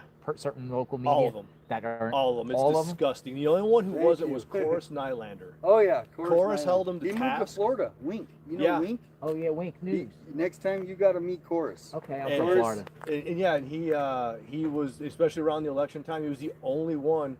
Like if you just look at what I think it was either Channel 4 or even the newspaper, they called the error in the resume a clerical error, and they just said, "Oh, no problem here." I call it out if you're on So my media page, here, you know I local call it media out. does not call them out. Are they afraid of him? Afraid of access? Afraid of access. It's access because he would. Lupita Murillo was his go-to for 20 years because she went back to Dupnik and all of that, and you know, whatever. I never understood that relationship. Like I'm gonna just tell the police story, and we're gonna move on. But yeah, so they are hesitant to hold anyone to task, and it's really the same. They're hesitant with everybody though. It's Same the thing with county the mayor. attorney. Yeah, It's like, a cabal, and it's an entrenched system. And if you think about it, all the elected officials, and I'm not being political, are Democrat except for one. So it's all protecting each other in any way they can. Yeah. Right. And when it comes to like even just law enforcement in general, like it's like fuck all the other politicians. I don't care about the board or the mayor, but when it's the county attorney and the cops, you can't go down those roads, and they have, and that's what sucks for all of us. And Laura Conover, I'm not going to go into her because that's a whole nother conversation. But her brother's also a cop, right? Jason. And so it's kind of, that's what's so weird to me is that, you know. Yeah. So it's a small world here in Tucson. What's up with no press conferences? Well, you saw the first few, right? They were a disaster. Exactly. Someone. Every single lie, like each and everything was ended up. The first one, not he true. finally listened when someone told him to stop doing it. I think because I'm sure that's what he is in every meeting, though. He just talks in circles. You're like, what the fuck are you even trying to say? That's internally. So none of that was a surprise whatsoever. But it got so bad, like they just had to stop. And then his little press tour of talking to media one at a time was 10 minutes. Yeah, that's was a another thing that's disaster as weird. well, Like, too, yeah. so now it's just select media, maybe scripted questions, I'm you know, sure, prearranged softball stuff. Yep. NBC. For NBC because of Savannah, you know, the exclusive access because he's not speaking to anybody. No, and I guarantee he's not gonna answer anything. Well, and especially now he's got this other ball game. Do you think that's going to take his attention away from the case, and he's going to be like, you know what, I have Cross and all this? Better, yeah. Because that's honestly that's way more important for his career than this. This is just this cops doing work. Yeah. There's a lot going on there. So. Yeah. Well, we're all staying tuned. Yeah. Hi, how are you? Now we're facing this way. What's going on? Hi, What's going how are on? you? Hi. Nice to meet you. Nice to meet you. What's your name? Thank you. Thank you. Pleasure, man. Take You gonna care. run? What's that? Run. I'm gonna run to my car. Thanks. Pay attention though. Hey, pay attention. Nice. Thank you. It's nice to meet you. Nice. Thanks for being What's your out here. name? Joanne. Hi, Joanne. Nice to meet Nice you. to meet you. Nice to meet you. That was how you doing? interesting. Good, nice to meet Damien, nice to meet you. you. Nice to meet you. Thanks for being out That here. will be interesting. No, I was great that he talked. I should go there. Probably going to. Yeah. My So what husband- brings you out here? I live here. Oh, you live here? I live in Sarita. Live in Sarita. Yeah. What do you think? I don't know. I don't know. You don't know. Mm-mm. You spilling the tea. No, that was great. That was really great. Yeah.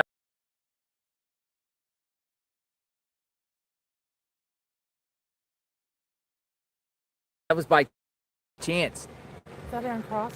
Huh? Was No, Aaron that Cross? was his friend though. Oh. Bob, right? Bob. His name was Bob. Anyway, we just came by because I've been watching it a lot. Bring back Bob. So BBB. thought I'd come out here. Better and say Business hello. Bureau. Bring back Bob. Bob was like, yeah. Bob was speaking. That was All right, we're gonna get going. Thank you. You have a very good day. You're welcome. Thank you for being out here. It's a pleasure meeting you. Yeah, sun's You going as well. down. It I feels watch good you out a here. lot. Oh, you do? Yes, Good. I found you last year, I think. Oh, wow. Yeah, while I was watching. The scanner or the courts or The just courts. the Facebook? The courts. It's good to know who's doing what. It is. So. That's the main thing. You know how bad crime has gotten here in Tucson. So hopefully, awareness, I think, will bring change. Yeah. That's my kind of motto. Yeah. Is awareness. It's starting. The onion is getting peeled open, and now they can address some of the issues that you know how people ride around Tucson. Yeah. So thank you for coming out. You're welcome. Thank you guys for being out here because no one's here. I said to my family, I said, once the media goes away, this is going to go away. And I don't know. It looks like there's some stuff brewing within the Pima County Sheriff's Department next week. Yeah, that's a whole nother conversation aside. You know, that's big. Looks like there's going to be some things with unions. Well, because when he maybe told no me you confidence need votes, maybe it goes to the Board of Commissioners. I'm going to go. Thank you. He's waiting. Thank Have a you, good day. Thank you. See ya. Okay. Because you know Gutierrez, the congressman. Mm-hmm. Well, he filed to have the Nanos getting thrown out. What's it called? A recall. Recall. But you know how many signatures he needs? 122,000 signatures by July. I'm not saying it's impossible. How many people? That's like 1/4 of the population in this area. However it is, but that's I think they need 10%, 20% or something. So I started thinking, hey, that's going to be hard. But this other route of them going to the Board of Supervisors is going to be more quick, concrete, and he's not going to have to worry about, hey, these signatures weren't validated. Bob's speaking out. Oh, no. Bob's speaking out. He's not the only one. Bob is speaking out. Interesting. Next week, fireworks. Get your popcorn. Thinking, critical thinking. It's almost sunset time. Almost, not yet. It is 5:52. Sun goes down in about... Hold up. Misty Haynes says, did someone say that Nanos has a history in Texas? Yes. El Paso. Looks like he had some issues in El Paso and resigned before being canned out of there due to a lot of things like disciplinary issues and gambling, and there was a lot of things.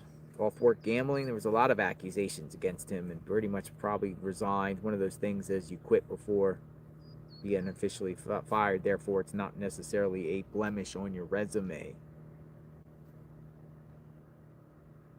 And they also talked about media covering for him, local media, most of them covering. They do that to the mayor too. Do they? Oh yeah. Check my email. Yeah, it was interesting. That was a good conversation. That's why I remember that one. Any day other when Pima County when the reporter yelled at us? any other Pima County officials that want to come out and speak? Here's your camera. platform. You got a lot of people watching.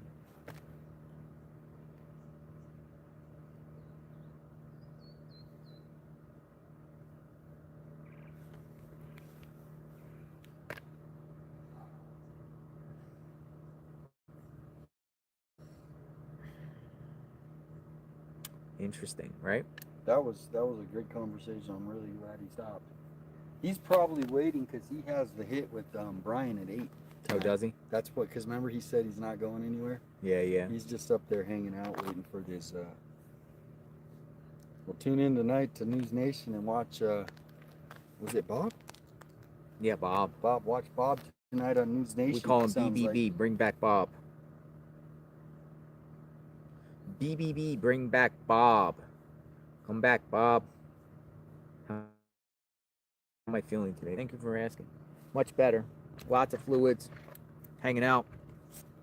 Another day. Day 41. We need a Friday. You know, remember, folks, 1 month ago was also Friday the 13th. So that's very strange that we get back-to-back Friday the 13th. February and March. Today is March 13th, right? And I remember, you know, we had a day. We were covering the case out here. February 13th. A lot of activity here. And then we ended the stream, and I remember going back to my hotel room. I was staying at the Best Western. I left the scene here. Long day. We were streaming 12 hours. Left the day. Went back to my hotel, and I propped my feet up. Took my shoes off. Got a burger. Laying in bed. Fries. Covering the case. And boom! Oh! SWAT activity. Jump back up. Jump back up. Possible situation. Or no, was that the Carlos one? I'm getting confused. We were already out here. Yeah, because I was going to say, Oh my goodness. went out to Marana. There's been, we went to Marana. It was just raining, here. It was pouring. Yeah, and then, no, sorry folks. So much SWAT activity. That was Carlos. But I remember Carlos because I jumped up. I think we were at Annie Tomaso's ending out here. Went back, got a burger. Then went back out on the SWAT stuff. But with this situation, Friday the 13th, we were already en route.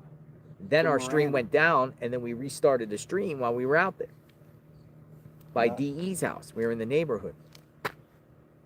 So many get confused. But we thought that was it. At that point, I went to bed that night thinking, wow, that was a crazy 13 days, right? And then I woke up, square one. Carlos, I was kicking it in bed. I hear taps.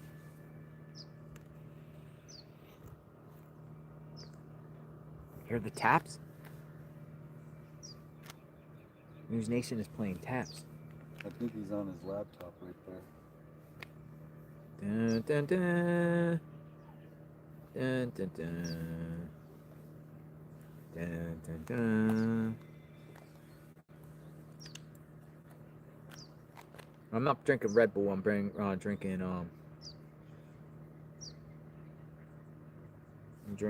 Monster drinks. We got the tea. We got the tea. People are saying Dad's going live. Is leaving tomorrow? Yeah, he said he was when he was coming out. He's only coming out for 6 days. So He's been here for a week. Holy smokes, time flies. Yeah, no, I mean.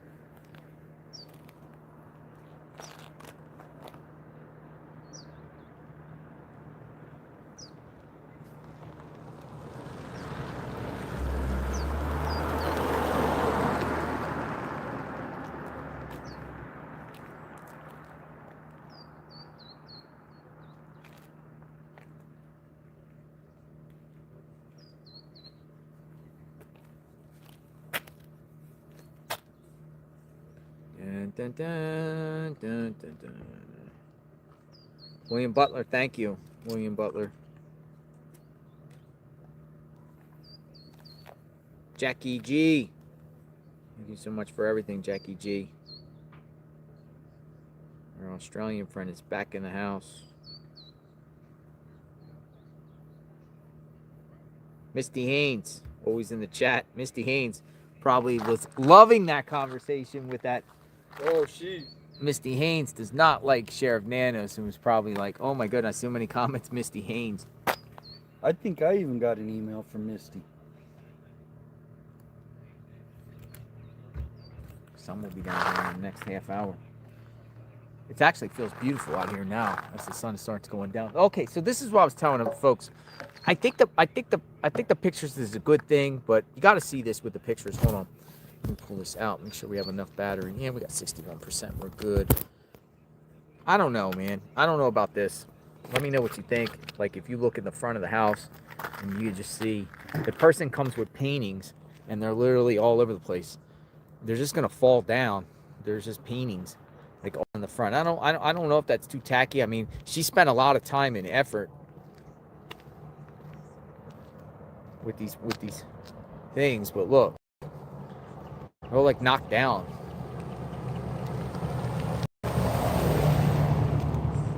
They're gonna probably continue to be knocked down, but I don't know.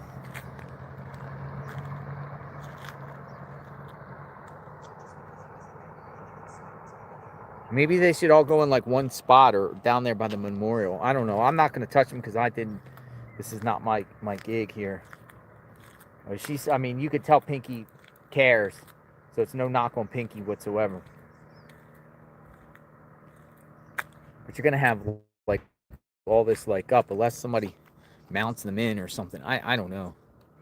You're just gonna have like, you know what I mean? I mean, some are still up, but one wind's gonna blow things down.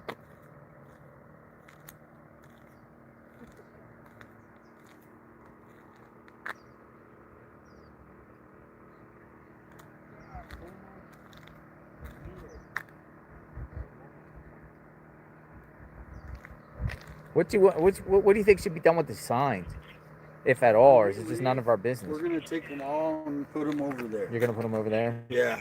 I mean, it's a little too much. I don't want to get. The family might be upset about it too. It's kind of.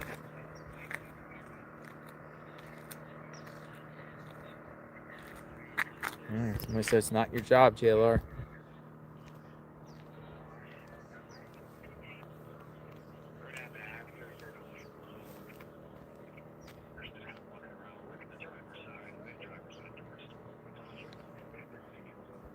Folks, I'm just letting you know there's things all down here.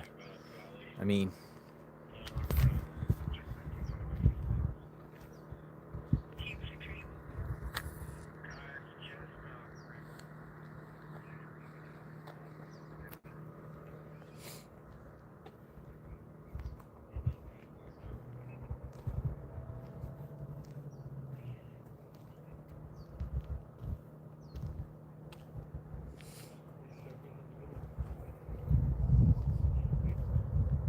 look at Mark the Shark.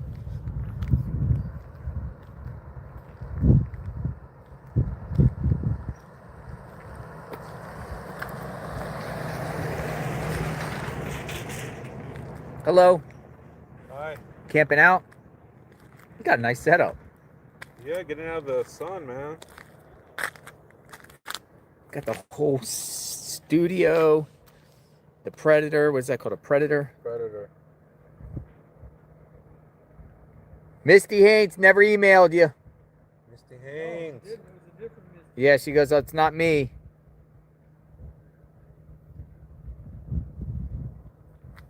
Oh, man.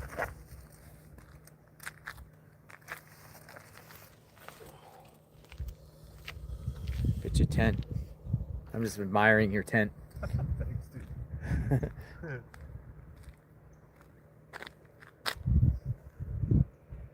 Oh, it's starting to get cooler now. It does. It feels so good out here right now. Good, right? Doesn't it?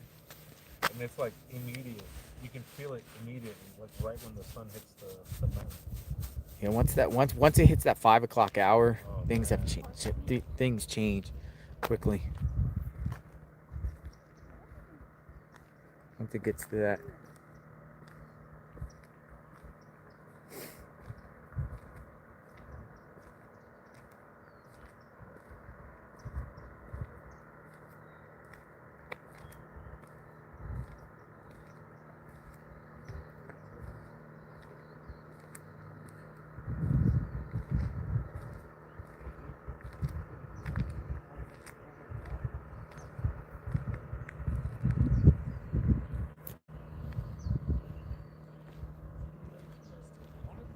We clean up when we're done, by the way. We had a lot of, like, a big trash bag here. Every night when we leave, we clean our mess. Only leaving the tables and the chair. Everything gets cleaned up. This is the course of us eating. But look, ants. Look. Oh no, ants are getting to the drinks, the sugary drinks. This was really cool too.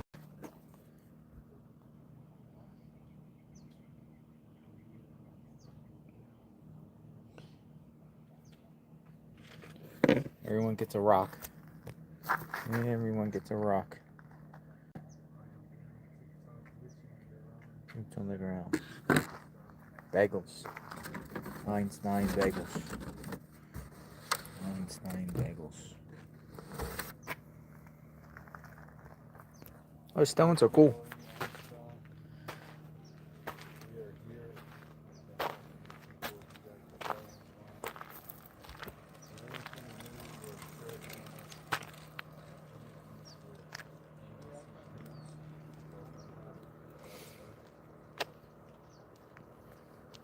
The scene out here.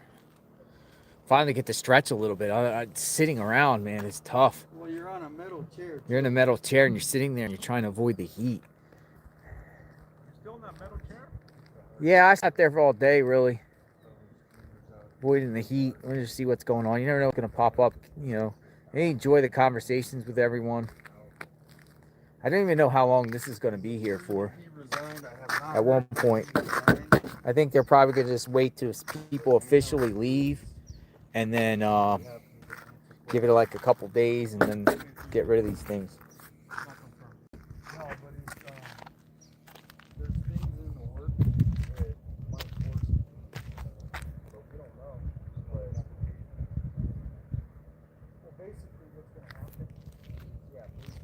The Arizona sun.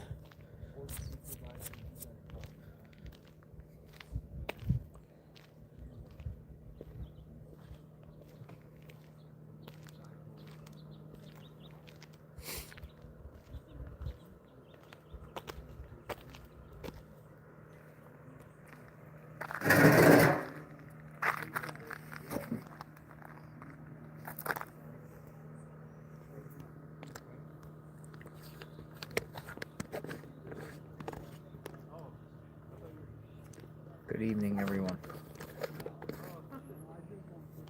My goodness, what does it take to reach JLR? I can be reached via email.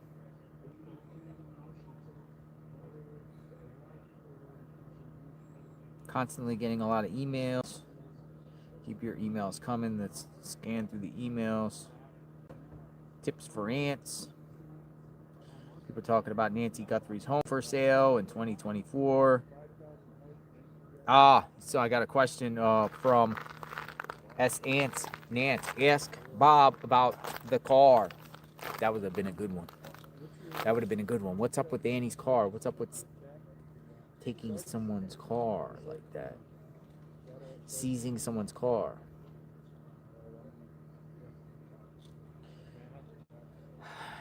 Got from a realtor. FYI, JLR, there is 45 registered SOs in this area. Registered SOs. You know what SO means? SO. Registered SOs in a 45 registered SOs within the 3-mile radius of this house.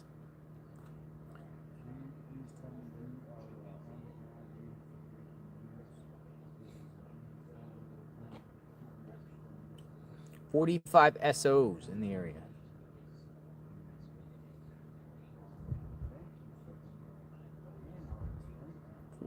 SOs. Read.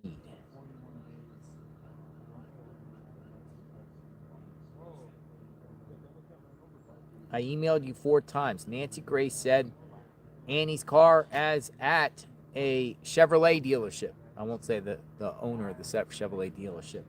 Being put back together. Did Nancy Grace say it was at a Chevrolet dealership?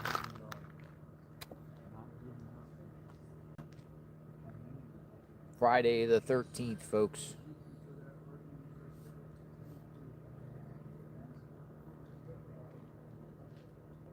Tips for the ants. Get some spray and spray it before you use the table or chair. Spray it. It will stop them from crawling up the tabletops. Ant tip. Thank you for the tips on the ants. I want to talk about Nanos. Lori wants to talk about Nanos, so I might as well talk about Nanos. Considering what we've been learning about Nanos, why not? Let's talk about Nanos. All right, give it a call. Holy smokes, Alaska? Lori? Alaska? Am I calling Alaska? Hello. Hello, am I calling Alaska? Well, no, I have an Alaska number. Oh, but I'm are you from Alaska? Wisconsin. Hey, you hung up. I don't know. It hung up. Maybe it was me. I'm going to try back.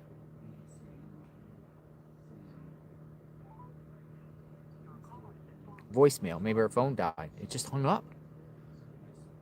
I didn't hang up. Alaska, if you're there, call back. Maybe. Oh, she's calling back. See, it wasn't me. Hello. I thought you got like spooked out. I was like, how dare you say I'm Alaska or something. No, I went to hit speaker and I hit end. Gotcha. Welcome aboard, Lori, right? Yeah. How are you? So what was going on with Alaska? You were once there, or did you just got Alaska number? Oh, I lived in Alaska for 20 years and I miss it so much. I always want to go there. It's one state I've never been to. Oh my God, it's so beautiful. And what's really weird is I'm not an ocean person, Mm-hmm. but the mountains have always called me. Yes. And I was born in Tucson. Okay. And I was talking to my sleuth friend the other day, and I'm like, I gotta go. I gotta go. Yeah. That place is so Magical. beautiful. And it's like, you know, I'm not drawn to the ocean, but I'm drawn to the mountains. And I wonder if that's got something to do with birth, you know? Yes. So what's going on with your mind? You want to talk about Nanos? What do you want to talk about? Yes, I do. Do you think that this controversy is his way of making a name for himself so nobody ever forgets him? It sounds weird and it sounds like, oh no. But, you know, he's on his way out. He's got to be on his way out after this. One of the former individuals, I don't know what it was his rank again, I forget, his name was Bob, said he's done. He's gone. Yeah. Oh, he has to be. He can't This survive is so screwed up. So, I mean, I would be, if I was family, I would be disgusted. with Nanos. Yes. The whole thing is just weird to begin with. The whole thing is just weird. But his whole behavior is just like, what the heck? It's an interesting case of the chain of events. We've all watched it. You can come to your own conclusions. I have mine. Personally, I keep some of mine to myself. Oh. Some of it. I mean, I can't wrap my head around the handling of this case. I really can't. But again, None of it. I want to have faith in it. Maybe it's strategic. Maybe it's for a reason. Maybe they got the situation under control. We shall see. Oh, the first 4 days. How is the first 4 days strategic? How does the first day make any sense? He even gave him the wrong timeline. It doesn't make sense. It don't. And it's so bizarre. It's like, I made a comment on a Facebook post earlier tonight. I'm just waiting for somebody to mention a candlestick.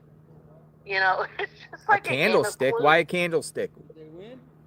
The clue. Oh, the professor with the candlestick in the observatory? It's like, why not? Everything else has been so bizarre. It's really like the you know? game of Clue. That's what we're playing, the game of Clue. Exactly. But you guys are doing so good on hanging in out Don't be there. nasty Just sometimes. don't let the haters get you know? And don't let them get you down. You're doing good. Stay Haters. We got haters? there. We got haters? Oh yeah, online. Don't be nasty sometimes. I don't notice the haters. Oh, good.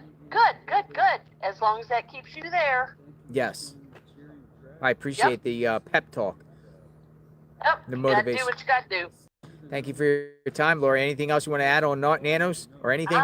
Who's Bob? No, not really Nanos. No, I'm good.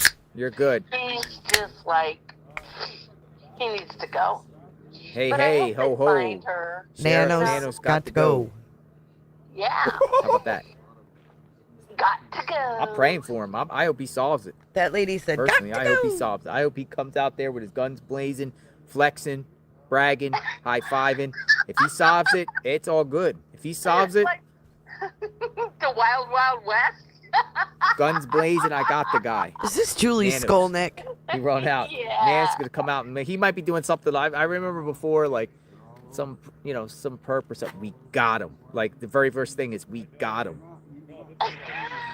Right? We got him. Like something like we got him. Oh my God, her He laugh. might even try to take digs at all of us. Nanos might be like, I don't get discouraged from the haters online and the wannabe sleuths and the armchair detectives, and he might start talking crap. Maybe. Apply Digs. for a job. Apply. But just because he She's solved this, he tickled, might not isn't last she? either. You know what I mean? Like, he might solve this, and that might be, hey, you're out of here, though, dude. Yeah. Hey, so one more thing that I did find interesting Sure. is, the ABC Don't be nasty sometimes. article today Mm-hmm. about the Footage. pictures that Yes. they got from the pool and the outdoor video and stuff, which we've all been waiting for. Yes. So they didn't say if they were able to really get clear pictures. It's like they said, what was there, a thumbnail? Yeah, like small thumbnails. She's Like happy. still footage, not Small video. thumbnails. Uh-huh. They didn't say if they were clear. So I wonder if there was something that's going to come from those. I don't know. Got something, maybe the creeper. But remember, it's not the full house they said they got. And they said nothing mentioned of the front. We're going to listen to Bob in a minute. Right. And they weren't from the day of... Now, some unspecified time beforehand. Yeah. What could And that be? with what's been going on in that Hey, neighborhood, I would who say knows? if it's January 11th, it would be relevant, considering January 11th seems like a interesting date. If you've been following this, Kate, January 11th seems like a lot of activity possibly went on around here. January 11th. Trisha. Right. He's like this little pussy. Who knows? I'm just like, oh my God, I wake up in the middle of the night and I'm like, where's Nancy? Where's Nancy? Yeah. Nancy's got to come home for us. Listen, You know? I get up, sometimes use the restroom in the middle of the night, sometimes get some iced tea. And I check my phone real quick. Any Nancy Guthrie updates at 2, 3 a.m., even though I have to get up at 4. So, it's constant refreshing your screen, constant. Anything is new on Nancy, any break in the case in the middle of the night. The obsession is real. Yeah, I agree. Well, I She appreciate your said- time, Lori. She said All the right, obsession. Take care, JLR, and hydrate. Stay out there. You guys got this. All right. Thanks for the Bye. conversation. Bye-bye. Lori from Alaska. Someplace I want to be one day. Alaska. Maybe Alaskan cruise. I actually want to go on an Alaskan cruise. They got one cruise you can go to Alaska. You go to Seattle. You actually go June 21st. It actually takes you to the Arctic Circle, above the circle. So you can be there on June 21st, the lightest day of the year. And I think the sun stays out all year round. It's a cruise, but it's a 30-day cruise. And I'm like, holy smokes, I can't go on a cruise for... Well, if I've been out here for 30 days, why not go on an Alaskan cruise for 30 days? But what happens if something pops and breaks? But I really want to go on an Alaskan cruise for 30 days. Not really that long. If they could kind of cut it down, I'd love to go to the Arctic Circle. I'd love to see Fairbanks, Juneau, Anchorage, Barrow.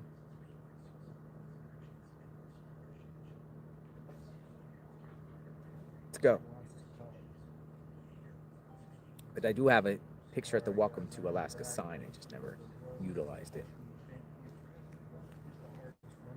All right, sunset time. Running All to right. the sunset. We do this every night. Should we go back to Bob? You guys want to listen to it again? And because Is this they him? always look the other way. Tie in our hands, yeah. Look, and I mean, not saying you guys wouldn't go after him, but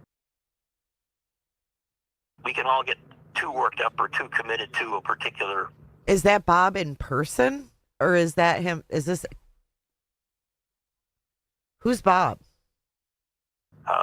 assumption, and it's probably a good time to Again, with the sheriff saying that he thinks the perp could strike again. And a Whitney Steve. We're here. That's why they hooked up with me. I've been I live here, Oh. so I'm not going anywhere. No. Are you? Hello. How much Here we longer go. are you guys sticking around? Tonight? No. Are you riding this out? We're here. Nice. I'm here through the weekend at least. No, I live here, so I'm not going anywhere. I just retired from the sheriff's office. That's why they hooked up with me. I've been with them like every day for the Used last. to work for the sheriff's department? I did, yeah. Get a chair. Come on in. I'm parked right there. I gotta go, but I'll give you my card if you want. Yeah. Here, Hey, just- you know 857 Tucson? Are you local here? I am local, yeah. Okay. And I've seen some of the stuff you guys have been putting Okay. out. Yeah. So are you speaking about the sheriff's department within, or? Oh, I like- have, yeah. So I haven't been like afraid critical of them, or? Oh, of course. Critical of the sheriff's department. So what's just real quick, like 2 minutes of your time? What your whole assessment about the situation, the investigation, botched? Not really. That guy's face. Holy shit. Things like this happen. My personal opinion is I think she was dead before she left the house, which is horrible to say, but I think whatever they were planning, I think it was targeted. Whatever they were planning, something went wrong inside, and even if they just even tied her up and laid her down, she'll be dead in a minute or two, and they won't realize that. They'll think, I could put this woman in handcuffs and, she'll be fine for days on end. Old people die very and that's why I think they were inside so long, coming up with a plan to get her out, get her in a car, and beat feet. As far as the investigation goes, the first thing I thought when I heard it was she just walked away. And I think that's probably what the deputies thought, because that happens. If you're here, it happens all the time. I've done dozens. I retired after 30 years, so there's nothing I haven't done or seen. And even in this neighborhood, we found people walk away and find them 2 weeks later they're in a wash under a bridge or something. So that was my initial thought. Then when the blood and some of the other stuff started popping up, like, okay, and they still had the scene. I don't know how much longer they should have kept it. Probably a little bit, because they came back so many times. But that being said, when you find more information, well, maybe you come back. So botched, I don't think so. I think the guys on the ground probably did a real good job. Oh, yeah. But you don't know what you don't know. And as cops, We don't know what we can't don't just, know. like, take stuff for the sake of taking it, so to speak. You can't just put bubble wrap around the house for a year, unless the family said so. Now, that could have changed it, because no one's living there, and that could have been a conversation. Hey, we don't know what's going on. We want to keep this pristine. That probably should have happened. Where I think the sheriff failed was everything with the FBI early on. Like coordination? you Yeah, mean? Coordination. They should have been contacted super early, brought in to help. They've got so many more people, so many more resources, so many more little technological gadgets and things like that. And then you've got, instead of 3 people investigating it, 300, like it turned into. So A lot of people in my chat feel like there needs to be proof that she returned home from the night, when she went out and stuff like that. Sheriff saying, she came home. Sheriff should the sheriff be believed if the department says she returned home that night? I would, yeah. I think she probably did.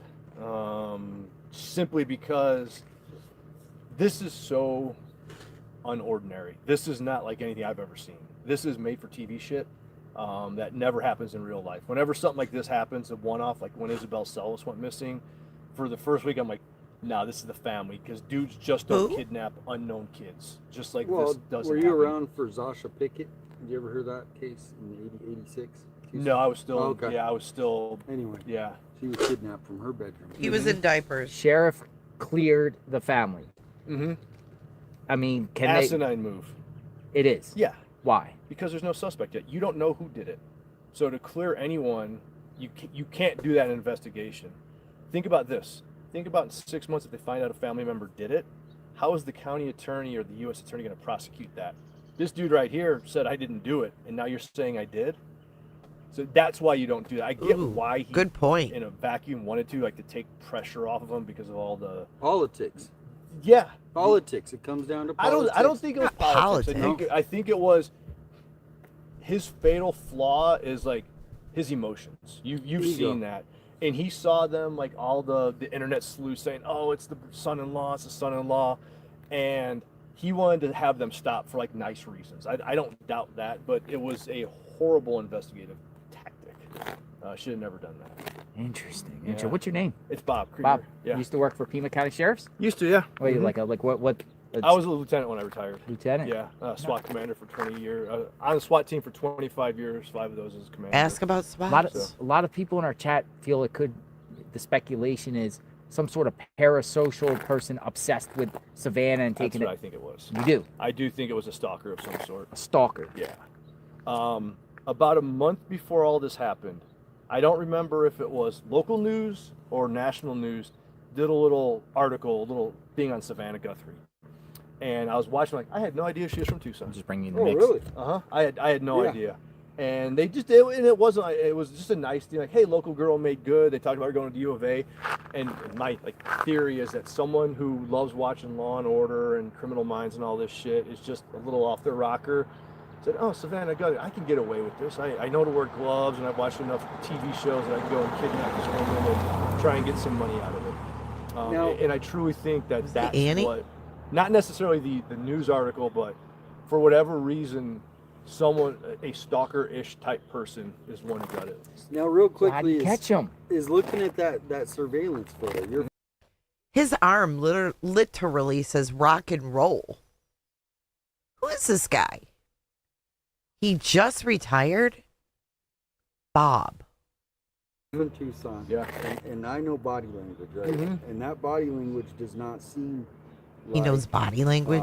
And I'm obviously stereotyping in lots of ways, but to me it looks like more of a I hate to say it, a gangster walk.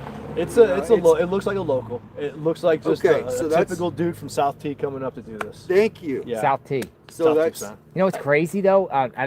A woman literally, she said she literally came up and said South Tucson. She said 16th and Irvington. She swears she saw the guy. She said she gave the information. She's at a bus stop with the same backpack. I mean, that's That what could she be, says. yeah. But you know, Well, then I say South because that's typically, or you have more violent crimes down there. It's lower socioeconomic, so there's more crime down there. Yeah. so if it was a stalker, how do you catch the perp? Like, how would they do it? How do they do it? It's going to come down to, I hope that there's more electronic evidence they're not telling us about. I'm certain there is. If they got that video off the front, there's going to be more. It's either through DNA or it's through the dummy speaking up. That's how we catch 80-90% of our bad guys. They speak. Do they ask him if he's in a band? Like, is he in the local band sector?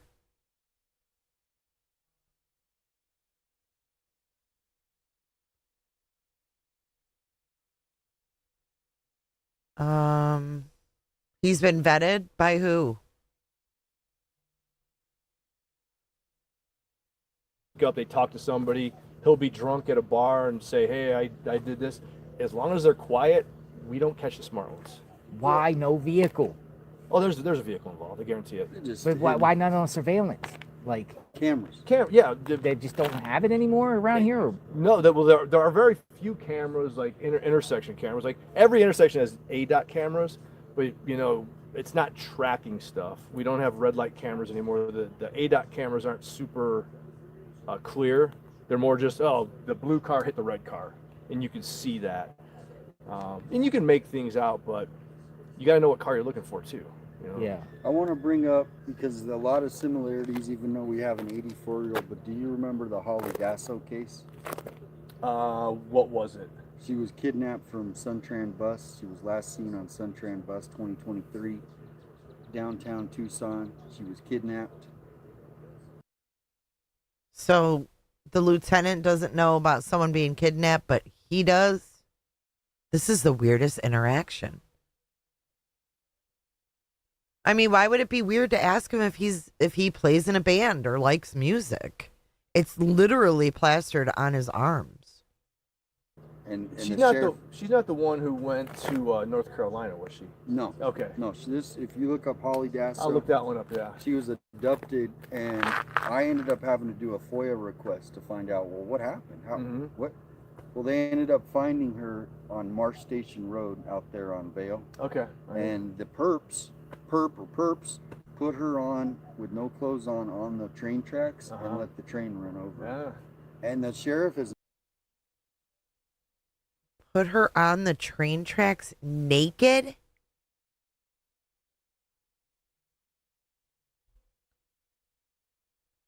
no clothes on the train tracks and let the train run over. Yeah. And the sheriff is not, and that's still an open case. She was abducted from Tucson. The last time she was seen on Suntran bus. I post about it about 3 times a week. That name now, I'm picturing something on social media about that. I'm gonna look into it a little bit more because I'm. Please. Yeah, not even. Because I have all victims, you know, because I did find a serial killer's victim here in Tucson. What? And Zasha Pickett. Similar story to Isabel Sealis. It was the big. He found a serial killer's victim? This is weird. Is this guy out here to investigate 857 or what? Did he ever say he found a serial killer victim? He found a body? And Zasha Pickett. Similar story to Isabel Sealis. It was the biggest story in Tucson. Yeah. She was missing for a week. Me and a kid were out playing in some desert, and we found her. Jeez. You know what I mean? Yeah. So that's what I was telling, out playing in Tucson. Yeah. She was missing for a week. Me and a kid were out playing in some desert, and we found her. Jeez. You know what I mean? Yeah. So that's what I was telling. On the weekends, everybody's going out doing their fun exploring. Yeah. It could be that someone finds Nancy. That's what's going to probably happen. If I had to bet, they'll find her body out west of 3 Points or going down south. By what? Just a random person hiking? Not by tip that leads law enforcement there? Do you remember Linda Watson? No. So she was older though. It's older. Yeah, that's about 15, 20 years. Her husband was a fireman. He was convicted for killing her and then ultimately killing her mom as well. And it was like about 17 years after the incident, she went missing, never found. And he went way west of Silver Bell Mine, and well, we happened to be following him in an airplane. It was intentional because he got close to the body, like went out there almost to visit it, and then left, went out and did a search, and that's how we ended up finding her. Okay, yeah. And so these things, if something like that doesn't happen, yeah, bodies are a dime a dozen out there. But what about these 2 guys that they scooped up and did SWAT and put the names? I mean, probable cause. I mean, like. Well, they weren't arrested. I would tell us that was very typical of a case. Like if SWAT's hitting a house, we're gonna grab onto everybody and hold on to them and. We don't know what they got them on. I mean, just really small probable cause can trigger all that SWAT stuff and everything like that. Really? Oh yeah. Probable cause is an incredibly low threshold in the court size. Oh yeah. Lower than preponderance of the evidence and reasonable doubt. Oh yeah. Probable cause is low. Yeah. So like if I said you did this, and he was a cop, he could literally arrest you for it right now. What? Just because. Yeah. And doesn't mean it's going to be prosecuted. Exactly. That's the part. It's like, oh, now. But the problem, like when you arrest somebody, all the clocks start ticking, initial appearances, all those things happen, and that's why you wait to arrest somebody. Or probable cause of a law enforcement witness or something, right? Yeah. Yeah. Doesn't mean you did it. It means I have enough to hold you for a while and try and figure things out. Shouldn't have this been taped off, like when it happened? Yeah, and it was for a while. But at some point, you got to open it up. It is what it is. That's why I don't think, of all the things to criticize, that's kind of like low on my list. Who do you think's going to solve this first? Or who do you think, what agencies do you think's going to find this? The FBI or It'll probably be us. It'd be you guys. Only because we'll get the call when someone finds the body. You know, having the FBI, though, exponentially helps. But do you think they'll catch the perp before the finding the body? No. You don't think so? And here's an interesting... Not like IGG or anything to track them, nothing. Yeah. We're in Catalina foothills, but you know how close Tucson is, right? Yeah. And so, you know how bad crime is here. I cover it, so I listen to the scanner, I hear all you guys and everything. And not one comment from the mayor about anything. And then also Mark Kelly showing up too. That was weird. You know what I mean? That's why I mentioned the politics part. For him to show up, I didn't understand that. No. Yeah. And Savannah getting the call, you know, from him first. Anyway, thank you. Yeah, thank you. We don't waste your time. You've been talking to News Nation? So Yeah. you see you on News Nation? Oh yeah, I haven't been out, but I was doing the weekend with Brian every Saturday for like 3 weeks in a row. We did the Q&A. People would call in, and they kind of asking the same questions we've been asking. Yeah, pretty much. Yeah, like we're just like we're YouTubers. And, Yeah, you know, getting we're out that, here. that and just- inside view is kind of cool. You know, I would I love think that's to what pick, they like. I could pick your brain Yeah. for hours, dude. Yeah. Like literally, I could just say, hey, let's. If talk you want for- my info, yeah, let me get your info. I don't have a card, but just write it, throw it in your phone real quick. Why is he being so nice to JLR? I'm sus of someone who just walks up, you know? He's been interviewing with Enton, but he's never walked up to Enton. I don't know. Here, listen. Can you just call your number? Yeah. And then I'm JLR, and just we'll communicate and stuff And like I that. Maybe I'll really pick your like- brain with a question Yeah. or two or something. You know, off record. If you look into that Holly Dasso case too, Mm-hmm. because that one I think. Holly Dasso. Listen, why does he have cards if he's retired? If he's retired, why does he still have cards he's handed out? And what do his cards say? It's very similar in how everything went silent. And 666. Nice. Yeah. Nice start. Yeah. All right. Washington D.C. Yeah. Thanks, man. I appreciate it because our audience we're just like addicted to this, and we want. But I want the law enforcement, particular Piedmont County perspective, you know, from former deputies and things Yeah. like that. And I've spoken to some, Yeah. you know, to try to understand this whole thing. And so you think they got to find the body? Yeah. They're not going to find the perp for the body. Probably not, unless the DNA comes back and he's in a system somewhere. That's the thing with DNA. It's cool if they got it, but it's got to match somebody. so you don't think it could be multiple too? Like, I know a lot of people are thinking Peril, but me personally, I'm thinking burglary gone. Brianna Whitney. No. She came with a source though from FBI Phoenix that said that, and I know Nanos denied it right away. So we're like, okay. Like I said, I think there were at least 2 people here that night. 2 people. Dude on the camera and dude in the car waiting. You don't do this by yourself. Exactly. But I don't think it wasn't a home invasion. I've done probably hundreds of those, and those are way more violent, and they're focused, and there was Home invaders don't really do grandmas, right? No, They want shit. They want either money or drugs. They're not going to kidnap you. The cartel's not going to kidnap you for $1 million. That's nothing for what they do. There are no cartel ties. I don't care what anybody says. There's about no that. cartel. You're ruling out cartel. I would put my Nice, pension Ashley. on that, my retirement on that. Yeah, they don't need that publicity. But what about a local? Say, I don't want to say a local group. Local hoodlum group. You know what I mean? That's why I think there's too much at one end. Like, if ever a local hoodlum, they would just show up like the 3 of us. Hey, I've watched people. A kid got killed up in Catalina about 5 or 6 years ago by his buddies. It's all on camera. And they just showed up like this, and they planned to kill him. You know, it was like, they're not. There was too much planning for what went on at the front door, for it to just be like some of those guys. Yeah. What about a South American burglary ring? Those South American transnational burglary rings. Is that possible? Possible, yes. Probable, but we might get struck by lightning. Okay. And You're not that's buying why it, really? No. A lot of people have been talking about that, but it doesn't fit that MO. No, again, they want money. They want things. None of this shit that's gone on equates to that. Burglars want as little bit of everyone here has fucked up the burglars in this neighborhood for the last 40 days because they commit that crime at 10 o'clock in the morning when you're at work. Yeah. They don't show up at 1 in the morning and try and sneak in. Well, here's what I also get thought your, is that night, people say, okay, she got in here. They came in here where she was already here. To me, they saw her leave at 8:30 and they were here already for hours.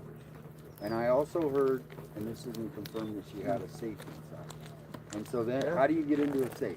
You gotta get a combination. You gotta talk. And who has it? You gotta wait for the owner. So It's to possible, me, yeah.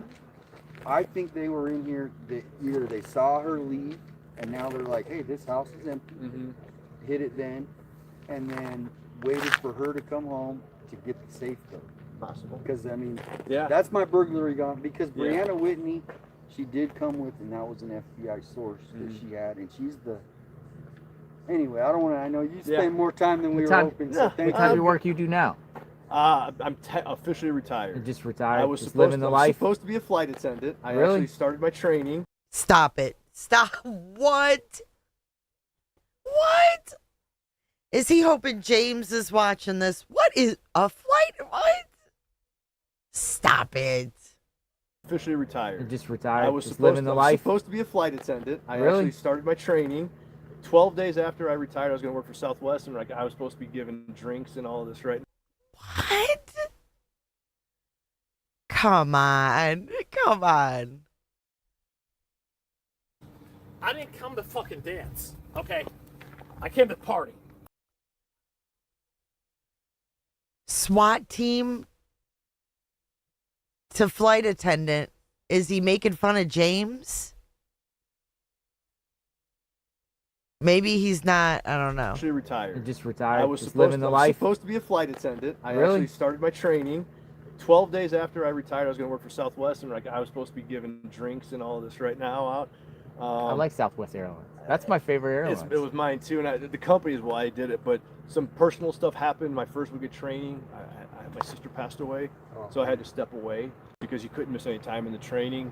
They've been awesome. They're offering it up to me, but right now I'm just kind of. I've been doing this full time for the last month. Really? Like this? Well, usually interviews. And, I've been on Wait. podcasts. I've been on every network. He's been.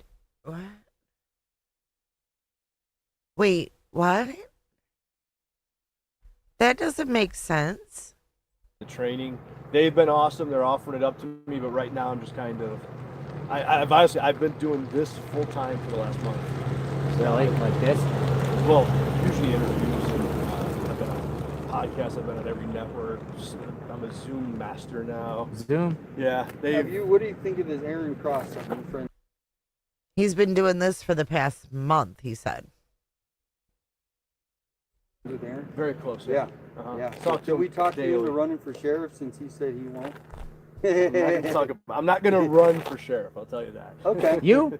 You're gonna run for sheriff? Fuck no. No. Why not? I was asked years ago, and I said no then, and nothing about politics, about the running side appeals to me. Yeah. Running an agency and fixing this agency, that appeals to me.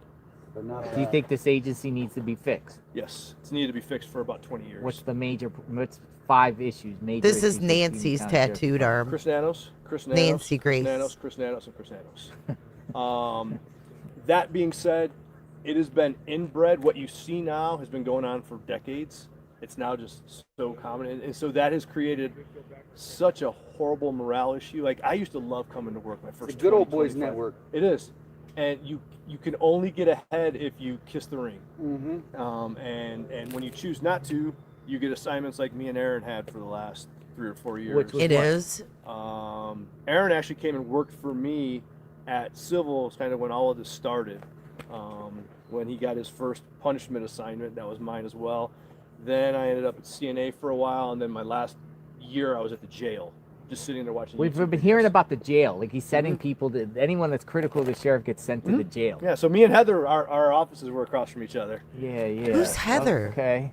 All right, so the problem is Chris Nanos, Which Chris leads Nanos. to the morale issues, which leads to why people are leaving, the attrition, the lack of experience, all of those things. But if people don't leave police jobs for money, because $1 an hour to go work for Earl Valley, that's not life changing. They leave because of leadership. They leave because they don't feel like they're a part of something. And if we can change that, which I think we can, I'm hoping this most recent Nanos blow up about him literally lying under oath. Yeah. People don't forget about that, and I know that the Board of Supervisors is going to start looking into it very seriously. So what can the Board of Supervisors do? So, they can ask him to retire. If he doesn't, they can start going down investigative roads. There are statutes out there. It's tough to get an elected official removed. But lying under oath, lying about your background, that's going to open up some definite avenues for them. Can he are you afraid that he'll retaliate against you? Or Kenny, is there anything he can do to Can't retaliate? do anything against me now. Yeah. I think he wants to get his pension, and so but he's got it. So if he gets fired, he would lose that if he gets fired. Well, but if he retires, if he just That's says, what I'm you know, saying. I'm done, I get to keep everything, and that offer will be on the table. Yeah, If so you I'm disappear right now, you keep everything. Because part of our pension for PSPRS, our retirement plan in the state. Yeah. If you're convicted of a felony, you lose that. You get your money back that you put in, but everything for the rest of your life, you're done. You don't. Yeah, get that. so it's some of that is going to come down to just, hey, I need to not put myself in. Yeah, he's Dan knocking on death's Gutierrez- door. He's I saw that. Yeah, Mhm. he's doing, but It seems it's like people are 100 also digging in on him right 100 now, like his resume in El Oh, yeah. Paso, and Yeah. you know, Six apparently had police cars. disciplinary problems and Mhm. gambling stuff. Gambling, shots fired. Dad, we excessive take you over force. those asses. I wouldn't like if one of those things happened. Like I would push to have that person removed from the sheriff's department. Yeah. You know, to have all that happen to in 4 years, that's unheard of. That's insane. And do you think, and I know we're taking a lot of your Yeah, time, that's but fine. you know how the political machine works, and Nanos has been one of those guys Mhm. that's whatever the locals say, Yeah. but also, and when we had a million people come up from Mexico and they were in the hotels and Mhm. all that thing, and Nanos basically helped it, right? Yeah, he just kind of stood back and Yeah. Mhm. And so I think a lot of it, comes down to, why he does it is politics. He ran the agency with one priority: to get reelected, not for the safety of the community, not for the safety of Pima County, to get reelected.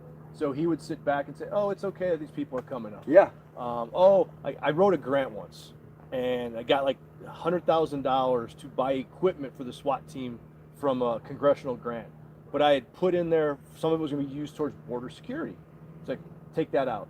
Like, that doesn't sound good. I'm like, why? We have 138 miles of border, and we'd like to secure it. I'm not saying we're going to go tackle illegals coming across the border, because I could give a shit less about that down there.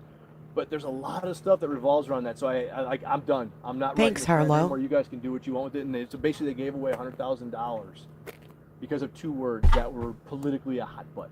Well, so yeah, you got to have I'm not priorities gonna in go law too deep enforcement. into that, but I think Yeah. a lot of his whole career is Oh, yeah. basically on appeasing the mayor Mhm. and the cabal of Adelita Grijalva, Raul Grijalva. Yep. And I hate to say it, but he's basically helped the cartel expand because it was always look the other way. Tie in our hands, Look, and I mean, not saying you guys wouldn't go after him, but it wasn't a priority. Mhm. Yeah.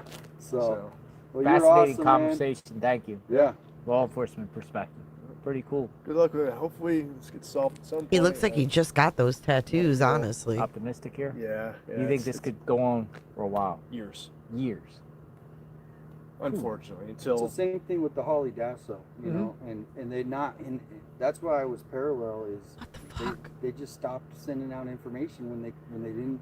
Yeah. And it was like, so then I'm like, well, why wouldn't they tell the public that this person might be out here and did this? Yeah. And so I know there's part of it that's strategy, but and that's like there's certain things that like I'm fine with them not releasing stuff. Yeah. Now it's we as the public don't have a right to know. Yeah. I'll let you know if I were there. I'd let you know it's going to help the investigation, and I'm never going to put anything out that's going to hurt it. You know, and that might make media mad and the public mad, but that's just because I'm only advocating for the family. Yeah. It's all about the victim and the family, nobody else. I don't Yeah. care who's mad at me, gets mad over that, and if you do, that's a you problem. Well, last question, and maybe we got. I got one last more, question. but How do? Because to me, when this kind of situation, they're gonna tell people how they got in the house. Mhm. Why wouldn't they at this point? Maybe not right away, but 40 days in, hey, the guy got in through the back door. Why is that being held out? Like, that's an important piece. Because for if safety. I'm interviewing someone, I'm gonna question them in a way that I'm not gonna tell them everything I know, and I Mhm. want them to try and incriminate themselves on something. So the more little stupid details like that, like he got in, who cares how he got in? Yeah. That matters when I'm questioning if I have a suspect.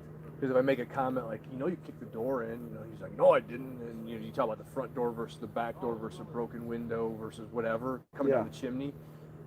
The more they know, the less effective I could be as an investigator when I'm interrogating somebody. And that's why, like, people think that matters. They got inside. It doesn't matter whether it was forced entry, whether it was not, and I'm not going to say which it was, because my people who are going to question that person, they need that. That's like kind of it's in their back pocket to use when it's time. How do you think the perp got in? I know there wasn't forced entry. It wasn't? You don't think it was forced entry?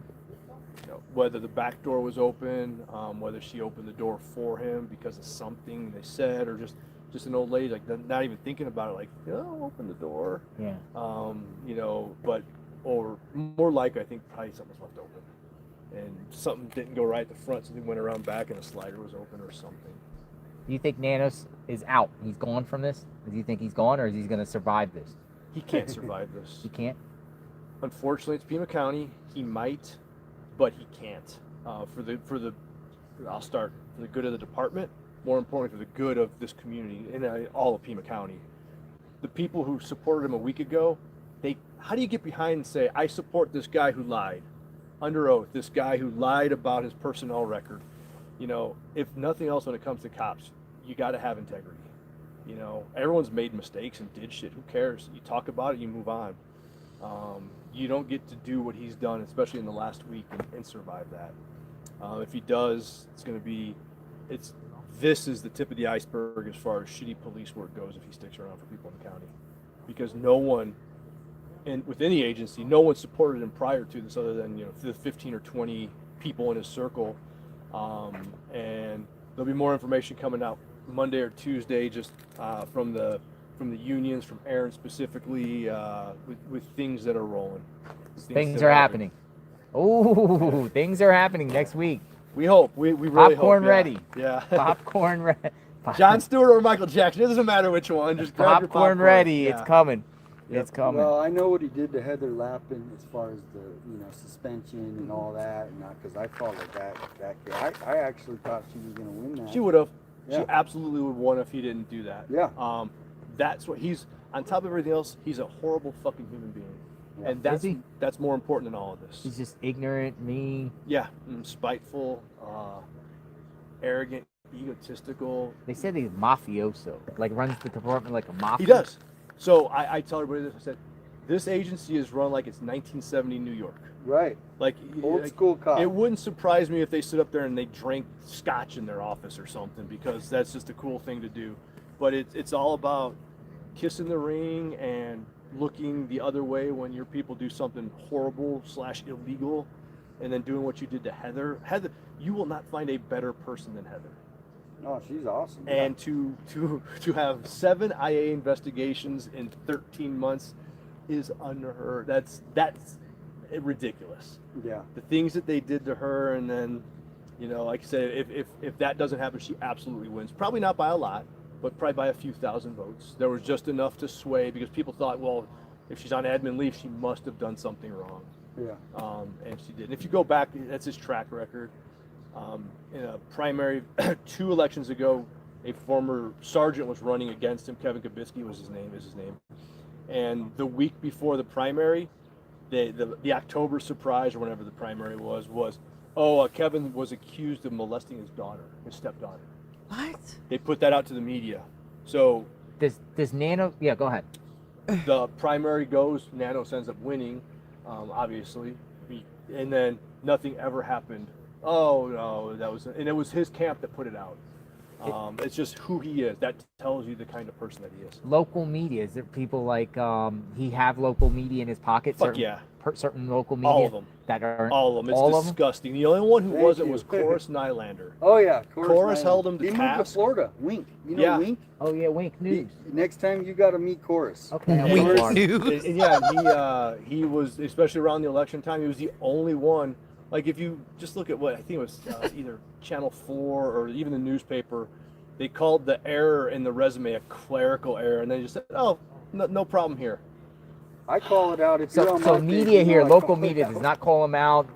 Are they afraid of him? Afraid of access? Afraid of access? It's access, because he would. Lupita Murillo was his go-to for 20 years because she went back to Dupnik and all of that, and whatever. I never understood that relationship. Like, I'm gonna just tell the police story and we're gonna move on. But yeah, so they are hesitant to hold anyone to task. And it's really the same. They're hesitant with everybody though. It's Same the thing with county the mayor. attorney. Yeah, It's a uh, cabal, and it's an entrenched system.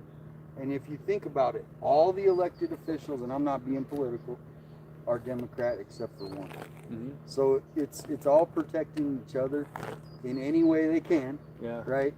And when it comes to like even just law enforcement in general, like it's like fuck all the other politicians. I don't care about the board or the mayor, but when it's the county attorney and the cops, you can't go down those roads, and they have, and that's what sucks for all of us. And Laura Conover, I'm not going to go into her because that's a whole nother conversation. But her brother's also a cop, right? Jason. And so it's kind of, that's what's so weird to me is that, you know. Yeah. So it's a small world here in Tucson. It is. No press conferences. Well, you saw the first few, right? They were a disaster. Exactly. Every single lie, like each and everything was ended up. The first one, not he true. finally listened when someone told him to stop doing it, I think. Because I'm sure that's what he is in every meeting, though. He just talks in circles. You're like, what the fuck are you even trying to say? That's internally. So none of that was a surprise whatsoever, but it got so bad, like they just had to stop. And then his little press tour of talking to media one at a time was 10 minutes. Yeah, that's was a another thing that's disaster as weird. well, That, like, too, yeah. so now it's just select media, maybe scripted questions, I'm you know, sure, prearranged softball stuff. Yep. NBC. For NBC because of Savannah, you know, the exclusive access because he's not speaking to anybody. No, and I guarantee he's not going to answer anything. Well, and especially now he's got this other ball game. Do you think that's going to take his attention away from the case, and he's going to be like, you know what, I have Cross and all this. Better, yeah. Because that's honestly that's way more important for his career than this. This is just this cops doing work. Yeah. There's a lot going on there. So. Yeah. Well, we're all staying tuned. Hi, how are you? Now we're facing this way. What's going on? Hi, What's going how are on? you? Hi. Nice to meet you. Nice to meet you. What's your name? Thank you. Pleasure, man. Take You gonna care. run? What's that? Run. I'm gonna run to my car. Thanks. Pay attention though. Hey, pay attention. Nice. Thank you. It's nice to meet you. Nice. Thanks for being What's your out name? here. Joanne. Hi, Joanne. Nice to meet Nice you. to meet you. Nice to meet you. Hey, was how you interesting. doing? Good, nice to meet you. Damien, nice to meet you. Nice to meet you. Thanks for being out That here. will be interesting. No, that was great that he talked. I should go there, probably going to. Yeah. My So what brings you husband's- out here? I live here. Oh, you live here? I live in Sarita. Live in Sarita. Yeah. What do you think? I don't know. I don't know. You don't know. Mm-mm. He's spilling the tea. No, that was great. That was really great. That was by chance. Is that Aaron Cross? Huh? Was No, Aaron that Cross? was his friend though. Oh. Bob, right? Bob. His name was Bob. Anyway, we just came by because I've been watching it a lot. Bring back Bob. So BBB. thought I'd come out here. Better and say Business hello. World. Bring back Bob. Better Business Bob World. was like, yeah.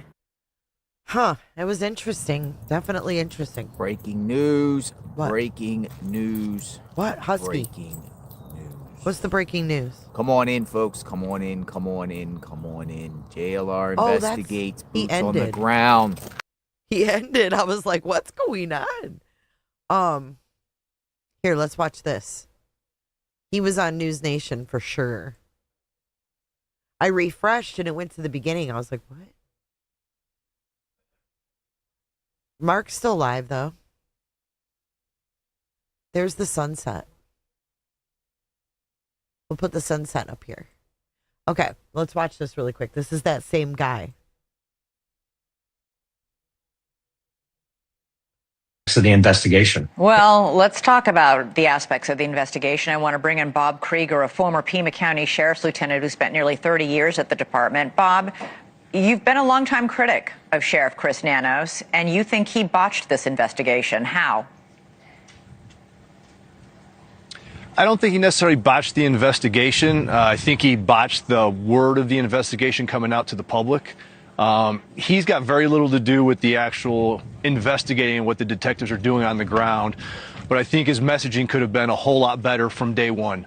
There's reasons that he put stuff out and things like that, but as far as the investigation goes, I'm still very confident that the detectives and the agents from the FBI are doing a good job at that level. Why haven't we had, Bob, any kind of news conference? Why, part of what you want to do in cases like this that you fear are growing cold is to keep it hot. Get out there in front of a microphone and tell the public you need this or that. We've had Savannah Guthrie trying to do her best to keep the public interest focused on finding her mother, but we haven't heard the sheriff give a news conference in weeks. Well, I think based on those early news conferences, the way they went for him, he probably saw the writing on the wall. Now, that doesn't mean that other folks in the agency couldn't have done that, or partners within the FBI. And hopefully there are reasons for that the investigators behind the scene, they have been making those decisions. That being said, you hit it. It's been a long time, and there's a lot of folks out there who are probably waiting and who may have some bits of information that they haven't put together yet because they haven't heard things coming from the top.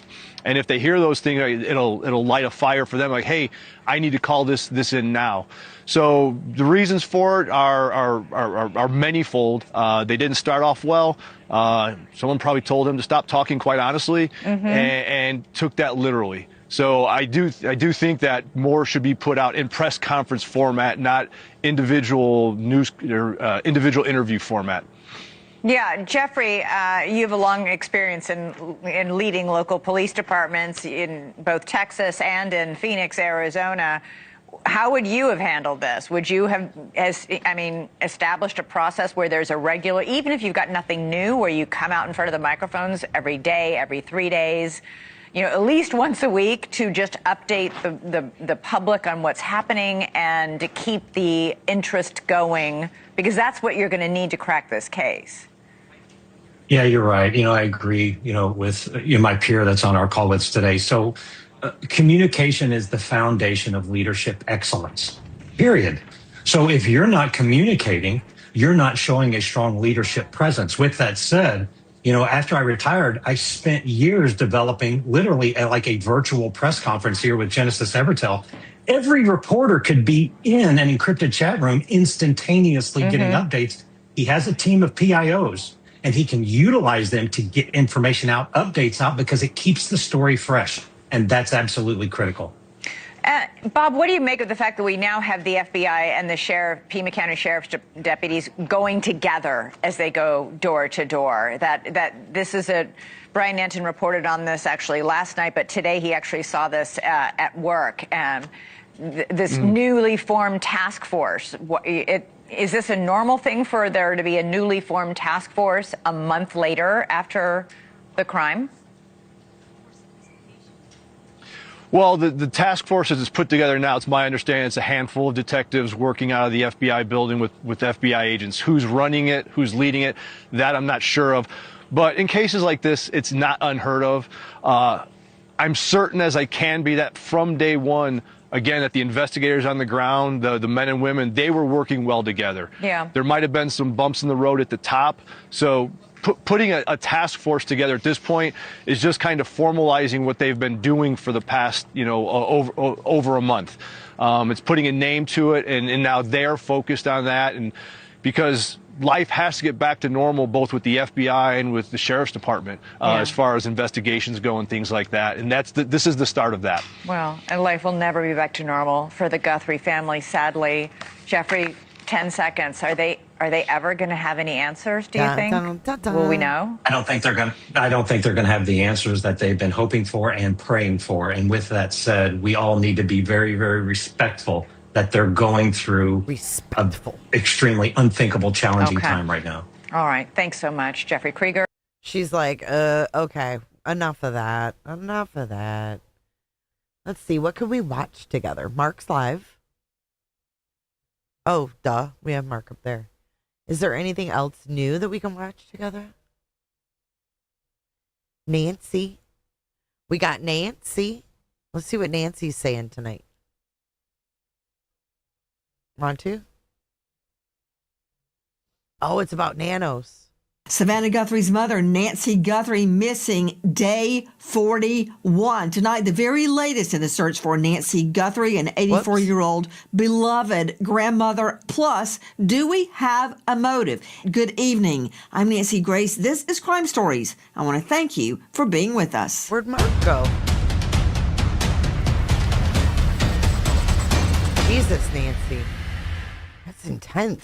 Straight out to Dave Mack, Crime Stories investigative reporter. What about it, Dave? Nancy, we actually have new information to talk about tonight. You know, Sheriff Mack. Nanos has not done any press conferences at all, other than from the very beginning. And he has done one-on-one interviews with some of his favorite reporters, networks. And yesterday was no different. Last night, shocking information coming from Sheriff Nanos in Pima County on the NBC Nightly News. We believe we know why he did this, and we believe that it was targeted, but we're not 100% sure of that. And so it'd be silly to tell people, yeah, don't worry about it. You're not his target. Don't think for a minute that because it happened to the Guthrie family, you're safe. No, keep your wits about you. You know, I think it's come out from day one. I think from day one, we had some strong beliefs about what happened, and those beliefs haven't diminished. That was from our friends at NBC Nightly News, Sheriff Nanos, avoiding press conferences where he might have to answer questions, but coming out with an idea that, yes, this was a targeted kidnapping. Nancy Guthrie was targeted. But wait a minute. But what do you think of that, though? Like that guy said, if they end up arrested, let's say they end up getting evidence that Tommaso is involved, and you have the sheriff's coming out saying he's cleared. I think that when you say someone's cleared, it can always change. I don't, if you guys feel like let's do a new poll. I'm disturbed. You guys think there's a cover up? Hey, Beans. God, 64% of you say no, they're not close to an arrest. You have no faith in it.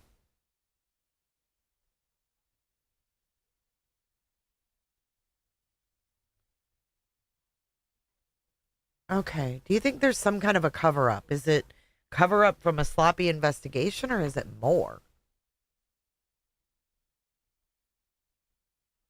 There, go ahead and vote. Wait a minute. Everybody now is at risk and not giving us any real information to go on.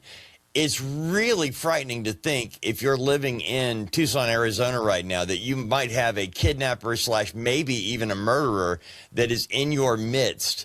Somebody you might be dining next to at a restaurant. Your kids might go to their kids at school, and they're just roaming around town like nothing. So that's where Nanos is coming from. One has to wonder if the recent press investigation into Pima County Sheriff Nanos and his resume, maybe this is a way to get some of that attention away. I don't know. But do you guys think that? If it looks like a duck, walks like a duck, quacks like a duck, it's a duck. He's already been involved in a RICO. The guy's already shown that he's dirty as hell. True Crime Addicted said they're getting Delphi vibes. He does seem scared like that other guy did. But still, he claims to have a motive, Sheriff Nanos. This guy's voice. And claims it was a targeted attack, but nobody is safe. Now to Brian Fitzgibbons joining us, Director of Operations, USPA Nationwide Security, leading a team of investigators around the world, including extractions from Mexico, finding missing people, former Marine, Iraqi war vet. Brian Fitzgibbons, what about that? Fitzgibbons. Yeah, so this was another perplexing statement from Sheriff Nanos. And, I always try to separate the signal from the noise when these statements come out. And, this is not the first statement that has been confusing. He's had a number that he's made that he's had to walk back throughout this case. But from what he said publicly, he's indicating that this is not a random act, that this suspect knew what they were after, chose Nancy, and now he's adding a layer to it that the public is not necessarily safe, that this actor may do this again, right? So again, I don't provide or put much credence into everything Sheriff Nanos is saying at this point. But I think what we are learning is that we have to be able to separate signal from noise, right? We know what we know. We have the evidence in this case. Thank you so much, Northern Beans. Just gifted 5 on us. Thank you so much. Thank you for your support. We have to believe that Miss Guthrie was targeted due to Savannah's celebrity and a perceived motive of some sort of extortion for money. You know, in the last days, there have been a number of crazy conspiracy theories and ideas. And the one thing that gets under the skin of actual investigative journalists is that because of the way platforms are arranged, anybody, anywhere can say anything and make it seem credible. So we've got stories about what could have happened to Nancy Guthrie, ranging from the sublime to the ridiculous. But the one thing we've been trying to figure out, motive. You've got a targeted kidnapping, and the only motive in a targeted kidnapping like this would seem to be money. Nanos suggests that they know the motive. He's not telling, suggesting it's a targeted attack, but nobody is safe. So as we move forward, Brian Fitzgibbons, you have seen and heard many of the different things in this case, and I have to wonder, if you were on the ground right now in Tucson and Nanos and his investigator came to you and said, Brian, we need your help, what do we do today?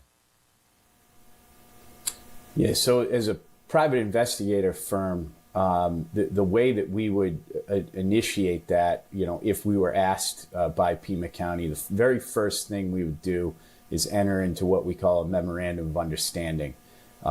We would have a briefing, a detailed briefing, where Pima County would identify, learn first our capabilities and limitations, and then identify the left and right lateral limits of where we would and would not engage.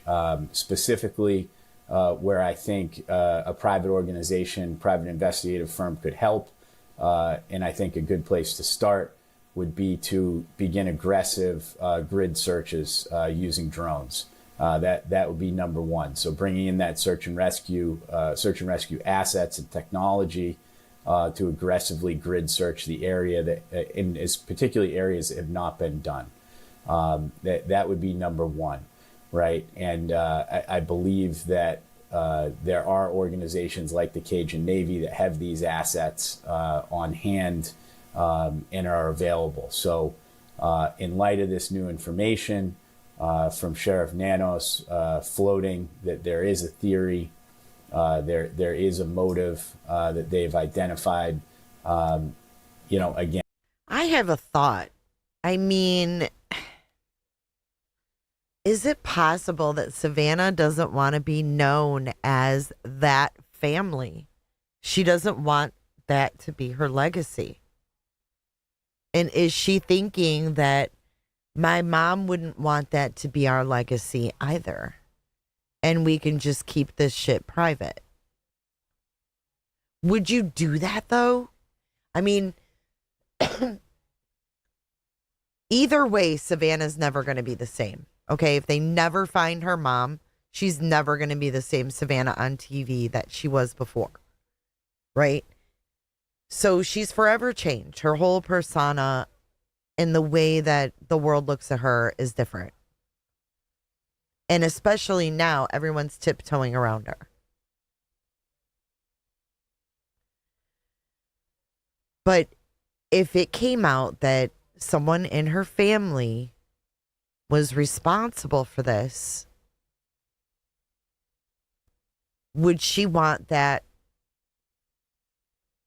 to stay under wraps? So I don't know. I mean, I wouldn't think so. Like,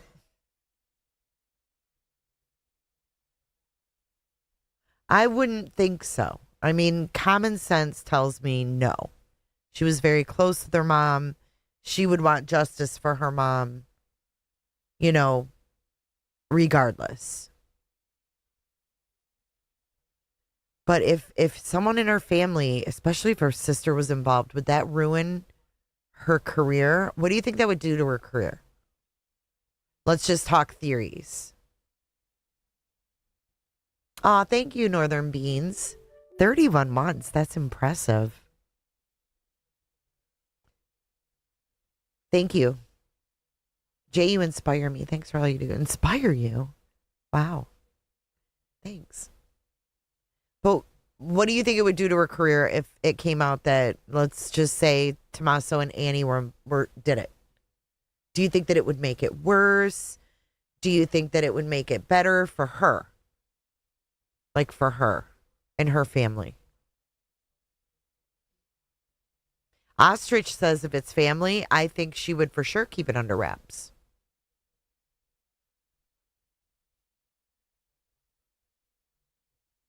I don't think so. I don't think it would have anything to do with her career. It would ruin the squeaky clean family image. Sure would. Sure would. I think she'd be incredibly sad. She may think she's ready and realize she isn't. While she is getting ready, I think she needs time to get back into working. But we also heard a report that she is livid about Ashley's episode. In the information that Ashley got from her source. It's been reported that Savannah is livid about that. And that not only is she livid, but she never suspected her sister or Tommaso. Hey, Tammy Green. Right? Or she would receive all the sympathy in the world, but her perfect little world would be tarnished.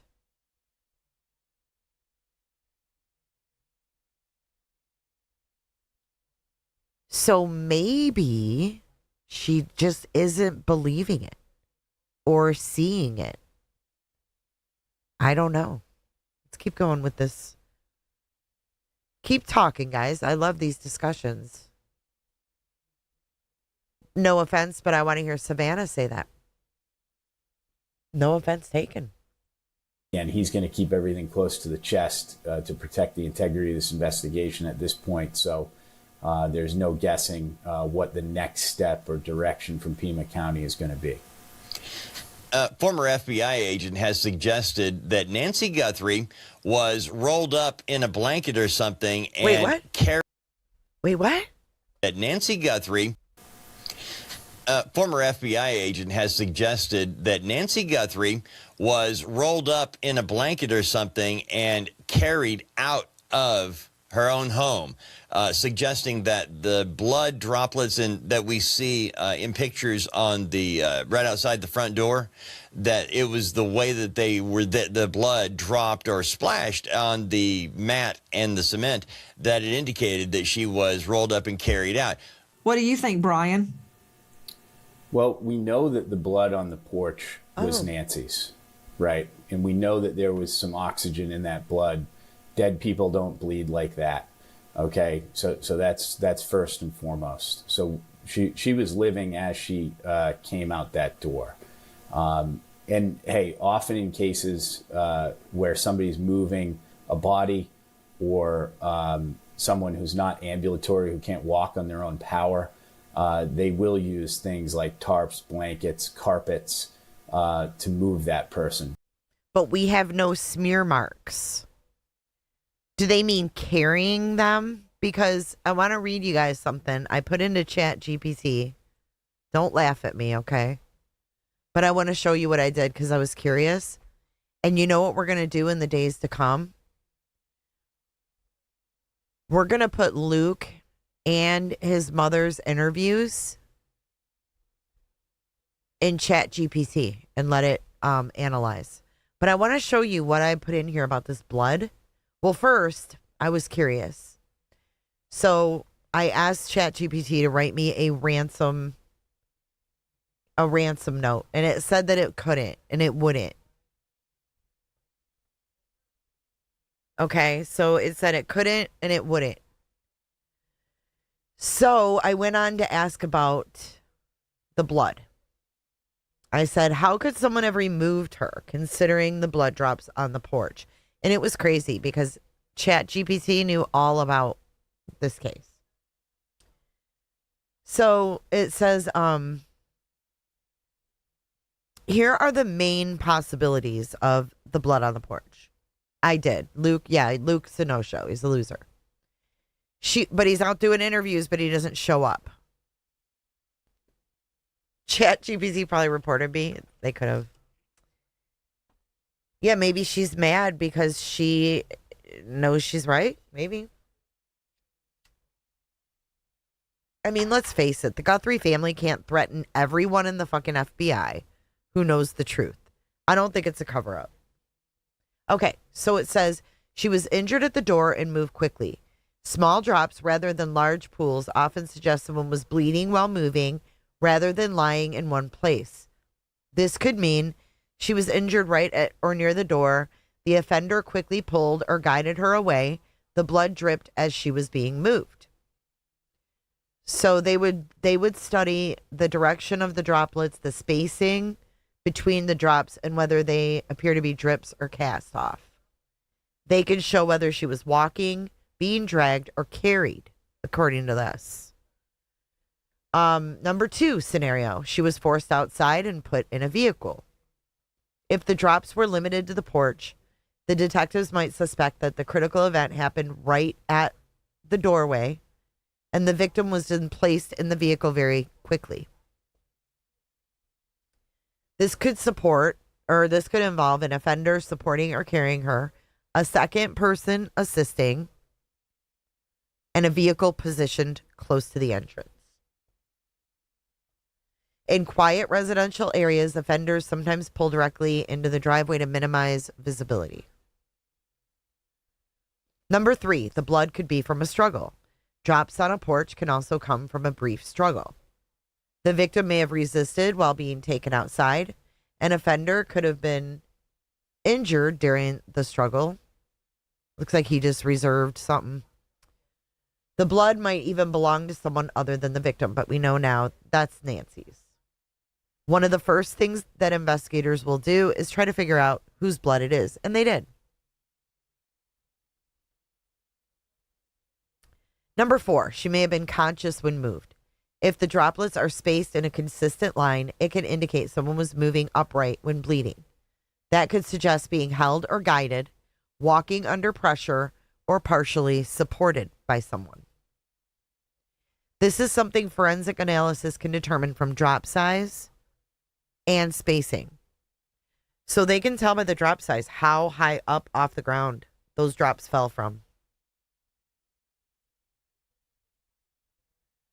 The porch may be the only visible evidence. Sometimes the porch ends up being the only obvious place where the blood appears, because the surfaces inside the home were cleaned, or the injury happened as the door opened, or the victim was quickly moved away. Outdoor areas make blood more noticeable because of light-colored concrete or stone shows droplets clearly. What investigators would study closely is the pattern and direction, whether there's drag marks or shoe prints, any smears on the door handles or railings, and whether the blood leaves down the driveway or walkway, which we know it does. It goes to the end of that sidewalk. There's like drop, drop, drop, drop, drop, drop, drop. And then it ends.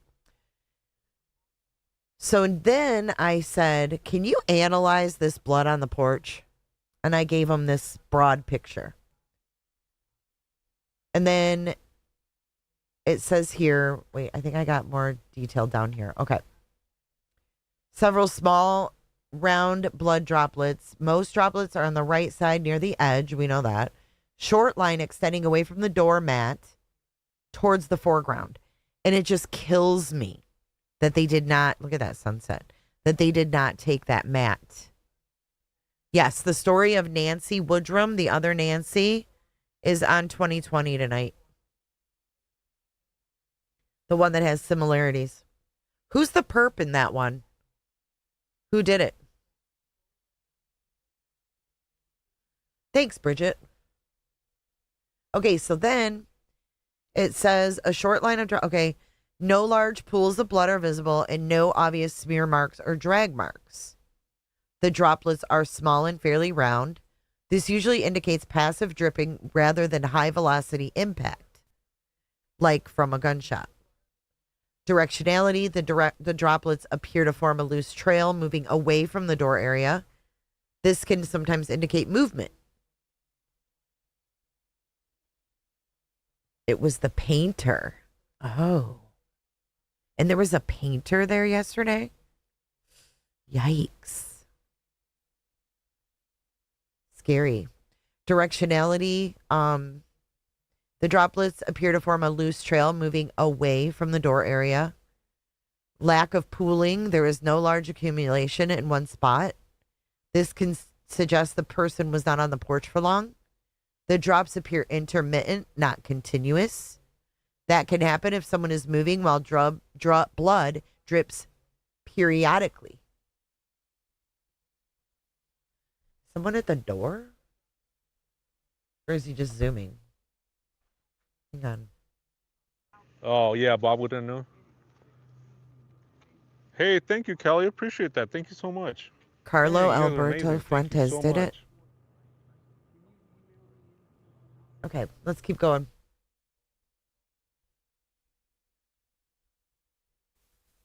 Okay, so what this photo does not show, it does not show a major violent struggle, large blood loss, or dragging.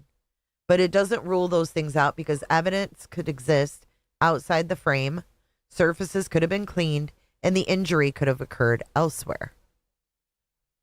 One detail that stands out is the cluster of drops on the right side, combined with the few drops leading outward, might suggest the bleeding started closer to the door and then continued briefly as someone moved away. Okay, so then we go down here, and I say, what about this part? Which is where it looks like people were saying like a cough or a sneeze, like an aspiration. It says, I can't determine the exact cause, but I can describe what the pattern suggests.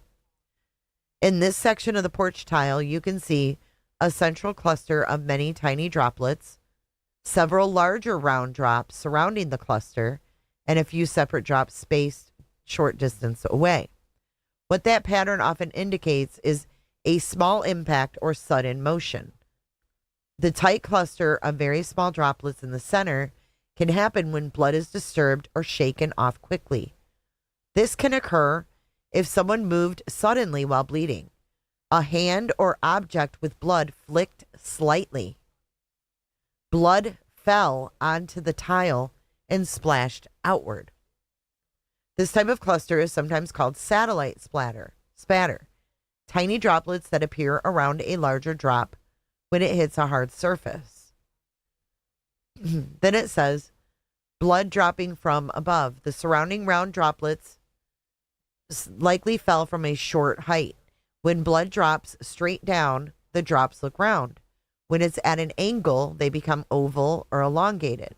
These appear mostly circular, which could mean the source was nearly above the tile when they fell. Because the droplets are clustered and not smeared, the bleeding source was at that location briefly, and there was not prolonged movement across the tile. If someone had been dragged or struggled there, investigators would expect to see smears or wipe marks, which are not obvious here. What do you guys think so far? I'm kind of getting like a visual. Kind of getting a visual.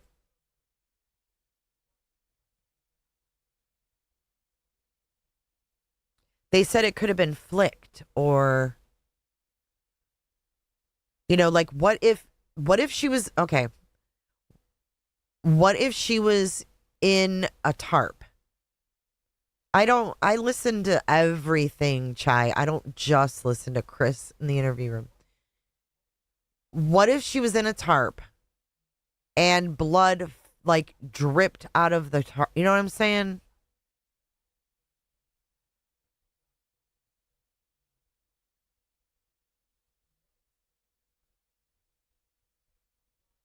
Anyways, okay, so it says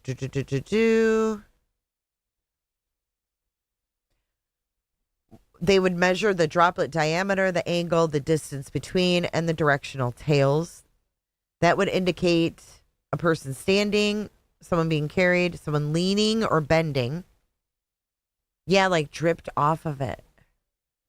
Something that stands out right here. The mixture of tiny mist-like droplets and larger drops suggests the blood may have been briefly disturbed at that spot, not just slowly dripping. That could happen, and this is the little, the aspiration-looking thing. If someone turned suddenly, raised an arm, or was grabbed or pulled.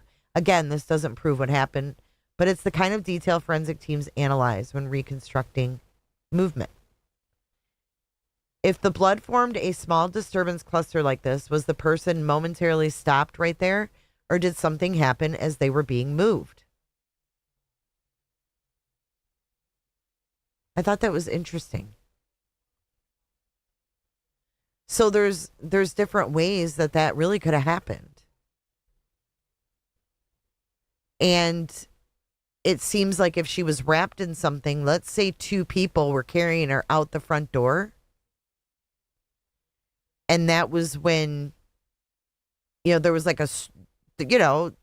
getting both doors. She's got that heavy steel door. You got to hold that open. Do you think there was 2 people, 1 person? Because if we go back to Nancy Guthrie front door. Let's look at her front door. See if we can get a good visual of that door.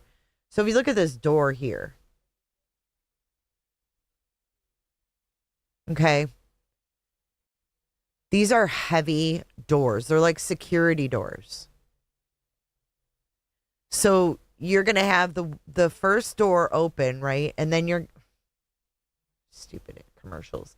But you get what I'm saying. You're going to have to hold that door open right here. If it's just one person, I feel like there'd be more blood.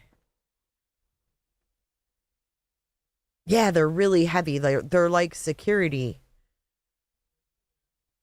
doors right here. This. So if we look at this and we picture someone,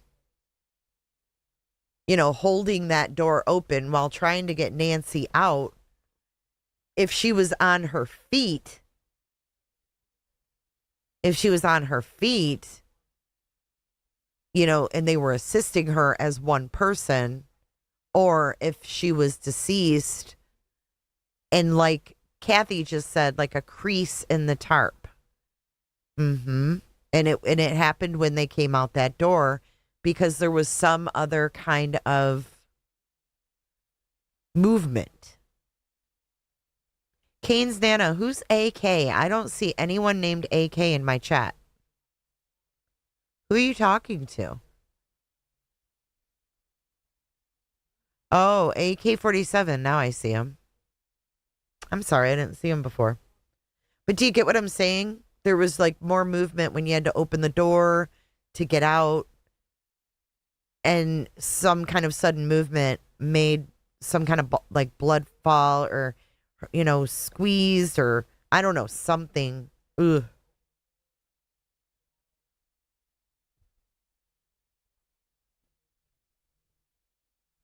I don't know, man. Weird stuff. Let's keep watching Nancy. My gosh, it's 10:30 at night. My days are so screwed up and the time change did not help. Maybe like readjusting your grip. Absolutely. It could be some sudden movement out that door. I think they loaded her up right there. Right at the end of that sidewalk. Something. I don't know. Maybe they cleaned up inside. They could have cleaned up inside too.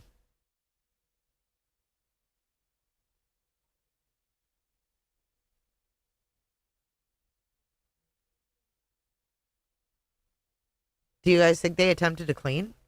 Because, you know, that Chat GPT made a good point, too, when they said that it's way more visible outside. Like, you could have that blood on a dark floor and smeared, and you wouldn't see it unless you processed it. There's got to be footage of the car in the driveway if they had footage of the door. Not if they took the camera down and then pulled it up.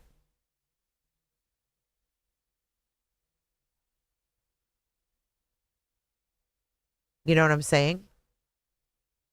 They take the camera down, they pull the car up, there's not going to be any footage. I don't know what oxygen, I don't know what that means. But they had they had a lot of time.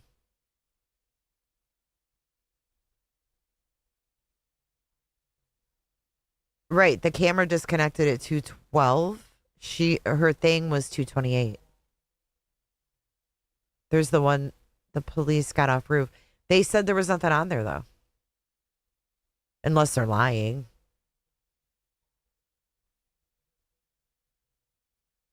Yeah, I'm thinking that maybe that blood on the porch is going to be a big thing. I don't know. God. Maybe there was scent. Maybe they did smell bleach. Maybe that's why they went in and took pictures at Annie's. I don't know. That first night they said Nanos. They said Nanos was, or Nanos said they were processing the house the whole first night. Hi, AK-47. It's nice to see you here. You like me again? You like me again? I've always liked you, AK-47.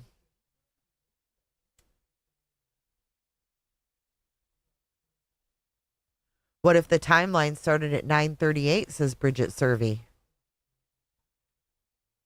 Could have.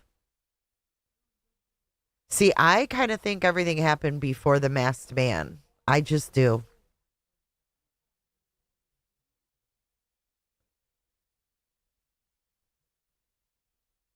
The homicide brought in right away. Yeah. Okay, let's listen to more of this, guys, if you're down for it.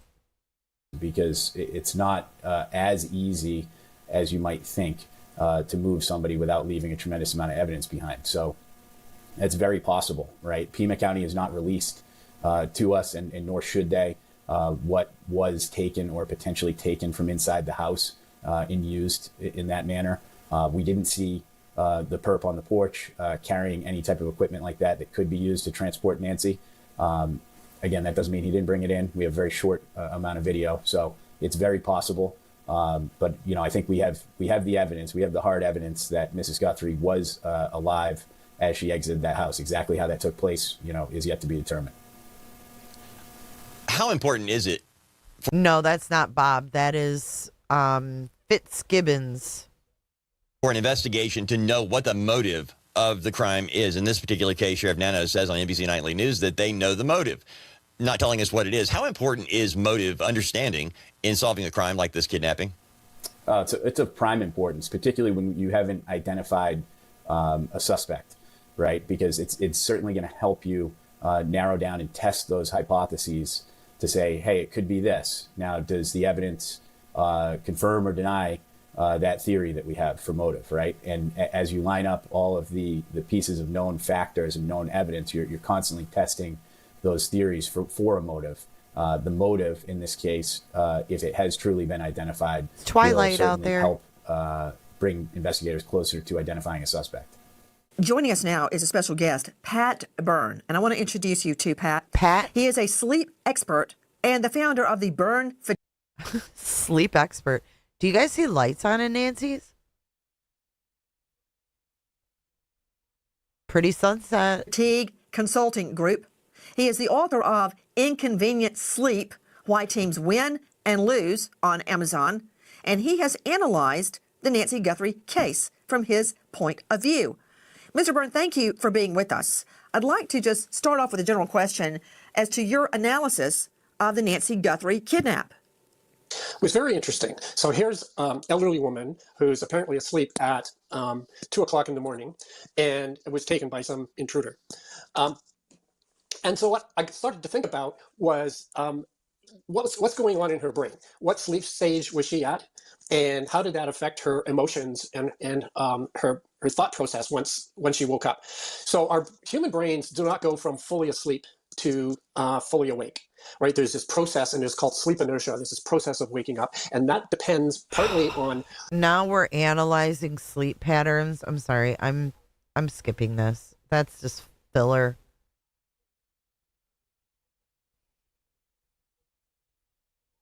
I love you, AK. Enduring? How is she living?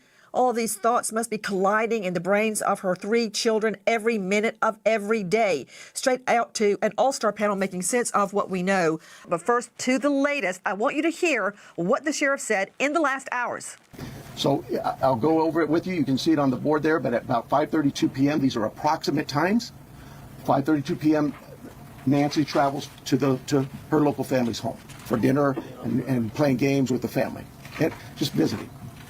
At 9:48 p.m., which is very consistent to what we were told by the family, that Nancy was dropped off at home. Wait, we know that. It's very consistent, but it's not completely consistent. Hold on. I gotta slow this down. There, but at about 5:32 p.m., these are approximate times. 5:32 p.m., Nancy travels to her local family's home for dinner and playing games with the family. Who's he side-eyeing? This guy's constantly looking out the corner of his eye. So she travels to a local family's home. Just visiting. At 9:48 p.m., which is very consistent to what we were told by the family, that Nancy was dropped off at home. And we know that because we have a garage door open at approximately, I can't stress that enough, at approximately 9:48 p.m. Approximately, I can't stress that enough. The steakhouse, oh, I can't remember the name of it offhand. Fleming's? Yeah. At 9:50 p.m., that garage door closes. Because that time we assume that Nancy's home. He said 9:4. We assume? Wait, what? Listen to this again. 9:48 p.m. At 9:50, we know that because we have a garage door open at approximately, I can't stress that enough, at approximately 9:48 p.m. How do you get an approximate at 9:48? You tell me 9:48, and that's pretty damn specific. Now, if you say approximately 9:50, okay. But you're saying I can't stress enough how approximate 9:48 is? What? That doesn't even make sense. And look at the 2 FBI agents. At approximately, I can't stress that enough, at approximately 9:48 p.m. At 9:50 p.m., that garage door closes. Because that time we assume that Nancy's home. At 9:50, the garage door closes, and at that time, we assume Nancy's home. And probably going to bed. Yeah, approximately 9:48 and 22 seconds.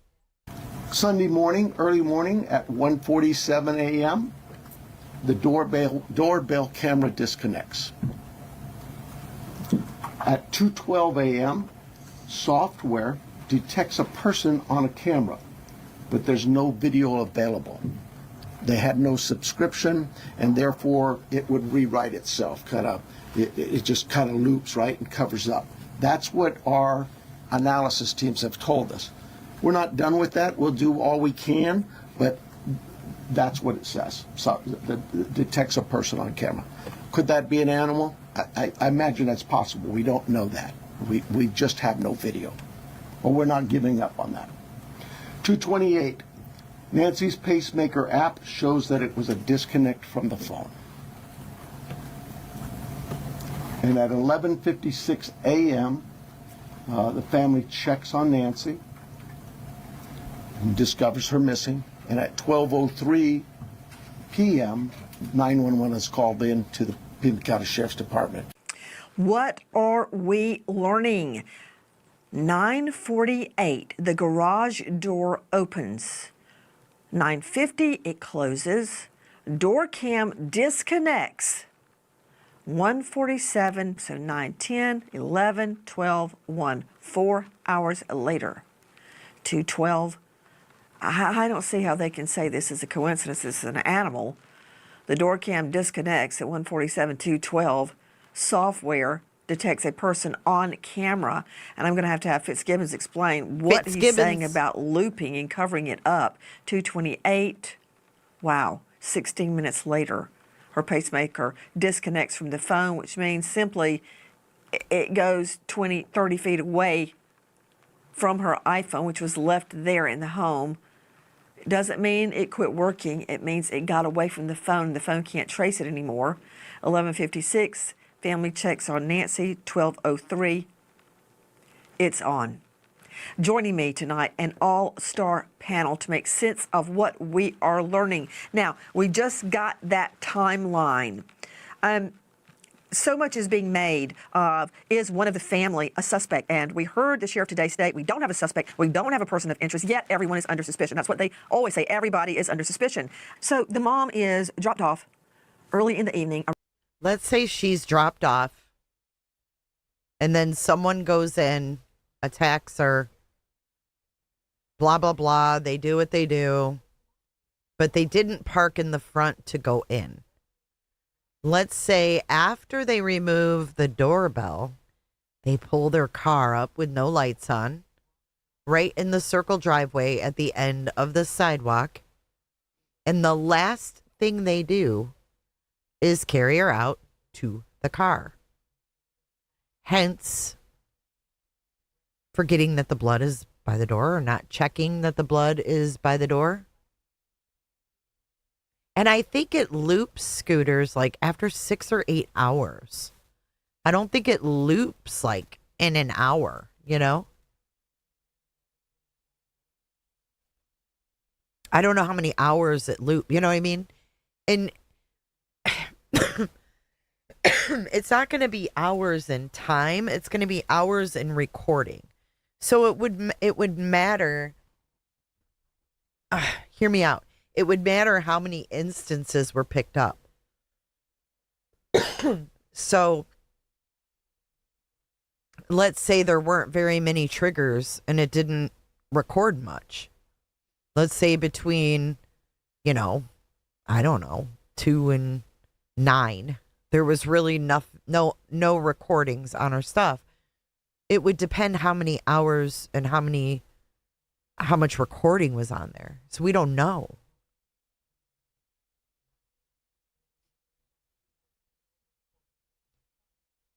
Yeah, it depends on how much storage.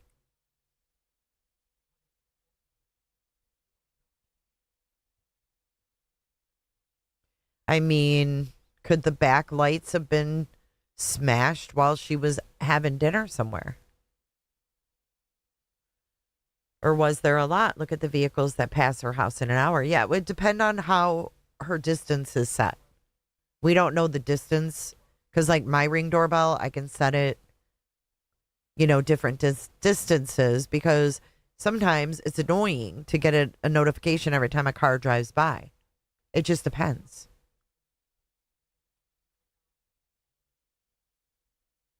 But I think the car pulled up to load her out after the doorbell was gone, but that's just a guess.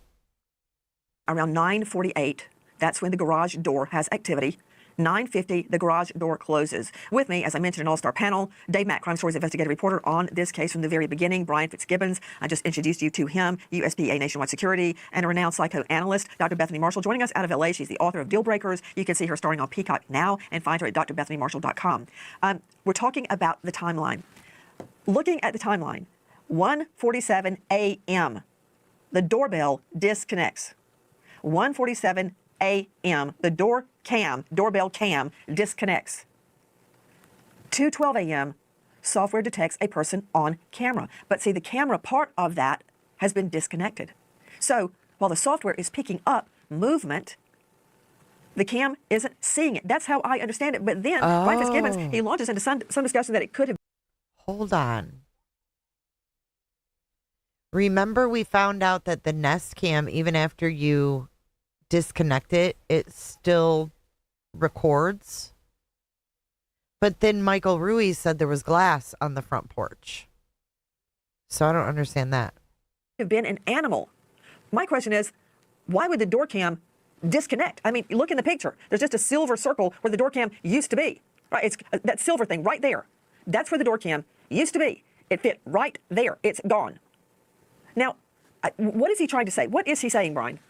The animal comment was perplexing. I believe what the sheriff is saying is that at 1:47, that doorbell camera was removed from its base so that there was some digital log in the camera to that effect. And now at 2:12, you have to understand a Nest camera has 3 modes: home, away, and off. And in the home mode, it will still register seeing a person, and that will log that data in a log that it saw a person, but it won't be recording while in home mode. So, was the camera in home mode? It just it logged that event. That's what it seems to be to me. I don't think that these cameras are going to mistake a person for an animal. Most of the cameras nowadays will accurately record. If they see a dog or a deer walk by it, it will record an animal over a person.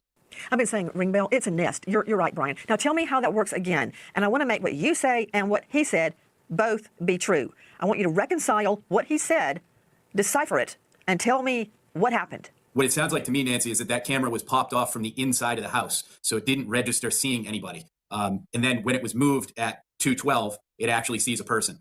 So I think what we can glean from this timeline is the doorbell camera was disconnected off the base. 25 minutes later, that camera is moved, and it's pointing in the direction that it actually registers contact with a person.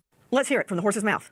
The doorbell camera, it was removed. We know that, but we're not confirming that any cameras were smashed or destroyed around the house. Okay. All right. Dave Mack, speaking of cameras, quote, around the house, is it your understanding there were granny cams, as I call the ones we have for my mom?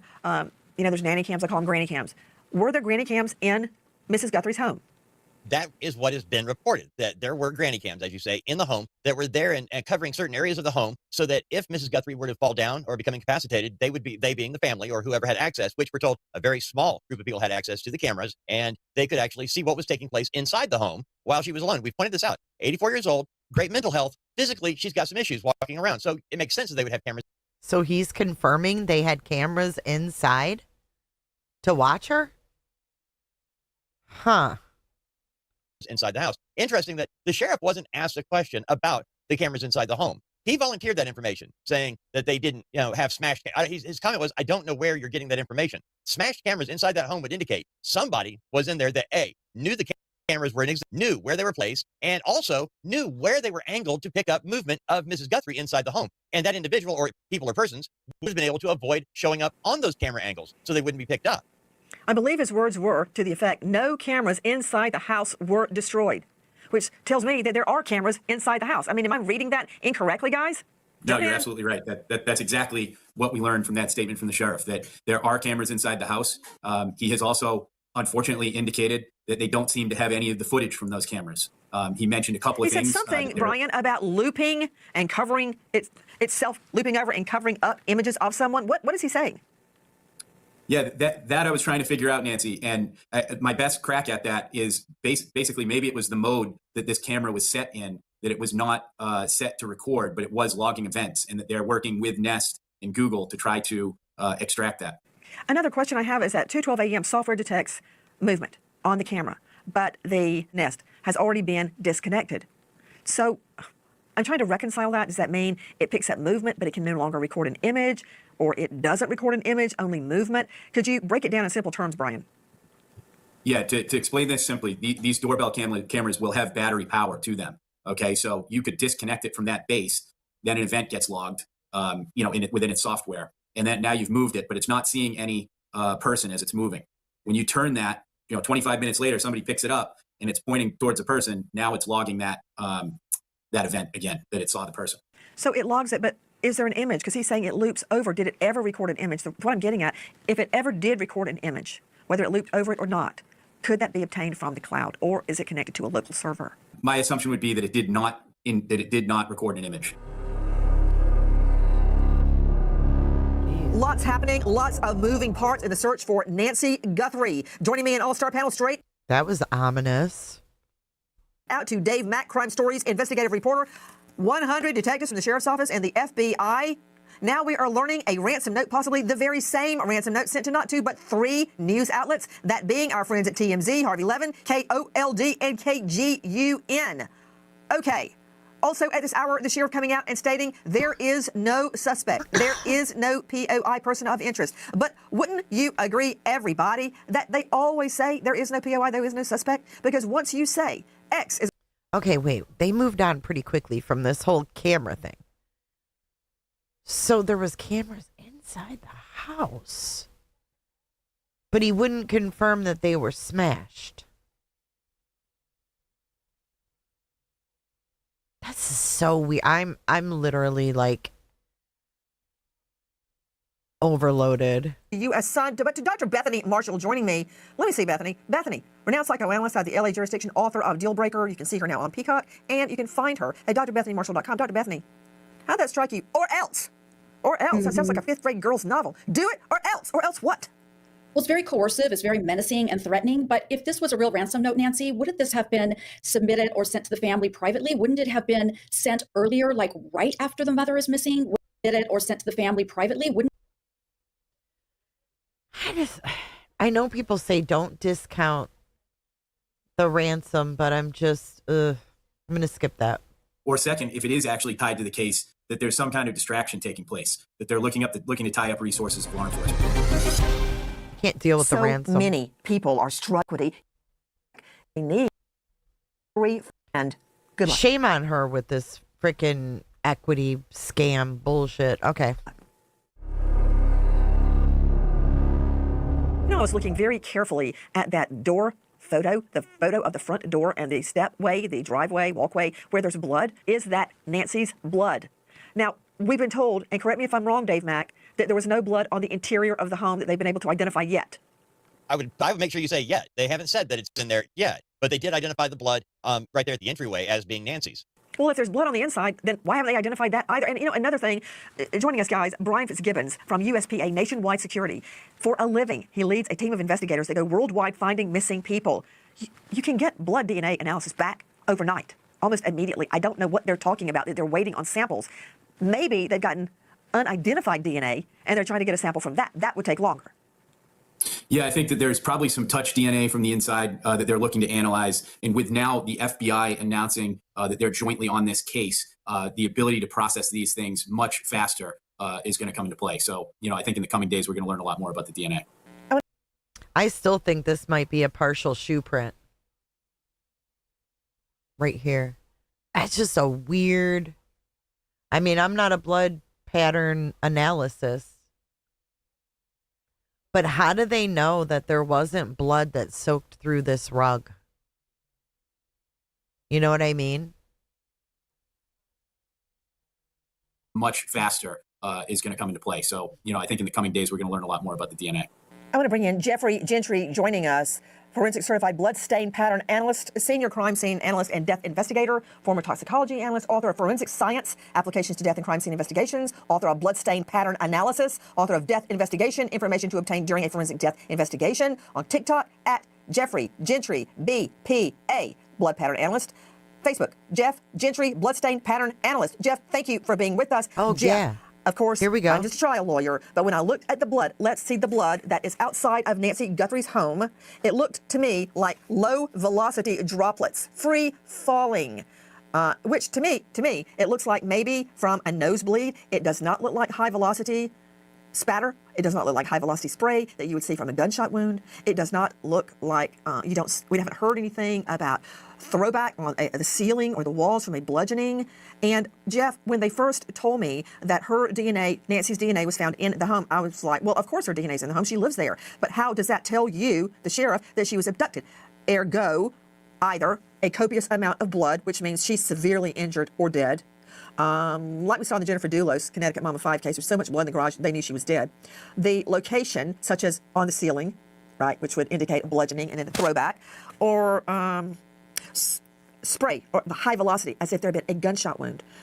Looking at the blood pattern that we see, Jeffrey Gentry, that gives me hope that she is alive because you don't have the other things that I mentioned, Jeffrey. So when I look at this blood, of course, any blood at a crime scene is always concerning. I mean, you should take all precautions if you find blood at a crime scene. It is a tremendous amount of evidence that's in the blood. Not only can it tell you events that happened, but then, of course, you have the possibility to get DNA.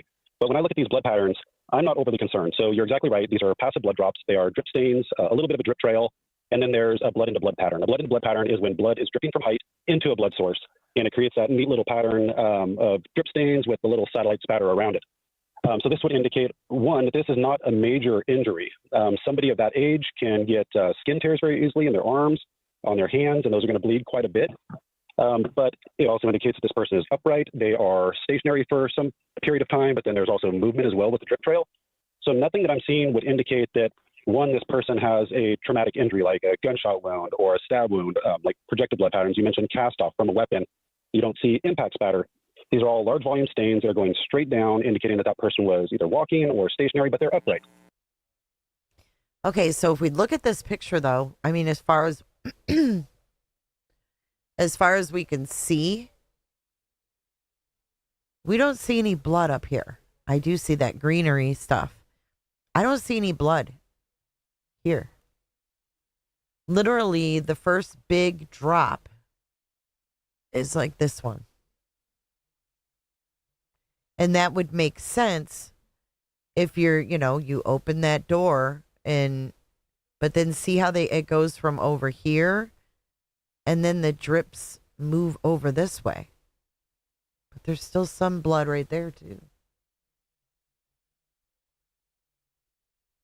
I think something was carried because they continue being completely round. Which means, like they said, it falls straight from above, straight down. If it didn't fall from straight down, it would have a little tail. So they can tell which ones were in motion. If you zoom in on these, if they have tails, they can tell. The other thing that I look for is, why isn't there blood on the doorknob? Hold on. You got me drinking out of the fire hydrant. That's a lot. Okay, I like for you to just go, but I've got to dissect what you said. I hope I didn't interrupt your train of thought, and that you were going to say, and second. But could you, again, slow down and state what you just said? Because I find it extremely compelling. And yes, of course, blood at a crime scene is always bad. It's not good. But given that, would you start again with the passive blood spots, the drip stains? Absolutely. So what we're looking at, I'm looking at the photograph right now. There is a drip trail. So those are individual circular blood stains that obviously fell from height. So this person is upright. There's nothing at all to indicate that they were dragged. There's nothing at all to indicate that they were on the ground and bleeding. You don't see any blood pools. Oh my God, we just went over this. Hey, my ChatGPT analysis was spot on. All right, let's keep going. So that gives me hope that this person is alive. The drip stains and the blood into blood patterns, that's one of the most common patterns you see at any scene, just because usually somebody's upright, they realize that they're bleeding, and they're walking around either trying to get help or going from one point to another. Hold on. Look at the spot right there, Jeffrey. I'm following up on what you said. You could almost see what would be her footsteps based on what you're saying. One by the doormat on square 2. See, it starts on square 2, square 1 starting at the door. Step, step, step, step. I mean, I'm reading into it, but that's all we can do right now. Wait, what? That's exactly what you'd expect. I mean, the door. One by the doormat, see what would be her footsteps based on what you're saying. One by the doormat on square 2. See, it starts on square 2, square 1 starting at the door. Step, step, step, step. I mean, I'm reading into it, but that's all we can do right now. That's exactly what you would expect. If somebody has, say, a minor injury and they're kind of standing in the same spot, kind of moving around, but then a lot of times people are stepping in their own blood, or the suspect is stepping in their blood. So I hope the investigators are picking up on that and looking for footwear impressions, or what were the suspects possibly wearing. The good thing about her possibly bleeding too is the fact that her blood is not going to only be at this scene, but whatever vehicle she was taken in, the blood's going to be in that vehicle as well. Because a blood pattern like this, considering that she might be taking anticoagulant medications, it's not going to stop bleeding right away. It's going to continue to bleed. And so that gives you the possibility of a forensic link from the crime scene to the suspect vehicle. See, and I don't believe that this is the reason I don't believe she was alive, and walking, because you're right. When you're on blood thinners, you bleed more. It doesn't just stop. And this is literally like blood and then drip, drip, drip. It's not going to do that because you don't clot. So you're going to bleed out even more. It's not going to fade away. I think this was a movement that made blood drip off something. I don't know. I'm not saying it's not her blood. I'm just saying I don't think it came out of her when she was alive. You know? Let's listen. But again, I don't see anything here that stands out as overly concerning regarding death. There's no blood patterns that would suggest a major violent event happened and that this person is obviously deceased. I don't see that at all. Everything you just said is music to my ears. Jeffrey Gentry breaking it down in an amazing. Well, they think that she was alive then when she came out. What is that mark, Nancy? Get your producers on that. What is that? Nancy. She's glitching. Way. Look, she's 84. She's on meds. She's got a heart problem. She's got a pacemaker. She's bleeding. It's not good. I know it's not good, but I'm looking for anything. I'm looking for anything because I care about Savannah. I want there to be a good outcome. Can you hear that buzz in the background? Bzzz. Dude, fix your mic. Like, what is going on with Nancy's show? But we have to look at the facts as we know them. Minor injury, walking upright, no blood pools. She's not on the ground. Okay. Nothing to indicate a traumatic injury, such as a gunshot wound, no cast off. Okay. What more? And I'd like to see the blood again. You were about to say, and second. What was second? Was it the vehicle or is there something else? Well, one of the other things that I look for is not only where did bleeding begin and where did it end? Where did the person start out? Where did they travel to? But I don't see any blood on the door frame. I don't see any blood on the doorknob. It's a black surface on the screen door, but I don't see anything that would suggest that she was bleeding and trying to get back inside of her house. So you got to wonder, where did this begin and where did it end? Wait, I have a question. Maybe you guys can help. Why does anybody know why these circles are empty? Is it because the blood was thin? You see like how this one is full of blood right here? And this one's not? And like this one's not, but this one is? What makes it do that? And what is this thing right here? That's different than all the rest of them. Why is no one talking about that area? What is that? A print. It's like a imprint. And look at this. These aren't drops. These are kind of smeared a little bit. If you really look at it.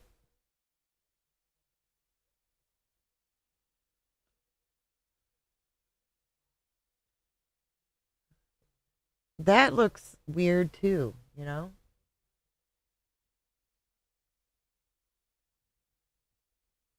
These don't look like drops to me. I don't know.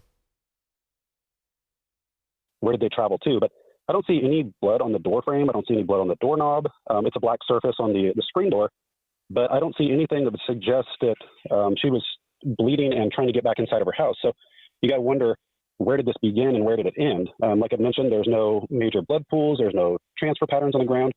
So we don't think that she was dragged away from her home. We don't think that she crawled away from her home. There's only a couple possibilities. Either she walked away on her own and didn't have any major injuries, or she was carried away from her home. But then you got to wonder too, where did this blood trail end? Was there any blood in the driveway? How far did it extend? So unfortunately, it does give you a lot of answers, but then I've got a lot of questions too. So I would love to be out there looking around at this scene. In the last hours, we have been given video from Nancy Guthrie's front porch. Let's see it now, please. Look at the perp. I think she's replaying segments of her show. She is. I don't know why they left this little dash there. Weirdos. I'm just wondering, there he is standing up straight, right there. And I'm wondering if they're going to be able to get any type of height from that. You know, the problem with it, he's not standing right beside something to gauge the height.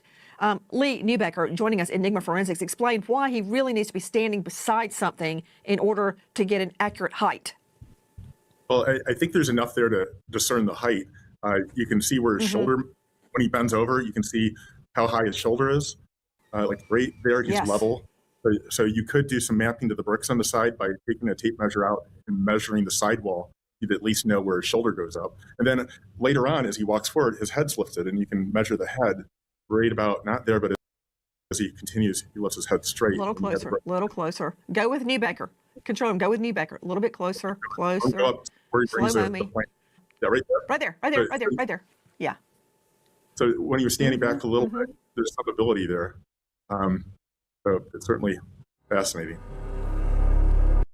Has anyone ever taken it upon themselves to measure these bricks?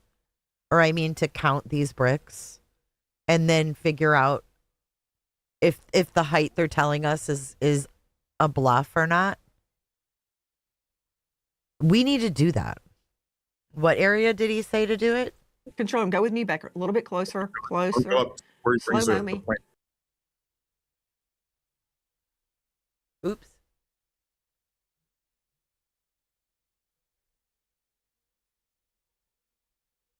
I'm just pausing it here so I can come back and do this later. Okay, what'd you get, Scooters? Did you get about the same as they did? Yep, they did. They tented that area in a few weeks ago.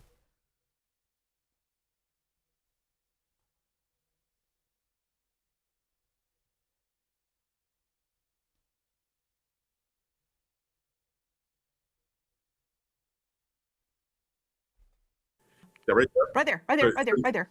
Yeah. So when you're standing back a little bit, there's some ability there. So it's certainly fascinating.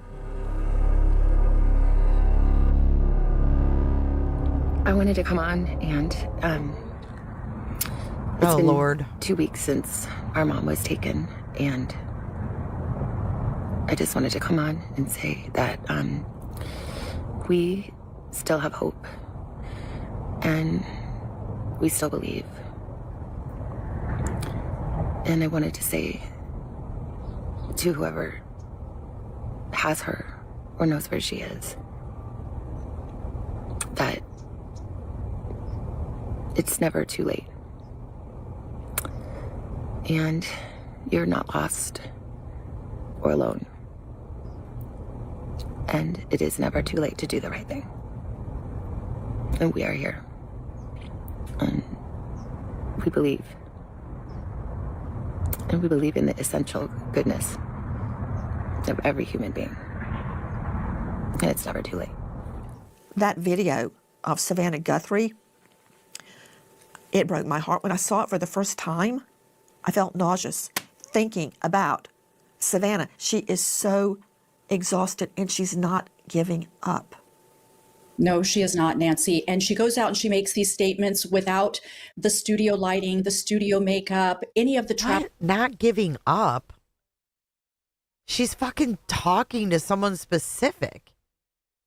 What do you mean not giving up? trappings of her profession, which she could use to try to appeal to whoever took her mother, but she is coming out just as herself. And in the very first video, Nancy, she keeps using the word you. She's trying to form a relationship with whoever the perpetrator is. And in this one, when she says that she believes that there's goodness in everyone, she's trying to create empathy, that empathy on the part of the perpetrator towards her family. She's not coming out harsh or angry, or we're going to come after you, or we're going to find you. Nothing punitive, Nancy. She is soft. She is engaged. And Nancy, I kind of feel like she might know who she's speaking to.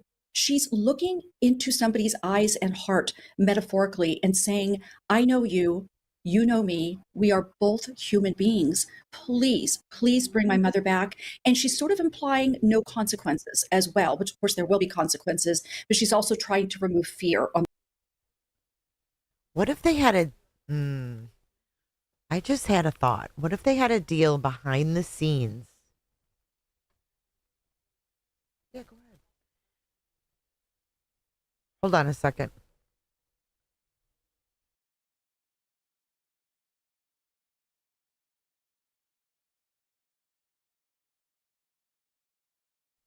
What was I saying?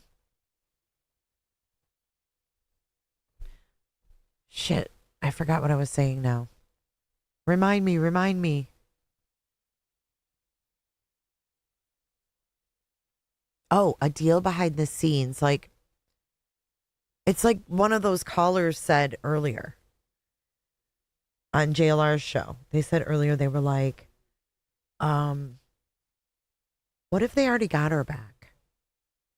Like, what if they already produced? Because what's weird to me, right, is the $1 million reward was if you reach out to Savannah directly. I got my tinfoil hat on, by the way, but what if they, and that's why they're at the house. They already know. It's just not for us to know. Is it possible? I mean, she kept the fact that her mom was missing from the public. She called a senator to say, don't tell anyone until keep it on the DL. I mean, what the fuck? I didn't know that you could have a missing person and keep it on the DL until the celebrity says so. Think about that. Think about it. You're going to contact Savannah directly for $1 million anonymously?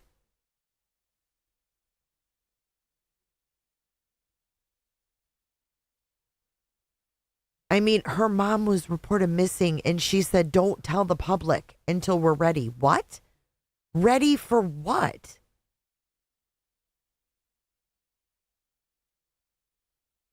Think about it. Calling a senator, don't make it public yet. But my mom's missing. What?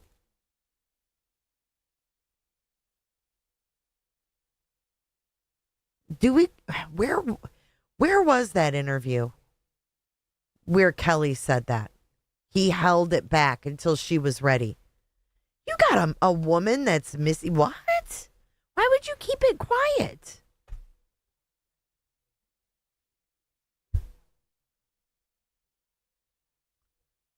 Okay, hold on. Senator Kelly, Savannah Guthrie.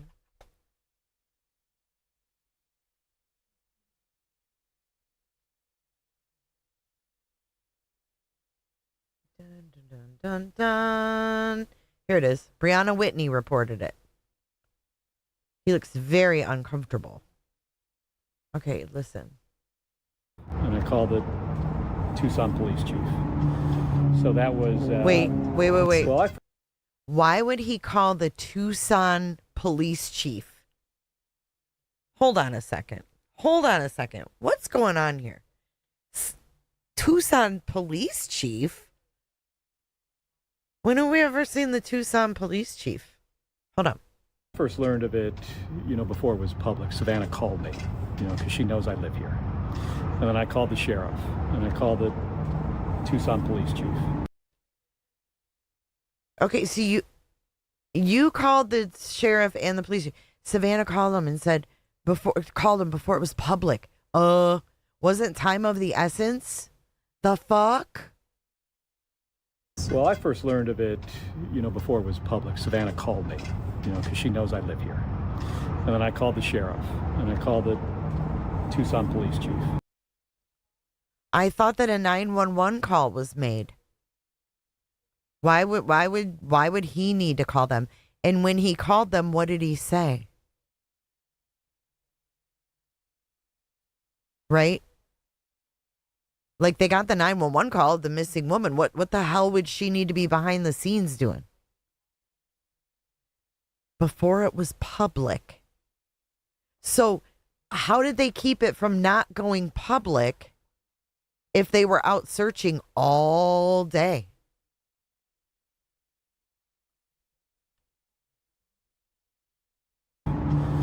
So that was, that was mid-afternoon on Sunday, and Savannah was on the way to the airport to fly here, and obviously rather upset. So mid-afternoon? Your mom went missing at noon, and mid-afternoon it's still hush hush? What? Wow. No, police were called supposedly at noon. He said it was mid-fucking afternoon. So I've been doing whatever I can do. She's a friend. I've known her, and I just want to be there to support her. And I could hear. I didn't have much information, but I could hear, how stressful of a situation this was for her. But this case is in very capable hands with the sheriff and with the FBI, and I know they're doing everything they can. Well, I first learned of it, before it was public. Savannah called me, because she knows I live here. And then I called the sheriff, and I called the Tucson police chief. So that was, that was mid-afternoon on Sunday, and Savannah was on the way to the airport to fly here, and obviously rather upset. She was on her way to the airport mid-afternoon.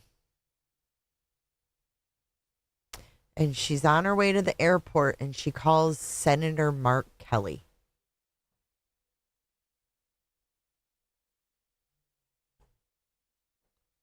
So that's what I'm saying. Is there things that right now are being held under wraps?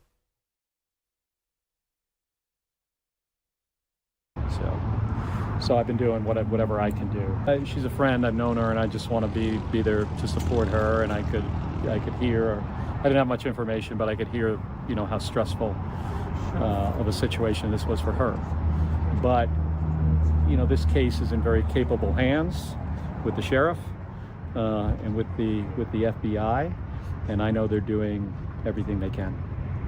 Well, I first learned of it, before it was public. Savannah called me. Yeah, when did Savannah find out?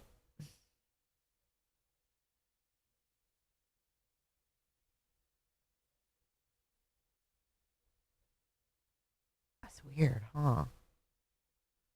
What's this one? Hold on. By the Pima County Sheriff's Office to offer any support that he can. He told me that this is deeply personal for Tucson. He himself has known Savannah Guthrie. On February 6th, Senator Mark Kelly visited the Pima County Sheriff's Office to show his support. He said he first learned of her disappearance on Sunday when Savannah called him on her way to the airport.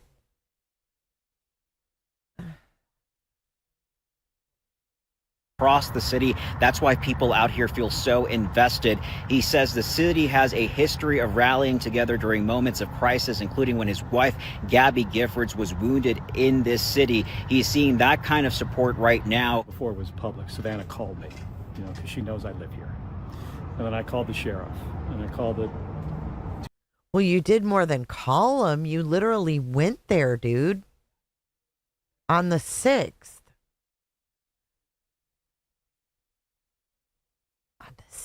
Let's see what happened on the 6th.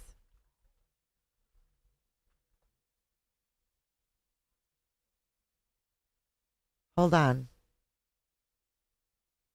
Shit.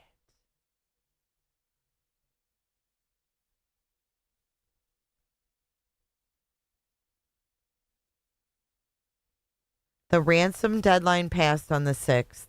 Nancy and Annie's cars were taken that night. The family released the second video the next day. The FBI was taking photos at Annie's, and the coyotes went off. So, and the day before he visited, Cameron released his solo video. They offered a $50,000 reward, and they confirmed that the blood on the porch was Nancy's.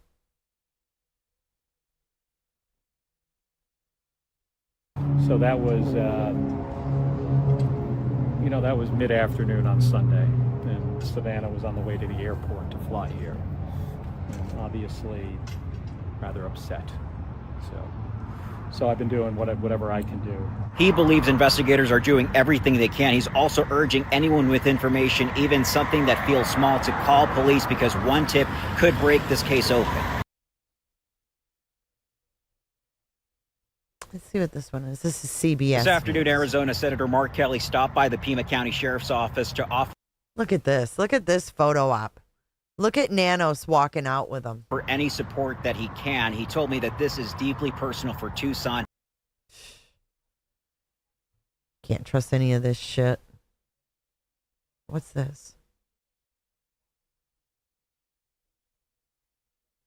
Recently of Savannah back on the Today Show set. She's back in New York. Okay, that's something else. Sorry, I just wanted to see. Here's one. What's this? God, all these guys look shook. 1,000 phone calls. They now have, I think, over 15,000 phone calls that have come in, leads.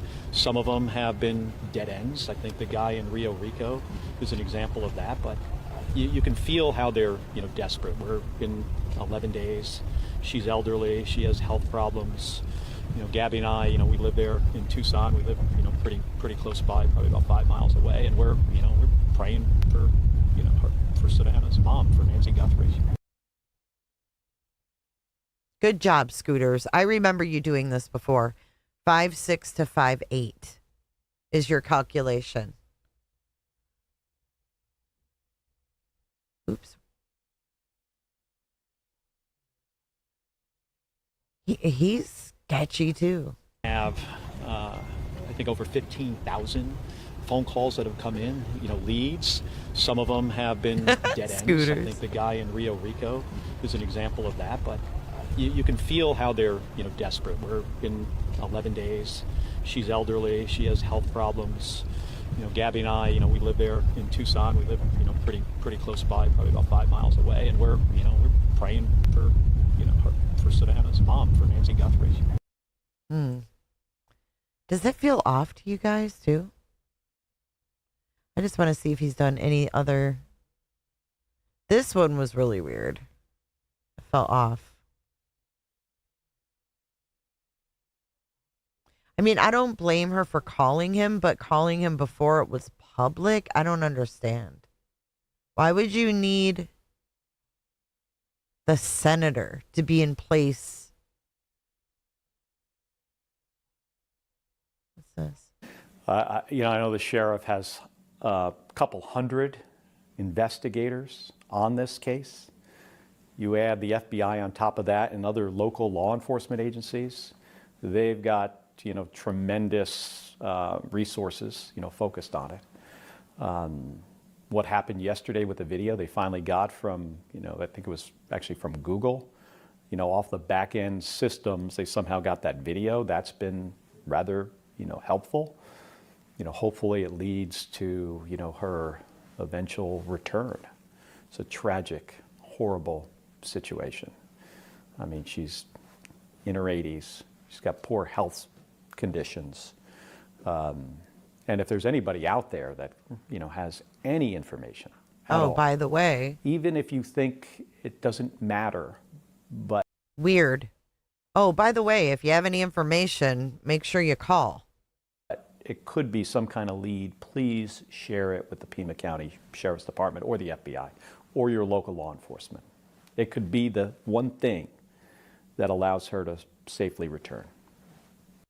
I know the sheriff has a couple hundred investigators on this case. You add the FBI on top of that and other local law enforcement agencies. They've got, tremendous resources, focused on it. You don't know what happened yesterday with the video they finally got from, I think it was actually from Google, off the back end systems. They somehow got that video. That's been rather, helpful. Has it? Hopefully it leads to, her eventual return. It's a tragic, horrible situation. I mean, she's in her 80s. She's got poor health conditions. And if there's anybody out there that, has any information at all, even if you think it doesn't matter, but it could be some kind of lead, please share it with the Pima County Sheriff's Department or the FBI or your local law enforcement. It could be the one thing that allows her to safely return. Weird.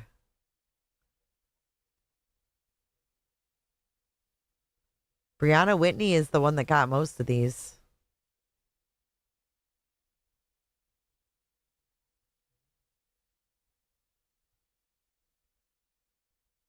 I don't see anything else with him, but I am going to wrap this up, guys. It's been a long day. We've gone almost 11 hours today.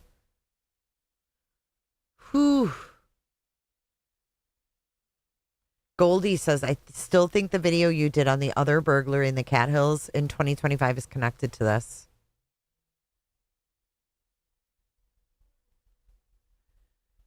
God, you just don't know. Right. Where's the whole hype with Trump? Now it's like, oh no, Savannah went back to New York. Let's make it all go away.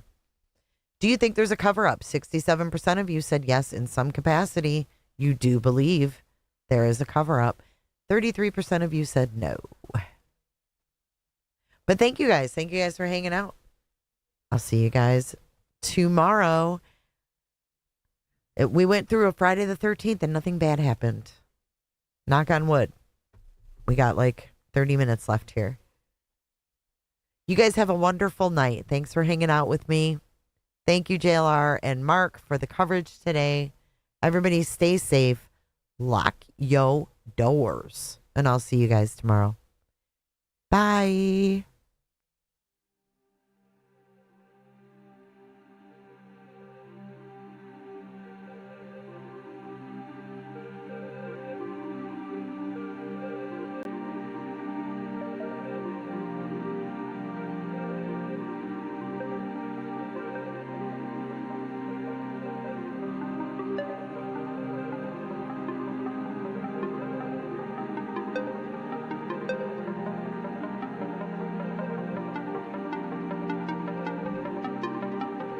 So much for watching. If you enjoyed this live stream or video, make sure to give it a thumbs up and hit that subscribe button so you don't miss out on my latest content. Want to take it a step further? Bring it all in. And join our community clickers by becoming a Patreon or a YouTube member. You'll get exclusive access to our Discord server, special channel perks, and much more. Until then, I'll see you in the next one. Click. It's real easy, man.